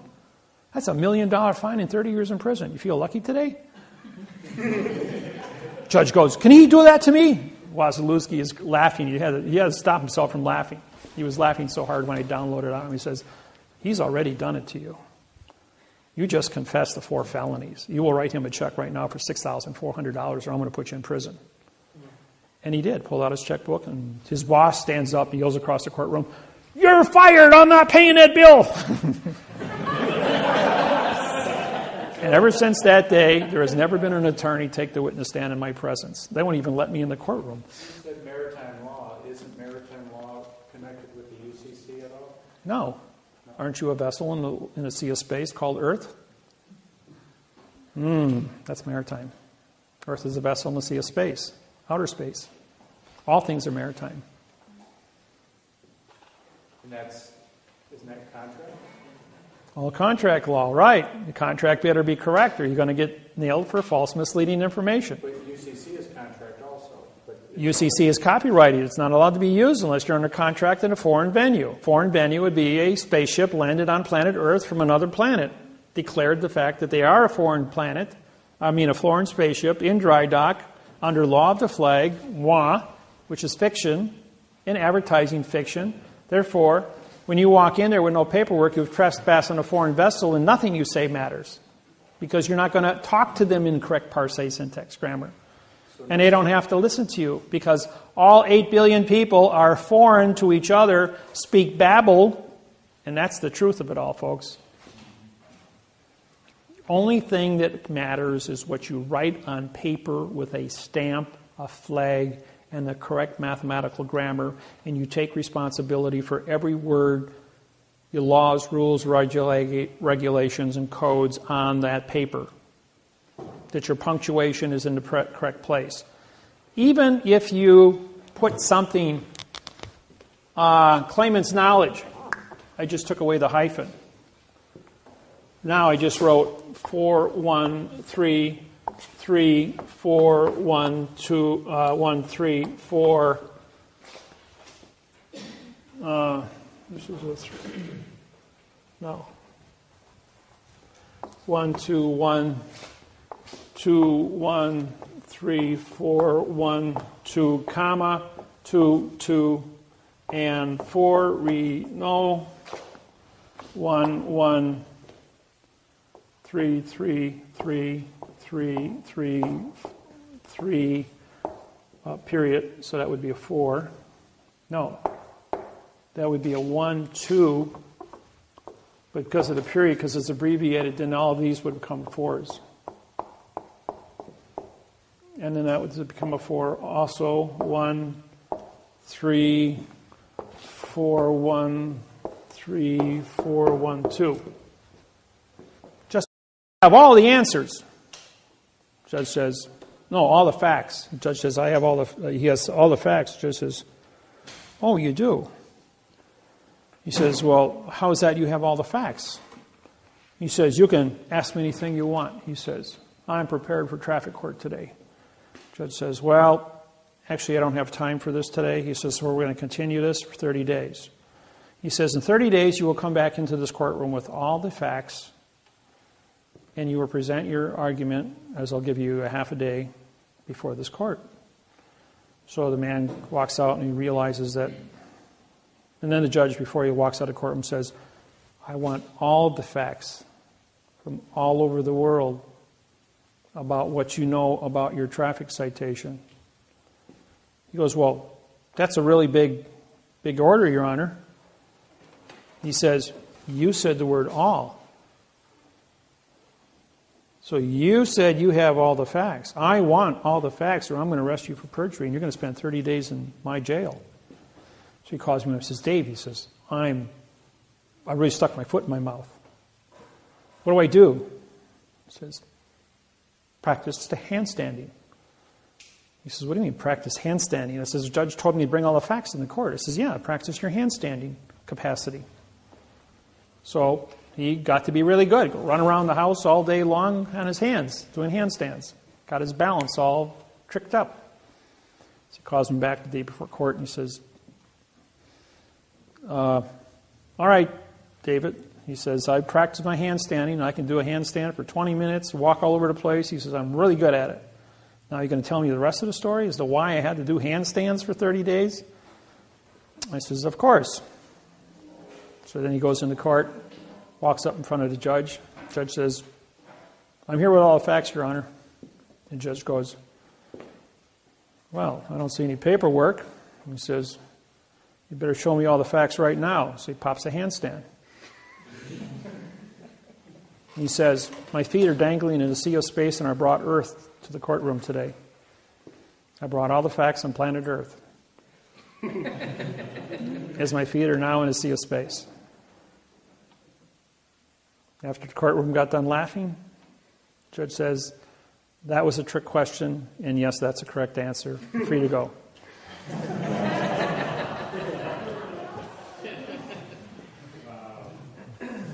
You see, sometimes it isn't about syntax or it's about knowing where to look. So, everyone in this room has a really unique gift right now. I'll tell you another little story that is relevant to the gift before I answer the question. Man walks up, Ford, president of Ford Motors, Mr. Ford himself, 1952, holds his annual shareholders meeting. And people come from all over the United States for all the Ford dealers. And Mr. Ford is amongst all of his executives, and he's having a conversation. And finally, this young executive walks up, 31 years old, graduate, cocky little guy, and he walks up to Mr. Ford and says, Mr. Ford, I understand you can answer all questions. He says, yes, I can. He says, okay, I got a question for you. So he asked the question in front of all the people there. Give me a phone. I want the answer to this question. You got 15 seconds. Calls his think tank. 15 seconds later comes back and he says, here's the answer to your question. And answers it. He says, is that the correct answer? He says, yes, it is. He says, you can't answer all the questions. He says, you had to call somebody else. He says, is that the right answer? And the man says, yeah, that's the right answer. He says, I know where to look. And that's why I know I can answer your question. By the way, you're fired. For being a wise guy. Okay, what did I say that for? I said that because all of you here have a now have access to me. So therefore, if somebody presents you with a scenario, an argument, a document, anything, trick question, craziness, no matter what you think it is, say, hey, I got Dave's number. Call Dave. Ask me the question. Make sure you got a tape recorder. I will give you the answer. And you won't have to wait, week or so for me to research it. I will give you the answer while you're on the phone immediately. I haven't been defeated in 100,000 questions at 2,500 seminars, so you guys just cook up your best things. I hope I've answered everyone's questions here today and showed you the necessary points of information that are necessary. Yes? I got another question. With all these people that know about you and have your phone number from being on the website, all your students all over the world, how can you have time to answer? I think you'd be getting 2,000 calls a minute. I get 200 emails a day. I hope everybody sends me by email because you can write things out and you get to think about things when you write them out. And so it gives me an opportunity then to answer then when I'm not on the phone, but between the phones and the emails and the lawsuit writing and my day trading and research.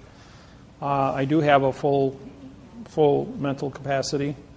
I don't watch television because that's just... If I'm going to syntax documents where I actually get to sit there and write, I'll watch TV because it gets boring when you're doing numbers at 300 words every half hour. So I watch TV because it's all my right brain does the work while my left brain is entertained watching. Or if I'm talking to you on a phone, I'll be syntaxing at the same time. But I'm always syntaxing. It's just automatic after 12 years, and I don't even think about it. My question was, how do you have time to answer all these questions? I do. I take care of everybody, and I get it all out in record time. Right. People that are doing nonsense don't get through to me. People that are actually legitimate, have a legitimate question for a legitimate reason, and have an emergency do get through to me, and I answer your questions. New people are always going like, you answered your phone. He says, I see how many people you got on your website. The numbers are posted. He goes, how can you possibly get through to me? Well, everybody gets through to me. Since I've been standing here, I've had only 8 phone calls. Kind of disappointed. No emergencies. I know everybody's phone number and what they want to call you about. Where's my form? How do I fill it out? Did I do it right? Same thing, yes. You got that passion up there, but you didn't show us how that changed. You showed us how it changed too, but not from this was a compound noun. All my writings have underline on compound nouns. But when you drop this becomes, anytime you have 2 facts, a claimant is a fact, knowledge is a fact. When you put a fact in front of a fact, this becomes an adjective, making this into a pronoun. Except the is an adverb. The only word that the adverb can attach to would be another adverb, but knowledge of becomes a pronoun because it's been modified by 2 adjectives. The first word in the sentence, the authority always runs backwards. And the word and here is a conjunction. If I put a full colon after this, I would break it, and this would become a real fact now. But without it, this becomes a pronoun. The pronoun has to be connected by an adverb. The adverb has to connect, and all it does are adverbs. Now making this into a verb, but because there's punctuation here, this automatically becomes an independent pronoun.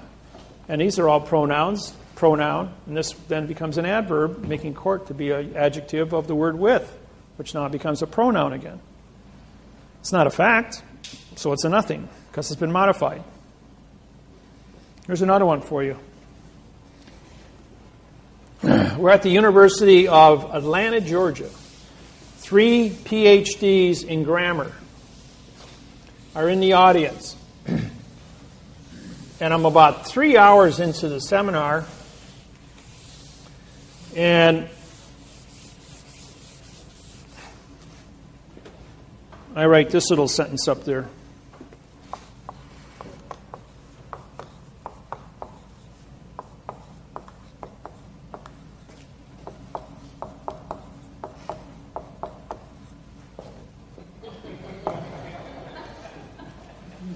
The is for the da. And they're going like, lady stands up and goes, well, that makes a lot of sense.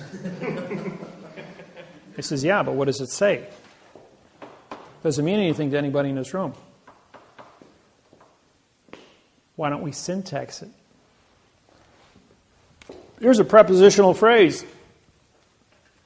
Can you put a verb in front of a pronoun? Or, a preposition. Yes, you can put a verb in front of a preposition. Can you put an adverb in front of a verb? Well, the answer is yes. Can you put an article in front of an adverb? The answer is no. So the only solution here is the adverb modifies the verb, which is connected to the adverb, which modifies the verb, which connected to the adverb, which modifies the verb. So I use the as an adverb and a verb. Or it's a 4, 1, 3, 4, 1, 2. That's also correct. Because there's no prepositional phrase in front of for the. And as the word for becomes a pronoun, the is now an adverb, connects and then modifies the adjective is, which modifies the pronoun for, which is connected to the adverb the, which modifies the verb the. Depends on what the volition of the writing is.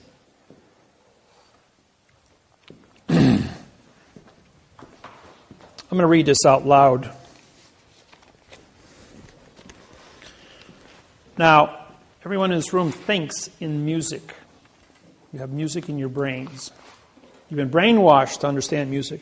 Lawyers write in music.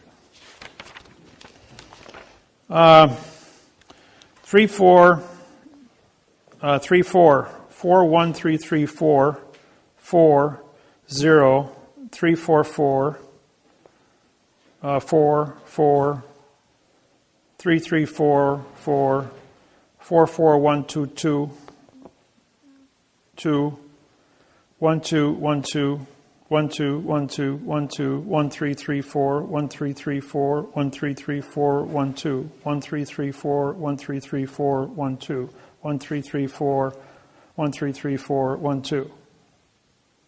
You see a pattern here? You're either doing a two-step, a quick step, a waltz, country two-step, rock and roll. And this is the pattern that the brain goes through. So you write with patterns, you read with patterns. And when you start getting into numbers, you see the patterns. Here the guy is using, there's a quick step, 1, 2, 1, 2, 1, 2. A judge would say, this is the way I want it. An attorney who doesn't know what a judge knows is going to go 4, 1, 3, 4, 4, 1, 2. What is my exercise? I use the as a verb. I use the as an adverb. I use the as a pronoun. 3 different syntax identities. You don't believe me? Pull the dictionary out and look up the word the. It's used as an adjective, an adverb, a pronoun, a preposition, an article, and a noun. And if I want to do it a different way, I could do a 1, 3, 4, 1, 3, 4. That's also legal. So now I used it as a pronoun, an adjective, an adverb, and a verb. 4 different identities. And all 3 of those are correct. Now, how would I make a determination as to why this is correct? I would look at all the rest of the thinking of the person, the other paragraph around it, and see which one of these patterns have been duplicated before. And that would tell me what his volition was when he wrote this part. If one attorney writes continuously in a 1, 2, 1, 2, 1, 2 and hits this pattern, I'm going to say this is his volition. If the next attorney writes this pattern and it's unbroken throughout the document, I'm going to say this belongs to his pattern. This might be Harvard, this might be Yale, this might be Princeton. Each law school teaches different patterns. So you got to know where the music came from. And when you see the music, you know what your thinking capacity is, and you're going to say, oh, Benjamin Franklin wrote this in the Declaration of Independence. But then he went ahead and he helped Thomas Jefferson write the Constitution of the United States of America. But then there was a few other little individuals that got their fingers in the pie. So he wasn't the only guilty party up there. Yes? Do you recommend sending your kids to college? Did your kids go to college? Well, we're only talking about English here right now. If you want to study electronics, mechanics, car repair, motor engines, technical schools, yes, there's nothing wrong. Remember, what is the law of the mafia? You keep your friends close. You keep your enemies closer. Don't forget, who is the enemy? The fiction is the enemy. Smith is going to come after you as Zion. The machine, which is government, is going to try and control you through videotapes, mechanics, automobiles, houses, contracts. So you got two enemies in the world. One is a machine, the other one is a virus. So you have to exist and know who the enemy is. You have to be proficient to understand how the enemy thinks, how the enemy works. But you also have to know what the facts are and how to be proficient in the fact. And by doing so, you can protect yourself and your family and teach it on to other people. You know what the world of syntax pays an hour? It's a $1,000 an hour paycheck. When the world switches gears, they're going to need every document, every topic in the yellow pages rewritten in quantum language. It's a $1,000 an hour paycheck if you can write contracts for what is a refrigeration contract, what is a law contract, what is a real estate contract, what is a bank contract, what is a mortgage contract. How much do you think Bank of America will pay you to write a mortgage contract in quantum grammar compared to the 15-page one of nonsense you now possess? I can take that document and probably, that's 6,000 words. Let's see, 18 and 8, 20, 30, probably about 44 to 46 hours I could have an entire 5,000 word document written in quantum grammar to cover all the topics there, all the scenarios of weather, pesticides, pollution, contracts, and do it in quantum. At which time the banks would then pay a very nice paycheck, because how much money is carried in mortgages in the United States? Anybody know that number? Yes, it's trillions. It's a $60 trillion is carried in mortgage in the United States. So therefore, what would be your paycheck? To just know how to write a 15-page quantum document. For Bank of America, Wells Fargo, Citibank, Chase, Wachovia, J.C. Morgan. Do the math. You got 38 major banks. They're all going to want mortgages. Learn how to do syntax, one contract, you're financially independent. There is no substitute for knowledge. The only security you have in life is your own daily capacity to earn. Earn doesn't mean money. Earn means respect, love, ability to communicate with other people about anything. And as you go through life, you have to continually beat your own record every day. That means you will learn and improve yourself every day and be more than you were the day before. Don't cry about the fact that you're in debt. Don't cry about the fact that you can't pay your bills. I worked 2 full-time jobs since I was 12 years old. I was financially I was emancipated at the age of 12 with a paper route of 147 customers in 1961. I had that for 2 years. I made $47 a week as a 12-year-old. My father made $60 a week to support 6 children. I had to turn over my entire paycheck to support my family, my brothers and sisters. At the age of 14, I worked for Sears and Roebuck at 6% commission. I took home $400 a week as a 14-year-old kid. You're not allowed to work in the state of Wisconsin under the age of 16. I had a work permit from the Milwaukee Journal as a paper boy. Nobody bothered to look at my age. They just saw I had a work permit, so they put me to work. I wasn't allowed to be in the distributive education clubs of America, where you go to school for 4 hours in the morning and you work from 1 o'clock to 9 o'clock at night at Sears and Roebuck until you were 16. I was only 14-year-old in the whole state of Wisconsin. It was going to school in the morning and working at Sears and Roebuck for 2 years. And on my 16th birthday, they threw a birthday party for me, only to discover that, hey, you've been working here for 2 years underage. But you're the best salesman we have, and you make $2,500 a week for the store, so keep your mouth shut. Money talks.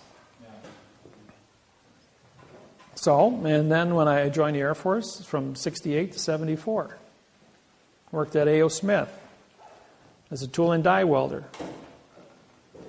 But as a tool and die welder, I had technology and metallurgy secrets that superseded the government, the company's ability. At school, because of what I learned in metallurgy working for A.O. Smith, which had all kinds of pioneering technology that wasn't made public because it was proprietary copyrights. So when I went to school and studied metallurgy, I had secrets. I even had my own lab at home, so I could experiment with things. But I had mathematics and physics under the belt as well. And when I understood coefficient of expansions of metallurgy, I could cross-reference coefficients. Once all the coefficient formulas were cross-referenced, I then could do grafting. And wherever the dots crossed on the graphs were stable molecules. So then one day, Bud Hahn, who was the senior welding instructor, worked for the nuclear power plants at Point Beach in Wisconsin, and worked on the nuclear reactors as being a state-certified heliarc welder, or TIG welder. And he could do everything X-ray. Makes the statement, you cannot weld aluminum and steel together. And I'm going, yes, you can. He says, no, you can't. Never been done. Can't do it. I can do it. He says, that's impossible. He says, I got my own lab. I can do it. He says, I'll bet you your teaching license that I can do it, and I get your teaching permit. I already had 4 years of college under the belt. So he says, I'll take that bet. I'm retiring. I'm 65 years old. So all the welding instructors, metallurgists, engineers at Milwaukee Area Technical College, and 150 students were all brought into the weld lab. They set up benches, bleacher benches, so everybody could see. And they gave me a half-inch plate of aluminum and a half-inch plate of steel and a heliarc welder. I set it up for argon and 2% oxygen. Oxygen stabilizes the carbon molecule. And I then preheated the steel to 702 degrees and the aluminum to 702 degrees. And I welded it together, and he beat it with a sledgehammer, and it wouldn't break apart. He says, there's no application for a 702-degree weld of steel and aluminum together. I says, that's not my contract. My contract is that I can weld steel and aluminum together, and you can't break it apart with a sledgehammer, and I can weld it together. That's my contract. And he goes, everyone in the room, that was Mr. Miller's contract. And he welded it, and you beat it with a sledgehammer, and you bent it, and it didn't break. But he maintained 702 degrees Fahrenheit at all times.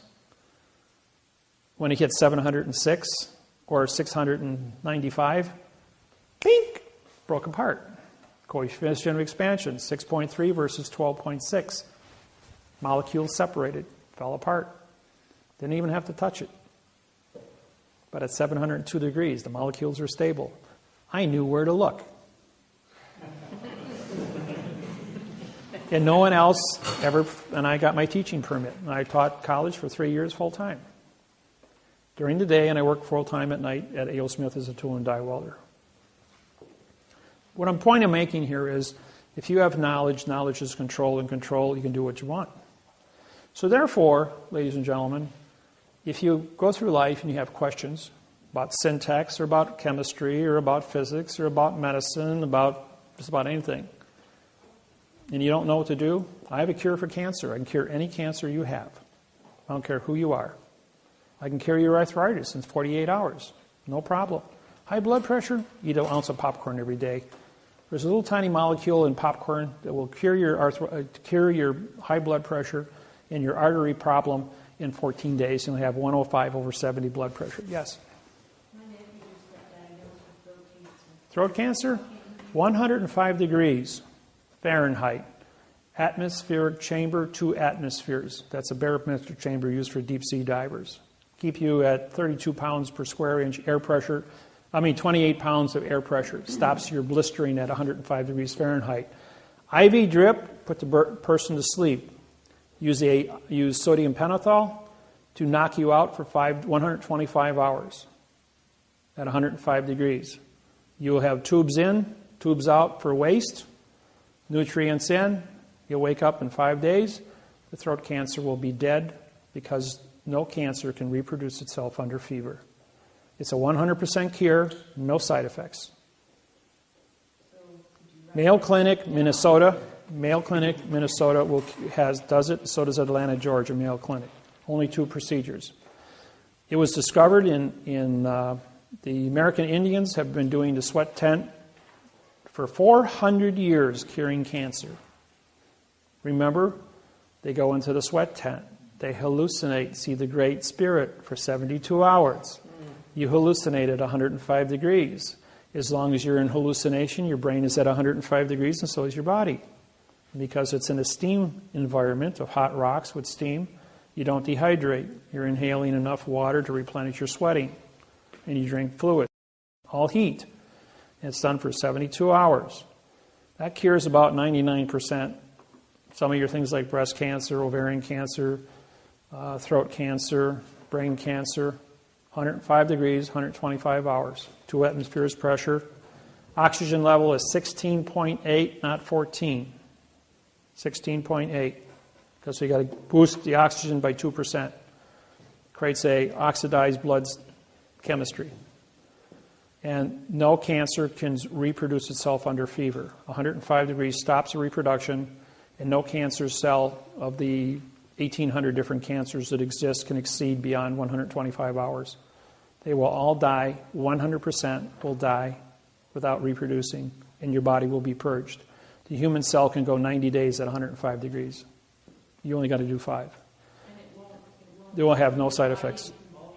Nope, you're asleep. You're under sodium pentothal. Your whole body is completely kept asleep.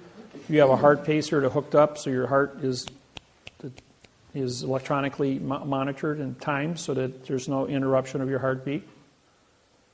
And use an anesthesiologist to create the chemical IV drip that will create an artificial fever. The atmosphere of the barometric chamber is also heated to 105 degrees, so it's stable, both internal and external. But he does not have any money. He's still paying hospital bill that he accumulated when he had an accident earlier. It's not an excuse for murder, so I'll give you the cure. You go to the Mayo Clinic, they'll take care of it. Is it a child? He's old.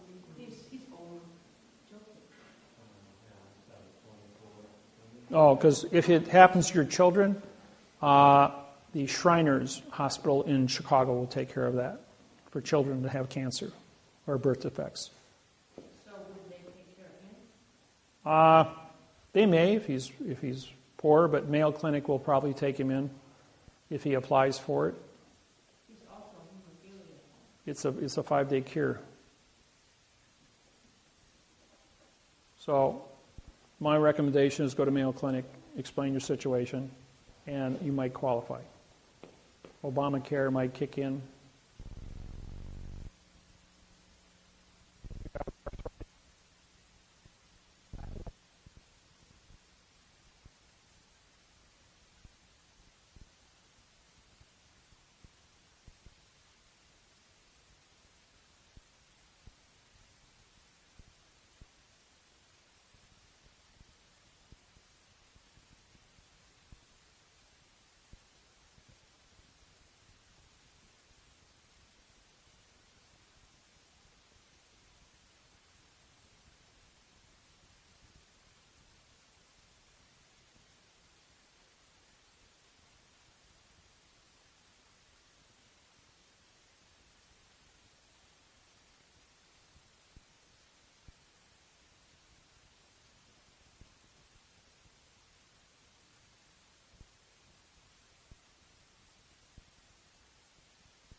else.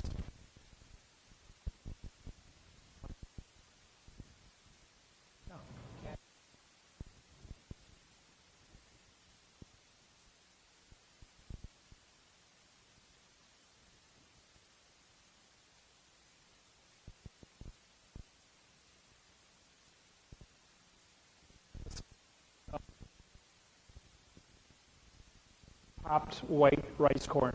It's only found in white rice popcorn. It's one, but when it can penetrate through the cells of a human being, and it will go in and will clean out the plaque that causes high blood pressure. In 2 weeks, white rice popcorn. Air pop it, put as much butter and salt on as you want, has no effect. Popcorn neutralizes cholesterol in the bloodstream. And you'd be right back to normal. Don't have to take your blood pressure. Oh, that's another thing. Anybody on Tylenol PM, and you know this person, might be a senior citizen, Tylenol PM and high blood pressure medicine causes Alzheimer's in 5 to 10 days. You won't be able to find your way back to your house if you're on that combination of chemicals. So don't do it. You can take regular Tylenol, but don't take Tylenol PM. Any PM medicines mixed with high blood pressure medicine will wipe out your memory. And if you're in that condition, you're going to wind up in a nursing home, and there's nothing wrong with you. As soon as you stop taking it, it takes about 5 days to flush your system. Put a little baking soda, half a teaspoon a day, and neutralize that, and you'll be back to normal. Yes? I have a question. A friend of mine had a property that sold it for actually a couple months behind. Would you be able to do this program? Sure. Even though he sold the property, he can still go back after his caretaker fees, his guardian fees from the bank, because he was never paid that. They'll adjust. The amount of money can be adjusted for any monies he may have taken out in the form of second mortgages, refinances, stuff like that. Those all get worked out after the fact. But fraud is still fraud.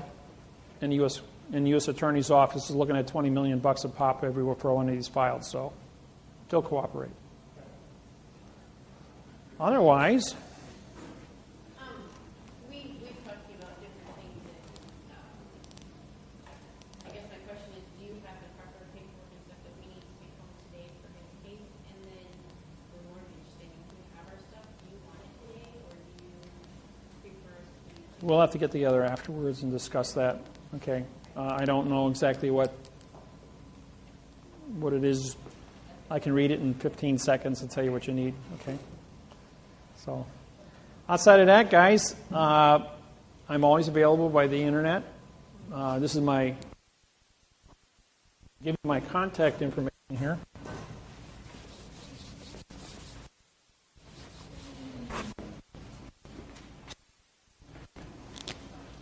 My DWAWRO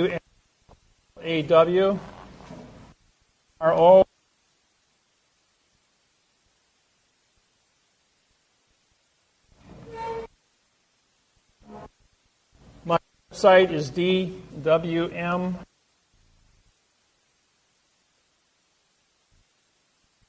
address all correct.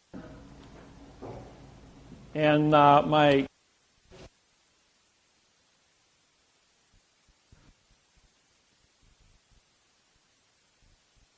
M and the number lowercase. So that's how you get a hold of me. If you want to do video seminars if you have a support group, call me, make an appointment. We'll do a 2-hour video seminar on Skype. I'm going to be unavailable until the 20th of October. I'm going to be traveling. I've got a bunch of seminars I'm doing in California, in Hawaii. So you can always get me on the cell phone and on the internet. I will have internet 24/7 as I have my own independent router it's portable that I travel with. It works anywhere in the United States. If a cell phone works, my router works. So that's about all I got for you tonight. And if you cook up some good questions, send me some emails and I'll answer them. And for those that want to get involved with doing lawsuits with me, contact me. I charge a flat $3,000 for anybody that wants to do the mortgage contracts. And the syntaxing, the default judgment, any follow-ups that would take place, the contacts with Tyrone Williams in the U.S. Attorney's Office, any court issues that come up where a judge is going to get attitude. Be more than happy to participate. This will be fun. So thank you for coming to my seminar. Thank you.